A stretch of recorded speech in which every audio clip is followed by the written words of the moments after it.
The Swiss Family Robinson, or Adventures in a Desert Island, by Johann David Wyss. Preface. Many years ago, an English translation of the first part of this charming tale appeared, and few books have obtained such deserved popularity. The gradual progress of the family from utter destitution and misery to happiness and abundance, arising from their own labor, perseverance, and obedience, together with the effect produced on the different characters of the sons by the stirring adventures they met with, created a deep and absorbing interest. Every young reader patronized either the noble Fritz, the studious Ernest, or the generous Jack, and regarded him as a familiar personal acquaintance. The book had but one defect: the death of the talented author left it unfinished, and every reader regretted its abrupt termination. This conclusion was happily supplied by one of the most accomplished and elegant writers of her day, the Baroness de Montelieu, and sanctioned and approved by the son of the lamented author. The entire work was published in France, and has for many years held a distinguished rank in the juvenile libraries there. For the gratification of a little family circle, this now appears in English, and as, on examining the first part in the original, it was found that some new discoveries might be made, it was thought best to retranslate it, subduing the tone of the whole to English taste. The unanimous voices of the beloved circle, for whom the pleasant task was undertaken, have pronounced the result to be eminently successful, and they generously wish that the whole of the juvenile public of England should share in their satisfaction, and possess a complete Swiss Robinson. Introduction. It is very well known that, some years ago, Councillor Horner, a Swiss, made a voyage round the world in the Russian vessel La Podesta, commanded by Captain Krusenstern. They discovered many islands, and amongst others, one very large and fertile, till then unknown to navigators, to the SW of Java, near the coast of New Guinea. They landed here, and to the great surprise of Mr. Horner, he was received by a family who spoke to him in German. They were a father and mother, and 4 robust and hardy sons.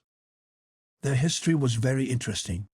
The father was a Swiss clergyman, who, in the Revolution of 1798, had lost all his fortune, and had determined to emigrate, in order to seek elsewhere the means of supporting his family.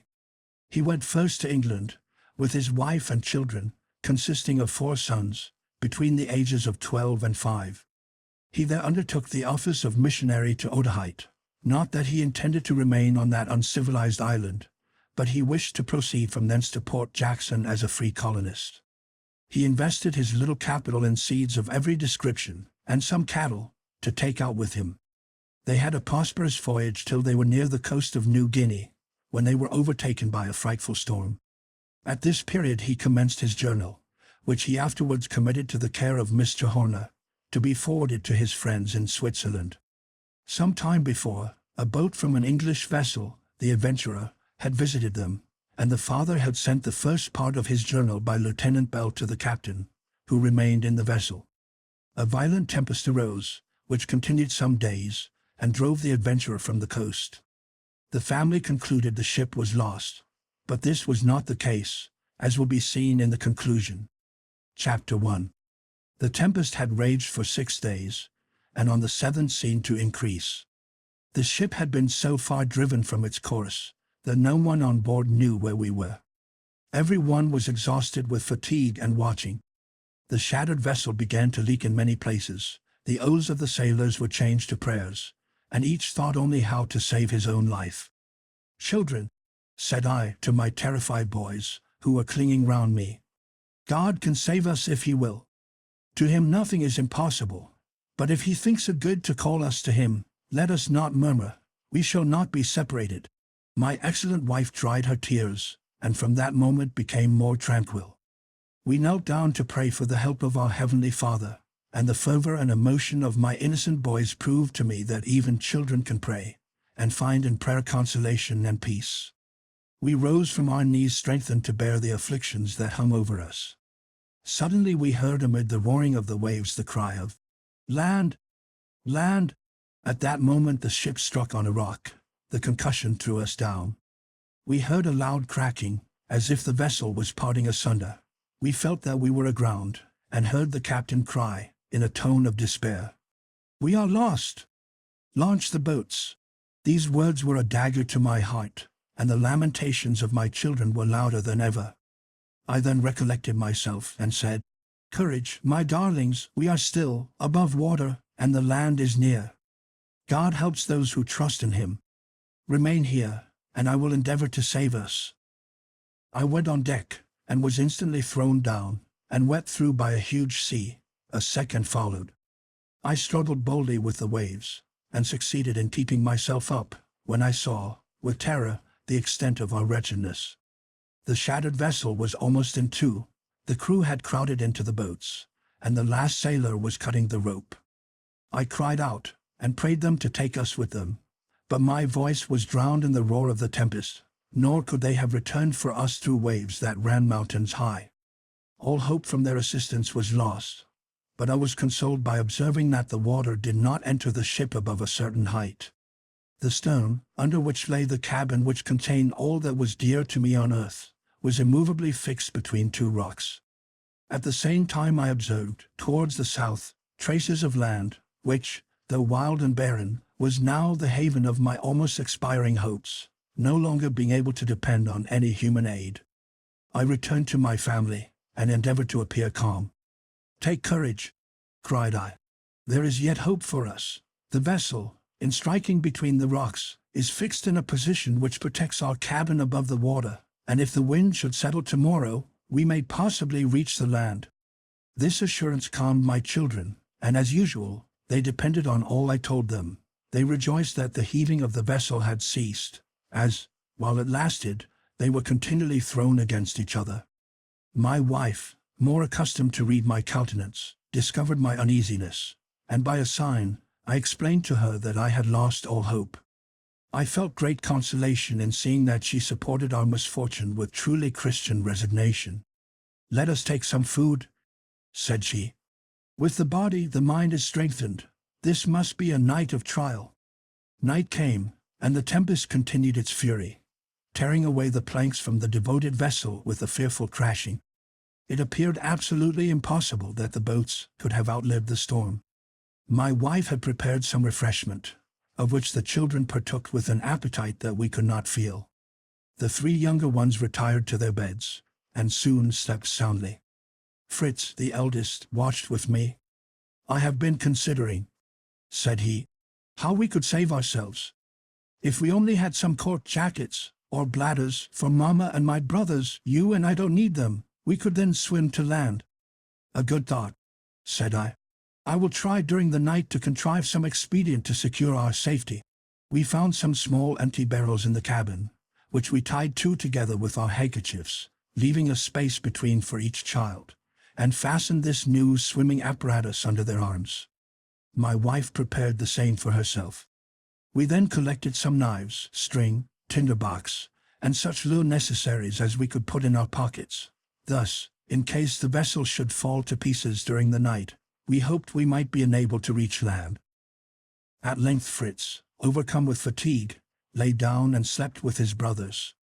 My wife and I, too anxious to rest, spent that dreadful night in prayer, and in arranging various plans. How gladly we welcomed the light of day, shining through an opening. The wind was subsiding, the sky serene, and I watched the sun rise with renewed hope. I called my wife and children on deck. The younger ones were surprised to find we were alone. They inquired what had become of the sailors, and how we should manage the ship alone.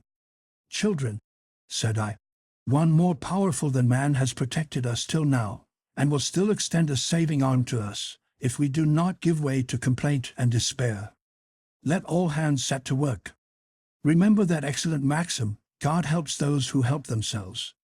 Let us all consider what is best to do now. Let us leap into the sea," cried Fritz, "and swim to the shore." "Very well for you," replied Ernest. "Who can swim? But we should be all drowned. Would it not be better to construct a raft and go all together?" "That might do," added I, "if we were strong enough for such a work, and if a raft was not always so dangerous a conveyance. But away, boys, look about you, and seek for anything that may be useful to us." We all dispersed to different parts of the vessel. For my own part, one went to the provision room, to look after the casks of water and other necessaries of life. My wife visited the livestock and fed them, for they were almost famished.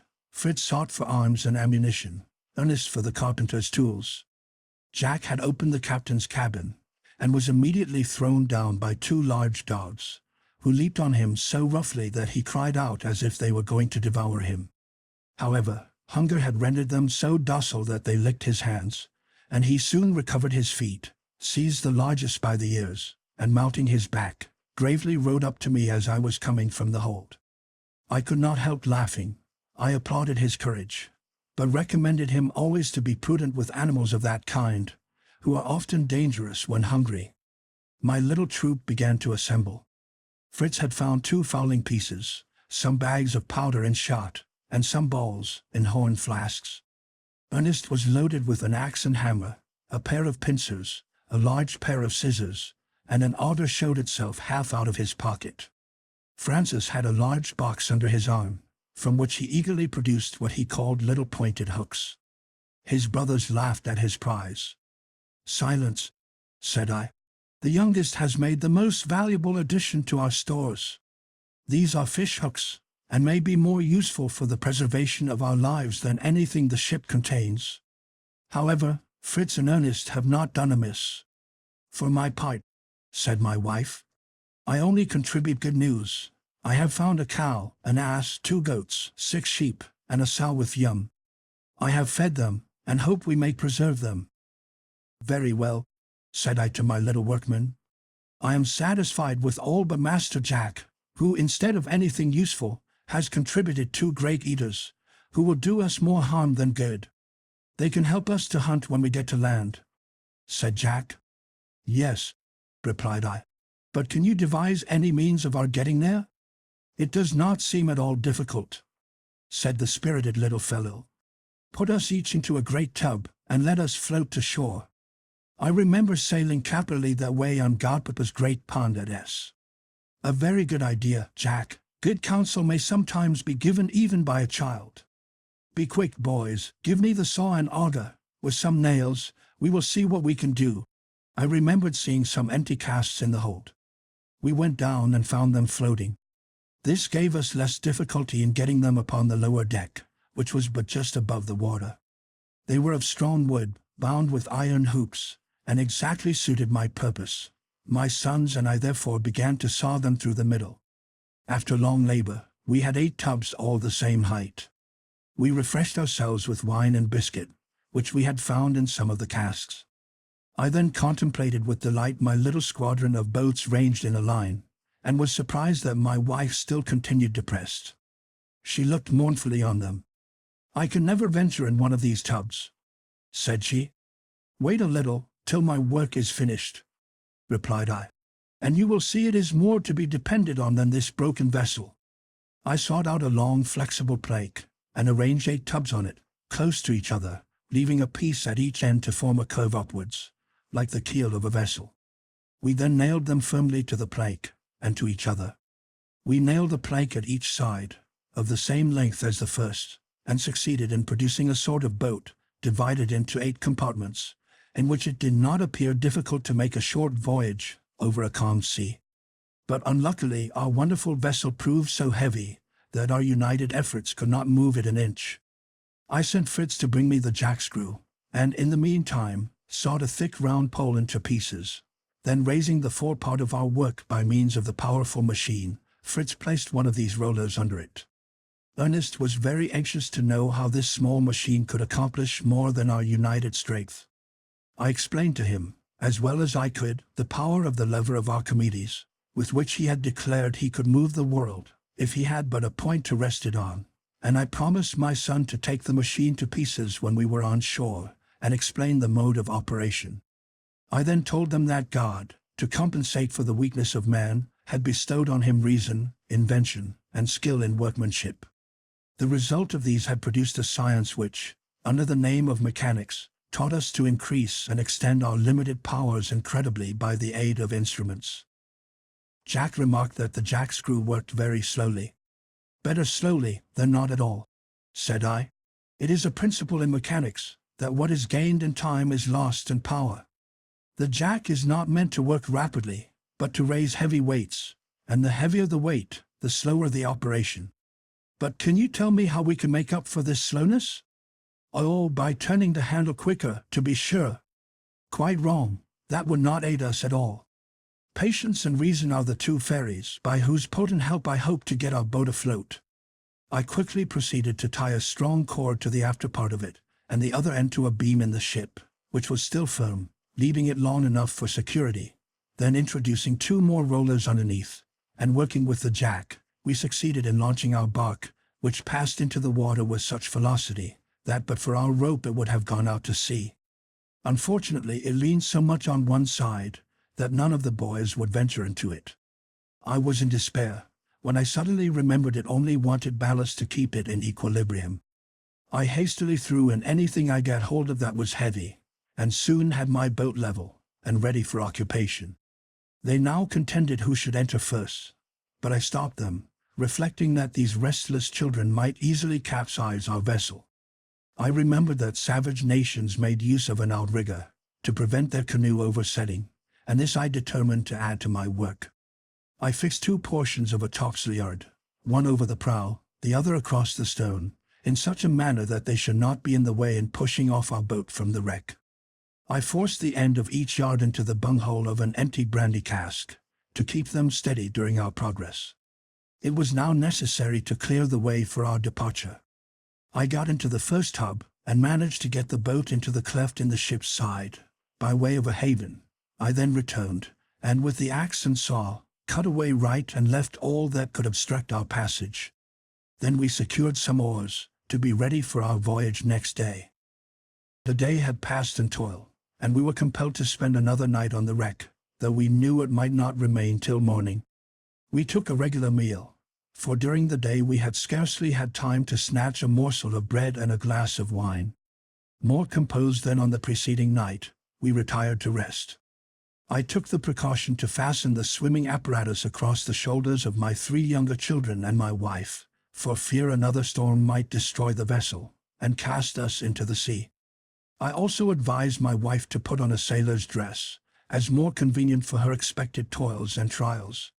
She reluctantly consented, and after a short absence, appeared in the dress of a youth who had served as a volunteer in the vessel. She felt very timid and awkward in her new dress, but I showed her the advantage of the change, and, at last, she was reconciled, and joined in the laughter of the children at her strange disguise. She then got into her hammock, and we enjoyed a pleasant sleep, to prepare us for new labors. Chapter 2. At break of day we were awake and ready, and after morning prayer, I addressed my children thus. We are now, my dear boys, with the help of God, about to attempt our deliverance. Before we go, provide our poor animals with food for some days. We cannot take them with us, but if our voyage succeed, we may return for them. Are you ready? Collect what you wish to carry away, but only things absolutely necessary for our actual wants.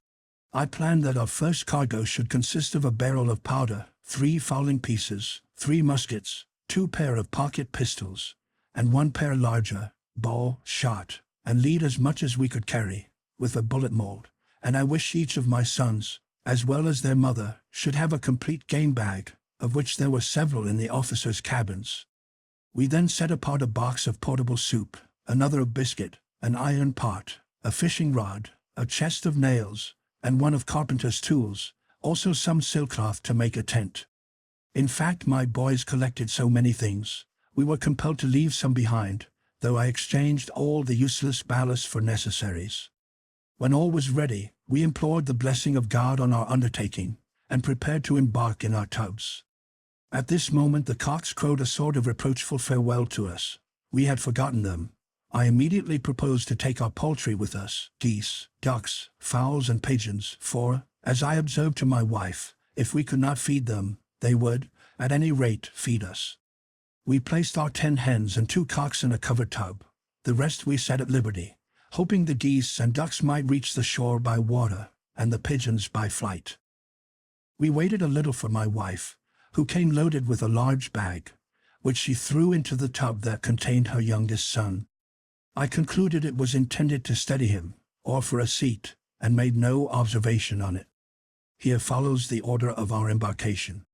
In the first division sat the tender mother, the faithful and pious wife. In the second, our amiable little Francis, 6 years old, and of a sweet disposition. In the third, Fritz, our eldest, 14 or 15 years old, a curly-headed, clever, intelligent and lively youth. In the fourth, the powder cask, with the fowls and the sailcloth. Our provisions filled the fifth. In the sixth, our heedless Jack, 10 years old, enterprising, bold, and useful. In the seventh, Ernest, 12 years of age, well-informed and rational, but somewhat selfish and indolent. In the eighth, myself, an anxious father, charged with the important duty of guiding the vessel to save my dear family. Each of us had some useful tools beside us. Each held an oar, and had a swimming apparatus at hand, in case we were unfortunately upset. The tide was rising when we left, which I considered might assist my weak endeavors. We turned our outriggers lengthways, and thus passed from the cleft of the ship into the open sea. We rowed with all our might to reach the blue land we saw at a distance, but for some time in vain, as the boat kept turning round and made no progress. At last I contrived to steer it, so that we went straight forward. As soon as our dogs saw us depart, they leaped into the sea and followed us. I could not let them get into the boat, for fear they should upset it.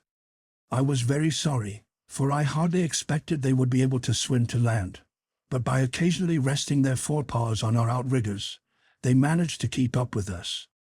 Turk was an English dog, and Flora of a Danish breed. We proceeded slowly, but safely. The nearer we approached the land, the more dreary and unpromising it appeared. The rocky coast seemed to announce to us nothing but famine and misery. The waves, gently rippling against the shore, were scattered over with barrels, bales, and chests from the wreck. Hoping to secure some good provisions, I called on Fritz for assistance. He held a cord, hammer, and nails, and we managed to seize 2 hogsheads in passing, and fastening them with cords to our vessel, drew them after us to the shore. As we approached, the coast seemed to improve. The chain of rock was not entire, and Fritz's hawk made out some trees, which he declared were the coconut tree. Ernest was delighted at the prospect of eating these nuts, so much larger and better than any grown in Europe. I was regretting not having brought the large telescope from the captain's cabin, when Jack produced from his pocket a smaller one, which he offered me with no little pride. This was a valuable acquisition, as I was now enabled to make the requisite observations and direct my course. The coast before us had a wild and desert appearance. It looked better towards the left, but I could not approach that part, for a current which drove us towards the rocky and barren shore. At length we saw, near the mouth of a rivulet, a little creek between the rocks, towards which our geese and ducks made, serving us for guides. This opening formed the little bay of smooth water, just deep enough for our boat. I cautiously entered it, and landed at a place where the coast was about the height of our tubs, and the water deep enough to let us approach. The shore spread inland, forming a gentle declivity of a triangular form, the point lost among the rocks, and the base to the sea. All that were able leaped on shore in a moment. Even little Francis, who had been laid down in his tub, like a salted herring, tried to crawl out, but was compelled to wait for his mother's assistance. The dogs, who had preceded us in landing, welcomed us in a truly friendly manner, leaping playfully around us. The geese kept up a loud cackling, to which the yellow-billed ducks quacked a powerful bass. This, with the clacking of the liberated fowls and the chattering of the boys, formed a perfect babel. Mingled with these were the harsh cries of the penguins and flamingos, which hovered over our heads, or sat on the points of the rocks. They were in immense numbers, and their notes almost deafened us, especially as they did not accord with the harmony of our civilized fowls. However, I rejoiced to see these feathered creatures, already fancying them on my table, if we were obliged to remain in this desert region. Our first care, when we stepped in safety on land, was to kneel down and thank God, to whom we owed our lives, and to resign ourselves wholly to his fatherly kindness. We then began to unload our vessel. How rich we thought ourselves with the little we had saved! We sought a convenient place for our tent, under the shade of the rocks. We then inserted a pole into a fissure in the rock, This, resting firmly on another pole fixed in the ground, formed the frame of the tent. The sailcloth was then stretched over it, and fastened down at proper distances, by pegs, to which, for greater security, we added some boxes of provision. We fixed some hooks to the canvas at the opening in front, that we might close the entrance during the night. I sent my sons to seek some moss and withered grass, and spread it in the sun to dry, to form our beds. And while all, even little Francis, were busy with this, I constructed a sort of cooking place, at some distance from the tent, near the river which was to supply us with fresh water. It was merely a hearth of flat stones from the bed of the stream, fenced round with some thick branches. I kindled a cheerful fire with some dried twigs, put on the pot, filled with water and some squares of portable soup, and left my wife, with Francis for assistant, to prepare dinner. He took the portable soup for glue, and could not conceive how Mamma could make soup, as we had no meat, and there were no butcher's shops here. Fritz, in the meantime, had loaded our guns. He took one to the side of the river. Ernest declined accompanying him, as the rugged road was not to his taste.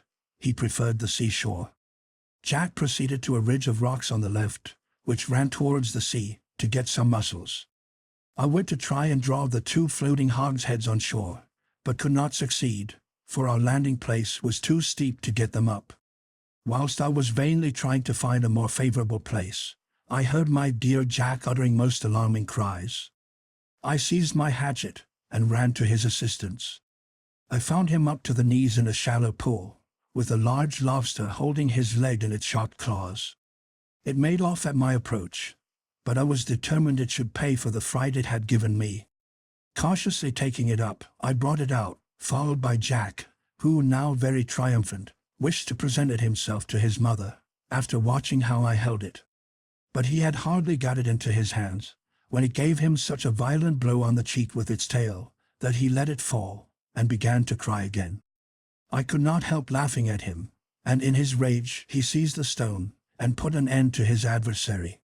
I was grieved at this, and recommended him never to act in a moment of anger, showing him that he was unjust in being so revengeful. For, if he had been bitten by the lobster, it was plain he would have eaten his foe if he had conquered him. Jack promised to be more discreet and merciful in future, and obtained leave to bear the prize to his mother. "Mamma," said he proudly, "a lobster! A lobster, Ernest! Where is Fritz? Take care it does not bite you, Francis." They all crowded round in astonishment. "Yes," added he, triumphantly, "here is the impertinent claw that seized me, but I repaid the knave." "You are a boaster," said I. "You would have got indifferently on with the lobster, if I had not come up, and have you forgotten the slap on the cheek which compelled you to release him? Besides, he only defended himself with his natural arms, but you had to take a great stone. You have no reason to be proud, Jack." Ernest wished to have the lobster added to the soup to improve it, but his mother, with a spirit of economy, reserved it for another day. I then walked to the spot where Jack's lobster was caught, and finding it favorable for my purpose, drew my 2 hogsheads on shore there, and secured them by turning them on end.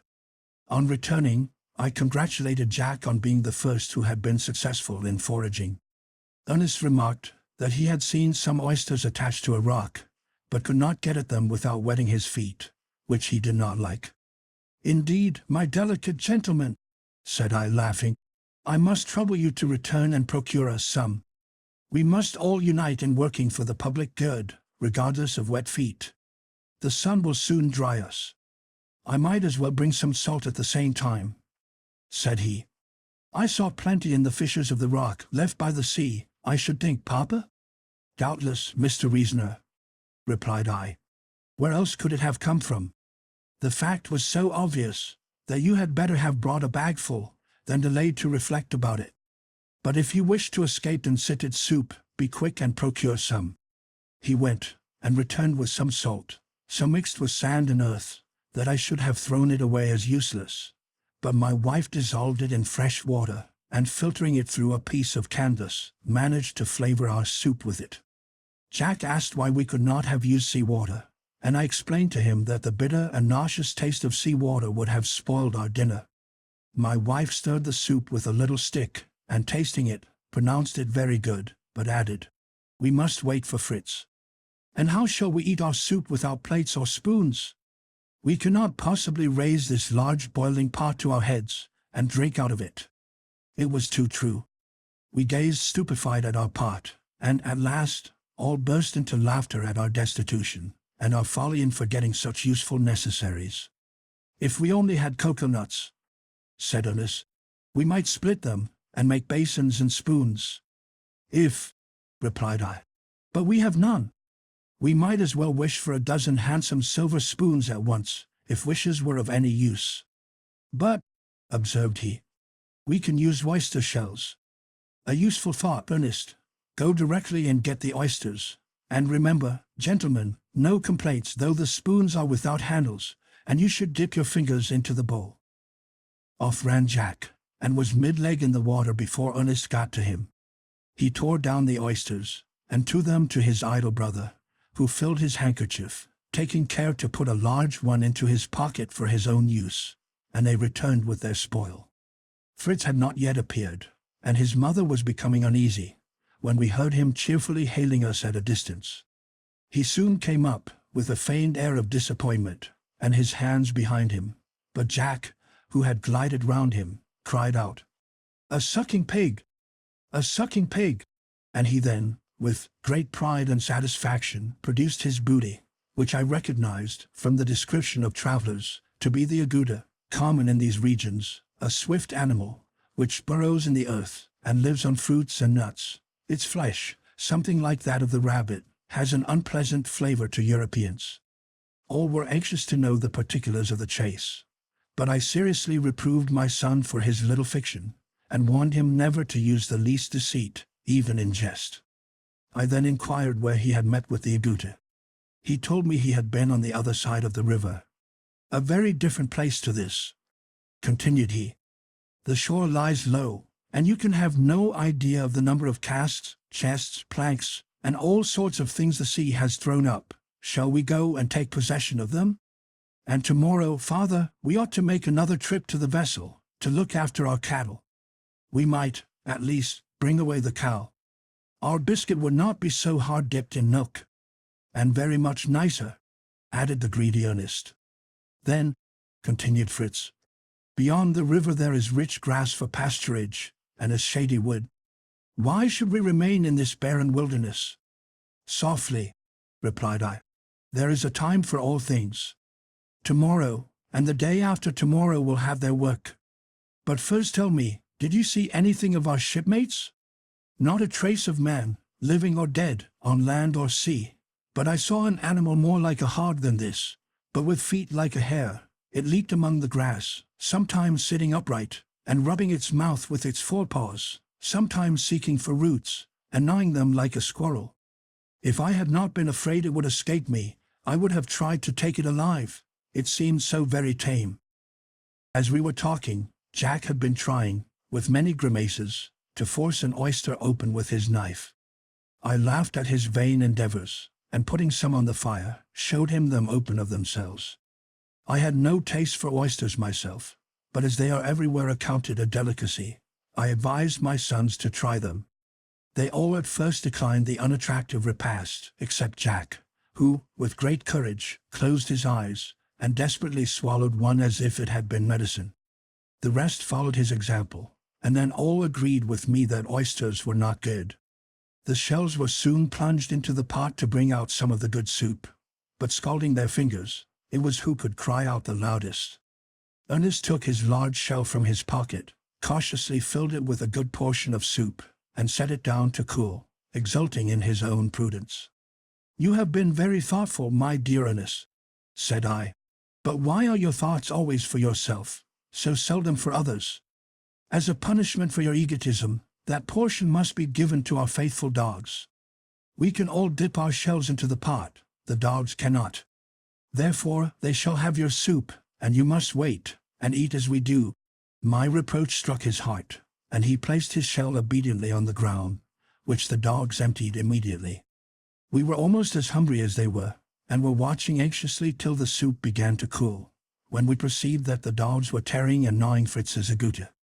The boys all cried out, Fritz was in a fury, took his gun, struck the dogs, called them names, threw stones at them, and would have killed them if I had not held him. He had actually bent his gun was striking them. As soon as he would listen to me, I reproached him seriously for his violence, and represented to him how much he had distressed us, and terrified his mother, that he had spoiled his gun, which might have been so useful to us, and had almost killed the poor animals, who might be more so.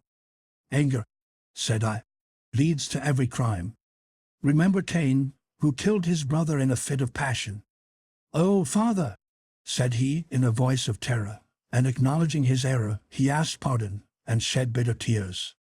Soon after our repast the sun set, and the fowls gathered round us, and picked up the scattered crumbs of biscuit. My wife then took out her mysterious bag, and drew from it some handfuls of grain to feed her flock. She showed me also many other seeds of useful vegetables. I praised her prudence, and begged her to be very economical, as these seeds were of great value, and we could bring from the vessel some spoiled biscuit for the fowls. Our pigeons now flew among the rocks, the cocks and hens perched on the frame of the tent, and the geese and ducks chose to roost in a marsh, covered with bushes, near the sea. We prepared for our rest. We loaded all our arms, then offered up our prayers together, thanking God for his signal mercy to us, and commending ourselves to his care. When the last ray of light departed, we closed our tent, and lay down on our beds close together. The children had remarked how suddenly the darkness came on, from which I concluded we were not far from the equator, for I explained to them, the more perpendicularly the rays of the sun fall, the less their refraction, and consequently night comes on suddenly when the sun is below the horizon. Once more I looked out to see if all was quiet, then carefully closing the entrance, I lay down. Warm as the day had been, the night was so cold that we were obliged to crowd together for warmth. The children soon slept, and when I saw their mother in her first peaceful sleep, my own eyes closed, and our first night on the island passed comfortably. Chapter 3. At break of day I was waked by the crowing of the cock. I summoned my wife to council, to consider on the business of the day. We agreed that our first duty was to seek for our shipmates, and to examine the country beyond the river before we came to any decisive resolution. My wife saw we could not all go on this expedition, and courageously agreed to remain with her 3 youngest sons, while Fritz, as the eldest and boldest, should accompany me. I begged her to prepare breakfast immediately, which she warned me would be scanty, as no soup was provided. I asked for Jack's lobster, but it was not to be found. Whilst my wife made the fire, and put on the pot, I called the children, and asking Jack for the lobster, he brought it from a crevice in the rock, where he had hidden it from the dogs, he said, who did not despise anything eatable. I am glad to see you profit by the misfortunes of others, said I. And now will you give up that large claw that caught your leg, and which I promised you, to Fritz, as a provision for his journey? All were anxious to go on this journey, and leaped round me like little kids. But I told them we could not all go. They must remain with their mother, with Flora for a protector. Fritz and I would take Turk. With him and a loaded gun I thought we should inspire respect. I then ordered Fritz to tie up Flora, and get the guns ready. Fritz blushed, and tried in vain to straighten his crooked gun. I let him go on for some time, and then allowed him to take another, for I saw he was penitent. The dogs, too, snarled, and would not let him approach them. He wept, and begged some biscuit from his mother, declaring he would give up his own breakfast to make his peace with the dogs. He fed them, caressed them, and seemed to ask pardon. The dog is always grateful. Flora soon licked his hands. Turk was more unrelenting, appearing to distrust him. "Give him a claw of the lobster," said Jack, "for I make you a present of the whole for your journey." "Don't be uneasy about them," said Ernest. "They will certainly meet with coconuts, as Robinson did, very different food to your wretched lobster. Think of an almond as big as my head, with a large cup full of rich milk." "Pray, brother, bring me one if you find any," said Francis. We began our preparation. We each took a game bag and a hatchet. I gave Fritz a pair of pistols in addition to his gun, equipped myself in the same way, and took care to carry biscuit and a flask of fresh water. The lobster proved so hard at breakfast that the boys did not object to our carrying off the remainder, and though the flesh is coarse, it is very nutritious. I proposed before we departed to have prayers, and my thoughtless Jack began to imitate the sound of church bells. Ding dong! To prayers! To prayers! Ding dong! I was really angry, and reproved him severely for jesting about sacred things. Then, kneeling down, I prayed God's blessing on our undertaking, and his pardon for us all, especially for him who had now so grievously sinned. Poor Jack came and kneeled by me, weeping and begging for forgiveness from me and from God. I embraced him, and enjoined him and his brothers to obey their mother. I then loaded the guns I left with them, and charged my wife to keep near the boat, their best refuge. We took leave of our friends with many tears, as we did not know what dangers might assail us in an unknown region. But the murmur of the river, which we were now approaching, drowned the sound of their sobs, and we bent our thoughts on our journey. The bank of the river was so steep that we could only reach the bed at one little opening, near the sea, where we had procured our water, but here the opposite side was guarded by a ridge of lofty perpendicular rocks. We were obliged to ascend the river to a place where it fell over some rocks, some fragments of which having fallen, made a sort of stepping stones, which enabled us to cross with some hazard. We made our way, with difficulty, through the high grass, withered by the sun, directing our course towards the sea, in hopes of discovering some traces of the boats, or the crew. We had scarcely gone 100 yards, when we heard a loud noise and rustling in the grass, which was as tall as we were. We imagined we were pursued by some wild beast, and I was gratified to observe the courage of Fritz, who, instead of running away, calmly turned round and presented his piece. What was our joy when we discovered that the formidable enemy was only our faithful Turk, whom we had forgotten in our distress, and our friends had doubtless dispatched him after us. I applauded my son's presence of mind. A rash act might have deprived us of this valuable friend. We continued our way. The sea lay to our left. On our right, at a short distance, ran the chain of rocks, which were continued from our landing place, in a line parallel to the sea, the summits clothed with verdure and various trees. Between the rocks and the sea, several little woods extended, even to the shore, to which we kept as close as possible, vainly looking out on land or sea for any trace of our crew.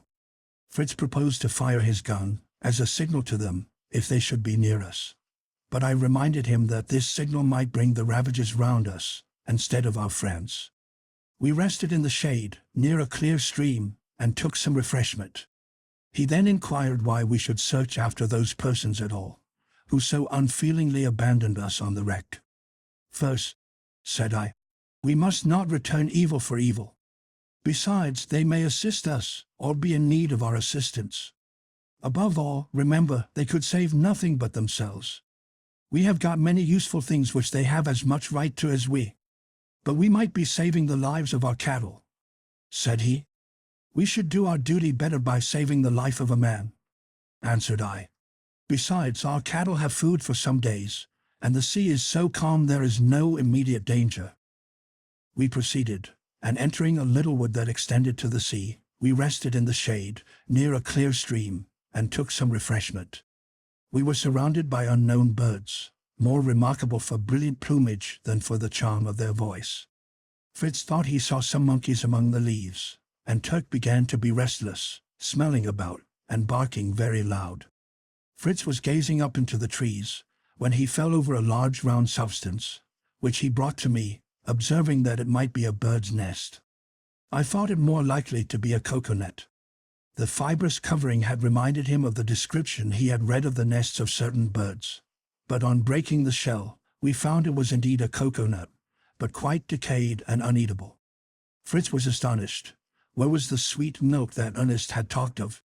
I told him the milk was only in the half-ripe nuts, that it thickened and hardened as the nut ripened, becoming a kernel. This nut had perished from remaining above ground.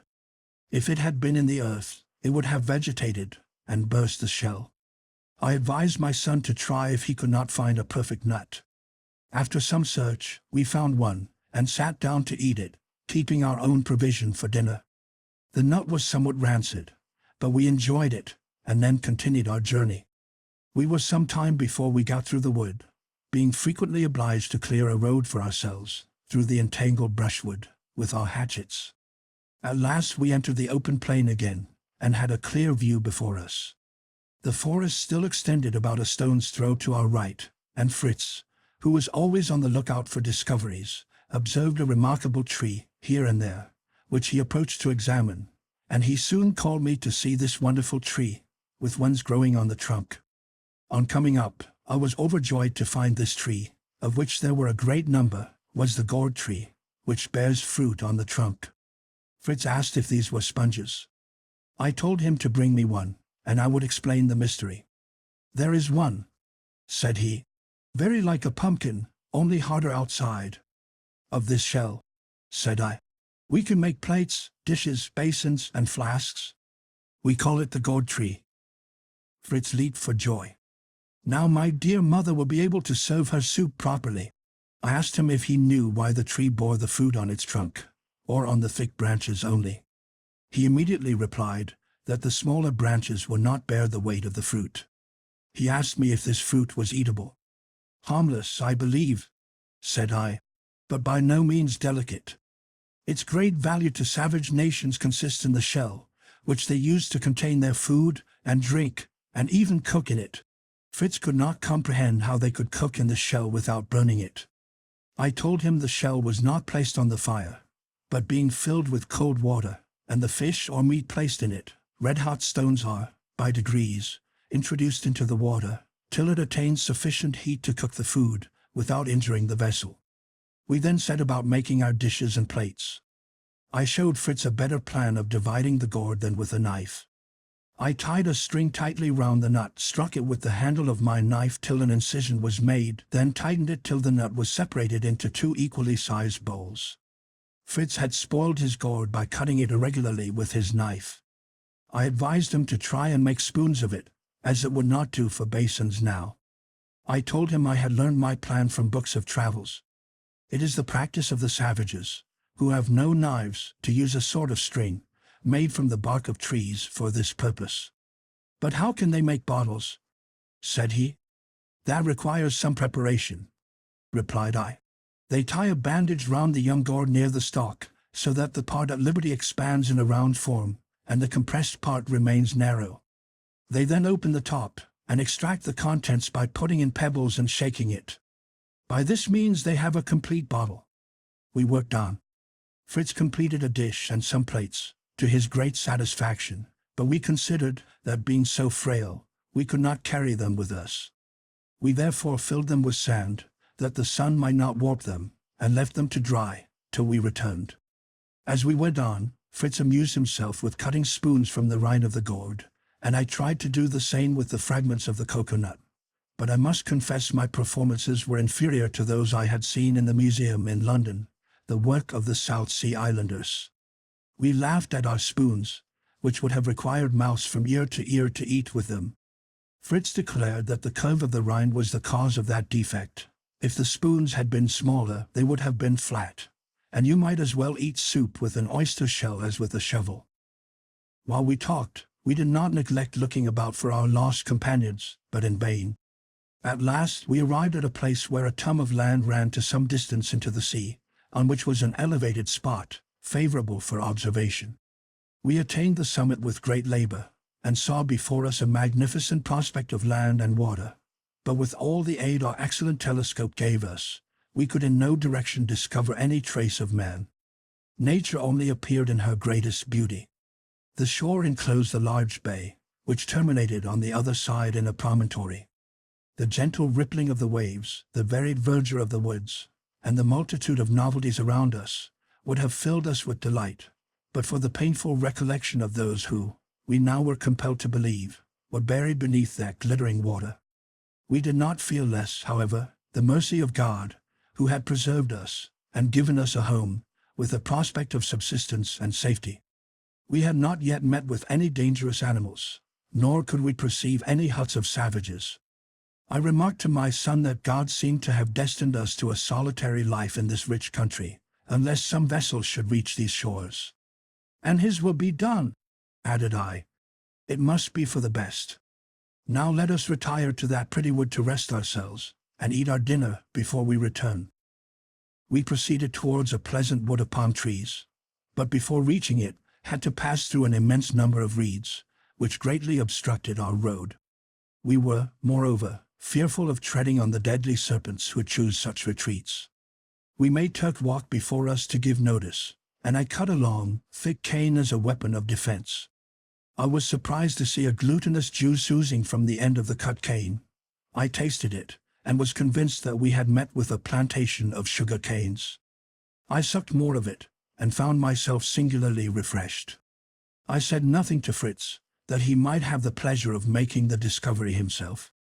He was walking a few paces before me, and I called to him to cut himself a cane like mine, which he did, and soon found out the riches it contained. He cried out in ecstasy, "Oh, Papa! Papa! Syrup of sugar cane! Delicious! How delighted will dear Mamma and my brothers be when I carry some to them!" He went on, sucking pieces of cane so greedily that I checked him, recommending moderation. He was then content to take some pieces to regale himself as he walked home, loading himself with a huge burden for his mother and brothers. We now entered the wood of palms to eat our dinner, when suddenly a number of monkeys, alarmed by our approach and the barking of the dog, fled like lightning to the tops of the trees, and then grinned frightfully at us, with loud cries of defiance. As I saw the trees were cocoa palms, I hoped to obtain, by means of the monkeys, a supply of the nuts in the half-ripe state, when filled with milk.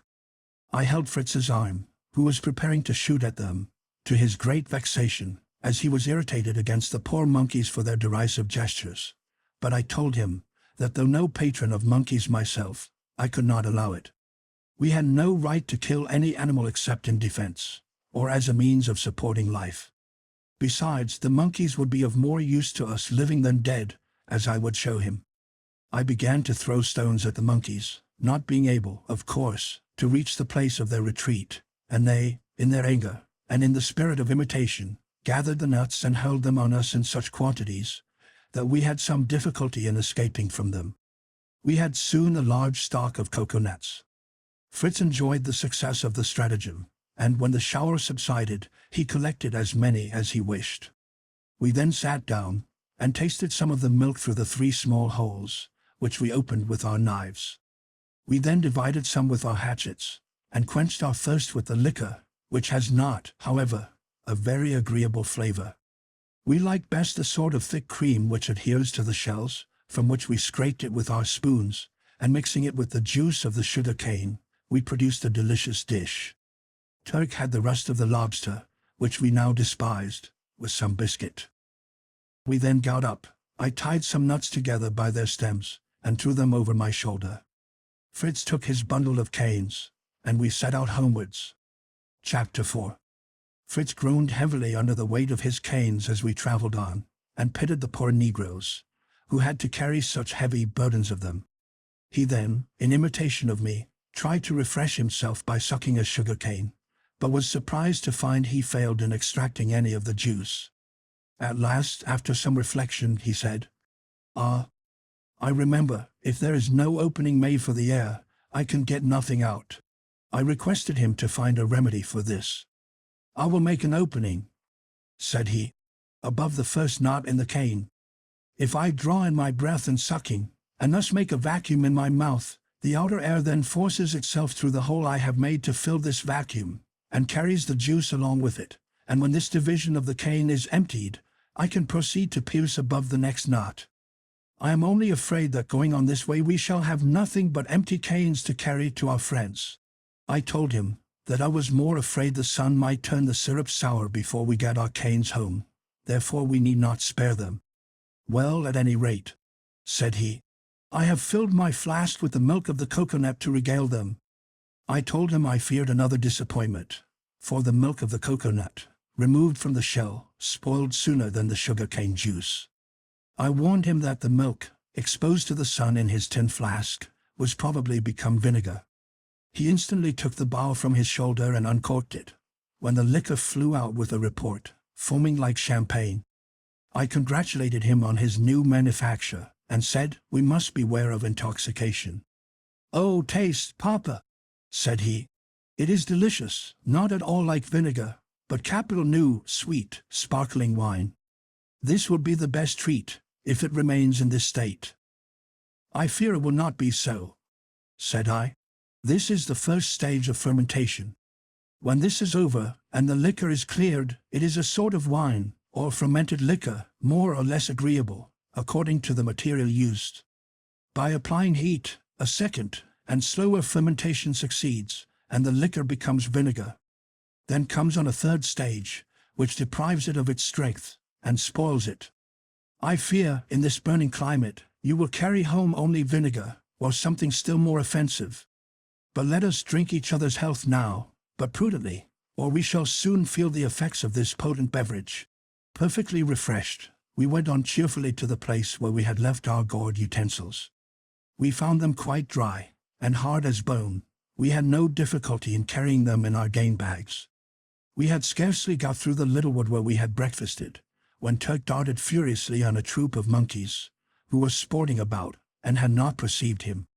He immediately seized the female, holding a young one in her arms, which impeded her flight, and had killed and devoured the poor mother before we could reach him.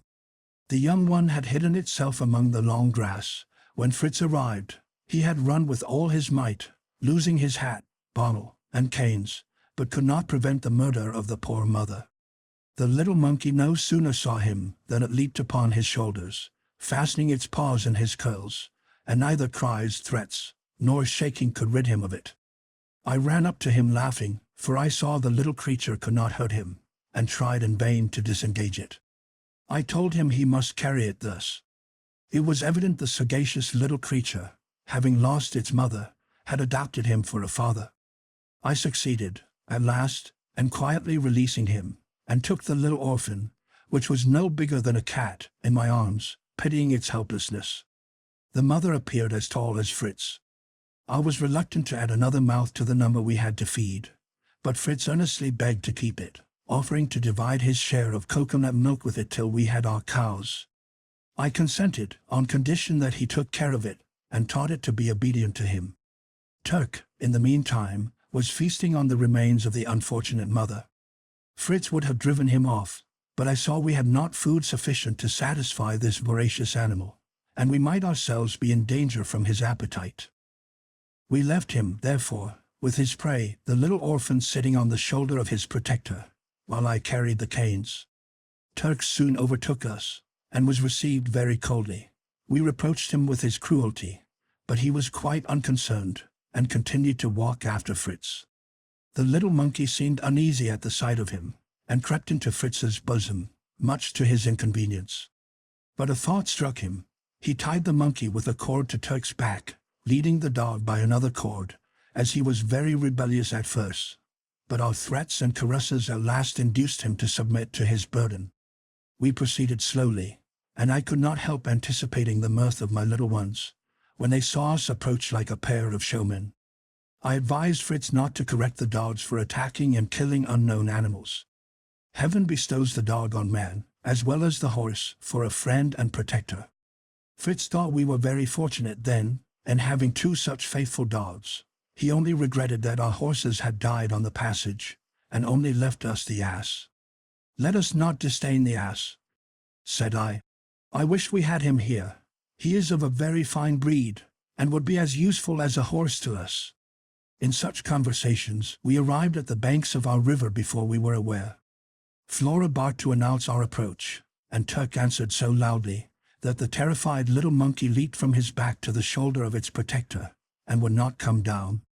Turk ran off to meet his companion, and our dear family soon appeared on the opposite shore, shouting with joy at our happy return. We crossed at the same place as we had done in the morning, and embraced each other. Then began such a noise of exclamations. "A monkey! A real live monkey! Ah, how delightful! How glad we are! How did you catch him?" "He is very ugly," said little Francis, who was almost afraid of him. "He is prettier than you are," said Jack. "See how he laughs! How I should like to see him eat! If we only had some coconuts," said Ernest. "Have you found any, and are they good? Have you had any unpleasant adventures?" asked my wife.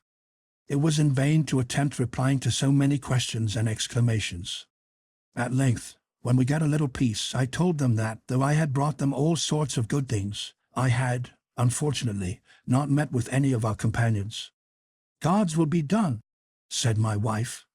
"Let us thank him for saving us, and again bringing us together now. This day has seemed an age. But put down your loads, and let us hear your adventures. We have not been idle, but we are less fatigued than you. Boys, assist your father and brother." Jack took my gun, Ernest the coconuts, Francis the gourd rinds, and my wife the game bag. Fritz distributed his sugar canes, and placed the monkey on Turk's back, to the amusement of the children. He begged Ernest to carry his gun, but he complained of being overloaded with the great balls. His indulgent mother took them from him, and we proceeded to the tent. Fritz thought Ernest would not have relinquished the bowls if he had known what they contained, and called out to tell him they were coconuts. "Give them to me," cried Ernest. "I will carry them, Mama, and the gun too." His mother declined giving them.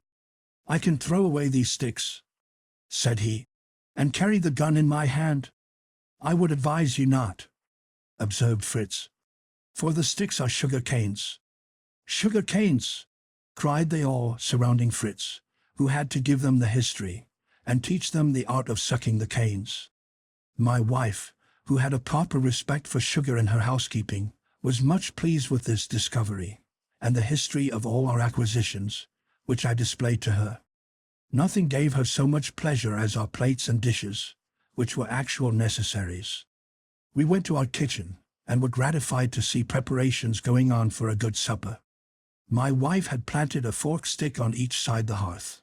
On these rested a long thin wand, on which all sorts of fish were roasting, Francis being entrusted to turn the spit. On the other side was impaled a goose on another spit, and a row of oyster shells formed the dripping pan. Besides this, the iron pot was on the fire, from which arose the savory odor of a good soup. Behind the hearth stood one of the hogsheads, opened, and containing the finest Dutch cheeses, enclosed in cases of lead. All this was very tempting to hungry travelers, and very unlike a supper on a desert island. I could not think my family had been idle, when I saw such a result of their labors. I was only sorry they had killed the goose, as I wished to be economical with our poultry. "Have no uneasiness," said my wife.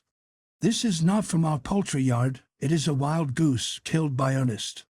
"It is a sort of penguin, I believe," said Ernest, "distinguished by the name of booby, and so stupid that I knocked it down with a stick. It is web-footed, has a long narrow beak, a little curved downwards.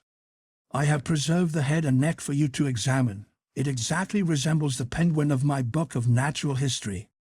I pointed out to him the advantages of study, and was making more inquiries about the form and habits of the bird, when my wife requested me to defer my catechism of natural history. "Ernest has killed the bird," added she. "I received it, we shall eat it. What more would you have? Let the poor child have the pleasure of examining and tasting the coconuts." "Very well," replied I. "Fritz must teach them how to open them, and we must not forget the little monkey, who has lost his mother's milk." "I have tried him," cried Jack, "and he will eat nothing. I told them he had not yet learned to eat, and we must feed him with coconut milk till we could get something better." Jack generously offered all his share, but Ernest and Francis were anxious to taste the milk themselves. "But the monkey must live," said Jack petulantly. "And so must we all," said Mama. "Supper is ready, and we will reserve the coconuts for dessert."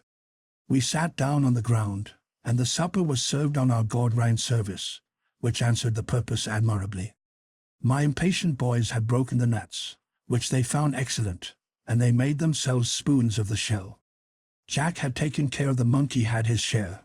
They dipped the corner of their handkerchiefs in the milk, and let him suck them. They were going to break up some more nuts, after emptying them through the natural holes, but I stopped them, and called for a saw. I carefully divided the nuts with this instrument, and soon provided us each with a neat basin for our soup, to the great comfort of my dear wife, who was gratified by seeing us able to eat like civilized beings. Fritz begged now to enliven the repast by introducing his champagne. I consented, requesting him, however, to taste it himself before he served it. What was his mortification to find it vinegar? But we consoled ourselves by using it as sauce to our goose, a great improvement also to the fish. We had now to hear the history of our supper. Jacques and Francis had caught the fish at the edge of the sea. My active wife had performed the most laborious duty, and rolling the hog's head to the place and breaking open the head. The sun was going down as we finished supper, and recollecting how rapidly night succeeded, we hastened to our tent, where we found our beds much more comfortable, from the kind attention of the good mother, who had collected a large addition of dried grass. After prayers, we all lay down, the monkey between Jack and Fritz, carefully covered with moss to keep him warm. The fowls went to their roost, as on the previous night, and after our fatigue, we were all soon in a profound sleep. We had not slept long, when a great commotion among the dogs and fowls announced the presence of an enemy. My wife, Fritz, and I, each seizing a gun, rushed out. By the light of the moon, we saw a terrible battle going on. Our brave dogs were surrounded by a dozen jackals. 3 or 4 were extended dead, but our faithful animals were nearly overpowered by numbers when we arrived. I was glad to find nothing worse than jackals. Fritz and I fired on them. 2 fell dead, and the others fled slowly, evidently wounded. Turk and Flora pursued and completed the business, and then, like true dogs, devoured their fallen foes, regardless of the bonds of relationship. All being quiet again, we retired to our beds, Fritz obtaining leave to drag the jackal he had killed towards the tent, to save it from the dogs, and to show to his brothers next morning. This he accomplished with difficulty, for it was as big as a large dog. We all slept peacefully the remainder of the night, till the crowing of the cock awoke my wife and myself to a consultation on the business of the day. Chapter 5. Well, my dear, I began, I feel rather alarmed at all the labors I see before me. A voyage to the vessel is indispensable, if we wish to save our cattle, and many other things that may be useful to us. On the other hand, I should like to have a more secure shelter for ourselves and our property than this tent. With patience, order, and perseverance, all may be done, said my good counselor. And whatever uneasiness your voyage may give me, I yield to the importance and utility of it. Let it be done today, and have no care for the morrow. Sufficient unto the day is the evil thereof, as our blessed Lord has said. It was then agreed that the 3 youngest children should remain with my wife, and Fritz, the strongest and most active, should accompany me. I then arose, and woke my children for the important duties of the day. Fritz jumped up the first, and ran for his jackal, which had stiffened in the cold of the night. He placed it on its 4 legs, at the entrance of the tent, to surprise his brothers. But no sooner did the dogs see it erect, than they flew at it, and would have torn it to pieces, if he had not soothed them and called them off. However, their barking effectually roused the boys, who rushed out to see the cause. Jack issued first with the monkey on his shoulder, but no sooner did the little creature see the jackal, than he sprang into the tent, and hid himself among the moss, till only the tip of his nose was visible. All were astonished to see this large yellow animal standing. Francis thought it was a wolf. Jack said it was only a dead dog, and Ernest, in a pompous tone, pronounced it to be a golden fox. Fritz laughed at the learned professor, who knew the agouti immediately, and now called the jackal a golden fox. I judged by the peculiar characteristics, said Ernest, examining it carefully. Oh, the characteristics, said Fritz ironically. Don't you think it may be a golden wolf? Pray don't be so cross, brother, said Ernest, with tears in his eyes. Perhaps you would not have known the name, if Papa had not told you. I reproved Fritz for his ridicule of his brother, and Ernest for so easily taking offense, and to reconcile all, I told them that the jackal partook of the nature of the wolf, the fox, and the dog. This discussion terminated, I summoned them to prayers, after which we thought of breakfast. We had nothing but biscuit, which was certainly dry and hard. Fritz begged for a little cheese with it, and Ernest, who was never satisfied like other people, took a survey of the unopened hogshead. He soon returned, crying, "If we only had a little butter with our biscuit, It would be so good, Papa. I allowed it would be good, but it was no use thinking of such a thing. Let us open the other cask, said he, displaying a piece of butter he had extracted through a small crack on the side. Your instinct for good things has been fortunate for us, said I. Come, boys, who wants bread and butter? We began to consider how we should come at the contents of the hogshead, without exposing the perishable matter to the heat of the sun. Finally, I pierced a hole in the lower part of the cask, large enough for us to draw out the butter as we wanted it, by means of a little wooden shovel, which I soon made. We then sat down to breakfast with a cocoa-nut basin filled with good salt Dutch butter. We toasted our biscuit, buttered it hot, and agreed that it was excellent. Our dogs were sleeping by us as we breakfasted, and I remarked that they had bloody marks of the last night's fray, in some deep and dangerous wounds, especially about the neck. My wife instantly dressed the wounds with butter, well washed in cold water, and the poor animals seemed grateful for the ease it gave them. Ernest judiciously remarked that they ought to have spiked collars, to defend them from any wild beasts they might encounter. I will make them collars, said Jack, who never hesitated at anything. I was glad to employ his inventive powers, and, ordering my children not to leave their mother during our absence, but to pray to God to bless our undertaking, we began our preparations for the voyage. While Fritz made ready the boat, I erected a signal post, with a piece of sailcloth for a flag, to float as long as all was going on well. But if we were wanted, they were to lower the flag, and fire a gun 3 times, when we would immediately return, for I had informed my dear wife it might be necessary for us to remain on board all night, and she consented to the plan, on my promising to pass the night in our tubs, instead of the vessel. We took nothing but our guns and ammunition, relying on the ship's provisions. Fritz would, however, take the monkey, that he might give it some milk from the cow. We took a tender leave of each other, and embarked. When we had rowed into the middle of the bay, I perceived a strong current formed by the water of the river which issued at a little distance, which I was glad to take advantage of, to spare our labor. It carried us 3 parts of our voyage, and we rowed the remainder, and entering the opening in the vessel, we secured our boat firmly, and went on board. The first care of Fritz was to feed the animals, who were on deck, and who all saluted us after their fashion, rejoiced to see their friends again, as well as to have their wants supplied. We put the young monkey to a goat, which he sucked with extraordinary grimaces, to our infinite amusement.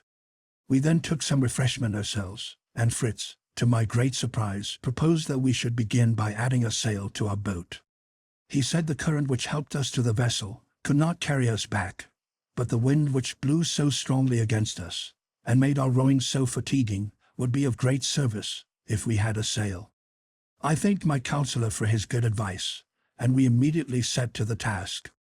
I selected a strong pole for a mast, and a triangular sail, which was fixed to a yard. We made a hole in a plank, to receive the mast, secured the plank on our 4th tub, forming a deck, and then, by aid of a block used to hoist and lower the sails, raised our mast. Finally, 2 ropes fastened by one end to the yard, and by the other to each extremity of the boat, enabled us to direct the sail at pleasure. Fritz next ornamented the top of the mast with a little red streamer. He then gave our boat the name of the Deliverance, and requested it might henceforward be called the Little Vessel. To complete its equipment, I contrived a rudder, so that I could direct the boat from either end. After signaling to our friends that we should not return that night, we spent the rest of the day in emptying the tubs of the stones we had used for ballast, and replacing them with useful things. Powder and shot, nails and tools of all kinds, pieces of cloth. Above all, we did not forget knives, forks, spoons, and kitchen utensils, including a roasting jack. In the captain's cabin we found some services of silver, pewter plates and dishes, and a small chest filled with bottles of choice wines. All these we took, as well as a chest of eatables, intended for the officers' table, portable soup, Westphalian hams, Bologna sausages, and also some bags of maize, wheat, and other seeds, and some potatoes. We collected all the implements of husbandry we could spare room for, and, at the request of Fritz, some hammocks and blankets, 2 or 3 handsome guns, and an armful of sabres, swords, and hunting knives. Lastly, I embarked a barrel of sulphur, all the cord and string I could lay my hands on, and a large roll of sailcloth. The sulphur was intended to produce matches with. Our tubs were loaded to the edge. There was barely room left for us to sit, and it would have been dangerous to attempt our return if the sea had not been so calm. Night arrived, we exchanged signals to announce security on sea and land, and after prayers for the dear islanders, we sought our tubs, not the most luxurious of dormitories, but safer than the ship. Fritz slept soundly, but I could not close my eyes, thinking of the jackals. I was, however, thankful for the protection they had in the dogs. Chapter 6.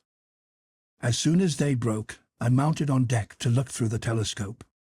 I saw my wife looking towards us, and the flag, which denoted their safety, floating in the breeze. Satisfied on this important point, we enjoyed our breakfast of biscuit, ham, and wine, and then turned our thoughts to the means of saving our cattle.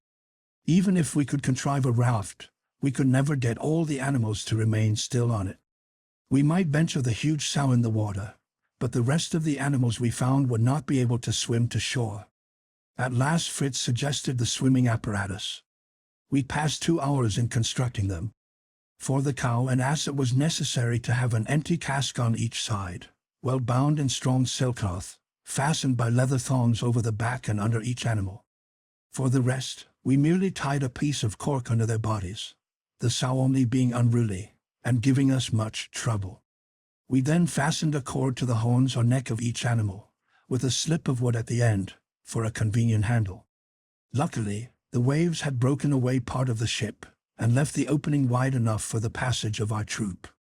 We first launched the ass into the water, by a sudden push. He swam away, after the first plunge, very gracefully. The cow, sheep, and goats followed quietly after. The sow was furious, and soon broke loose from us all, but fortunately reached the shore long before the rest. We now embarked, fastening all the slips of wood to the stern of the boat, thus drawing our train after us, and the wind filling our sail, carried us smoothly towards the shore. Fritz exulted in his plan, as we certainly could never have rowed our boat, loaded as we were. I once more took out my telescope, and was remarking that our party on shore seemed making ready for some excursion, when a loud cry from Fritz filled me with terror. "We are lost! We are lost! See, what a monstrous fish!" Though pale with alarm, the bold boy had seized his gun, and encouraged by my directions, he fired 2 balls into the head of the monster, as it was preparing to dart on the sheep. It immediately made its escape, leaving a long red track to prove that it was severely wounded. Being freed from our enemy, I now resumed the rudder, and we lowered the sail and rowed to shore. The animals, as soon as the water became low enough, walked out at their own discretion, after we had relieved them from their swimming girdles. We then secured our boat as before, and landed ourselves, anxiously looking round for our friends. We had not long to wait. They came joyfully to greet us, and after our first burst of pleasure, we sat down to tell our adventures in a regular form. My wife was overjoyed to see herself surrounded by these valuable animals, and especially pleased that her son Fritz had suggested so many useful plans. We next proceeded to disembark all our treasures. I noticed that Jack wore a belt of yellow skin, in which were placed a pair of pistols, and inquired where he had got his brigand costume. "I manufactured it myself," said he. "And this is not all. Look at the dogs." The dogs wore each a collar of the same skin as his belt, bristling with long nails, the points outwards, a formidable defense. "It is my own invention," said he. "Only Mama helped me in the sewing." "But where did you get the leather, the needle and thread?" inquired I. "Fritz's jackal supplied the skin," said my wife, "and my wonderful bag the rest. There is still more to come from it, only say what you want."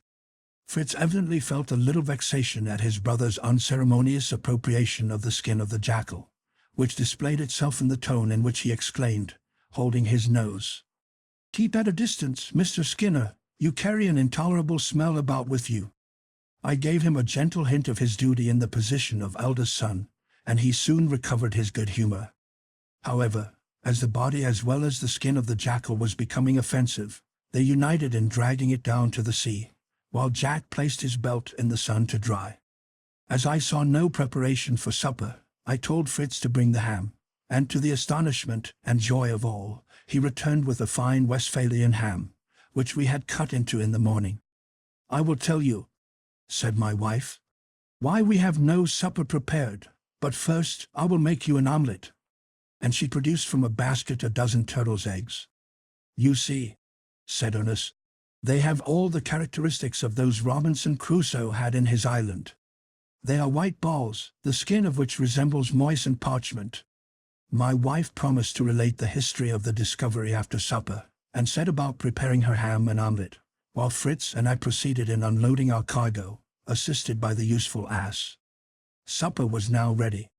A tablecloth was laid over the butter cask, and spread with the plates and spoons from the ship. The ham was in the middle, and the omelette and cheese at each end, and we made a good meal, surrounded by our subjects, the dogs, the fowls, the pigeons, the sheep, and the goats, waiting for our notice. The geese and ducks were more independent, remaining in their marsh, where they lived in plenty on the small crabs which abounded there. After supper, I sent Fritz for a bottle of the captain's canary wine, and then requested my wife to give us her recital.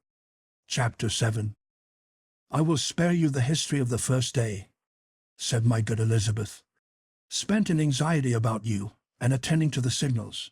But this morning, being satisfied that all was going right, I sought, before the boys got up, a shady place to rest in, but in vain. I believe this barren shore has not a single tree on it. Then I began to consider on the necessity of searching for a more comfortable spot for our residence, and determined, after a slight repast, to set out with my children across the river, on a journey of discovery. The day before, Jack had busied himself in skinning the jackal with his knife, sharpened on the rock, Ernest declining to assist him in his dirty work, for which I reproved him, sorry that any fastidiousness should deter him from a labor of benefit to society. Jack proceeded to clean the skin as well as he was able, then procured from the nail chest some long flat-headed nails, and inserted them closely through the long pieces of skin he had cut for collars. He then cut some sailcloth, and made a double lining over the heads of the nails, and finished by giving me the delicate office of sewing them together, which I could not but comply with. His belt he first stretched on a plank, nailing it down, and exposing it to the sun, lest it should shrink in drying. Now for our journey. We took our game bags and some hunting knives. The boys carried provisions, and I had a large flask of water. I took a small hatchet, and gave Ernest a carbine, which might be loaded with ball, keeping his light gun for myself. I carefully secured the opening of the tent with the hooks. Turk went before, evidently considering himself our guide, and we crossed the river with some difficulty. As we proceeded, I could not help feeling thankful that you had so early taught the boys to use firearms properly, as the defense of my youngest boy and myself now depended on the two boys of 10 and 12 years of age. When we attained the hill you described to us, I was charmed with the smiling prospect, and for the first time since our shipwreck ventured to hope for better things. I had remarked a beautiful wood, to which I determined to make our way, for a little shade, and a most painful progress it was, through grass that was higher than the children's heads. As we were struggling through it, we heard a strange rustling sound among the grass, and at the same moment a bird of prodigious size rose, and flew away, before the poor boys could get their guns ready. They were much mortified, and I recommended them always to have their guns in readiness, for the birds would not be likely to wait till they loaded them. Francis thought the bird was so large it must be an eagle, but Ernest ridiculed the idea, and added that he thought it must be of the bustard tribe. We went forward to the spot from which it had arisen, when suddenly another bird of the same kind, though still larger, sprung up, close to our feet, and was soon soaring above our heads. I could not help laughing to see the look of astonishment and confusion with which the boys looked upwards after it. At last Jack took off his hat, and making a low bow said, "Pray, Mr. Bird, be kind enough to pay us another visit. You will find us very good children." We found the large nest they had left. It was rudely formed of dry grass, and empty, but some fragments of eggshells were scattered near, as if the young had been recently hatched. We therefore concluded that they had escaped among the grass. Dr. Ernest immediately began a lecture. "You observe, Francis, these birds could not be eagles, which do not form their nests on the ground. Neither do their young run as soon as they are hatched. These must be of the gallinaceous tribe, an order of birds such as quails, partridges, turkeys, and and from the sort of feathered mustache which I observed at the corner of the beak, I should pronounce that these were bustards." But we had now reached the little wood, and our learned friend had sufficient employment in scrutinizing and endeavoring to classify the immense number of beautiful, unknown birds which sung and fluttered about us, apparently regardless of our intrusion. We found that what we thought a wood was merely a group of a dozen trees, of a height far beyond any I had ever seen, and apparently belonging rather to the air than the earth, the trunks springing from roots which formed a series of supporting arches. Jack climbed one of the arches, and measured the trunk of the tree with a piece of packthread. He found it to be 34 feet. I made 32 steps round the roots. Between the roots and the lowest branches, it seemed about 40 or 50 feet. The branches are thick and strong, and the leaves are of a moderate size, and resemble our walnut tree.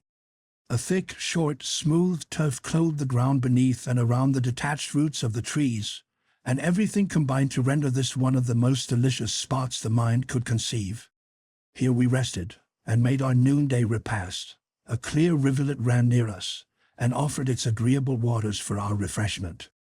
Our dogs soon joined us, but I was astonished to find they did not crave for food, but laid down to sleep at our feet. For myself, so safe and happy did I feel, that I could not but think that if we could contrive a dwelling on the branches of one of these trees, we should be in perfect peace and safety. We set out on our return, taking the road by the seashore, in case the waves had cast up anything from the wreck of the vessel. We found a quantity of timber, chests, and casks, but all too heavy to bring. We succeeded in dragging them, as well as we could, out of the reach of the tide, our dogs, in the meantime, fishing for crabs, with which they regaled themselves, much to their own satisfaction and to mine, as I now saw they would be able to provide their own food. As we rested from our rough labor, I saw Flora scratching in the sand, and swallowing something with great relish. Ernest watched, and then said very quietly, "They are turtles' eggs." We drove away the dog, and collected about 2 dozen, leaving her the rest as a reward for her discovery. While we were carefully depositing our spoil in the game bags, we were astonished at the sight of a sail. Ernest was certain it was Papa and Fritz, and though Francis was in dread that it should be the savages who visited Robinson Crusoe's island, coming to eat us up, we were soon enabled to calm his fears. We crossed the river by leaping from stone to stone, and hastening to the landing place, arrived to greet you on your happy return. "And I understand, my dear," said I, "that you have discovered a tree 60 feet high, where you wish we should perch like fowls. But how are we to get up?" "Oh, you must remember," answered she, "the large lime tree near our native town, in which was a ballroom. We used to ascend to it by a wooden staircase. Could you not contrive something of the sort in one of these gigantic trees, where we might sleep in peace, fearing neither jackals nor any other terrible nocturnal enemy?" I promised to consider this plan, hoping at least that we might make a commodious and shady dwelling among the roots. Tomorrow we were to examine it. We then performed our evening devotions, and retired to rest. Chapter 8. "Now, my dear Elizabeth," said I, waking early next morning, "let us talk a little on this grand project of changing our residence, to which there are many objections. First, it seems wise to remain on the spot where Providence has cast us, where we can have at once means of support drawn from the ship, and security from all attacks, protected by the rock, the river, and the sea on all sides. My wife distrusted the river, which could not protect us from the jackals, and complained of the intolerable heat of this sandy desert, of her distaste for such food as oysters and wild geese, and lastly, of her agony of mind, when we ventured to the wreck, willingly renouncing all its treasures, and begging we might rest content with the blessings we already had. There is some truth in your objections," said I, "and perhaps we may erect a dwelling under the roots of your favorite tree. But among these rocks we must have a storehouse for our goods, and a retreat in case of invasion. I hope, by blowing off some pieces of the rock with powder, to be able to fortify the part next the river, leaving a secret passage known only to ourselves. This would make it impregnable. But before we proceed, we must have a bridge to convey our baggage across the river. A bridge, said she in a tone of vexation. Then when shall we get from here? Why cannot we ford it as usual? The cow and ass could carry our stores. I explained to her how necessary it was for our ammunition and provision to be conveyed over without risk of wetting, and begged her to manufacture some bags and baskets, and leave the bridge to me and my boys. If we succeeded, it would always be useful. As for fear of danger from lightning or accident, I intended to make a powder magazine among the rocks. The important question was now decided. I called up my sons and communicated our plans to them. They were greatly delighted, though somewhat alarmed, at the formidable project of the bridge. Besides, the delay was vexatious. They were all anxious for a removal into the land of promise, as they chose to call it. We read prayers, and then thought of breakfast. The monkey sucked one of the goats, as if it had been its mother. My wife milked the cow, and gave us boiled milk with biscuit for our breakfast, part of which she put in a flask, for us to take on our expedition. We then prepared our boat for a voyage to the vessel, to procure planks and timber for our bridge. I took both Ernest and Fritz, as I foresaw our cargo would be weighty, and require all our hands to bring it to shore. We rowed vigorously till we got into the current, which soon carried us beyond the bay. We had scarcely reached a little isle at the entrance, when we saw a vast number of gulls and other seabirds, fluttering with discordant cries over it. I hoisted the sail, and we approached rapidly, and when near enough, we stepped on shore, and saw that the birds were feasting so eagerly on the remains of a huge fish, that they did not even notice our approach. We might have killed numbers, even with our sticks. This fish was the shark which Fritz had so skillfully shot through the head the night before. He found the marks of his 3 balls. Ernest drew his ramrod from his gun, and struck so vigorously right and left among the birds, that he killed some, and put the rest to flight. We then hastily cut off some pieces of the skin of the monster, which I thought might be useful, and placed them in our boat. But this was not the only advantage we gained by landing. I perceived an immense quantity of wrecked timber lying on the shore of the island, which would spare us our voyage to the ship. We selected such planks as were fit for our purpose. Then, by the aid of our jackscrew and some levers we had brought with us, we extricated the planks from the sand, and floated them, and binding the spars and yards together with cords, with the planks above them, like a raft, we tied them to the stern of our boat, and hoisted our sail.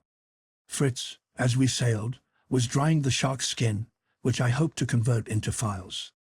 And Ernest, in his usual reflective manner, observed to me, "What a beautiful arrangement of Providence it is, that the mouth of the shark should be placed in such a position that he is compelled to turn on his back to seize his prey, thus giving it a chance of escape. Else, with his excessive voracity, he might depopulate the ocean." At last, we reached our landing place, and securing our boat, and calling out loudly, we soon saw our friends running from the river.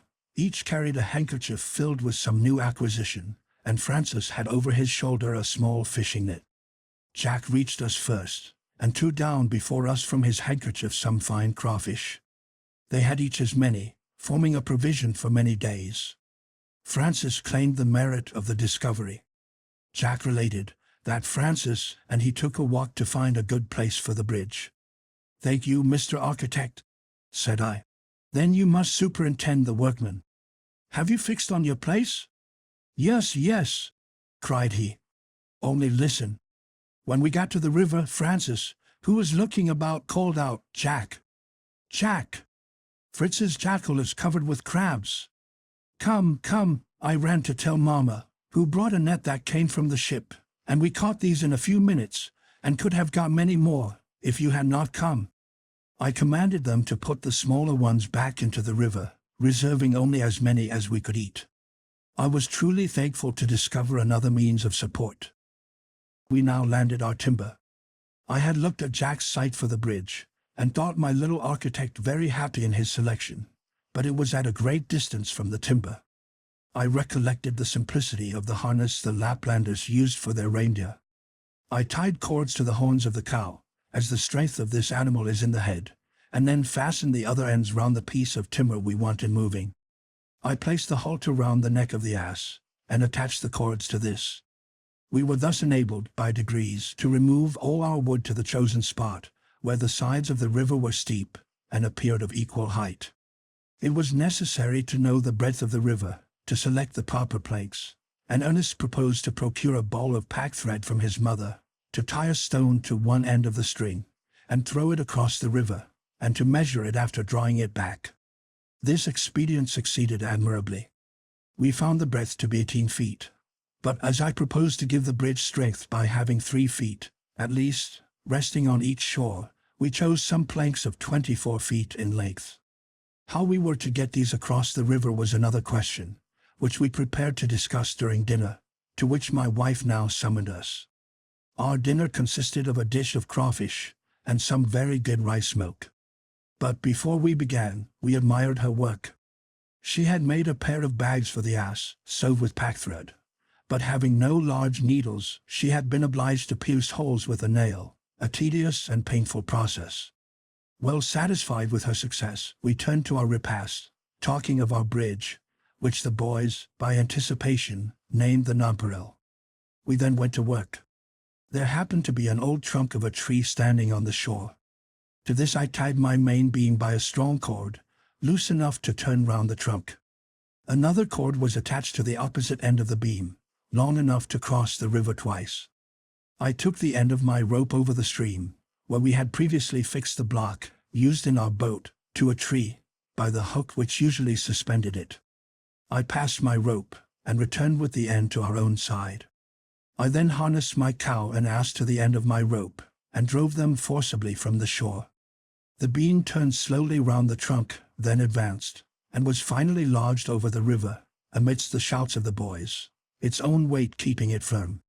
Fritz and Jack leaped on it immediately to run across, to my great fear.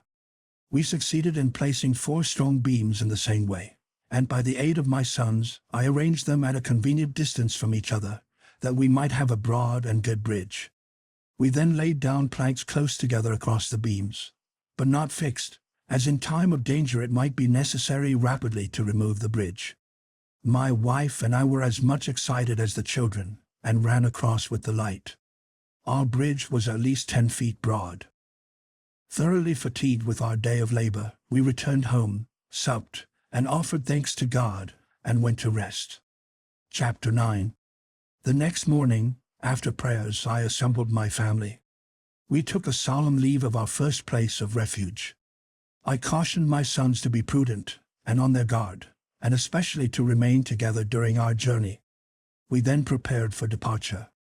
We assembled the cattle. The bags were fixed across the backs of the cow and the ass, and loaded with all our heavy baggage, our cooking utensils, and provisions, consisting of biscuits, butter, cheese, and portable soup, our hammocks and blankets, the captain's service of plate, were all carefully packed in the bags, equally poised on each side the animals. All was ready, when my wife came in haste with her inexhaustible bag, requesting a place for it. Neither would she consent to leave the poultry, as food for the jackals. Above all, Francis must have a place. He could not possibly walk all the way. I was amused with the exactions of the sex, but consented to all, and made a good place for Francis between the bags, on the back of the ass. The elder boys returned in despair. They could not succeed in catching the fowls, but the experienced mother laughed at them, and said she would soon capture them. "If ye do," said my poor little Jack, "I will be contented to be roasted in the place of the first chicken taken." "Then, my poor Jack," said his mother, "you will soon be on the spit. Remember that intellect has always more power than mere bodily exertion. Look here." She scattered a few handfuls of grain before the tent, calling the fowls. They soon all assembled, including the pigeons. Then throwing more down inside the tent, they followed her. It was now only necessary to close the entrance, and they were all soon taken, tied by the wings and feet, and being placed in baskets covered with nets, were added to the rest of our luggage on the backs of the animals. Finally, we conveyed inside the tent all we could not carry away, closing the entrance, and barricading it with chests and casks, thus confiding all our possessions to the care of God. We set out on our pilgrimage, each carrying a game bag and a gun. My wife and her eldest son led the way, followed by the heavily laden cow and ass. The third division consisted of the goats, driven by Jack, the little monkey seated on the back of its nurse, and grimacing, to our great amusement. Next came Ernest, with the sheep, and I followed, superintending the whole. Our gallant dogs acted as aides de camp, and were continually passing from the front to the rear rank. Our march was slow, but orderly, and quite patriarchal. "We are now traveling across the deserts, as our first fathers did," said I, "and as the Arabs, Tartars, and other nomad nations do to this day, followed by their flocks and herds. But these people generally have strong camels to bear their burdens, instead of a poor ass and cow. I hope this may be the last of our pilgrimages." My wife also hoped that, once under the shade of her marvelous trees, we should have no temptation to travel further. We now crossed our new bridge, and here the party was happily augmented by a new arrival. The sow had proved very mutinous at setting out, and we had been compelled to leave her. She now voluntarily joined us, seeing we were actually departing, but continued to grunt loudly her disapprobation of our proceedings. After we had crossed the river, we had another embarrassment. The rich grass tempted our animals to stray off to feed, and, but for our dogs, we should never have been able to muster them again. But for fear of further accident, I commanded my advance guard to take the road by the coast, which offered no temptation to our troops. We had scarcely left the high grass when our dogs rushed back into it, barking furiously, and howling as if in combat. Fritz immediately prepared for action. Ernest drew near his mother. Jack rushed forward with his gun over his shoulder, and I cautiously advanced, commanding them to be discreet and cool. But Jack, with his usual impetuosity, leaped among the high grass to the dogs, and immediately returned, clapping his hands and crying out, "Be quick, Papa! A huge porcupine, with quills as long as my arm." When I got up, I really found a porcupine, whom the dogs were warmly attacking. It made a frightful noise, erecting its quills so boldly that the wounded animals howled with pain after every attempt to seize it. As we were looking at them, Jack drew a pistol from his belt and discharged it directly into the head of the porcupine, which fell dead. Jack was very proud of his feat, and Fritz, not a little jealous, suggested that such a little boy should not be trusted with pistols, as he might have shot one of the dogs, or even one of us. I forbade any envy or jealousy among the brothers, and declared that all did well who acted for the public good. Mamma was now summoned to see the curious animal her son's valor had destroyed. Her first thought was to dress the wounds made by the quills which had stuck in the noses of the dogs during their attack. In the meantime, I corrected my son's notions on the power of this animal to lance its darts when in danger. This is a popular error. Nature has given it a sufficient protection in its defensive and offensive armor. As Jack earnestly desired to carry his booty with him, I carefully embedded the body in soft grass, to preserve the quills, then packed it in strong cloth, and placed it on the ass behind Francis. At last we arrived at the end of our journey, and certainly, the size of the trees surpassed anything I could have imagined. Jack was certain they were gigantic walnut trees. For my own part, I believed them to be a species of fig tree, probably the Antilles figure, but all thanks were given to the kind mother who had sought out such a pleasant home for us. At all events, we could find a convenient shelter among the roots. And, if we should ever succeed in perching on the branches, I told her we should be safe from all wild beasts. I would defy even the bears of our native mountains to climb these immense trunks, totally destitute of branches. We released our animals from their loads, tying their four legs together, that they might not stray, except the sow, who, as usual, did her own way. The fowls and pigeons we released, and left to their own discretion. We then sat down on the grass, to consider where we should establish ourselves. I wished to mount the tree that very night. Suddenly we heard, to our no slight alarm, the report of a gun. But the next moment the voice of Fritz reassured us. He had stolen out unnoticed, and shot a beautiful tiger cat, which he displayed in great triumph. "Well done, noble hunter," said I. "You deserve the thanks of the fowls and pigeons. They would most probably have all fallen a sacrifice tonight, if you had not slain their deadly foe. Pray wage war with all his kind, or we shall not have a chicken left for the pot." Ernest then examined the animal with his customary attention, and declared that the proper name was the Marde, a fact Fritz did not dispute, only requesting that Jack might not meddle with the skin, as he wished to preserve it for a belt. I recommended them to skin it immediately, and give the flesh to the dogs. Jack, at the same time, determined to skin his porcupine, to make dog collars. Part of its flesh went into the soup kettle, and the rest was salted for the next day. We then sought for some flat stones in the bed of the charming little river that ran at a little distance from us, and set about constructing a cooking place. Francis collected dry wood for the fire, and while my wife was occupied in preparing our supper, I amused myself by making some packing needles for her rude work from the quills of the porcupine. I held a large nail in the fire till it was red hot, then, holding the head and wet linen, I pierced the quills, and made several needles, of various sizes, to the great contentment of our indefatigable workwoman.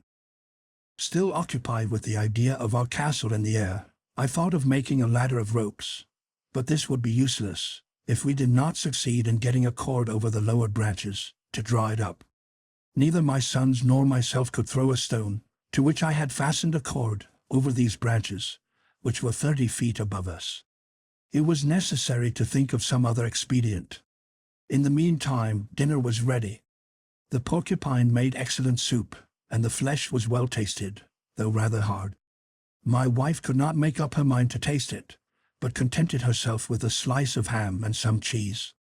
Chapter 10.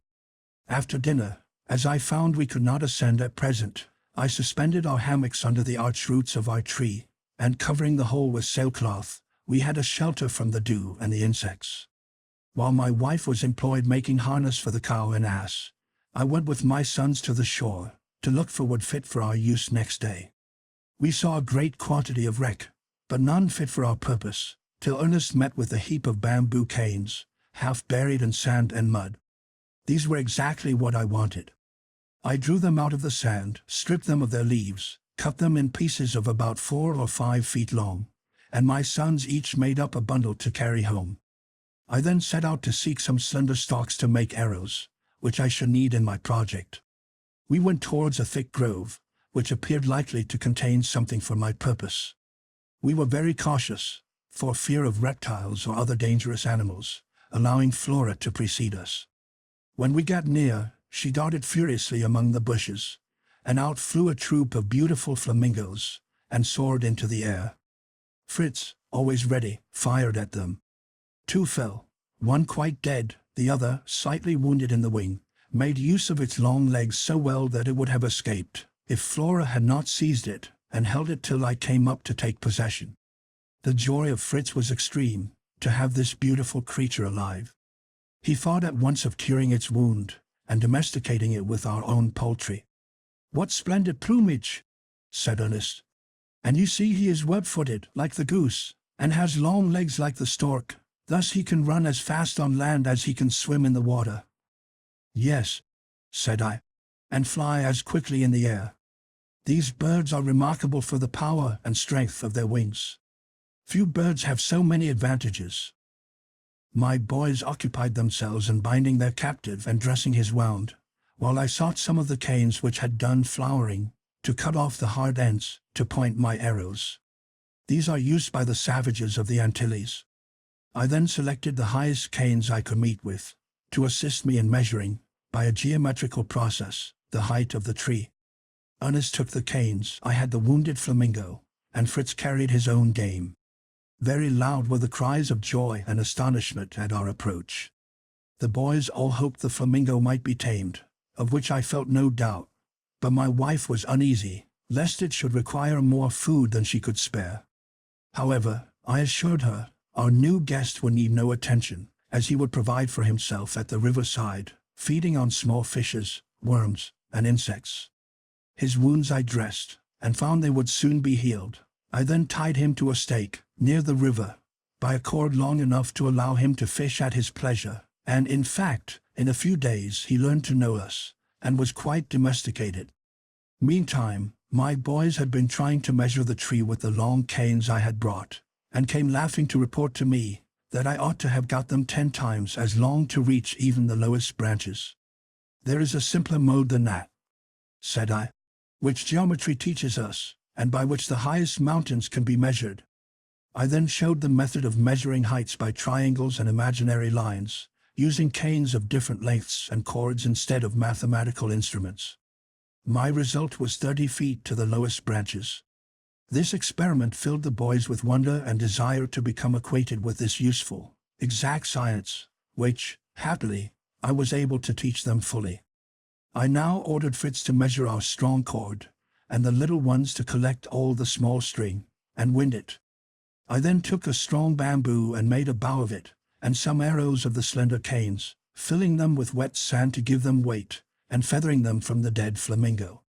As soon as my work was completed, the boys crowded round me, all begging to try the bow and arrows.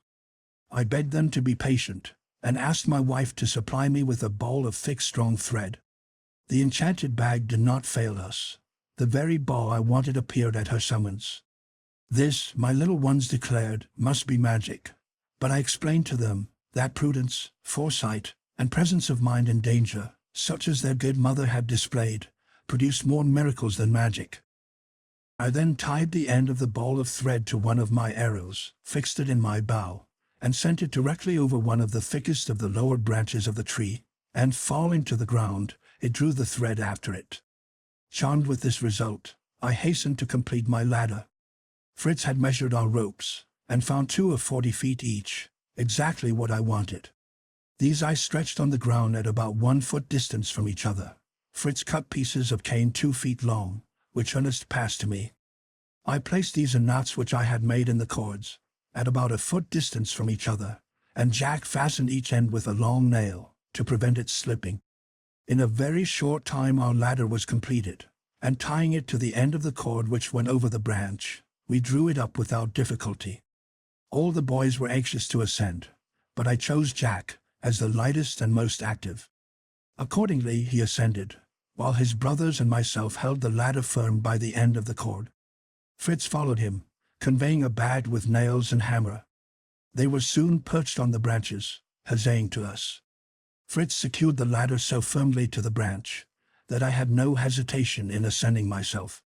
I carried with me a large pulley fixed to the end of a rope, which I attached to a branch above us, to enable us to raise the planks necessary to form the groundwork of our habitation. I smoothed the branches a little by aid of my axe, sending the boys down to be out of my way.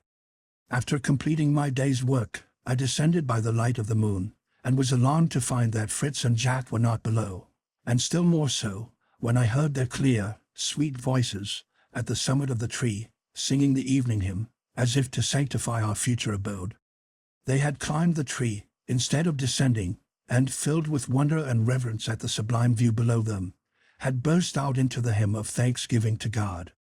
I could not scold my dear boys when they descended, but directed them to assemble the animals, and to collect wood, to keep up fires during the night, in order to drive away any wild beasts that might be near. My wife then displayed her work, complete harness for our 2 beasts of burden, and in return, I promised her we would establish ourselves next day in the tree. Supper was now ready. 1 piece of the porcupine was roasted by the fire, smelling deliciously. Another piece formed a rich soup. A cloth was spread on the turf. The ham, cheese, butter, and biscuits were placed upon it. My wife first assembled the fowls, by throwing some grain to them, to accustom them to the place.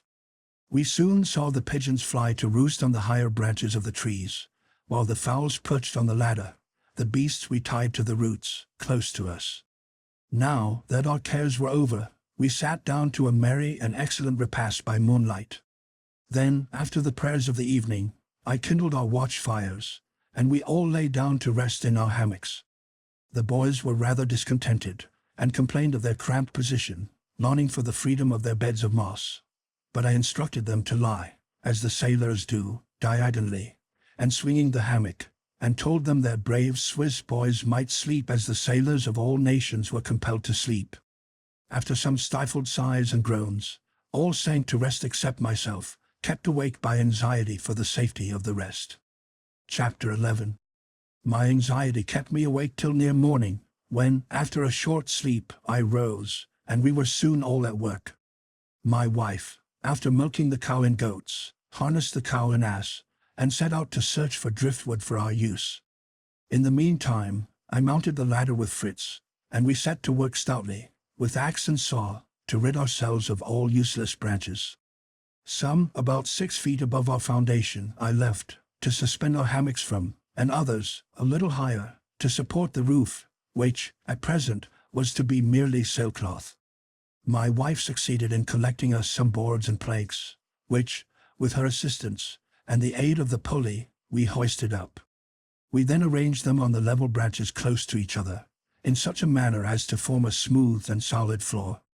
I made a sort of parapet round, to prevent accidents. By degrees our dwelling began to assume a distinct form. The sailcloth was raised over the high branches, forming a roof, and being brought down on each side, was nailed to the parapet. The immense trunk protected the back of our apartment, and the front was open to admit the breeze from the sea, which was visible from this elevation. We hoisted our hammocks and blankets by the pulley, and suspended them. My son and I then descended, and, as our day was not yet exhausted, we set about constructing a rude table and some benches, from the remainder of our wood, which we placed beneath the roots of the tree, henceforward to be our dining room. The little boys collected the chips and pieces of wood for firewood, while their mamma prepared supper, which we needed much after the extraordinary fatigues of this day. The next day, however, being Sunday, we looked forward to as a day of rest, of recreation, and thanksgiving to the great God who had preserved us. Supper was now ready. My wife took a large earthen pot from the fire, which contained a good stew, made of the flamingo, which Ernest had told her was an old bird, and would not be eatable, if dressed any other way. His brothers laughed heartily, and called him the cook. He was, however, quite right. The stew, well seasoned, was excellent, and we picked the very bones. Whilst we were thus occupied, the living flamingo, accompanying the rest of the fowls, and free from bonds, came in, quite tame, to claim his share of the repast, evidently quite unsuspicious that we were devouring his mate. He did not seem at all inclined to quit us. The little monkey, too, was quite at home with the boys, leaping from one to another for food, which he took in his forepaws, and ate with such absurd mimicry of their actions, that he kept us in continual convulsions of laughter. To augment our satisfaction, our great Sal, who had deserted us for 2 days, returned of her own accord, grunting her joy at our reunion. My wife welcomed her with particular distinction, treating her with all the milk we had to spare, for, as she had no dairy utensils to make cheese and butter, it was best thus to dispose of our superfluity. I promised her, on our next voyage to the ship, to procure all these necessaries. This she could not, however, hear of, without shuddering. The boys now lighted the fires for the night. The dogs were tied to the roots of the tree, as a protection against invaders, and we commenced our ascent. My 3 eldest sons soon ran up the ladder. My wife followed, with more deliberation, but arrived safely. My own journey was more difficult, as, besides having to carry Francis on my back, I had detached the lower part of the ladder from the roots, where it was nailed, in order to be able to draw it up during the night. We were thus as safe in our castle as the knights of old, when their drawbridge was raised. We retired to our hammocks free from care, and did not wake till the sun shone brightly in upon us. Chapter 12.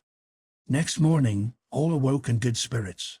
I told them that on this, the Lord's day, we would do no work. That it was appointed, not only for a day of rest, but a day when we must, as much as possible, turn our hearts from the vanities of the world, to God himself, thank him, worship him, and serve him.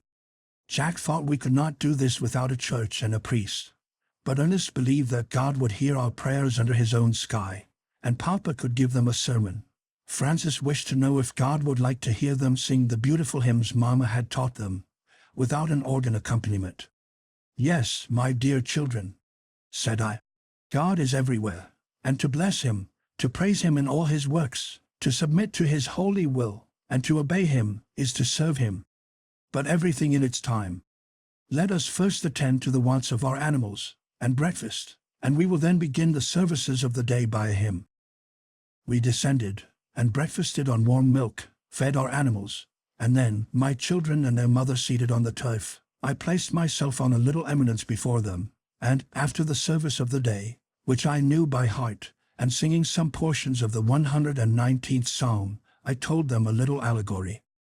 There was once on a time a great king, whose kingdom was called the land of light and reality, because there reigned there constant light and incessant activity. On the most remote frontier of this kingdom, towards the north, there was another large kingdom, equally subject to his rule, and of which none but himself knew the immense extent. From time immemorial, an exact plan of this kingdom had been preserved in the archives. It was called the land of obscurity, or night, because everything in it was dark and inactive. In the most fertile and agreeable part of the empire of reality, the king had a magnificent residence, called the Heavenly City, where he held his brilliant court. Millions of servants executed his wishes, still more were ready to receive his orders. The first were clothed in glittering robes, whiter than snow, for white was the color of the great king, as the emblem of purity.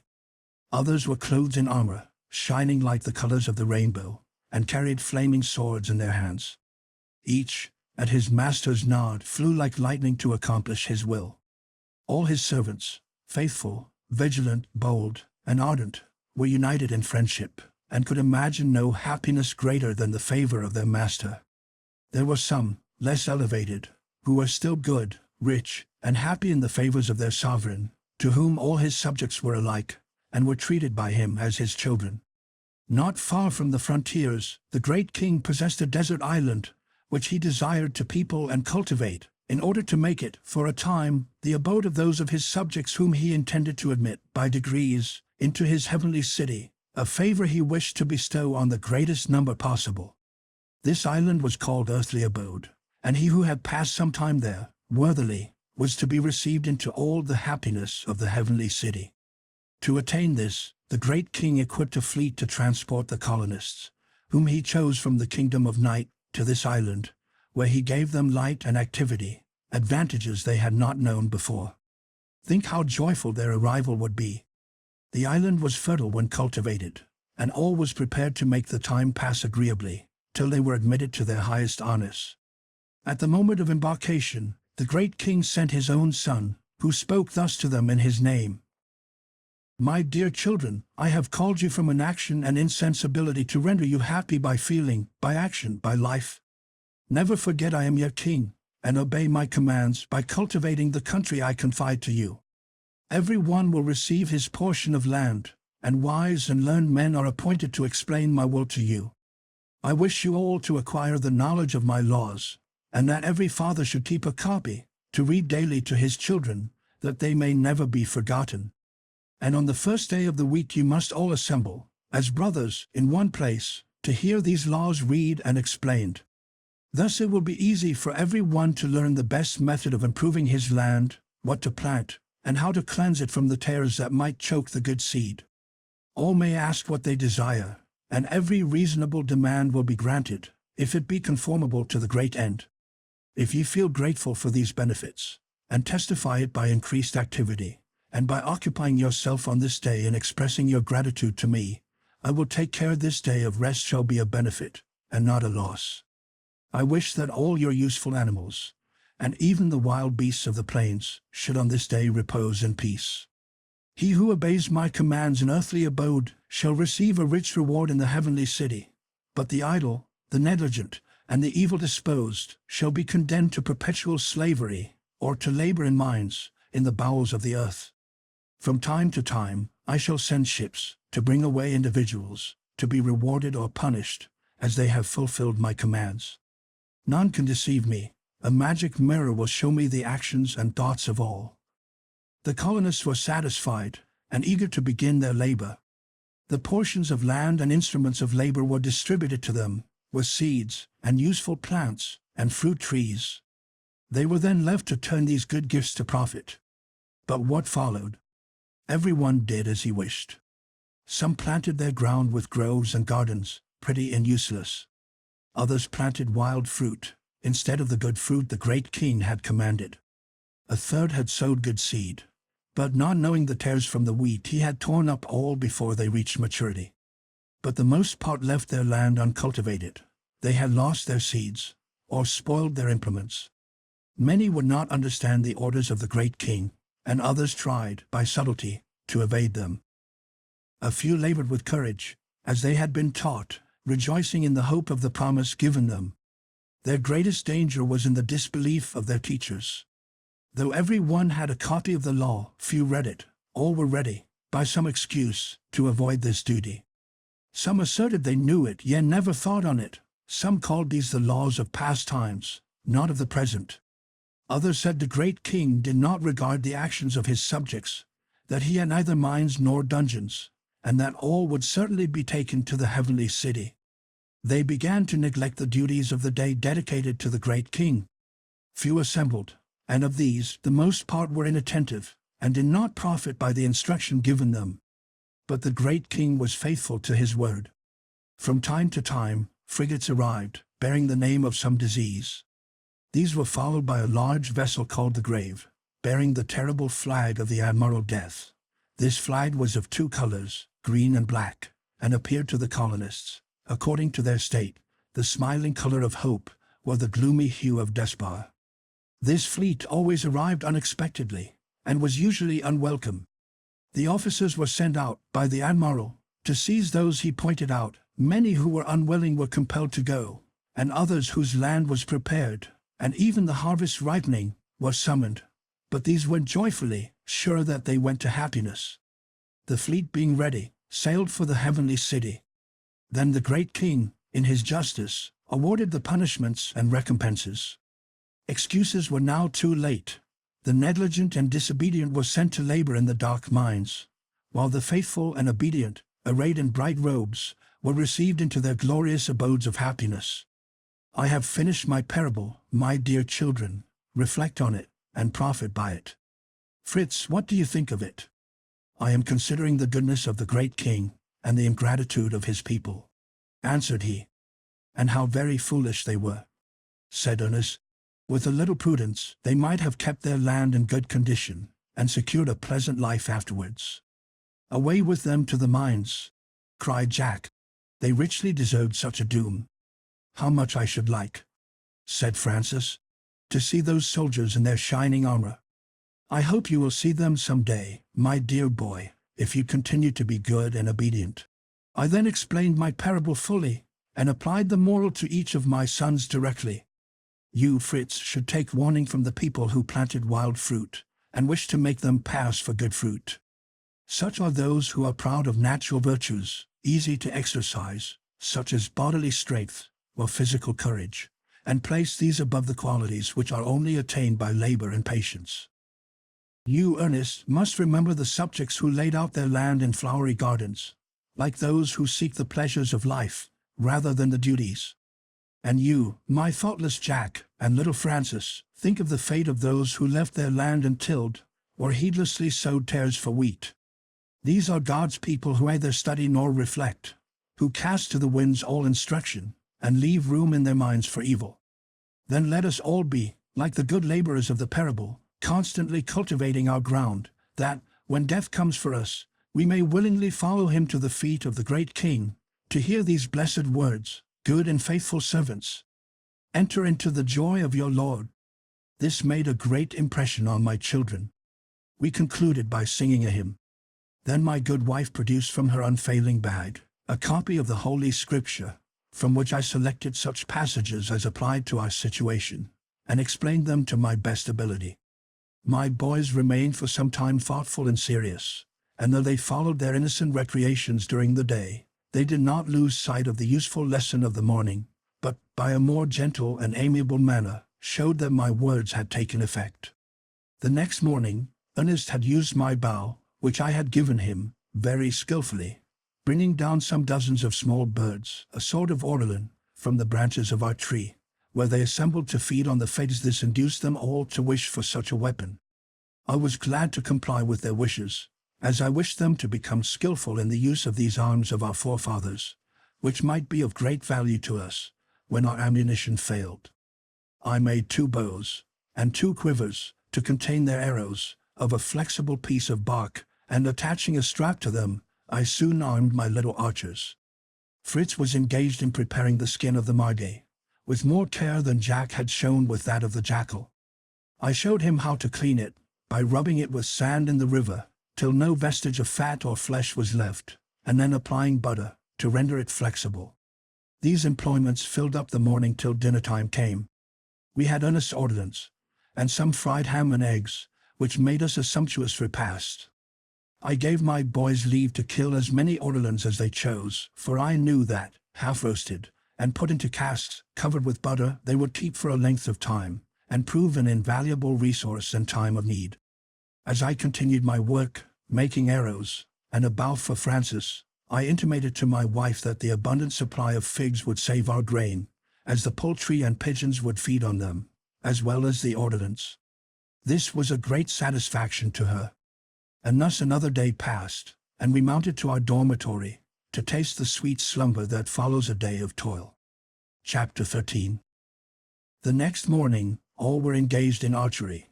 I completed the bow for Francis, and at his particular request made him a quiver too. The delicate bark of a tree, united by glue, obtained from our portable soup, formed an admirable quiver. This I suspended by a string round the neck of my boy, furnished with arrows. Then taking his bow in his hand, he was as proud as a knight armed at all points. After dinner, I proposed that we should give names to all the parts of our island known to us, in order that, by a pleasing delusion, we might fancy ourselves in an inhabited country.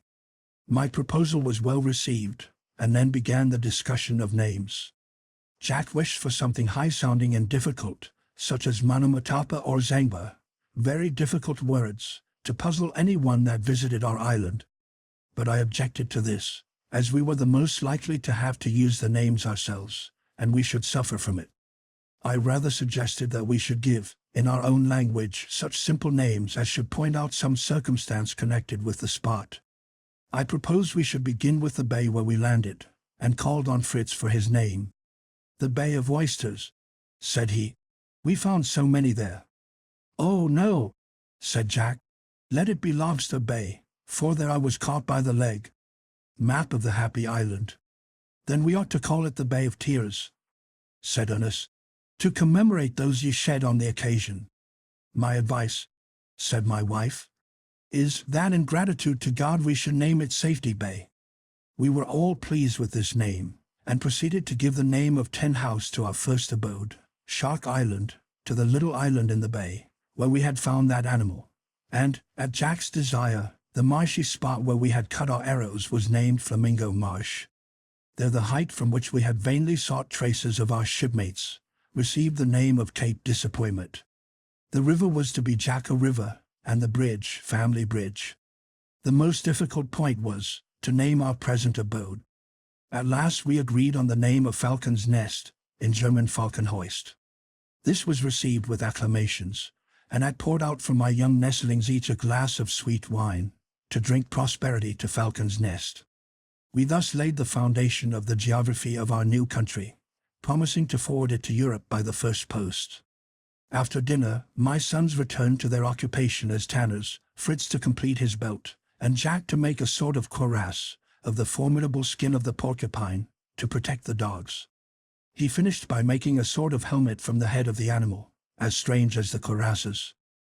The heat of the day being over, we prepared to set out to walk to Tent House, to renew our stock of provisions, and endeavor to bring the geese and ducks to our new residence. But instead of going by the coast, we proposed to go up the river till we reached the chain of rocks, and continue under their shade till we got to the cascade, where we could cross, and return by Family Bridge. This was approved, and we set out. Fritz, decorated with his beautiful belt of skin, Jack in his porcupine helmet. Each had a gun and game bag, except Francis, who, with his pretty fair face, his golden hair, and his bow and quiver, was a perfect Cupid. My wife was loaded with a large butter pot for a fresh supply.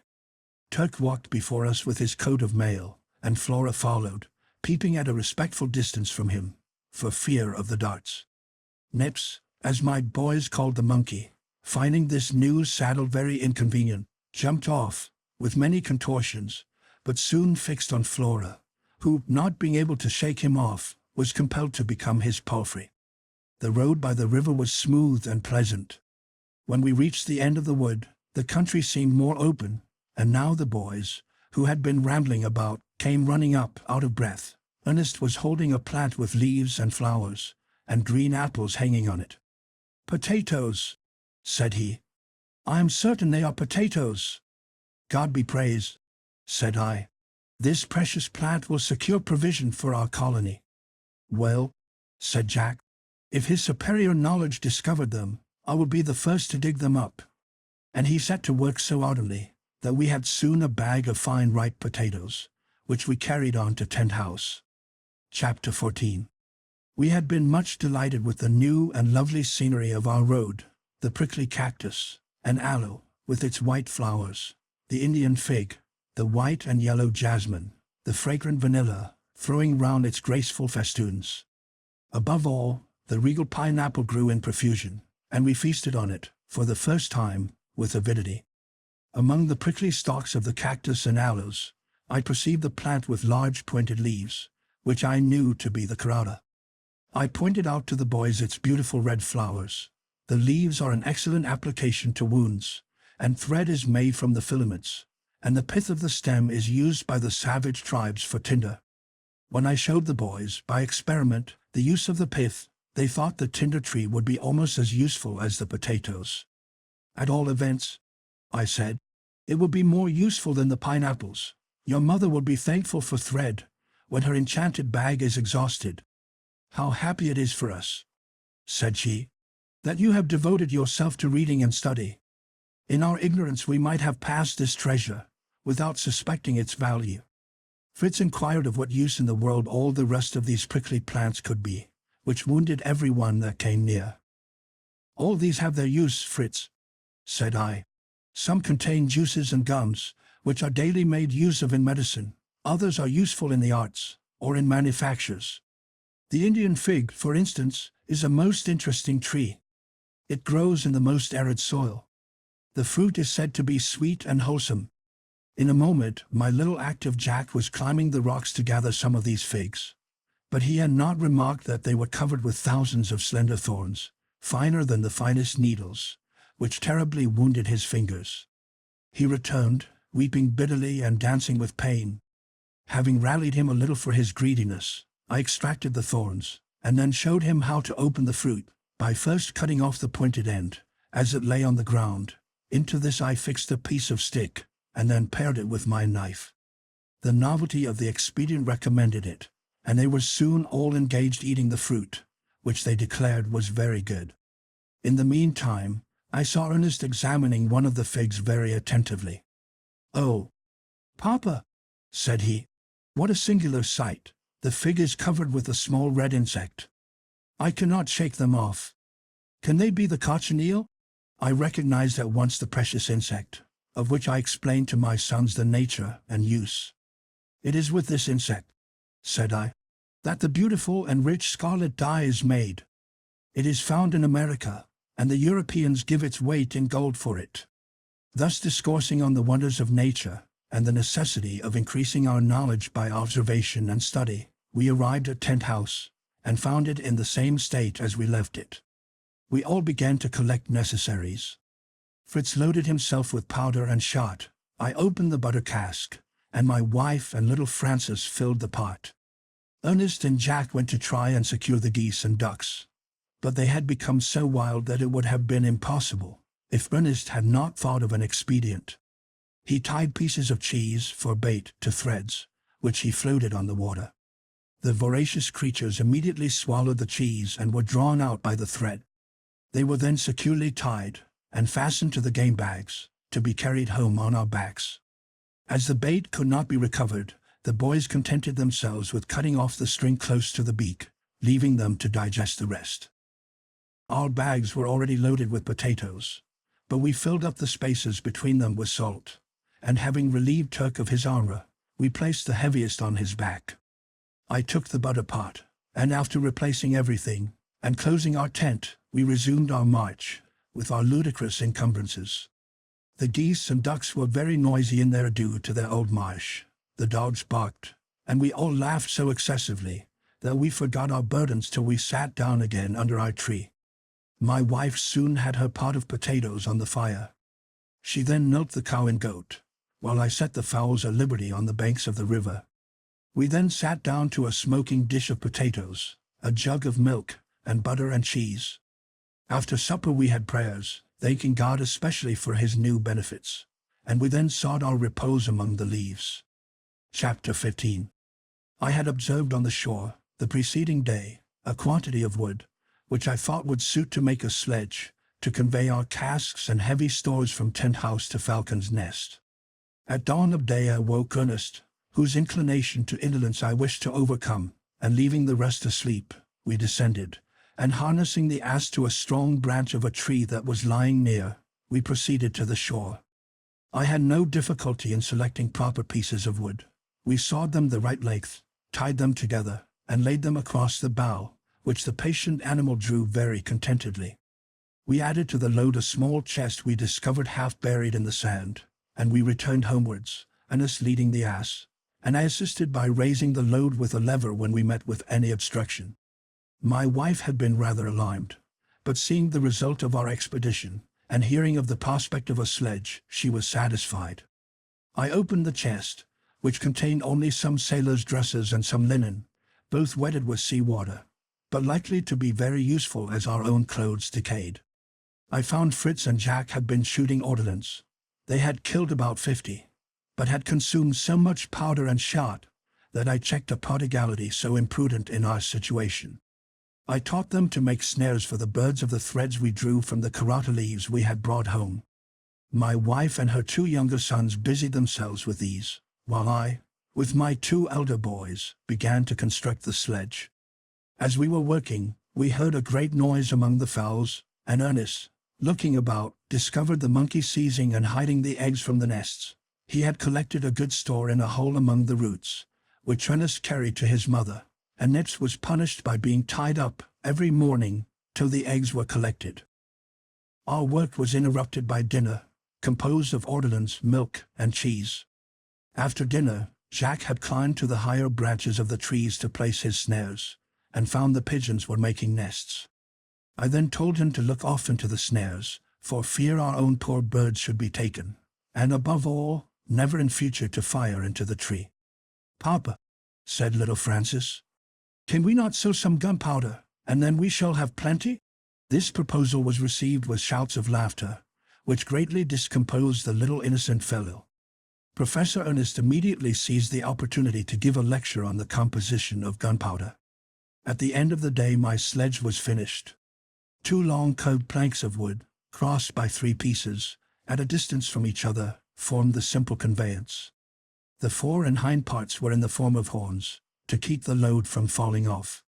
2 ropes were fastened to the front, and my sledge was complete. My wife was delighted with it, and hoped I would now set out immediately to tent house for the butter cask. I made no objection to this, and Ernest and I prepared to go, and leave Fritz in charge of the family. Chapter 16. When we were ready to set out, Fritz presented each of us with a little case he had made from the skin of the margay. They were ingeniously contrived to contain knife, fork, and spoon, and a small hatchet. We then harnessed the ass and the cow to the sledge, took a flexible bamboo cane for a whip, and followed by Flora, we departed, leaving Turk to guard the tree. We went by the shore, as the better road for the sledge, and crossing Family Bridge, were soon at tent house. After unharnessing the animals, we began to load. We took the cask of butter, the cheese, and the biscuit, all the rest of our utensils, powder, shot, and Turk's armor, which we had left there. These labors had so occupied us, that we had not observed that our animals, attracted by the pasturage, had crossed the bridge, and wandered out of sight. I sent Ernest to seek them, and in the meantime went to the bay, where I discovered some convenient little hollows in the rock, that seemed cut out for baths. I called Ernest to come, and till he arrived, employed myself in cutting some rushes, which I thought might be useful. When my son came, I found he had ingeniously removed the first planks from the bridge, to prevent the animals straying over again. We then had a very pleasant bath, and Ernest being out first, I sent him to the rock, where the salt was accumulated, to fill a small bag, to be transferred to the large bags on the ass. He had not been absent long, when I heard him cry out, "Papa! Papa! A huge fish! I cannot hold it, it will break my line." I ran to his assistance, and found him lying on the ground on his face, tugging at his line, to which an enormous salmon was attached, that had nearly pulled him into the water. I let it have a little more line, then drew it gently into a shallow, and secured it. It appeared about 15 pounds weight, and we pleased ourselves with the idea of presenting this to our good cook. Ernest said he remembered having remarked how this place swarmed with fish, and he took care to bring his rod with him. He had taken about a dozen small fishes, which he had in his handkerchief, before he was overpowered by the salmon. I cut the fishes open, and rubbed the inside with salt, to preserve them, then placing them in a small box on the sledge, and adding our bags of salt, we harnessed our animals, and set off homewards. When we were about halfway, Flora left us, and by her barking, raised a singular animal, which seemed to leap instead of ran. The irregular bounds of the animal disconcerted my aim, and though very near, I missed it. Ernest was more fortunate. He fired at it, and killed it. It was an animal about the size of a sheep, with the tail of a tiger. Its head and skin were like those of a mouse, ears longer than the hair. There was a curious pouch on the belly. The forelegs were short, as if imperfectly developed, and armed with strong claws, the hind legs long, like a pair of stilts. After Ernest's pride of victory was a little subdued, he fell back on his science, and began to examine his spoil. "By its teeth," said he, "it should belong to the family of rodents, or gnawers, by its legs, to the jumpers, and by its pouch, to the opossum tribe." This gave me the right clue. "Then," said I, "this must be the animal Cook first discovered in New Holland, and it is called the kangaroo."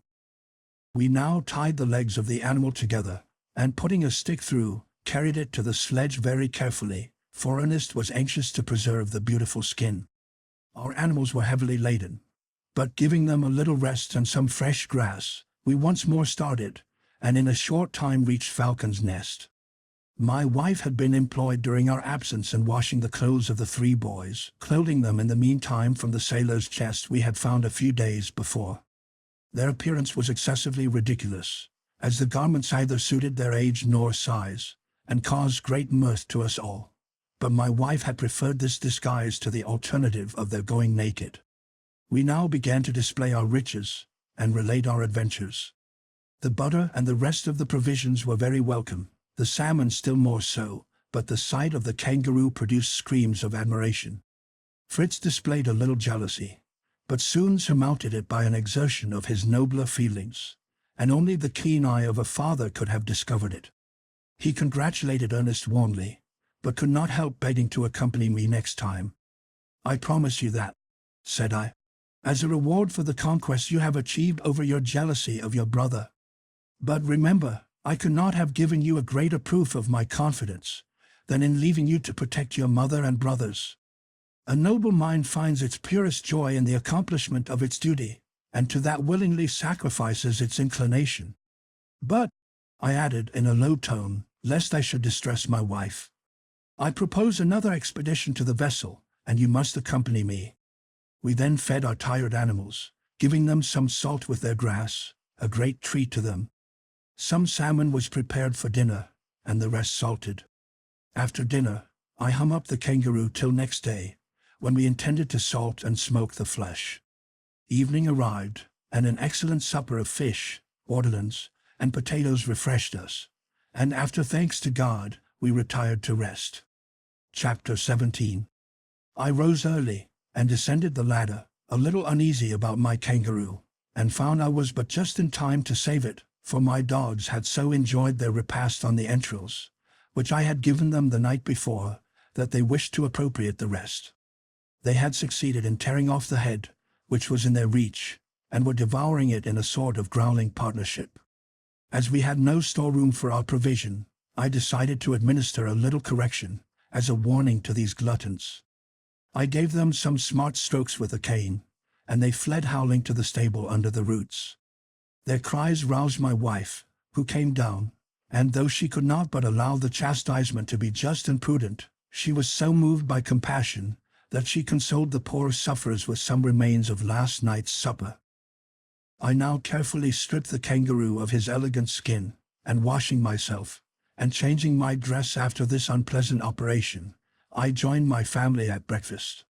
I then announced my plan of visiting the vessel, and ordered Fritz to make preparations. My wife resigned herself mournfully to the necessity. When we were ready to depart, Ernest and Jack were not to be found. Their mother suspected they had gone to get potatoes. This calmed my apprehension, but I charged her to reprimand them for going without leave. We set out towards Tent House, leaving Flora to protect the household, and taking our guns as usual. We had scarcely left the wood, and were approaching Jacka River, when we heard piercing cries, and suddenly Ernest and Jack leaped from a thicket, delighted, as Jack said, and having succeeded in their plan of accompanying us, and moreover, in making us believe we were beset with savages. They were, however, disappointed. I gave them a severe reproof for their disobedience, and sent them home with a message to their mother that I thought we might be detained all night, and begged she would not be uneasy. They listened to me in great confusion, and were much mortified at their dismissal, but I begged Fritz to give Ernest his silver watch, that they might know how the time passed, and I knew that I could replace it, as there was a case of watches in the ship. This reconciled them a little to their lot, and they left us. We went forward to our boat, embarked, and aided by the current, soon reached the vessel. My first care was to construct some more convenient transport vessel than our boat. Fritz proposed a raft, similar to those used by savage nations, supported on skins filled with air. These we had not, but we found a number of water hogsheads, which we emptied, and closed again, and threw a dozen of them into the sea, between the ship and our boat. Some long planks were laid on these, and secured with ropes. We added a raised edge of planks to secure our cargo, and thus had a solid raft, capable of conveying any burden. This work occupied us the whole day, scarcely interrupted by eating a little cold meat from our game bags. Exhausted by fatigue, we were glad to take a good night's rest in the captain's cabin on an elastic mattress, of which our hammocks had made us forget the comfort. Early next morning we began to load our raft. We began by entirely stripping our own cabin and that of the captain. We carried away even the doors and windows. The chests of the carpenter and the gunner followed. There were cases of rich jewelry, and caskets of money, which at first tempted us, but were speedily relinquished for objects of real utility. I preferred a case of young plants of European fruits, carefully packed in moss for transportation. I saw, with delight, among these precious plants, apple, pear, plum, orange, apricot, peach, almond, and chestnut trees, and some young shoots of vines. How I longed to plant these familiar trees of home in a foreign soil. We secured some bars of iron and pegs of lead grindstones, car wheels ready for mounting, tongs, shovels, plowshares, packets of copper and iron wire, sacks of maize, peas, oats, and vetches, and even a small hand mill. The vessel had been, in fact, laden with everything likely to be useful in a new colony. We found a sawmill in pieces, but marked, so that it could be easily put together. It was difficult to select, but we took as much as was safe on the raft, adding a large fishing net and the ship's compass. Fritz begged to take the harpoons, which he hung by the ropes over the bow of our boat, and I indulged his fancy. We were now loaded as far as prudence would allow us, so, attaching our raft firmly to the boat, we hoisted our sail, and made slowly to the shore. Chapter 18. The wind was favorable, but we advanced slowly, the floating mass that we had to tug retarding us. Fritz had been some time regarding a large object in the water. He called me to steer a little towards it, that he might see what it was. I went to the rudder, and made the movement. Immediately I heard the whistling of the cord, and felt a shock, then a second, which was followed by a rapid motion of the boat. "We are going to founder!" cried I. "What is the matter?" "I have caught it," shouted Fritz. "I have harpooned it in the neck. It is a turtle." I saw the harpoon shining at a distance, and the turtle was rapidly drawing us along by the line. I lowered the sail and rushed forward to cut the line, but Fritz besought me not to do it. He assured me there was no danger, and that he himself would release us if necessary. I reluctantly consented, and saw a whole convoy drawn by an animal whose agony increased its strength. As we drew near the shore, I endeavored to steer so that we might not strike and be capsized. I saw after a few minutes that our conductor again wanted to make out to sea. I therefore hoisted the sail, and the wind being in our favor, he found resistance vain, and tugging as before, followed up the current, only taking more to the left, towards Falcon's Nest, and landing us in a shallow, rested on the shore. I leaped out of the boat, and with the hatchet soon put our powerful conductor out of his misery. Fritz uttered a shout of joy, and fired off his gun, as a signal of our arrival. All came running to greet us, and great was their surprise not only at the value of our cargo, but at the strange mode by which it had been brought into harbor. My first care was to send them for the sledge, to remove some of our load without delay, and as the ebbing tide was leaving our vessels almost dry on the sand, I profited by the opportunity to secure them. By the aid of the jackscrew and levers, we raised and brought to the shore 2 large pieces of lead from the raft. These served for anchors and, connected to the boat and raft by strong cables, fixed them safely. As soon as the sledge arrived, we placed the turtle with some difficulty on it, as it weighed at least 300 weight. We added some lighter articles, the mattresses, some small chests, and proceeded with our first load to Falcon's Nest in great spirits. As we walked on, Fritz told them of the wondrous cases of jewelry we had abandoned for things of use. Jack wished Fritz had brought him a gold snuff-box to hold curious seeds, and Francis wished for some of the money to buy gingerbread at the fair. Everybody laughed at the little simpleton, who could not help laughing himself, when he remembered his distance from fairs. Arrived at home, our first care was to turn the turtle on his back, to get the excellent meat out of the shell. With my hatchet I separated the cartilages that unite the shells. The upper shell is convex, the lower one nearly flat.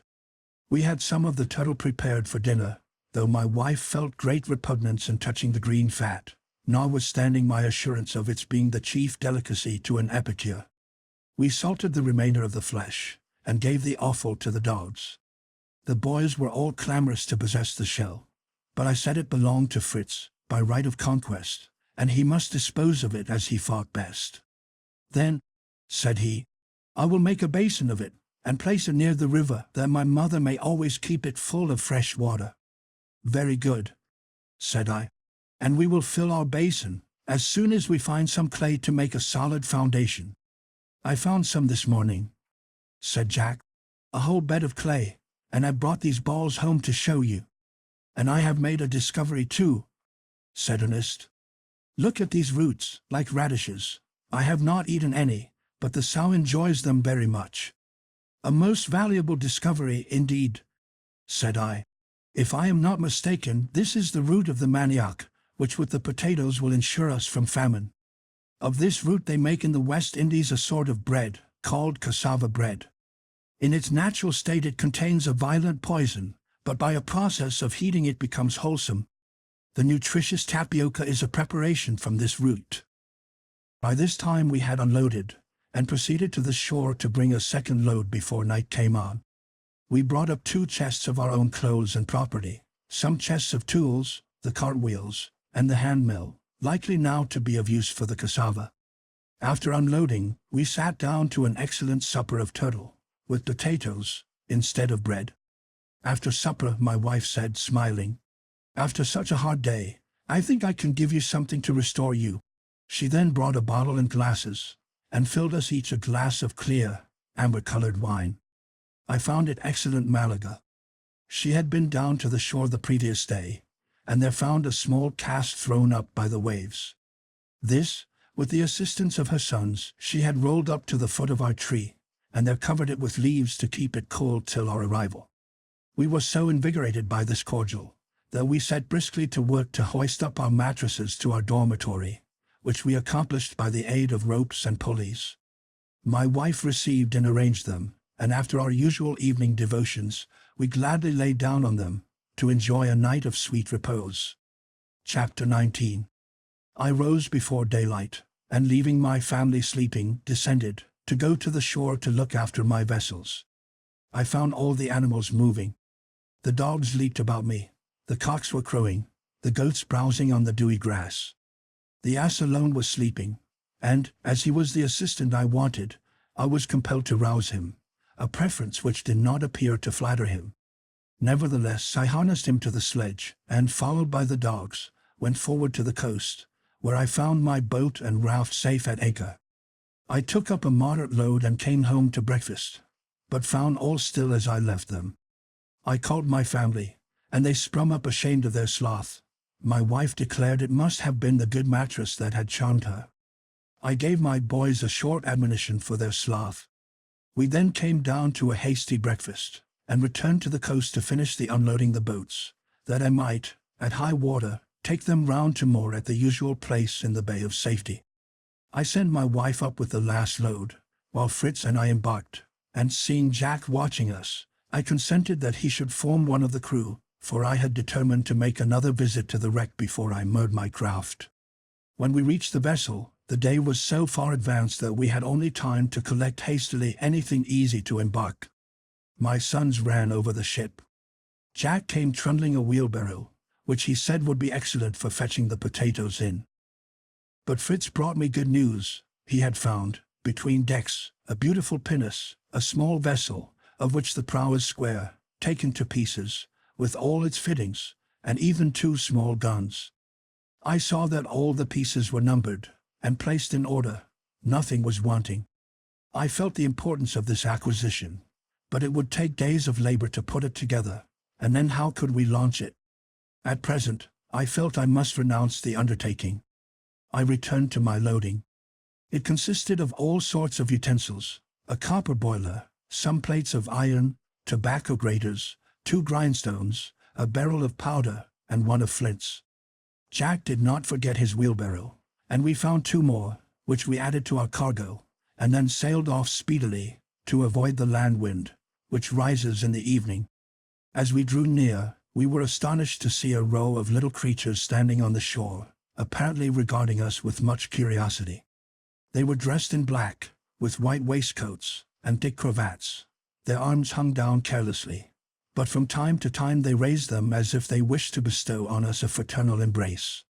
"I believe," said I, laughing, "this must be the country of pygmies, and they are coming to welcome us." "They are the Lilliputians, father," said Jack. "I have read of them, but I thought they had been less."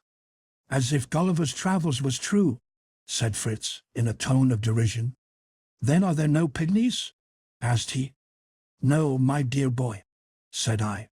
"All these stories are either the invention or the mistakes of ancient navigators, who have taken troops of monkeys for men, or who have wished to repeat something marvelous. But the romance of Gulliver is an allegory, intended to convey great truths." "And now," said Fritz, "I begin to see our pygmies have beaks and wings." "You are right," said I. "They are penguins, as Ernest explained to us some time since. They are good swimmers, but unable to fly, are very helpless on land." I steered gently to the shore that I might not disturb them, but Jack leaped into the water up to his knees, and dashing among the penguins, with a stick struck right and left, knocking down 6 of the poor stupid birds before they were aware. Some of these we brought away alive. The rest, not liking such a reception, took to the water, and were soon out of sight. I scolded Jack for his useless rashness, for the flesh of the penguin is by no means a delicacy. We now filled our 3 wheelbarrows with such things as we could carry, not forgetting the sheets of iron and the graters, and trudged home. Our dogs announced our approach, and all rushed out to meet us. A curious and merry examination commenced.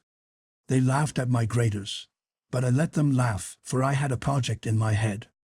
The penguins I intended for our poultry yard, and for the present, I ordered the boys to tie each of them by a leg to one of our geese or ducks, who opposed the bondage very clamorously, but necessity made them submissive. My wife showed me a large store of potatoes and manioc roots, which she and her children had dug up the evening before. We then went to supper, and talked of all we had seen in the vessel, especially of the pinnace, which we had been obliged to leave. My wife did not feel much regret on this account, as she dreaded maritime expeditions, though she agreed she might have felt less uneasiness if we had had a vessel of this description. I gave my sons a charge to rise early next morning, as we had an important business on hand, and curiosity roused them all in very good time. After our usual preparations for the day, I addressed them thus: "Gentlemen, I am going to teach you all a new business, that of a baker. Give me the plates of iron and the graters we brought yesterday." My wife was astonished, but I requested her to wait patiently, and she should have bread, not perhaps light buns, but eatable flat cakes. But first she was to make me 2 small bags of sailcloth. She obeyed me, but, at the same time, I observed she put the potatoes on the fire, a proof she had not much faith in my bread-making. I then spread a cloth over the ground, and giving each of the boys a grater, we began to grate the carefully washed manioc roots, resting the end on the cloth. In a short time we had a heap of what appeared to be moist white sawdust, certainly not tempting to the appetite, but the little workmen were amused with their labor, and jested no little about the cakes made of scraped radishes. "Laugh now, boys," said I. "We shall see, after a while. But you, Ernest, ought to know that the manioc is one of the most precious of alimentary roots, forming the principal sustenance of many nations of America, and often preferred by Europeans, who inhabit those countries, to wheaten bread." When all the roots were grated, I filled the 2 bags closely with the pollard, and my wife sewed the ends up firmly. It was now necessary to apply strong pressure to extract the juice from the root, as this juice is a deadly poison. I selected an oak beam, one end of which we fixed between the roots of our tree. Beneath this I placed our bags on a row of little blocks of wood. I then took a large bough, which I had cut from a tree, and prepared for the purpose, and laid it across them. We all united then in drawing down the opposite end of the plank over the bough, till we got it to a certain point, when we suspended to it the heaviest substances we possessed: hammers, bars of iron, and masses of lead. This acting upon the manioc, the sap burst through the cloth, and flowed on the ground copiously. When I thought the pressure was complete, we relieved the bags from the lever, and opening one, drew out a handful of the pollard, still rather moist, resembling coarse maize flour. "It only wants a little heat to complete our success," said I in great delight.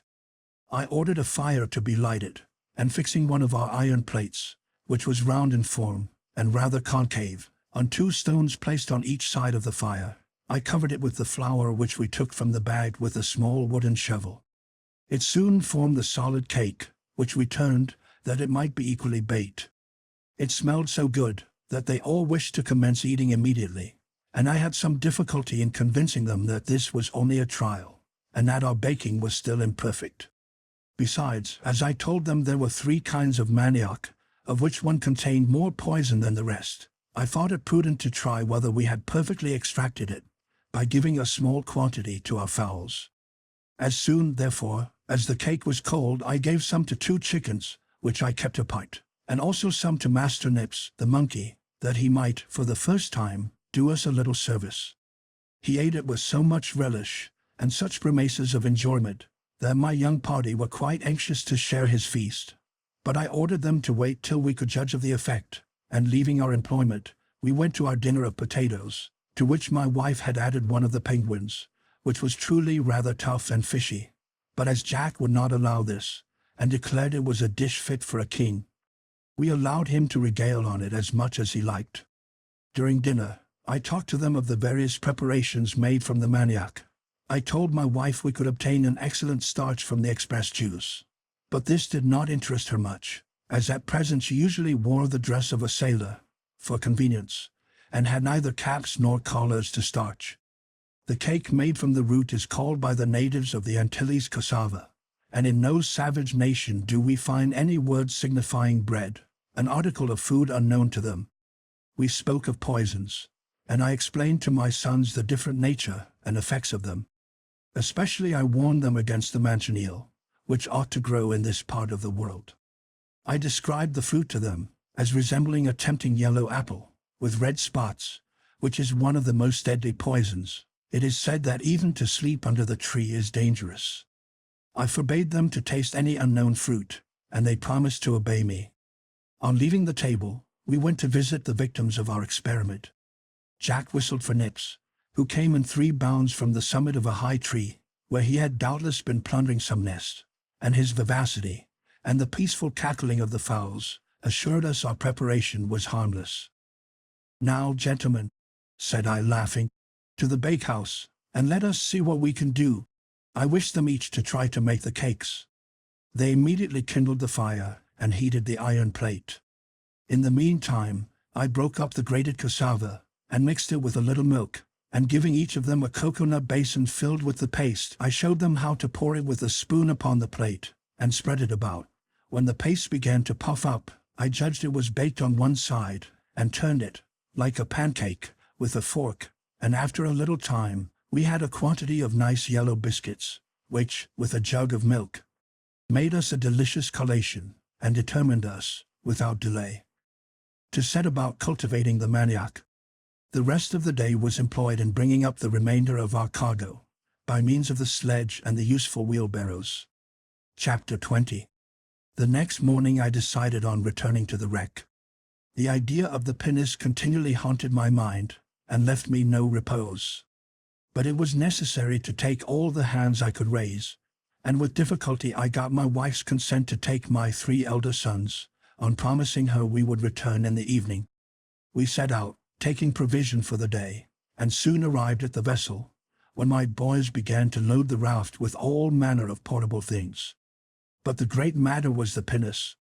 It was contained in the afterhold of the vessel, immediately below the officers' berths.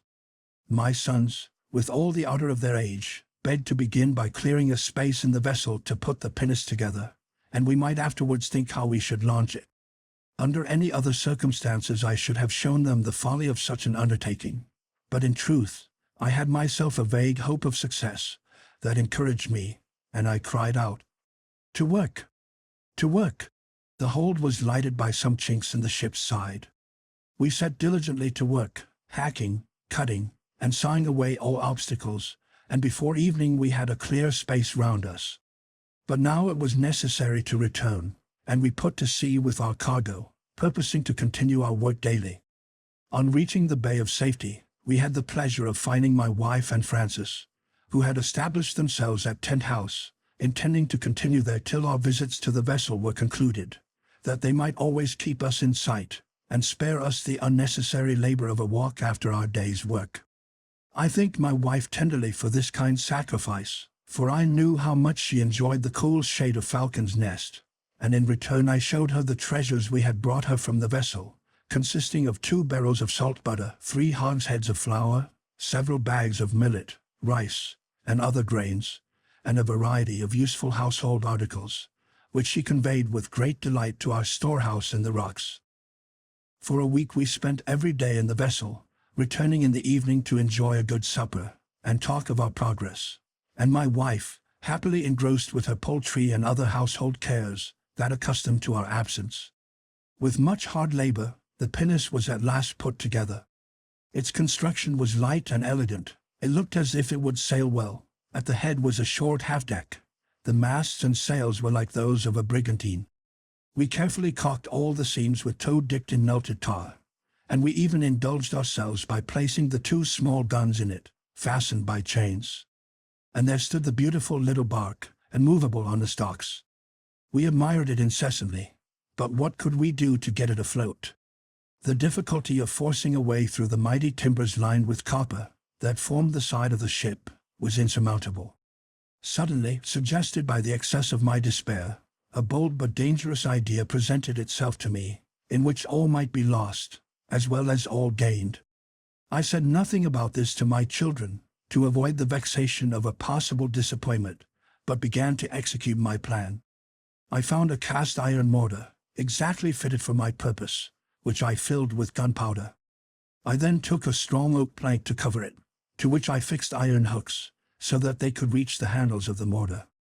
I cut a groove in the side of the plank, that I might introduce a long match, which should burn at least 2 hours before it reached the powder. I placed the plank then over the mortar, fastened the hooks through the handles, surrounded it with pitch, and then bound some strong chains round the hull, to give it greater solidity. I proceeded to suspend this infernal machine against the side of the ship near our work, taking care to place it where the recoil from the explosion should not injure the pinnace. When all was ready, I gave the signal of departure, my sons having been employed in the boat, and not observing my preparations. I remained a moment to fire the match, and then hastily joined them with a beating heart, and proceeded to the shore. As soon as we reached our harbor, I detached the raft, that I might return in the boat as soon as I heard the explosion. We began actively to unload the boat, and while thus employed, a report like thunder was heard. All trembled, and threw down their load in terror. "What can it be?" cried they. "Perhaps a signal from some vessel in distress. Let us go to their assistance." "It came from the vessel," said my wife. "It must have blown up. You have not been careful of fire, and have left some near a barrel of gunpowder." "At all events," said I, "we will go and ascertain the cause. Who'll go with me?" By way of reply, my 3 sons leaped into the boat, and consoling the anxious mother by a promise to return immediately, away we rowed. We never made the voyage so quickly. Curiosity quickened the movements of my sons, and I was all impatience to see the result of my project. As we approached, I was glad to see no appearance of flames, or even smoke. The position of the vessel did not seem altered. Instead of entering the vessel as usual, we rounded the prow, and came opposite the other side. The greater part of the side of the ship was gone. The sea was covered with the remains of it. In its place stood our beautiful pinnace, quite uninjured, only leaning a little over the stocks. At the sight I cried out, in a transport that amazed my sons, "Victory! Victory! The charming vessel is our own. It will be easy now to launch her." "Ah, I comprehend now," said Fritz. "Papa has blown up the ship, but how could you manage to do it so exactly?" I explained all to him, as we entered through the broken side of the devoted vessel. I soon ascertained that no fire remained, and that the pinnace had escaped any injury. We set to work to clear away all the broken timbers in our way, and by the aid of the jackscrew and levers, we moved the pinnace, which we had taken care to build on rollers, to the opening, then attaching a strong cable to her head, and fixing the other end to the most solid part of the ship, we easily launched her. It was too late to do any more now, except carefully securing our prize. And we returned to the good mother, to whom, wishing to give her an agreeable surprise, we merely said that the side of the vessel was blown out with powder, but we were still able to obtain more from it, at which she sighed, and in her heart, I have no doubt, wished the vessel, and all it contained, at the bottom of the sea. We had 2 days of incessant labor in fitting and loading the pinnace. Finally, after putting up our masts, ropes, and sails, we selected a cargo of things our boats could not bring. When all was ready, my boys obtained permission, as a reward for their industry, to salute their mamma, as we entered the bay, by firing our 2 guns. Fritz was captain, and Ernest and Jack, at his command, put their matches to the guns and fired. My wife and little boy rushed out in alarm, but our joyful shouts soon reassured them, and they were ready to welcome us with astonishment and delight. Fritz placed a plank from the pinnace to the shore, and assisting his mother, she came on board. They gave her a new salute, and christened the vessel the Elizabeth, after her. My wife praised our skill and perseverance, but begged we would not suppose that Frances and she had been idle during our long absence. We moored the little fleet safely to the shore, and followed her up the river to the cascade, where we saw a neat garden laid out in beds and walks. "This is our work," said she. "The soil here, being chiefly composed of decayed leaves, is light and easy to dig. There I have my potatoes. They're manioc roots. These are sown with peas, beans, and lentils. In this row of beds are sown lettuces, radishes, cabbages, and other European vegetables. I have reserved one part for sugar canes. On the high ground I have transplanted pineapples and sown melons. Finally, round every bed I have sown a border of maize that the high, bushy stems may protect the young plants from the sun." I was delighted with the result of the labor and industry of a delicate female and a child, and could scarcely believe it was accomplished in so short a time. "I must confess I had no great hope of success at first," said my wife, "and this made me averse to speaking of it. Afterwards, when I suspected you had a secret, I determined to have one too, and give you a surprise." After again applauding these useful labors, we returned to discharge our cargo, and as we went, my good Elizabeth, still full of horticultural plans, reminded me of the young fruit trees we had brought from the vessel. I promised to look after them next day, and to establish my orchard near her kitchen garden. We unloaded our vessels, placed on the sledge all that might be useful at Falcon's Nest, and arranging the rest under the tent, fixed our pinnace to the shore, by means of the anchor and a cord fastened to a heavy stone, and at length set out to Falcon's Nest, where we arrived soon, to the great comfort of my wife, who dreaded the burning plain at Tent House. Chapter 21. After our return to Falcon's Nest, I requested my sons to continue their exercises in gymnastics. I wished to develop all the vigor and energy that nature had given them, and which, in our situation, were especially necessary. I added to archery, racing, leaping, wrestling, and climbing trees either by the trunks or by a rope suspended from the branches, as sailors climb. I next taught them to use the lasso, a powerful weapon, by aid of which the people of South America capture savage animals. I fixed 2 balls of lead to the ends of a cord about a fathom in length. The Patagonians, I told them, used this weapon with wonderful dexterity. Having no leaden balls, they attach a heavy stone to each end of a cord about 30 yards long. If they wish to capture an animal, they hurl one of the stones at it with singular address. By the peculiar art with which the ball is thrown, the rope makes a turn or 2 round the neck of the animal, which remains entangled, without the power of escaping. In order to show the power of this weapon, I took aim at the trunk of a tree which they pointed out. My throw was quite successful. The end of the rope passed 2 or 3 times round the trunk of the tree, and remained firmly fixed to it.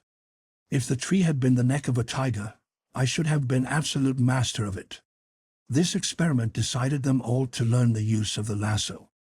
Fritz was soon skillful in throwing it, and I encouraged the rest to persevere in acquiring the same facility, as the weapon might be invaluable to us when our ammunition failed. The next morning I saw, on looking out, that the sea was too much agitated for any expedition in the boats. I therefore turned to some home employments. We looked over our stores for winter provision. My wife showed me a cask of ortolans she had preserved in butter, and a quantity of loaves of cassava bread, carefully prepared. She pointed out that the pigeons had built in the tree, and were sitting on their eggs. We then looked over the young fruit trees brought from Europe, and my sons and I immediately laid out a piece of ground, and planted them. The day passed in these employments, and as we had lived only on potatoes, cassava bread, and milk for this day, we determined to go off next morning in pursuit of game to recruit our larder. At dawn of day we all started, including little Francis and his mother, who wished to take this opportunity of seeing a little more of the country. My sons and I took our arms. I harnessed the ass to the sledge which contained our provision for the day, and was destined to bring back the products of the chase. Turk, accoutred in his coat of mail, formed the advance guard. My sons followed with their guns. Then came my wife with Francis leading the ass, and at a little distance I closed the procession, with Master Nips mounted on the patient Flora. We crossed Flamingo Marsh, and there my wife was charmed with the richness of the vegetation and the lofty trees. Fritz left us, thinking this a favorable spot for game. We soon heard the report of his gun, and an enormous bird fell a few paces from us. I ran to assist him, as he had much difficulty in securing his prize, which was only wounded in the wing, and was defending itself vigorously with its beak and claws. I threw a handkerchief over its head, and confused by the darkness, I had no difficulty in binding it, and conveying it in triumph to the sledge. We were all in raptures at the sight of this beautiful creature, which Ernest pronounced to be a female of the bustard tribe. My wife hoped that the bird might be domesticated among her poultry, and attracting some more of its species, might enlarge our stock of useful fowls. We soon arrived at the Wood of Monkeys, as we called it, where we had obtained our coconuts, and Fritz related the laughable scene of the stratagem to his mother and brothers. Ernest looked up wistfully at the nuts, but there were no monkeys to throw them down. Do they never fall from the trees? And hardly had he spoken, when a large coconut fell at his feet, succeeded by a second, to my great astonishment, for I saw no animal in the tree, and I was convinced the nuts in the half-ripe state, as these were, could not fall of themselves. "It is exactly like a fairy tale," said Ernest. I had only to speak, and my wish was accomplished. "And here comes the magician," said I, as, after a shower of nuts, I saw a huge land crab descending the tree quietly, and quite regardless of our presence. Jack boldly struck a blow at him, but missed, and the animal, opening its enormous claws, made up to its opponent, who fled in terror. But the laughter of his brothers made him ashamed, and recalling his courage, he pulled off his coat and threw it over the back of the crab. This checked its movements, and going to his assistance, I killed it with a blow of my hatchet. They all crowded round the frightful animal, anxious to know what it was. I told them it was a land crab, which we might call the coconut crab, as we owed such a store to it. Being unable to break the shell of the nut, of which they are very fond, they climb the tree, and break them off, in the unripe state. They then descend to enjoy their feast, which they obtain by inserting their claw through the small holes in the end, and abstracting the contents. They sometimes find them broken by the fall, when they can eat them at pleasure. The hideousness of the animal, and the mingled terror and bravery of Jack, gave us subject of conversation for some time. We placed our booty on the sledge, and continued to go on through the wood. Our path became every instant more intricate, from the amazing quantity of creeping plants which choked the way, and obliged us to use the axe continually. The heat was excessive, and we got on slowly, when Ernest, always observing, and who was a little behind us, cried out, "Halt! A new and important discovery." We returned, and he showed us that from the stalk of one of the creepers we had cut with our axe, there was issuing clear, pure water. It was the liane rouge, which, in America, furnishes the hunter such a precious resource against thirst. Ernest was much pleased. He filled the coconut cup with the water, which flowed from the cut stalks like a fountain, and carried it to his mother, assuring her she might drink fearlessly, and we all had the comfort of allaying our thirst, and blessing the gracious hand who has placed this refreshing plant in the midst of the dry wilderness for the benefit of man. Suddenly we saw Ernest running to us, in great terror, crying, "A wild boar, Papa! A great wild boar!" We now marched on with more vigor, and soon arrived at the gourd wood, where my wife and younger sons beheld with wonder the growth of this remarkable fruit. Fritz repeated all the history of our former attempts, and cut some gourds to make his mother some egg baskets, and a large spoon to cream the milk. But we first sat down under the shade, and took some refreshment, and afterwards, while we all worked at making baskets, bowls, and flasks, Ernest, who had no taste for such labor, explored the wood. Suddenly we saw him running to us, in great terror, crying, "A wild boar! Papa, a great wild boar!" Fritz and I seized our guns, and ran to the spot he pointed out, the dogs preceding us. We soon heard barking and loud grunting, which proved the combat had begun, and, hoping for a good prize, we hastened forward, when, what was our vexation, when we found the dogs holding by the ears not a wild boar, but our own great sow, whose wild and intractable disposition had induced her to leave us, and live in the woods.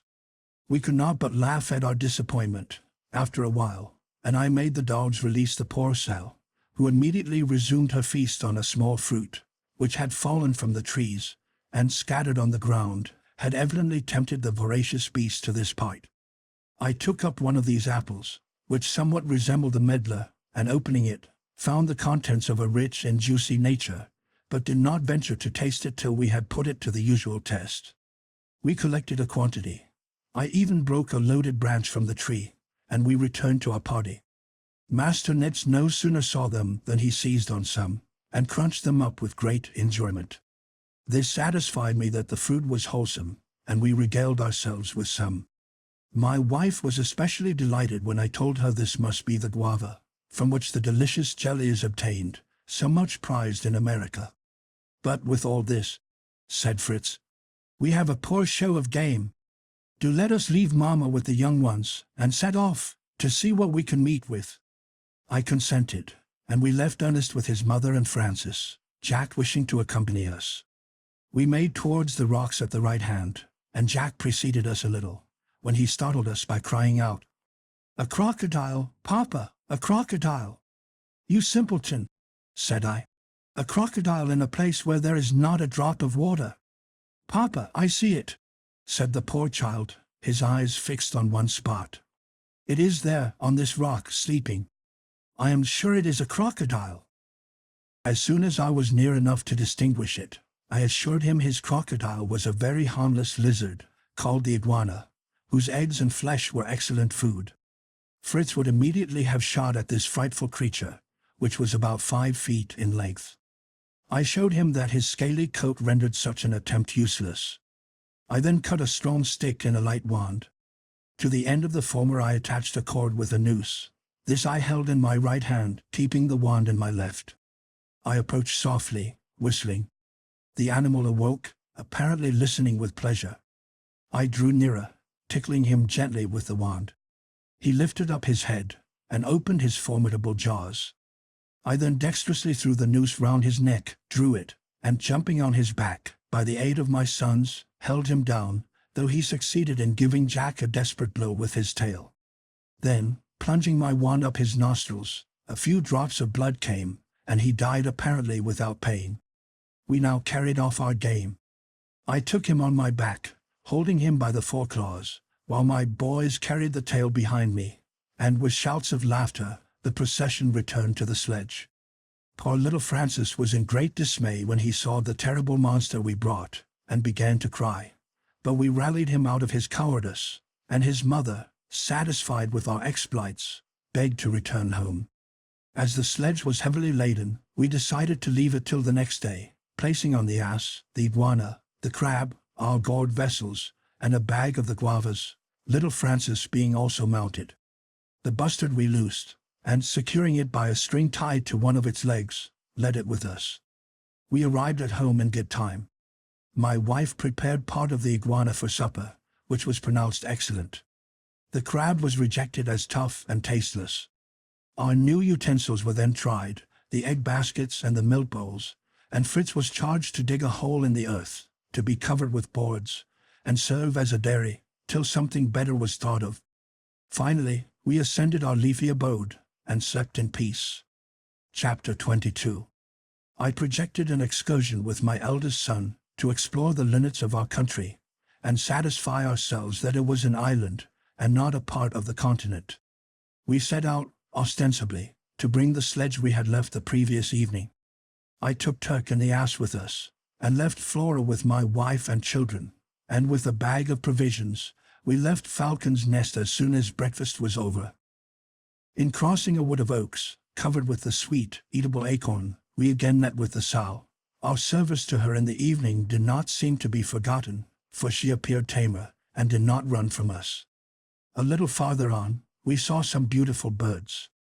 Fritz shot some, among which I recognized the large blue Virginian jay, and some different kinds of parrots. As he was reloading his gun, we heard at a distance a singular noise, like a muffled drum, mingled with the sound made in sharpening a saw. It might be savages, and we plunged into a thicket, and there discovered the cause of the noise in a brilliant green bird, seated on the withered trunk of a tree. It spread its wings and tail, and strutted about with strange contortions, to the great delight of its mates, who seemed lost in admiration of him. At the same time, he made the sharp cry we heard, and striking his wing against the tree, produced the drum-like sound. I knew this to be the ruffed grouse, one of the greatest ornaments of the forests of America. My insatiable hunter soon put an end to the scene. He fired at the bird, who fell dead, and his crowd of admirers, with piercing cries, took to flight. I reprimanded my son for so rashly killing everything they met with without consideration, and for the mere love of destruction. He seemed sensible of his error, and, as the thing was done, I thought it as well to make the best of it, and sent him to pick up his game. "What a creature!" said he, as he brought it. "How it would have figured in our poultry yard, if I had not been in such a hurry." We went on to our sledge in the gourd wood, and, as the morning was not far advanced, we determined to leave all here and proceed in our projected excursion beyond the chain of rocks. But we took the ass with us to carry our provisions, and any game or other object we should meet with in the new country we hoped to penetrate. Amongst gigantic trees, and through grass of a prodigious height, we traveled with some labor, looking right and left to avoid danger or to make discoveries. Turk walked the first, smelling the air, then came the donkey, with his grave and careless step, and we followed, with our guns in readiness. We met with plains of potatoes and of manioc, amongst the stalks of which were sporting tribes of agudas, but we were not tempted by such game. We now met with a new kind of bush covered with small white berries about the size of a pea. On pressing these berries, which adhered to my fingers, I discovered that this plant was the Myrica cerifera, or candleberry myrtle, from which a wax is obtained that may be made into candles. With great pleasure I gathered a bag of these berries, knowing how my wife would appreciate this acquisition, for she often lamented that we were compelled to go to bed with the birds as soon as the sun set. We forgot our fatigue, as we proceeded, in contemplation of the wonders of nature, flowers of marvelous beauty, butterflies of more dazzling colors than the flowers, and birds graceful in form and brilliant in plumage.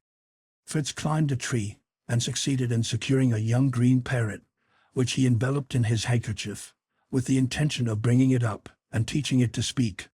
And now we met with another wonder, a number of birds who lived in a community, in nests, sheltered by a common roof, in the formation of which they had probably labored jointly. This roof was composed of straw and dry sticks, plastered with clay, which rendered it equally impenetrable to sun or rain. Pressed as we were for time, I could not help stopping to admire this feathered colony. This leading us to speak of natural history, as it relates to animals who live in societies, we recalled in succession the ingenious labors of the beavers and the marmots, the not less marvelous constructions of the bees, the wasps, and the ants, and I mentioned particularly those immense ant hills of America, of which the masonry is finished with such skill and solidity that they are sometimes used for ovens, to which they bear a resemblance. We had now reached some trees quite unknown to us. They were from 40 to 60 feet in height, and from the bark, which was cracked in many places, issued small balls of a thick gum. Fritz got one off with difficulty. It was so hardened by the sun he wished to soften it with his hands, but found that heat only gave it the power of extension, and that by pulling the two extremities, and then releasing them, it immediately resumed its first form. Fritz ran to me, crying out, "I have found some India rubber." "If that be true," said I, "you have made a most valuable discovery." He thought I was laughing at him, for we had no drawing to rub out here. I told him this gum might be turned to many useful purposes. Among the rest, we might make excellent shoes of it. This interested him. How could we accomplish this? "The caoutchouc," said I, "is the milky sap which is obtained from certain trees of the euphorbium kind, by incisions made in the bark. It is collected in vessels, care being taken to agitate them, that the liquid may not coagulate. In this state they cover little clay bottles with successive layers of it, till it attains the required thickness. It is then dried in smoke, which gives it the dark brown color. Before it is quite dry, it is ornamented by lines and flowers drawn with the knife. Finally, they break the clay form, and extract it from the mouth, and there remains the India-rubber bottle of commerce, soft and flexible. Now, this is my plan for shoemaking. We will fill a stocking with sand, cover it with repeated layers of the gum till it is of the proper thickness. Then empty out the sand, and if I do not deceive myself, we shall have perfect boots or shoes." Comfortable in the hope of new boots, we advanced through an interminable forest of various trees. The monkeys on the coconut trees furnished us with pleasant refreshment, and a small store of nuts besides. Among these trees I saw some lower bushes, whose leaves were covered with a white dust. I opened the trunk of one of these, which had been torn up by the wind, and found in the interior a white farinaceous substance, which, on tasting, I knew to be the sago imported into Europe. This, as connected with our subsistence, was a most important affair, and my son and I, with our hatchets, laid open the tree, and obtained from it 25 pounds of the valuable sago. This occupied us an hour, and weary and hungry, I thought it prudent not to push our discoveries farther this day. We therefore returned to the gourd wood, placed all our treasures on the sledge, and took our way home. We arrived without more adventures, and were warmly greeted, and our various offerings gratefully welcomed, especially the green parrot. We talked of the caoutchouc and new boots with great delight during supper, and afterwards my wife looked with exceeding content at her bag of candleberries, anticipating the time when we should not have to go to bed, as we did now, as soon as the sun set. Chapter 23. The next morning my wife and children besought me to begin my manufacture of candles. I remembered having seen the chandler at work, and I tried to recall all my remembrances of the process. I put into a boiler as many berries as it would hold, and placed it over a moderate fire. The wax melted from the berries, and rose to the surface, and this I carefully skimmed with a large flat spoon and put in a separate vessel placed near the fire. When this was done, my wife supplied me with some which she had made from the threads of sailcloth. These wicks were attached, four at a time, to a small stick. I dipped them into the wax, and placed them on 2 branches of a tree to dry. I repeated this operation as often as necessary to make them the proper thickness, and then placed them in a cool spot to harden. But we could not forbear trying them that very night, and thought somewhat rude in form. It was sufficient that they reminded us of our European home, and prolonged our days by many useful hours we had lost before. This encouraged me to attempt another enterprise. My wife had long regretted that she had not been able to make butter. She had attempted to beat her cream in a vessel, but either the heat of the climate, or her want of patience, rendered her trials unsuccessful. I felt that I had not skill enough to make a churn, but I fancied that by some simple method, like that used by the Hottentots, who put their cream in a skin and shake it till they produce butter, we might obtain the same result. I cut a large gourd in 2, filled it with 3 quarts of cream, then united the parts, and secured them closely. I fastened a stick to each corner of a square piece of sailcloth, placed the gourd in the middle, and giving a corner to each of my sons, directed them to rock the cloth with a slow, regular motion, as you would a child's cradle. This was quite an amusement for them, and at the end of an hour, my wife had the pleasure of placing before us some excellent butter. I then tried to make a cart, our sledge being unfitted for some roads. The wheels I had brought from the wreck rendered this less difficult, and I completed a very rude vehicle, which was, nevertheless, very useful to us.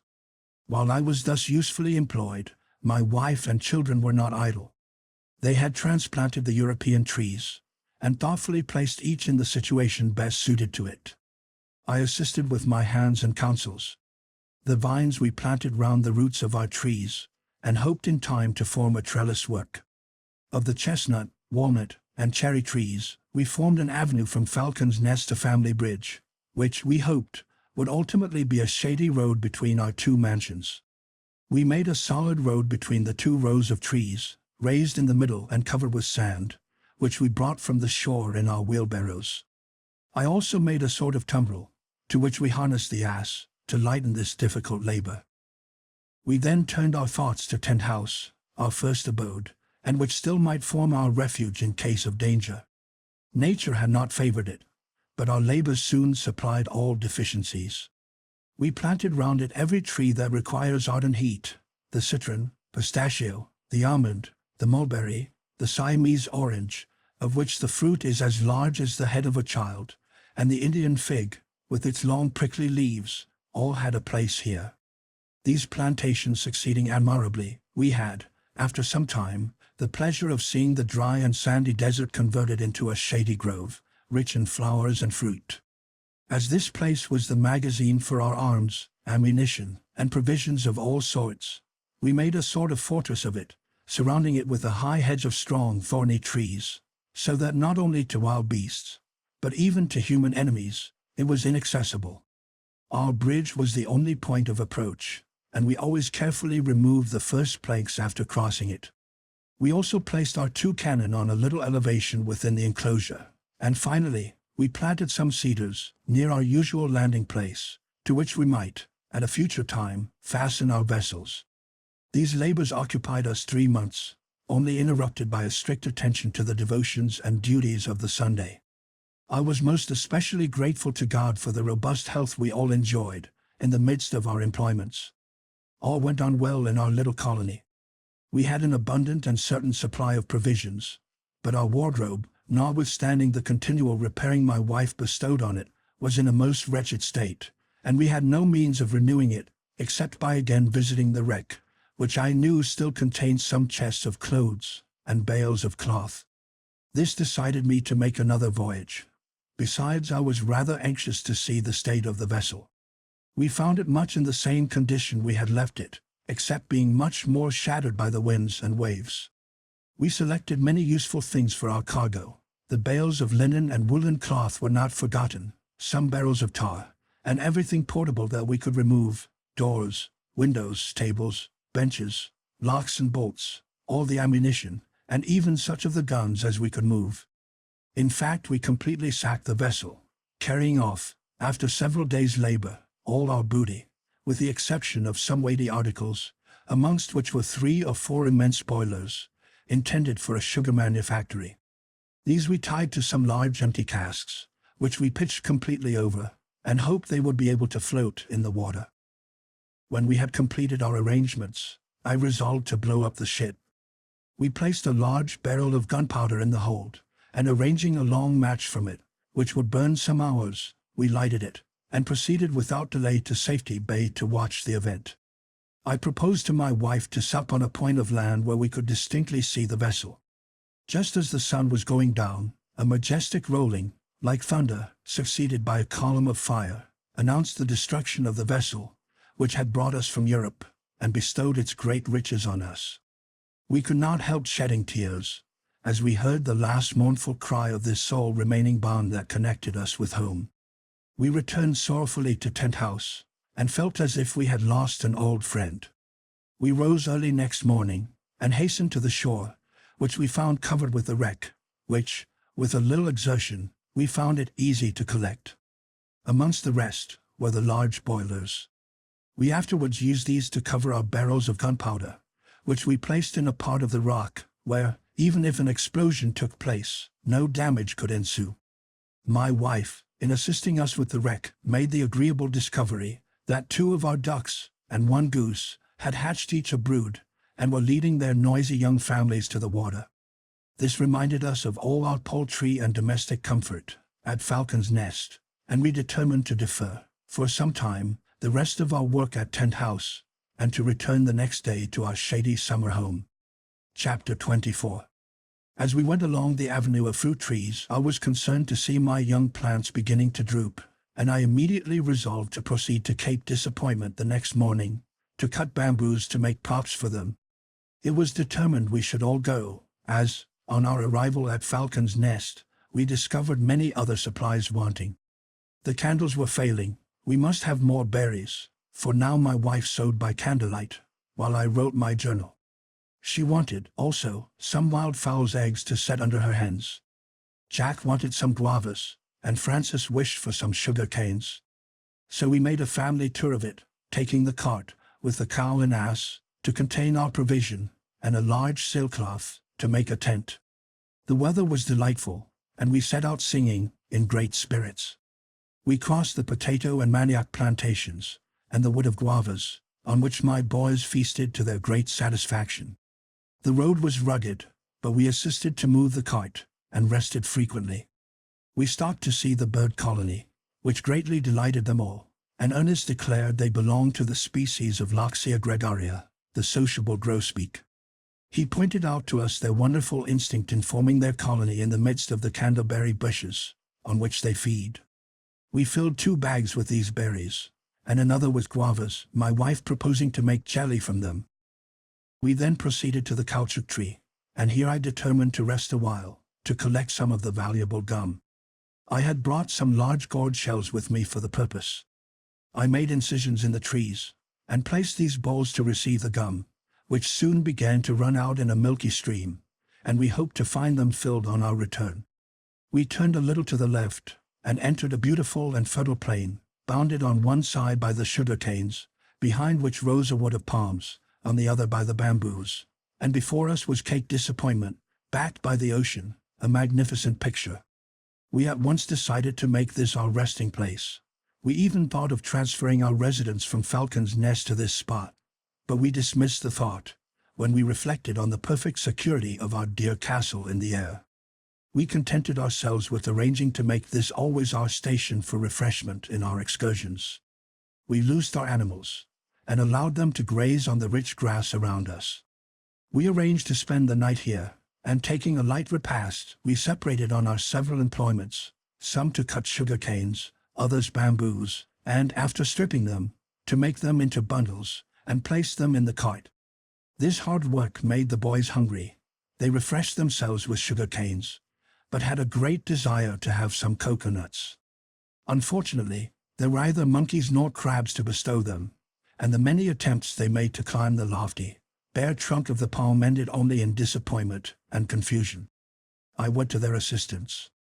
I gave them pieces of the rough skin of the shark, which I had brought for the purpose, to brace on their legs, and showing them how to climb, by the aid of a cord fastened round the tree with a running noose, a method practiced with success by the savages. My little climbers soon reached the summit of the trees.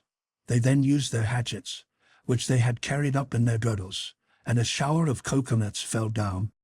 These furnished a pleasant dessert, enlivened by the jests of Fritz and Jack, who, being the climbers, did not spare Dr. Ernest, who had contented himself with looking up at them, and even now, regardless of their banter, he was lost in some new idea.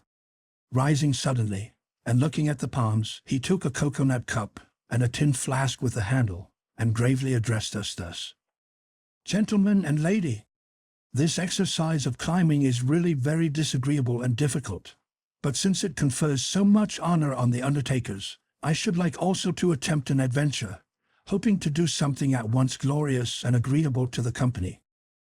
He then bound his legs with the pieces of shark skin, and with singular vigor and agility sprung up a palm which he had long been attentively examining.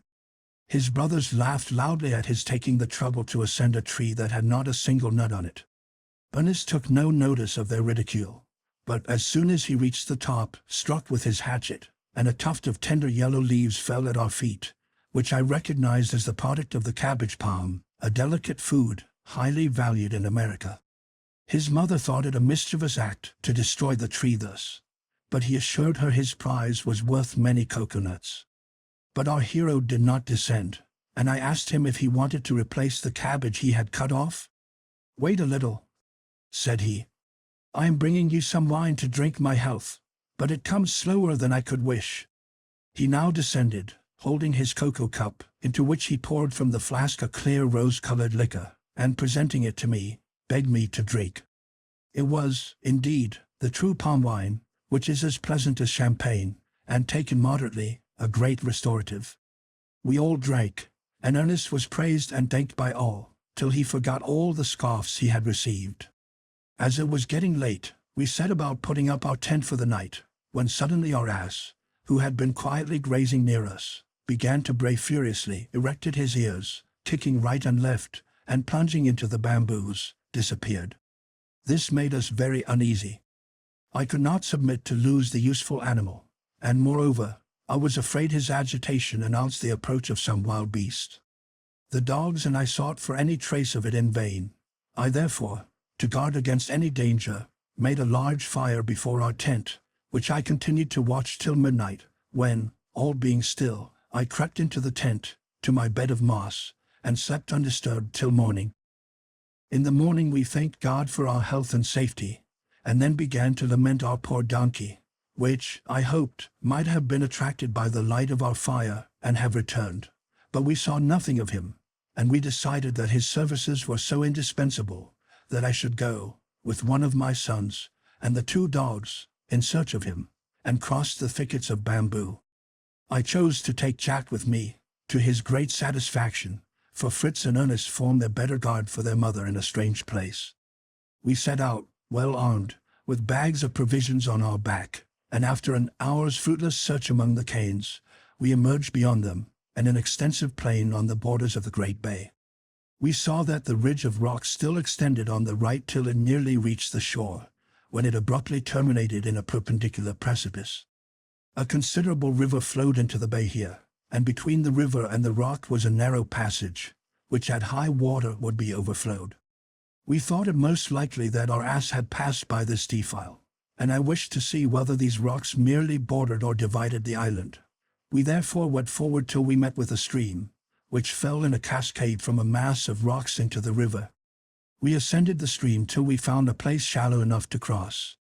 Here we saw the shoe marks of our ass, mingled with the footsteps of other animals, and at a distance we saw a herd of animals, but could not distinguish what they were. We ascended a little hill, and through our telescope saw a most beautiful and fertile country, breathing peace and repose. To our right rose the majestic chain of rocks that divided the island.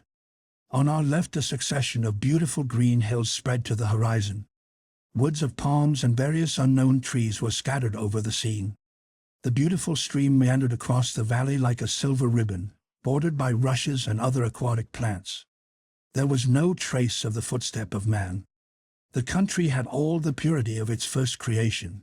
No living creatures but some beautiful birds and brilliant butterflies appeared. But at a distance we saw some specks, which I concluded were the animals we had first seen, and I resolved to go nearer, in hopes our ass might have joined them. We made towards the spot, and to shorten the road, crossed a little wood of bamboos, the stalks of which, as thick as a man's thigh, rose to the height of 30 feet. I suspected this to be the giant reed of America, so useful for the masts of boats and canoes. I promised Jack to allow him to cut some on our return, but at present the ass was my sole care. When we had crossed the wood, we suddenly came face to face on a herd of buffaloes, not numerous certainly, but formidable in appearance. At the sight, I was absolutely petrified, and my gun useless. Fortunately the dogs were in the rear, and the animals, lifting their heads and fixing their large eyes on us, seemed more astonished than angry. We were the first men probably they had ever seen. We drew back a little, prepared our arms, and endeavored to retreat, when the dogs arrived, and notwithstanding our efforts to restrain them, flew at the buffaloes. It was no time now to retreat. The combat was begun. The whole troop uttered the most frightful roars, beat the ground with their feet, and butted with their horns. Our brave dogs were not intimidated, but marched straight upon the enemy, and falling on a young buffalo that had strayed before the rest, seized it by the ears. The creature began to bellow, and struggled to escape. Its mother ran to its assistance, and with her the whole herd. At that moment, I tremble as I write it, I gave the signal to my brave Jack, who behaved with admirable coolness, and at the same moment we fired on the herd. The effect was wonderful. They paused a moment, and then, even before the smoke was dissipated, took to flight with incredible rapidity, forded the river, and were soon out of sight. My dogs still held their prize, and the mother, though wounded by our shot, tore up the ground in her fury, and was advancing on the dogs to destroy them. But I stepped forward, and discharging a pistol between the horns, put an end to her life. We began to breathe. We had looked death in the face, a most horrible death, and thanked God for our preservation. I praised Jack for his courage and presence of mind. Any fear or agitation on his part would have unnerved me, and rendered our fate certain. The dogs still held the young calf by the ears. It bellowed incessantly, and I feared they would either be injured or lose their prize. I went up to their assistance. I hardly knew how to act. I could easily have killed it, but I had a great desire to carry it off alive, and try to tame it, to replace our ass, whom I did not intend to follow farther. A happy idea struck Jack. He always carried his lasso in his pocket. He drew it out, retired a little, and flung it so dexterously that he completely wound it round the hind legs of the calf, and threw it down. I now approached. I replaced the lasso by a stronger cord, and used another to bind his forelegs loosely. Jack cried victory, and already thought how his mother and brothers would be delighted when we presented it, but that was no easy matter. At last I thought of the method used in Italy to tame the wild bulls, and I resolved to try it, though it was a little cruel. I began by tying to the foot of a tree the cords that held the legs. Then making the dog seize him again by the ears, I caught hold of his mouth, and with a sharp knife perforated the nostril, and quickly passed the cord through the opening. This cord was to serve as my rein, to guide the animal. The operation was successful, and, as soon as the blood ceased to flow, I took the cord, uniting the two ends, and the poor suffering creature, completely subdued, followed me without resistance. I was unwilling to abandon the whole of the buffalo I had killed, as it is excellent meat. I therefore cut out the tongue, and some of the best parts from the loin, and covered them well with salt, of which we had taken a provision with us. I then carefully skinned the forelegs, remembering that the American hunters use these skins for boots, being remarkably soft and flexible. We permitted the dogs to feast on the remainder, and while they were enjoying themselves, we washed ourselves, and sat down under a tree to rest and refresh ourselves. But the poor beasts had soon many guests at their banquet. Clouds of birds of prey came from every part, and incessant combat was kept up. No sooner was one troop of brigands satisfied than another succeeded, and soon all that remained of the poor buffalo was the bones. I noticed amongst these ravenous birds the royal vulture, an elegant bird, remarkable for a brilliant collar of down. We could easily have killed some of these robbers, but I thought it useless to destroy from mere curiosity, and I preferred employing our time in cutting, with a small saw we had brought, some of the gigantic reeds that grew round us. We cut several of the very thick ones, which make excellent vessels when separated at the joints. But I perceived that Jack was cutting some of small dimensions, and I inquired if he was going to make a pandine pipe, to celebrate his triumphal return with the buffalo. "No," said he. "I don't recollect that Robinson Crusoe amused himself with music in his island, but I have thought of something that will be useful to Mamma. I am cutting these reeds to make molds for our candles." "An excellent thought, my dear boy," said I. "And if even we break our molds in getting out the candles, which I suspect we may, we know where they grow, and can come for more." We collected all our reeds and bundles, and then set out. The calf, intimidated by the dogs, and galled by the rain, went on tolerably well. We crossed the narrow pass in the rocks, and here our dogs killed a large jackal which was coming from her den in the rock. The furious animals then entered the den, followed by Jack, who saved, with difficulty, one of the young cubs, the others being immediately worried. It was a pretty little gold-colored creature, about the size of a cat. Jack petitioned earnestly to have it to bring up, and I made him happy by granting his request.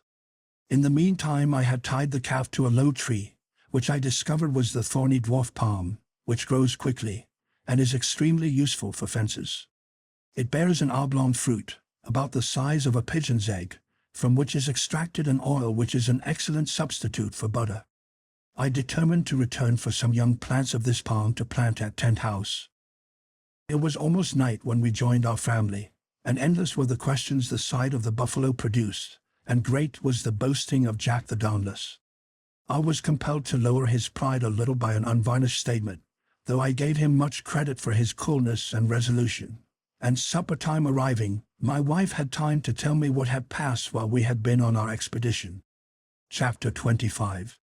My wife began by saying they had not been idle in my absence. They had collected wood, and made torches for the night. Fritz and Ernest had even cut down an immense sago palm, 70 feet high, intending to extract its precious pith.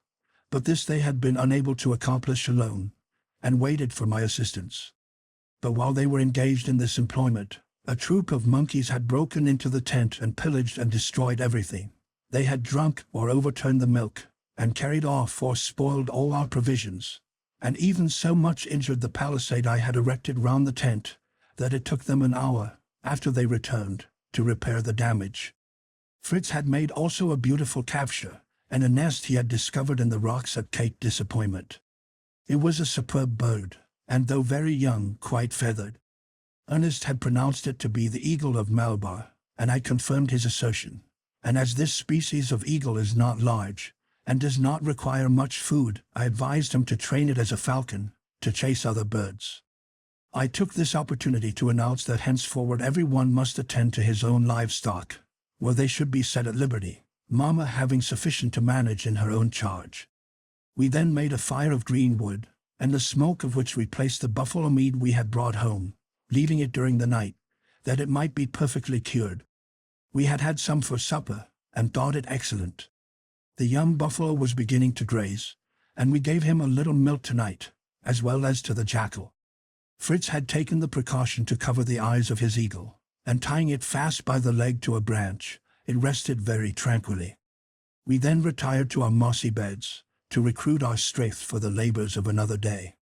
At break of day we rose, made a light breakfast, and I was about to give the signal of departure, when my wife communicated to me the difficulty they had had in cutting down the palm tree, and the valuable provision that might be obtained from it with a little trouble. I thought she was right, and decided to remain here another day, for it was no trifling undertaking to split up a tree 70 feet long. I consented the more readily, as I thought I might, after removing the useful pith from the trunk, obtain 2 large spouts or channels to conduct the water from Jackal River to the kitchen garden. Such tools as we had we carried to the place where the tree lay. We first sawed off the head, then, with the hatchet making an opening at each end, we took wedges and mallets, and the wood being tolerably soft, after 4 hours' labor, we succeeded in splitting it completely. When parted, we pressed the pith with our hands to get the whole into one division of the trunk, and began to make our paste. At one end of the spout we nailed one of the graters, through which we intended to force the paste, to form the round seeds. My little baker set vigorously to work, some pouring water on the pith, while the rest mixed it into paste. When sufficiently worked, I pressed it strongly with my hand against the grater. The farinaceous parts passed easily through the holes, while the ligneous part, consisting of splinters of wood, and was left behind. This we threw into a heap, hoping mushrooms might spring from it. My wife now carefully spread the grains on sailcloth, in the sun, to dry them. I also formed some vermicelli, by giving more consistence to the paste, and forcing it through the holes in little pipes. My wife promised with this, and the Dutch cheese, to make us a dish equal to Naples macaroni. We were now contented. We could at any time obtain more sago by cutting down a tree, and we were anxious to get home to try our water pipes. We spent the rest of the day in loading the cart with our utensils and the halves of the tree. We retired to our hut at sunset, and slept in peace. The next morning the whole caravan began to move at an early hour. The buffalo, harnessed to the cart by the side of his nurse, the cow, took the place of our lost ass, and began his apprenticeship as a beast of draught. We took the same road on our return, that we might carry away the candleberries and the vessels of India rubber.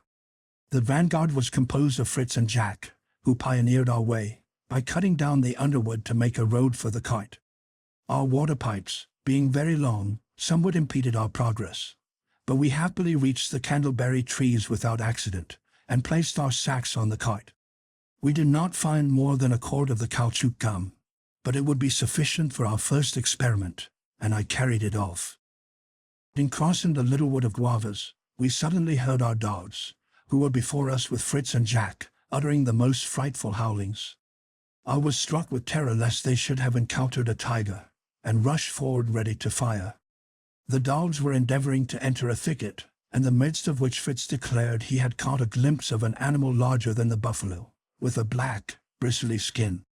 I was just about to discharge my gun into the thicket, when Jack, who had lain down on the ground, to look under the bushes, burst into a loud laugh. "It is another trick of that vexatious animal, our old Sal. She is always making fools of us," cried he. Half merry and half angry, we made an opening into the thicket, and there discovered the lady lying, surrounded by 7 little pigs, only a few days old. We were very glad to see our old friend so attended, and stroked her. She seemed to recognize us, and grunted amicably.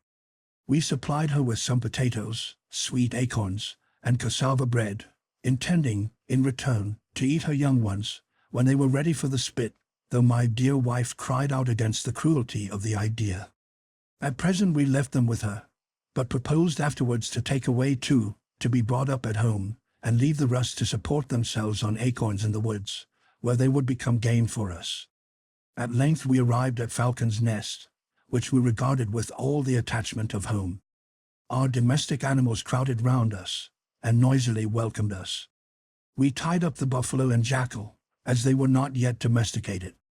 Fritz fastened his eagle to a branch by a chain long enough to allow it to move freely, and then imprudently uncovered its eyes. It immediately raised its head, erected its feathers, and struck on all sides with its beak and claws.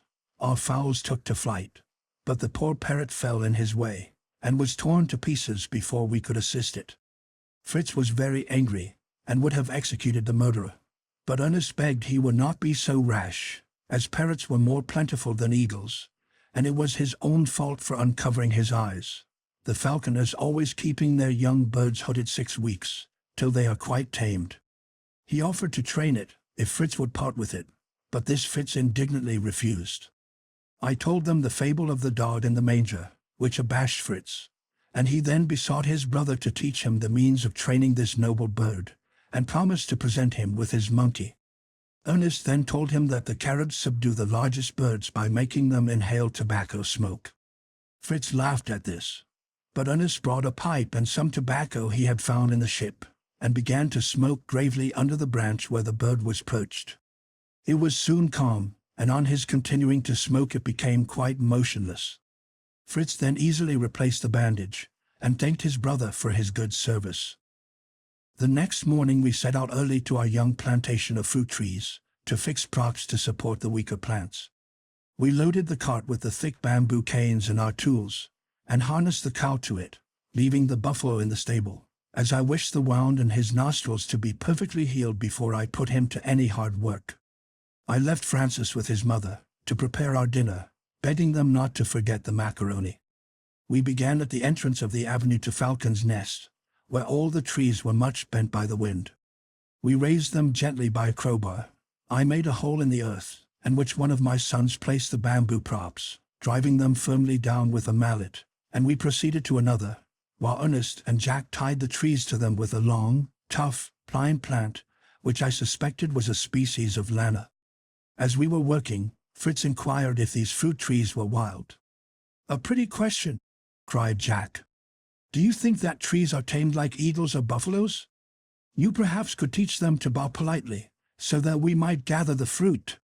"You fancy you are a wit," said I, "but you speak like a dunce.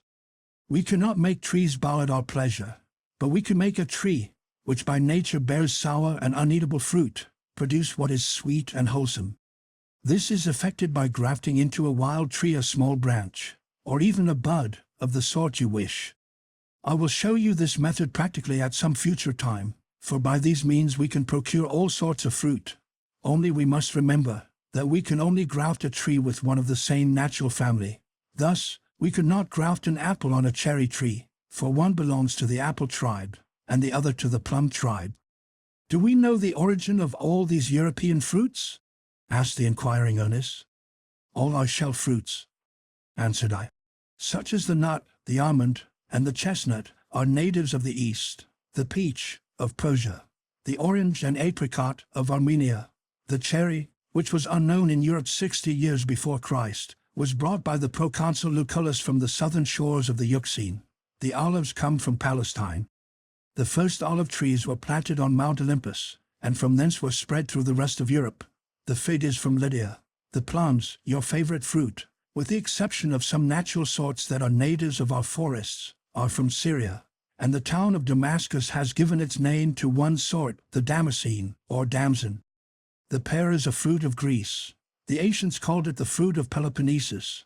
The mulberry is from Asia, and the quince from the island of Crete." Our work progressed as we talked thus, and we had soon propped all our valuable plants. It was now noon, and we returned to Falcon's Nest very hungry, and found an excellent dinner prepared, of smoked beef, and the tender bud of the cabbage palm, the most delicious of vegetables. After dinner, we began to discuss a plan I had long had in my head, but the execution of it presented many difficulties. It was to substitute a firm and solid staircase for the ladder of ropes, which was a source of continual fear to my wife. It is true that we only had to ascend it to go to bed, but bad weather might compel us to remain in our apartment. We should then have frequently to ascend and descend, and the ladder was very unsafe. But the immense height of the tree, and the impossibility of procuring beams to sustain a staircase round it, threw me into despair. However, looking at the monstrous trunk of the tree, I thought, if we cannot succeed outside, could we not contrive to mount within? "Have you not said there was a swarm of bees in the trunk of the tree?" I inquired of my wife. "Yes," said little Frances. "They stunned my face dreadfully the other day, when I was on the ladder. I was pushing a stick into the hole they came out of, to try how deep it was. Now then," cried I see through my difficulties. Let us find out how far the tree is hollow. We can increase the size of the tunnel, and I have already planned the sort of staircase I can construct." I had hardly spoken, when the boys leaped like squirrels, some upon the arch roots, some on the steps of the ladder, and began to strike with sticks and mallets to sound the tree. This rash proceeding had nearly been fatal to Jack, who, having placed himself just before the opening, and striking violently, the whole swarm, alarmed at an attack, which probably shook their palace of wax, issued forth, and revenged themselves amply on all the assailants. Nothing was heard but cries and stamping of feet. My wife hastened to cover the stings with moist earth, which rather relieved them, but it was some hours before they could open their eyes. They begged me to get them the honey from their foes, and I prepared a hive, which I had long thought of, a large gourd, which I placed on a board nailed upon a branch of our tree, and covered with straw to shelter it from the sun and wind. But it was now bedtime, and we deferred our attack on the fortress till next day. Chapter 26. An hour before day, I waked my sons to assist me in removing the bees to the new abode I had prepared for them. I commenced by plastering up the entrance to their present dwelling with clay, leaving only room to admit the bowl of my pipe. This was necessary, because I had neither masks nor gloves, as the regular bee-takers have. I then began to smoke briskly, to stupefy the bees. At first we heard a great buzzing in the hollow, like the sound of a distant storm. The murmur ceased by degrees, and a profound stillness succeeded, and I withdrew my pipe without a single bee appearing. Fritz and I then, with a chisel and small axe, made an opening about 3 feet square, below the bees' entrance. Before we detached this, I repeated the fumigation, lest the noise and the fresh air should awake the bees, but there was no fear of such a thing. They were quite stupefied. We removed the wood, and through this opening beheld, with wonder and admiration, the work of this insect nation. There was such a store of wax and honey, that we feared we should not have vessels to contain it. The interior of the tree was filled with the honeycombs. I cut them carefully, and placed them in the gourds the boys brought me. As soon as I had made a little space, I placed the upper comb, on which the bees were hanging in clusters, in the new hive, and put it on the plank prepared for it. I then descended with the rest of the honeycomb, and filled the cask with it, which I had previously washed in the stream. This we covered with sailcloth and planks, lest the bees, attracted by the smell, should come to claim their own. We left out some comb for a treat at dinner, and my wife carefully put by the rest. To prevent the bees returning to their old abode, we placed some burning tobacco in the hollow, the smell and fumes of which drove them from the tree, when they wished to enter, and finally, they settled in the new hive, where the queen bee, doubtless, had fixed herself. We now began our work. We emptied the cask of honey into a large boiler, except a little reserved for daily use. We added a little water, placed the boiler on a slow fire, and reduced it to a liquid mass. This was strained through a bag into the cask, and left standing all night to cool. The next morning the wax had risen to the top, and formed a hard and solid cake, which we easily removed, and beneath was the most pure and delicious honey. The barrel was then carefully closed, and placed in a cool place. We now proceeded to examine the interior of the tree. I took a long pole, and tried the height from the window I had made, and tied a stone to a string to sound the depth. To my surprise, the pole penetrated without resistance to the very branches where our dwelling was, and the stone went to the roots. It was entirely hollow, and I thought I could easily fix a winding staircase in this wide tunnel. It would seem that this huge tree, like the willow of our country, is nourished through the bark, for it was flourishing in luxuriant beauty. We began by cutting a doorway, on the side facing the sea, of the size of the door we had brought from the captain's cabin, with its framework, thus securing ourselves from invasion on that side. We then cleansed, and perfectly smoothed the cavity, fixing in the middle the trunk of a tree about 10 feet high, to serve for the axis of the staircase. We had prepared, the evening before, a number of boards from the staves of a large barrel, to form our steps. By the aid of the chisel and mallet, we made deep notches in the inner part of our tree, and corresponding notches in the central pillar. I placed my steps in these notches, riveting them with large nails. I raised myself in this manner step after step, but always turning round the pillar, till we got to the top. We then fixed on the central pillar another trunk of the same height, prepared beforehand, and continued our winding steps. 4 times we had to repeat this operation, and finally, we reached our branches, and terminated the staircase on the level of the floor of our apartment. I cleared the entrance by some strokes of my axe. To render it more solid, I filled up the spaces between the steps with planks, and fastened 2 strong cords from above, to each side of the staircase, to hold by. Towards different points, I made openings, in which were placed the windows taken from the cabin, which gave light to the interior, and favored our observations outside. The construction of this solid and convenient staircase occupied us during a month of patient industry. Not that we labored like slaves, for we had no one to constrain us. We had in this time completed several works of less importance, and many events had amused us amidst our toil. A few days after we commenced, Flora produced 6 puppies, but the number being too large for our means of support, I commanded that only a male and female should be preserved, that the breed might be perpetuated. This was done, and the little jackal being placed with the remainder, Flora gave it the same privileges as her own offspring.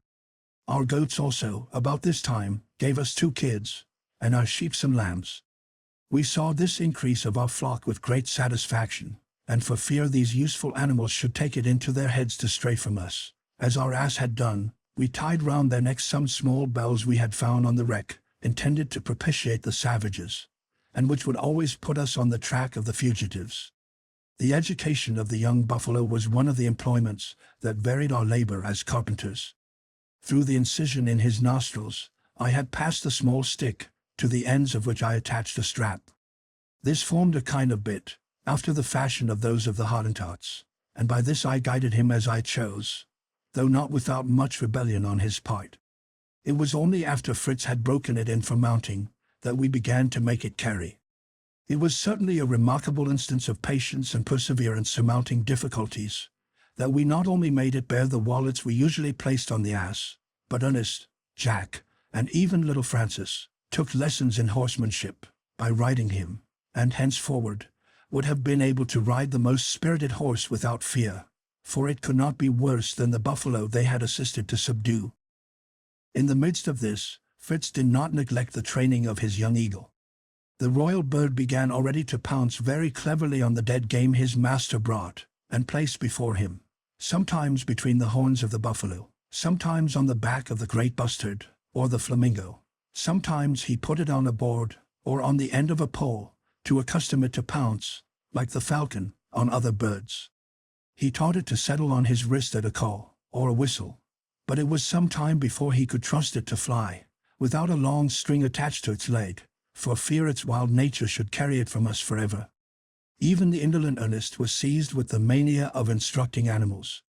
He undertook the education of his little monkey, who gave him sufficient employment. It was amusing to see the quiet, slow, studious Ernest obliged to make leaps and gambols with his pupil to accomplish his instruction. He wished to accustom Master Nips to carry a pannier, and to climb the coconut trees with it on his back. Jack and he wove a small light pannier of rushes, and fixed it firmly on his back with 3 straps. This was intolerable to him at first. He ground his teeth, rolled on the ground, and leaped about in a frantic manner, trying in vain to release himself. They left the pannier on his back night and day, and only allowed him to eat what he had previously put into it. After a little time, he became so accustomed to it, that he rebelled if they wished to remove it, and threw into it everything they gave him to hold. He was very useful to us, but he obeyed only Ernest, who had very properly taught him equally to love and fear him. Jack was not so successful with his jackal, for, though he gave him the name of the hunter, yet for the first 6 months, the carnivorous animal chased only for himself, and if he brought anything to his master, it was only the skin of the animal he had just devoured. But I charged him not to despair, and he continued zealously his instructions.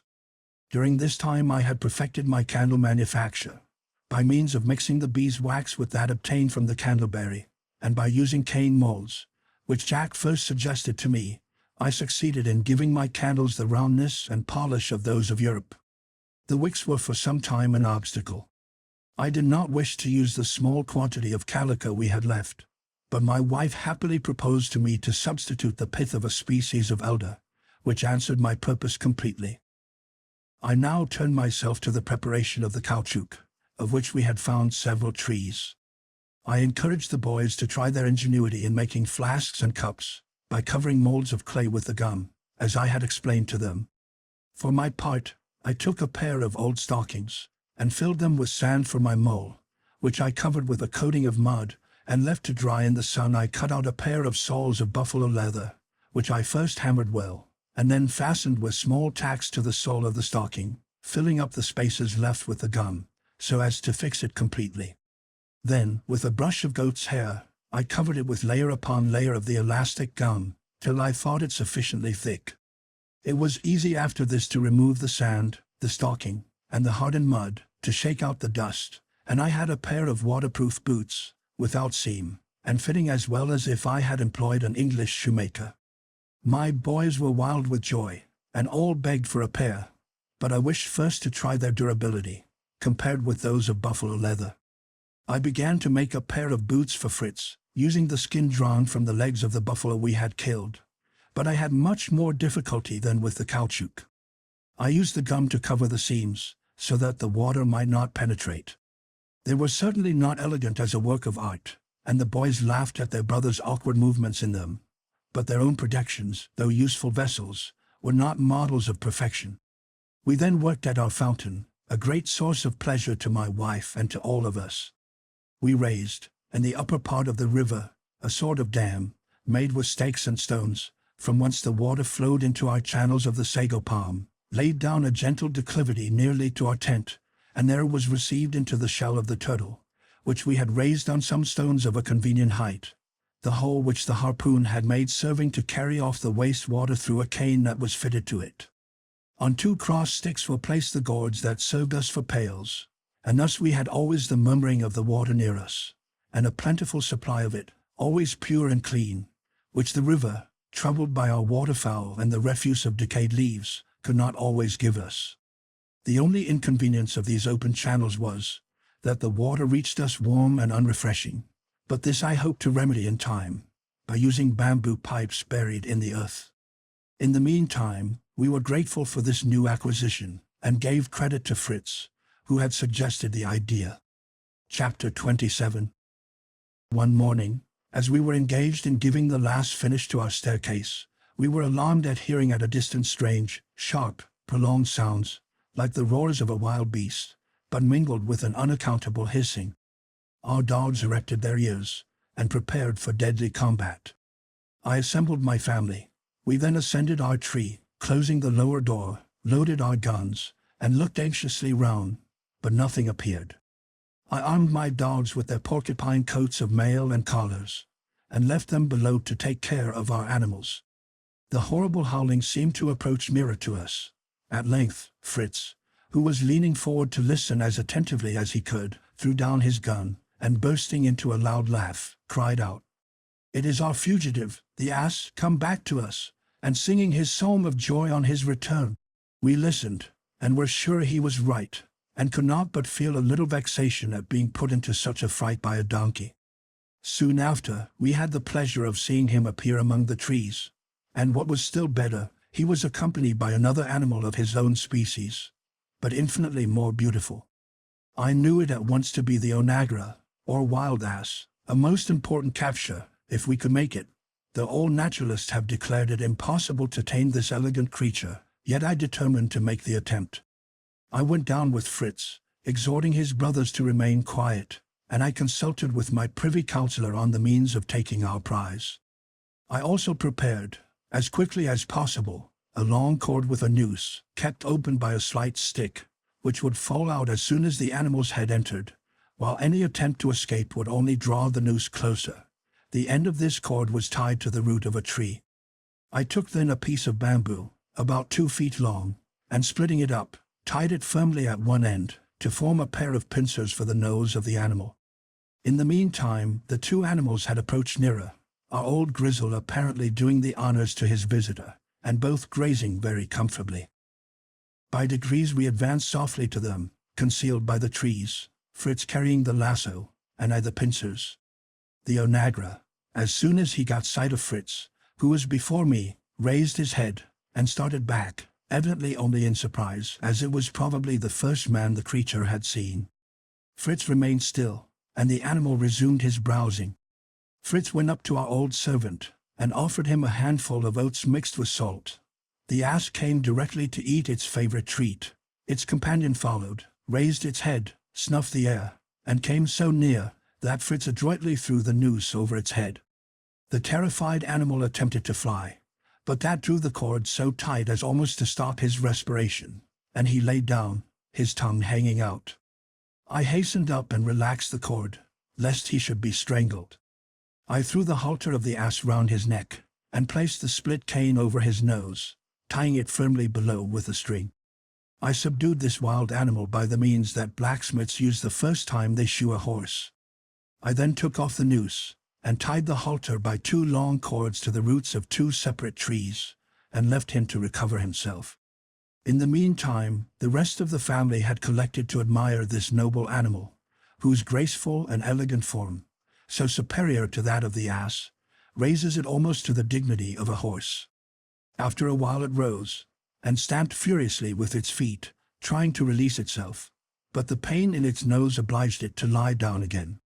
Then my eldest son and I, approaching gently, took the two cords, and led or dragged it between two roots very near to each other, to which we tied the cords so short that it had little power to move, and could not escape. We took care our own donkey should not stray again, by tying his forefeet loosely, and putting on him a new halter, and left him near the onagra. I continued, with a patience I had never had in Europe, to use every means I could think of with our new guest, and at the end of a month he was so far subdued that I ventured to begin his education. This was a long and difficult task. We placed some burdens on his back, but the obedience necessary before we could mount him, it seemed impossible to instill into him. At last I recollected the method they use in America to tame the wild horses, and I resolved to try it. In spite of the bounds and kicks of the furious animal, I leaped on his back, and seizing one of his long ears between my teeth, I bit it till the blood came. In a moment he reared himself almost erect on his hind feet, remained for a while stiff and motionless, then came down on his forefeet slowly, I still holding on his ear. At last I ventured to release him. He made some leaps, but soon subsided into a sort of trot, I having previously placed loose cords on his forelegs. From that time we were his masters. My sons mounted him one after another. They gave him the name of Lightfoot, and never animal deserved his name better. As a precaution, we kept the cords on his legs for some time, and as he never would submit to the bit, we used the snaffle, by which we obtained power over his head, guiding him by a stick, with which we struck the right or left ear, as we wished him to go. During this time, our poultry yard was increased by 3 broods of chickens. We had at least 40 of these little creatures chirping and pecking about, the pride of their good mistress's heart. Part of these were kept at home, to supply the table, and part she allowed to colonize in the woods, where we could find them when we wanted them. These, she said, are of more use than your monkeys, jackals, and eagles, who do nothing but eat, and would not be worth eating themselves if we were in need. However, she allowed there was some use in the buffalo, who carried burdens, and Lightfoot, who carried her son so well. The fowls, which cost us little for food, would be always ready, she said, either to supply us with eggs or chickens, when the rainy season came on, the winter of this climate. This reminded me that the approach of that dreary season permitted me no longer to defer a very necessary work for the protection of our animals. This was to construct, under the roots of the trees, covered houses for them. We began by making a kind of roof above the vaulted roots of our tree. We used bamboo canes for this purpose. The longer and stouter were used for the supports. Like columns, the slighter ones bound together closely formed the roof. The intervals we filled up with moss and clay, and spread over the whole a coating of tar. The roof was so firm that it formed a platform, which we surrounded with a railing, and thus we had a balcony and a pleasant promenade. By the aid of some boards nailed to the roots, we made several divisions in the interior, each little enclosure being appropriated to some useful purpose, and thus stables, poultry houses, dairy, larder, hay house, storeroom, and besides our dining room, were all united under one roof. This occupied us some time, as it was necessary to fill our storeroom before the bad weather came, and our cart was constantly employed in bringing useful stores. One evening, as we were bringing home a load of potatoes on our cart, drawn by the ass, the cow, and the buffalo, I saw the cart was not yet full. I therefore sent home the 2 younger boys with their mother, and went on with Fritz and Ernest to the oak wood, to collect a sack of sweet acorns, Fritz mounted on his onagra, Ernest followed by his monkey, and I carrying the bag. On arriving at the wood, we tied Lightfoot to a tree, and all 3 began to gather the dropped acorns, when we were startled by the cries of birds, and a loud flapping of wings, and we concluded that a brisk combat was going on between Master Nips and the tenants of the thickets, from whence the noise came. Ernest went softly to see what was the matter, and we soon heard him calling out, "Be quick! A fine heath-fowl's nest full of eggs. Nips wants to suck them, and the mother is beating him." Fritz ran up and secured the 2 beautiful birds, who fluttered and cried out furiously, and returned, followed by Ernest, carrying a large nest filled with eggs. The monkey had served us well on this occasion, for the nest was so hidden by a bush with long leaves, of which Ernest held his hand full, that, but for the instinct of the animal, we could never have discovered it. Ernest was overjoyed to carry the nest and eggs for his dear mamma, and the long, pointed leaves he intended for Francis, to serve as little toy swords. We set out on our return, placing the sack of acorns behind Fritz on Lightfoot. Ernest carried the 2 fowls, and I charged myself with the care of the eggs, which I covered up, as I found they were warm, and I hoped to get the mother to resume her brooding when we got to Falcon's Nest. We were all delighted with the good news we should have to carry home, and Fritz, anxious to be first, struck his charger with a bunch of the pointed leaves he had taken from Ernest. This terrified the animal so much that he took the bit in his teeth and flew out of sight like an arrow. We followed, in some uneasiness, but found him safe. Master Lightfoot had stalked of himself when he reached his stable. My wife placed the valuable eggs under a sitting hen, the true mother refusing to fulfill her office. She was then put into the cage of the poor parrot, and hung in our dining room, to accustom her to society. In a few days the eggs were hatched, and the poultry yard had an increase of 15 little strangers, who fed greedily on bruised acorns, and soon became as tame as any of our fowls, though I plucked the large feathers out of their wings when they were full grown, lest their wild nature should tempt them to quit us. Chapter 28. Francis had soon become tired of playing with the long leaves his brother had brought him, and they were thrown aside. Fritz happened to take some of the withered leaves up, which were soft and flexible as a ribbon, and he advised Francis to make whiplashes of them, to drive the goats and sheep with, for the little fellow was the shepherd. He was pleased with the idea, and began to split the leaves into strips, which Fritz plaited together into very good whiplashes. I remarked, as they were working, how strong and pliant these strips seemed, and examining them closely, I found they were composed of long fibers, or filaments, which made me suspect it to be Phormium tenax, or New Zealand flax, a most important discovery to us, and which, when I communicated it to my wife, almost overwhelmed her with joy. "Bring me all the leaves you can without delay," cried she, "and I will make you stockings, shirts, coats, sewing thread, cords. In fact, give me but flax and work tools, and I can manage all." I could not help smiling at the vivacity of her imagination, roused at the very name of flax. But there was still great space between the leaves lying before us and the linen she was already sewing an idea. But my boys, always ready to second the wishes of their beloved mother, soon mounted their coursers, Fritz on Lightfoot, and Jack on the great buffalo, to procure supplies. Whilst we waited for these, my wife, all life and animation, explained to me all the machines I must make, to enable her to spin and weave, and make linen to clothe us from head to foot. Her eyes sparkled with delight as she spoke, and I promised her all she asked, In a short time, our young cavaliers returned from their foraging expedition, conveying on their steeds huge bundles of the precious plant, which they laid at the feet of their mother. She gave up everything to begin her preparation. The first operation necessary was to steep the flax, which is usually done by exposing it in the open air in the rain, the wind, and the dew, so as, in a certain degree, to dissolve the plant, rendering the separation of the fibrous and ligneous parts more easy. It can then be cleaned and picked for spinning. But, as the vegetable glue that connects the two parts is very tenacious, and resists for a long time the action of moisture, it is often advisable to steep it in water, and this, in our dry climate, I considered most expedient. My wife agreed to this, and proposed that we should convey it to Flamingo Marsh, and we spent the rest of the day in tying up the leaves in bundles. Next morning, we loaded our cart, and proceeded to the marsh. We there untied our bundles, and spread them in the water, pressing them down with stones, and leaving them till it was time to take them out to dry. We could not but admire here the ingenious nests of the flamingo. They are of a conical form, raised above the level of the marsh, having a recess above, and which the eggs are deposited, out of the reach of danger, and the female can sit on them with her legs in the water. These nests are of clay, and so solid, that they resist the water till the young are able to swim. In a fortnight the flax was ready to be taken out of the water.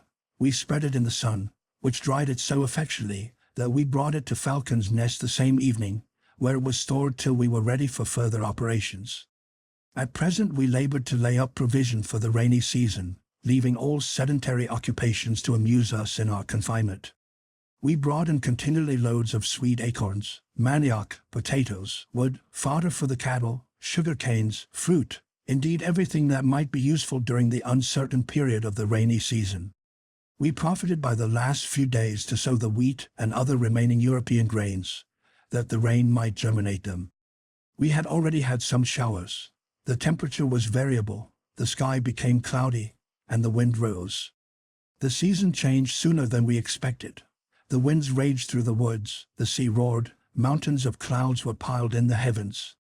They soon burst over our heads, and torrents of rain fell night and day, without intermission. The rivers swelled till their waters met, and turned the whole country around us into an immense lake. Happily we had formed our little establishment on a spot rather elevated above the rest of the valley. The waters did not quite reach our tree, but surrounded us about 200 yards off, leaving us on a sort of island in the midst of the general inundation. We were reluctantly obliged to descend from our aerial abode. The rain entered it on all sides, and the hurricane threatened every moment to carry away the apartment, and all that were in it. We set about our removal, bringing down our hammocks and bedding to the sheltered space under the roots of the trees that we had roofed for the animals. We were painfully crowded in the small space. The stores of provisions, the cooking utensils, and especially the neighborhood of the animals, and the various offensive smells, made our retreat almost insupportable. We were choked with smoke if we lighted a fire, and inundated with rain if we opened a door. For the first time since our misfortune, we sighed for the comforts of our native home, but action was necessary, and we set about endeavoring to amend our condition. The winding staircase was very useful to us. The upper part was crowded with things we did not want, and my wife frequently worked in the lower part, at one of the windows. We crowded our beasts a little more, and gave a current of air to the places they had left. I placed outside the enclosure the animals of the country, which could bear the inclemency of the season. Thus I gave a half liberty to the buffalo and the onagra, tying their legs loosely, to prevent them straying, the boughs of the tree affording them a shelter. We made as few fires as possible, as, fortunately, it was never cold, and we had no provisions that required a long process of cookery. We had milk in abundance, smoked meat, and fish, the preserved ortolans, and cassava cakes. As we sent out some of our animals in the morning, with bells round their necks, Fritz and I had to seek them and bring them in every evening, when we were invariably wet through. This induced my ingenious Elizabeth to make us a sort of blouse and hood out of old garments of the sailors, which we covered with coatings of the caoutchouc, and thus obtained 2 capital waterproof dresses, all that the exhausted state of our gum permitted us to make. The care of our animals occupied us a great part of the morning. Then we prepared our cassava, and baked our cakes on iron plates. Though we had a glazed door to our hut, the gloominess of the weather, and the obscurity caused by the vast boughs of the tree, made night come on early. We then lighted a candle, fixed in a gourd on the table, round which we were all assembled. The good mother labored with her needle, mending the clothes. I wrote my journal, which Ernest copied, as he wrote a beautiful hand, while Fritz and Jack taught their young brother to read and write, or amused themselves with drawing the animals or plants they had been struck with. We read the lessons from the Bible in turns, and concluded the evening with devotion. We then retired to rest, content with ourselves and with our innocent and peaceful life. Our kind housekeeper often made us a little feast of a roast chicken, a pigeon, or a duck, and once in 4 or 5 days we had fresh butter made in the gourd churn, and the delicious honey which we ate to our cassava bread might have been a treat to European epicures. The remains of our repast was always divided among our domestic animals. We had 4 dogs, the jackal, the eagle, and the monkey, who relied on their masters and were never neglected. But if the buffalo, the onagra, and the sow had not been able to provide for themselves, we must have killed them, for we had no food for them. We now decided that we would not expose ourselves to another rainy season in such an unsuitable habitation. Even my gentle Elizabeth got out of temper with the inconveniences, and begged we would build a better winter house, stipulating, however, that we should return to our tree in summer. We consulted a great deal on this matter. Fritz quoted Robinson Crusoe, who had cut a dwelling out of the rock, which sheltered him in the inclement season, and the idea of making our home at Tent House naturally came into my mind. It would probably be a long and difficult undertaking, but with time, patience, and perseverance, we might work wonders. We resolved, as soon as the weather would allow us, to go and examine the rocks at Tent House. The last work of the winter was, at my wife's incessant request, a beetle for her flax, and some carding combs. The beetle was easily made, but the combs cost much trouble. I filed large nails till they were round and pointed. I fixed them, slightly inclined, at equal distances, in a sheet of tin, and raised the edge like a box. I then poured melted lead between the nails and the edge, to fix them more firmly. I nailed this on a board, and the machine was fit for use, and my wife was all anxiety to begin her manufacture. Chapter 29. I cannot describe our delight when, after long and gloomy weeks, we saw at length the sky clear, and the sun, dispersing the dark clouds of winter, spread its vivifying rays over all nature. The winds were lulled, the waters subsided, and the air became mild and serene. We went out, with shouts of joy, to breathe the balmy air, and gratified our eyes with the sight of the fresh verdure already springing up around us. Nature seemed in her youth again, and amidst the charms that breathed on every side, we forgot our sufferings, and, like the children of Noah coming forth from the ark, we raised a hymn of thanksgiving to the giver of all good. All our plantations and seeds had prospered. The corn was springing, and the trees were covered with leaves and blossoms. The air was perfumed with the odor of countless beautiful flowers, and lively with the songs and cries of hundreds of brilliant birds, all busy building their nests. This was really spring in all its glory. We began our summer occupation by cleaning and putting in order our dormitory in the tree, which the rain and the scattered leaves had greatly deranged, and in a few days we were able to inhabit it again. My wife immediately began with her flax. While my sons were leading the cattle to the pasture, I took the bundles of flax into the open air, where I constructed a sort of oven of stone, which dried it completely. We began that very evening to strip, beat, and comb it, and I drew out such handfuls of soft, fine flax, ready for spinning, that my wife was overjoyed, and begged me to make her a wheel, that she might commence. I had formerly had a little taste for turning, and though I had now neither lathe nor any other of the tools, yet I knew how a spinning wheel and reel should be made, and by dint of application, I succeeded in completing these 2 machines to her satisfaction. She began to spin with so much earnestness that she would hardly take a walk, and reluctantly left her wheel to make dinner ready. She employed Francis to reel off the thread as she spun it, and would willingly have had the elder boys to take her place when she was called off. But they rebelled at the effeminate work, except Ernest, whose indolent habits made him prefer it to more laborious occupation. In the meantime, we walked over to Tent House to see the state of things, and found that winter had done more damage there than at Falcon's Nest. The storm had overthrown the tent, carried away some of the sailcloth, and injured our provisions so much that great part was good for nothing, and the rest required to be immediately dried. Fortunately, our beautiful pinnace had not suffered much. It was still safe at anchor and fit for use, but our tub boat was entirely destroyed.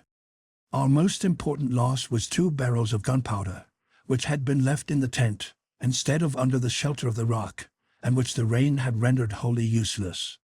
This made us feel still more strongly the necessity of securing for the future a more suitable shelter than a canvas tent or a roof of foliage. Still, I had small hope from the gigantic plan of Fritz or the boldness of Jack. I could not be blind to the difficulties of the undertaking. The rocks which surrounded Tent House presented an unbroken surface, like a wall without any crevice, and to all appearance, of so hard a nature as to leave little hopes of success. However, it was necessary to try to contrive some sort of cave, if only for our gunpowder. I made up my mind, and selected the most perpendicular face of the rock as the place to begin our work. It was a much pleasanter situation than our tent, commanding a view of the whole bay, and the 2 banks of Jackal River, with its picturesque bridge. I marked out with chalk the dimension of the entrance I wished to give to the cave. Then my sons and I took our chisels, pickaxes, and heavy miners' hammers, and began boldly to hew the stone. Our first blows produced very little effect. The rock seemed impenetrable, the sun had so hardened the surface, and the sweat poured off our brows with the hard labor.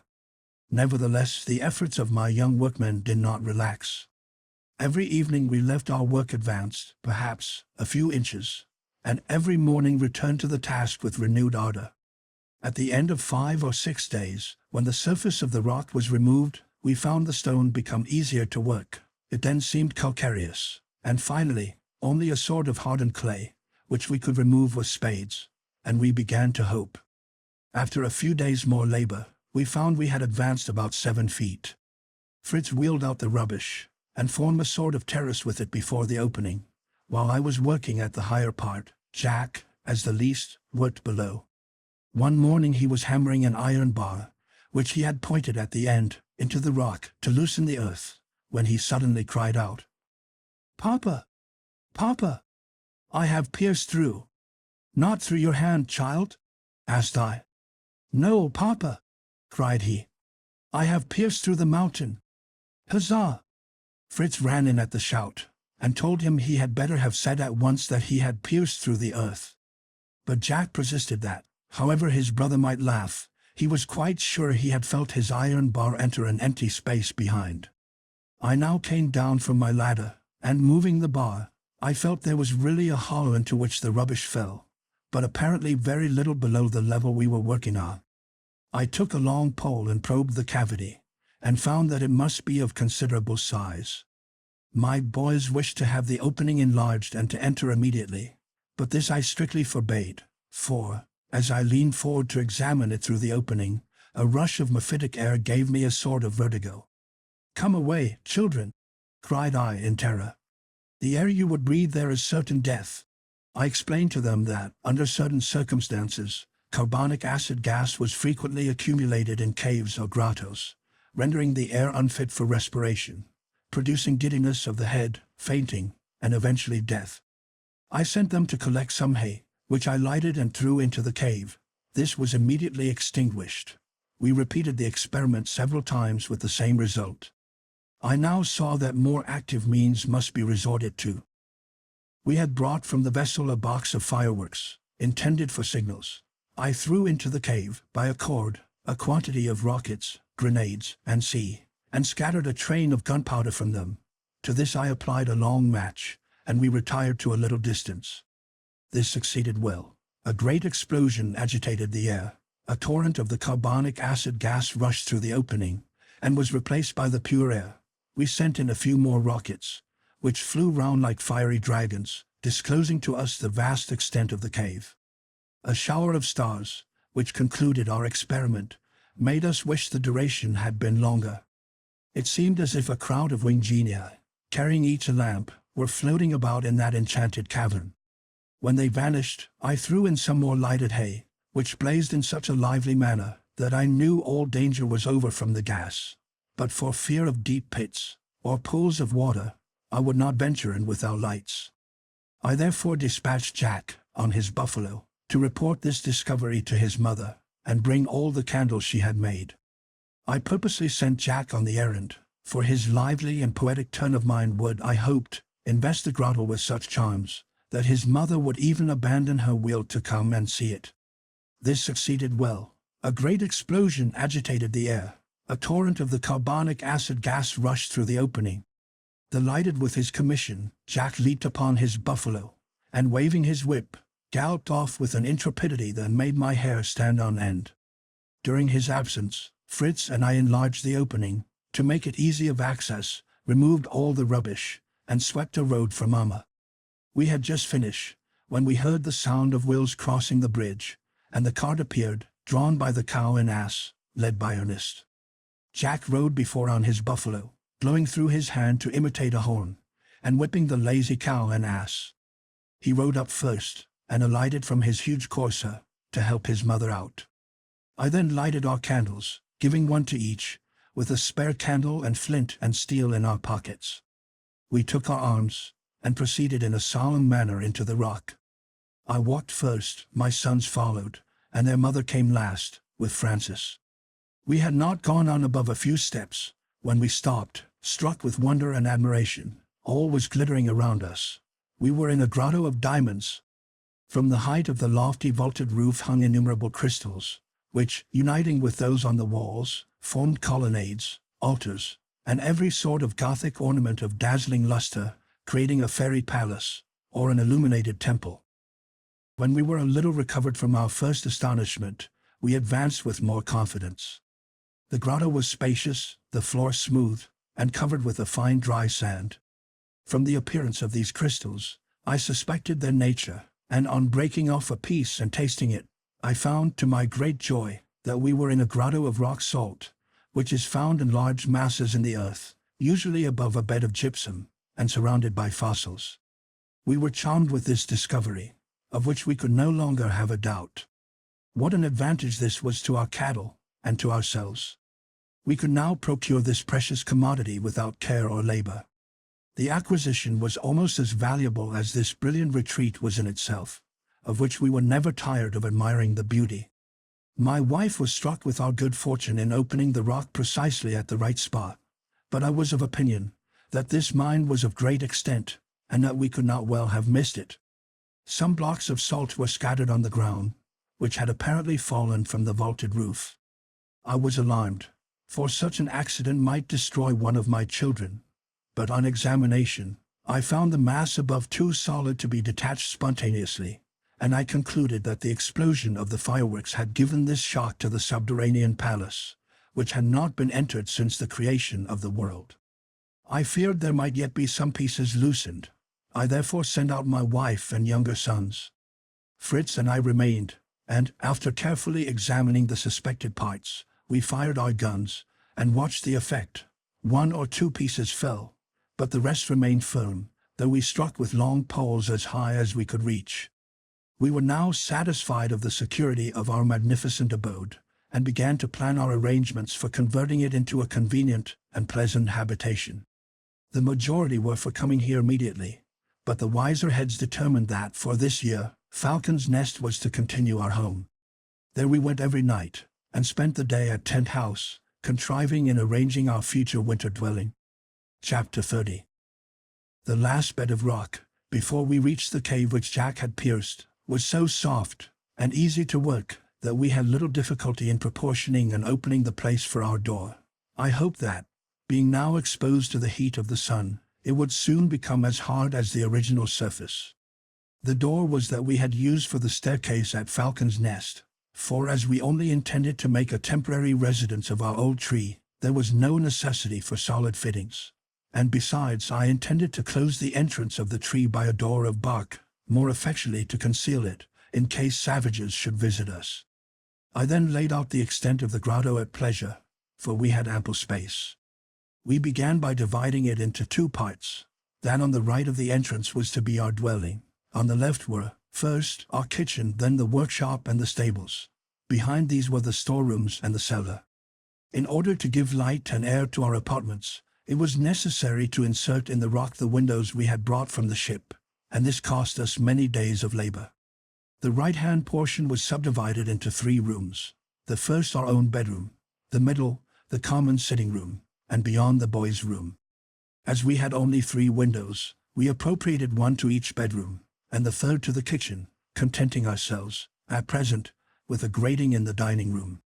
I constructed a sort of chimney in the kitchen, formed of 4 boards, and conducted the smoke thus, through a hole made in the face of the rock. We made the workroom spacious enough for us to carry on all our manufactures, and it served also for our cart-house. Finally, all the partition walls were put up, communicating by doors, and completing our commodious habitation. These various labors, the removal of our effects, and arranging them again, all the confusion of a change when it was necessary to be at once workmen and directors, took us a great part of summer. But the recollection of the vexations we should escape in the rainy season gave us energy. We passed nearly all our time at Tent House, the center of our operations, and besides the gardens and plantations which surrounded it, we found many advantages which we profited by. Large turtles often came to deposit their eggs in the sand, a pleasant treat for us. But we raised our desires to the possession of the turtles themselves, living, to eat when we chose. As soon as we saw one on the shore, one of my sons ran to cut off its retreat. We then hastened to assist, turned the creature on its back, passed a long cord through its shell, and tied it firmly to a post close to the water. We then placed it on its legs, when of course it made for the water, but could only ramble the length of its cord. It seemed, however, very content, and we had it in readiness when we wanted it. The lobsters, crabs, mussels, and every sort of fish which abounded on the coast, plentifully supplied our table. One morning, we were struck with an extraordinary spectacle. A large portion of the sea appeared in a state of ebullition, and immense flocks of marine birds were hovering over it, uttering piercing cries, and plunging into the waves. From time to time the surface, on which the rising sun now shone, seemed covered with little flames, which rapidly appeared and vanished. Suddenly, this extraordinary mass advanced to the bay, and we ran down, full of curiosity.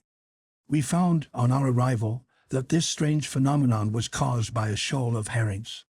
These shoals are so dense that they are often taken for sandbanks, are many leagues in extent, and several feet in depth. They spread themselves over the seas, carrying to barren shores the resources that nature has denied them.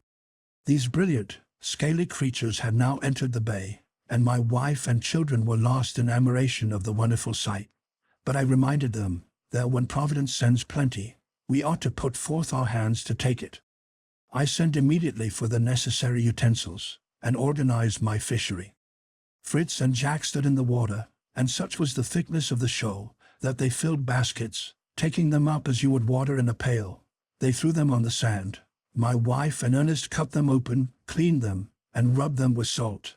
I arranged them in small barrels, a layer of herrings and a layer of salt, and when the barrel was full, the ass, led by Francis, took them up to the storehouse.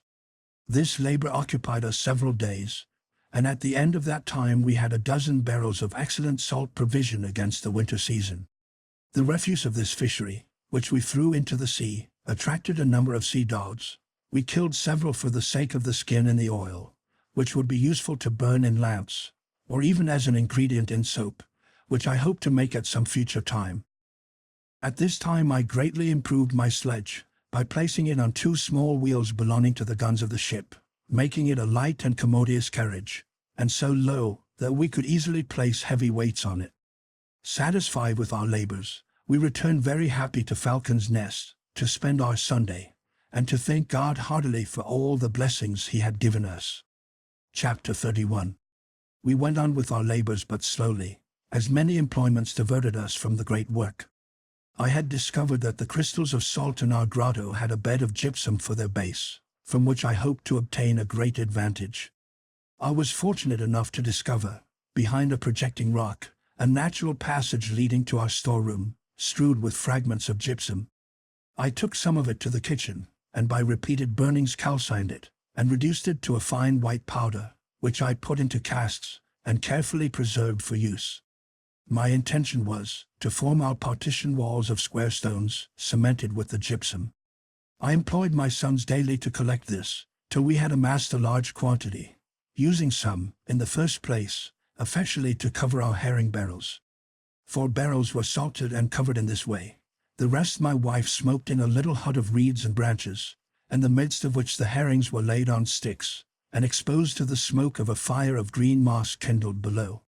This dried them, and gave them the peculiar flavor so agreeable to many. We were visited by another shoal of fish a month after that of the herrings. Jack first discovered them at the mouth of Jackal River, where they had apparently come to deposit their eggs among the scattered stones. They were so large that he was sure they must be whales. I found them to be pretty large sturgeons, besides salmon, large trout, and many other fishes. Jack immediately ran for his bow and arrows, and told me he would kill them all. He fastened the end of a ball of string to an arrow, with a hook at the end of it. He tied the bladders of the dogfish at certain distances to the string. He then placed the ball safe on the shore, took his bow, fixed the arrow in it, and aiming at the largest salmon, shot it in the side.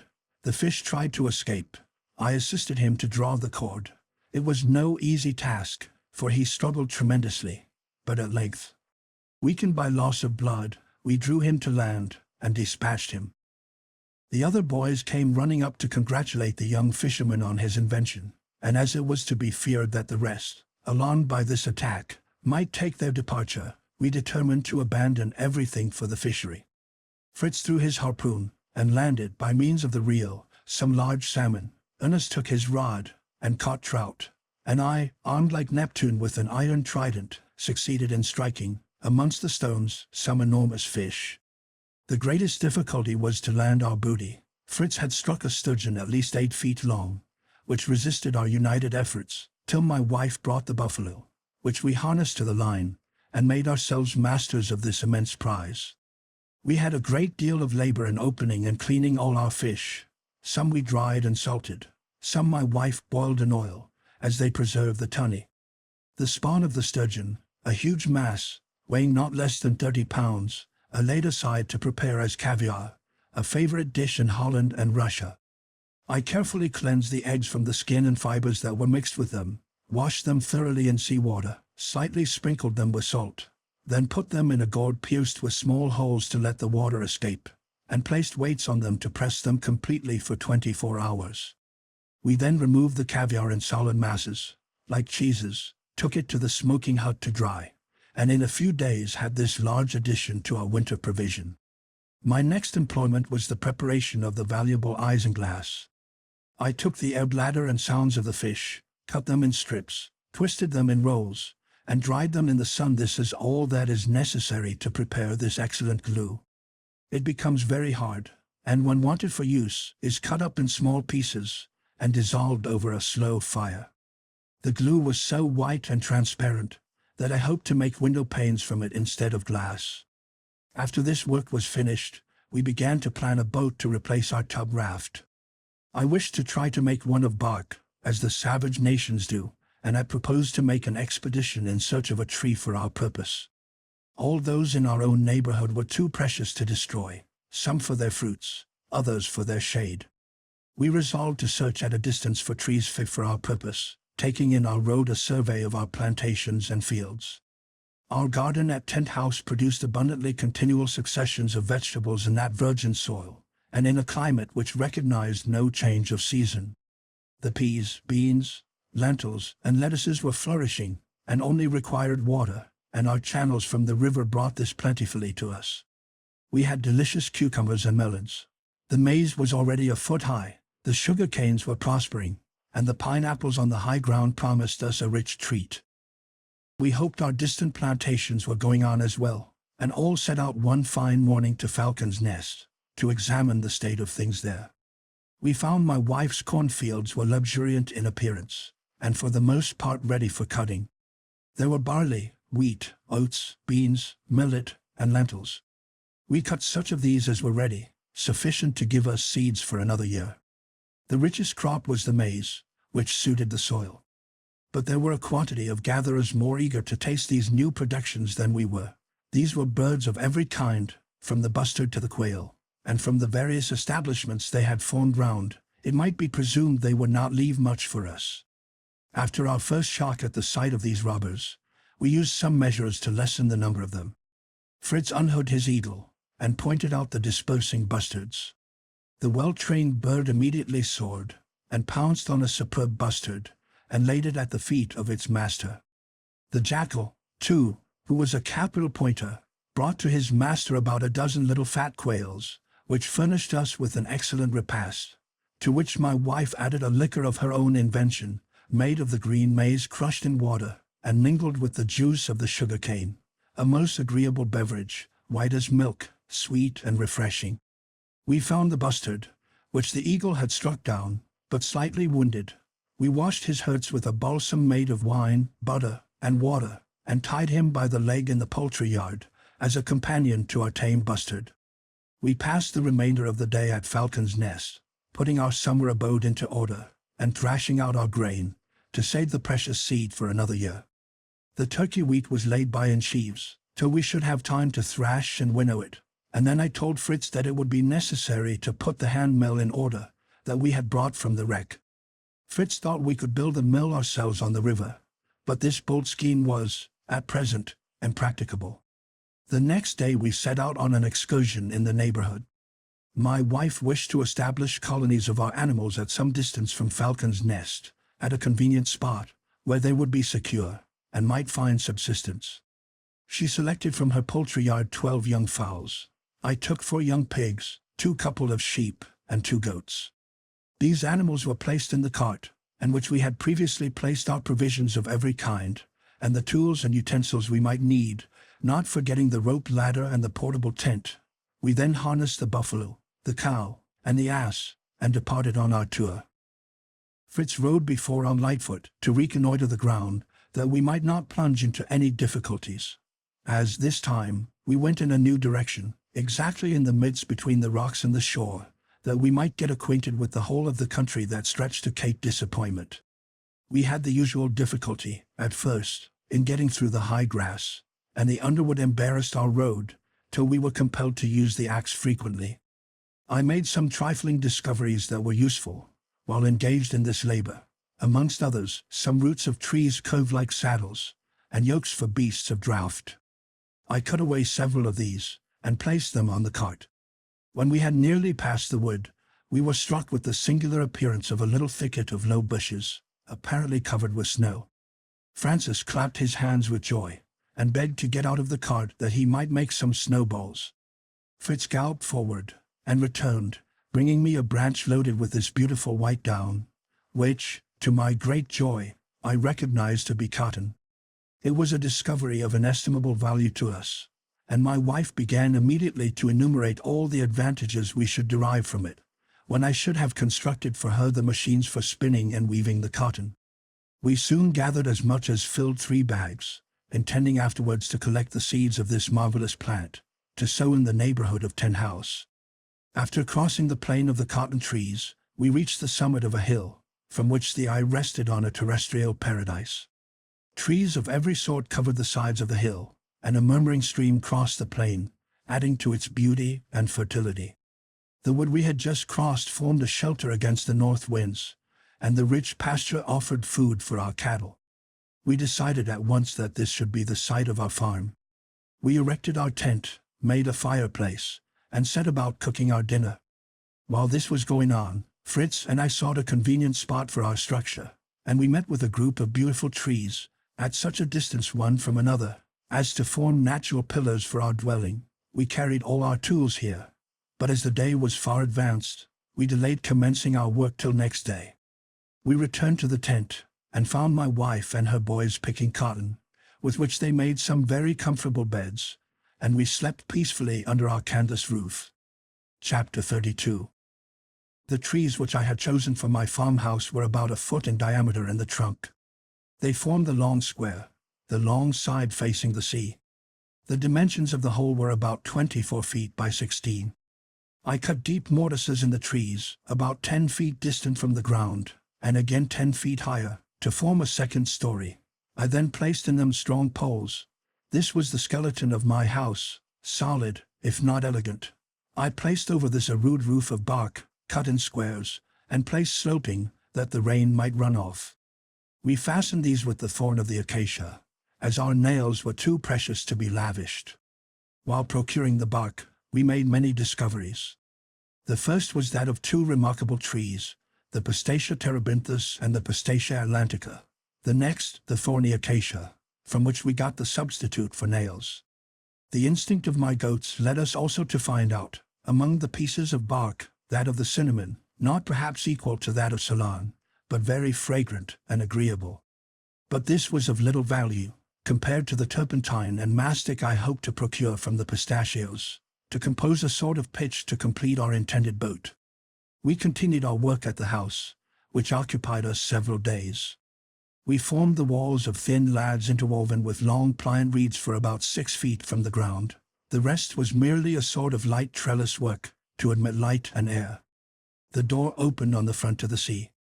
The interior consisted simply of a series of compartments, proportioned to the guests they were to contain. One small apartment was for ourselves, when we chose to visit our colony.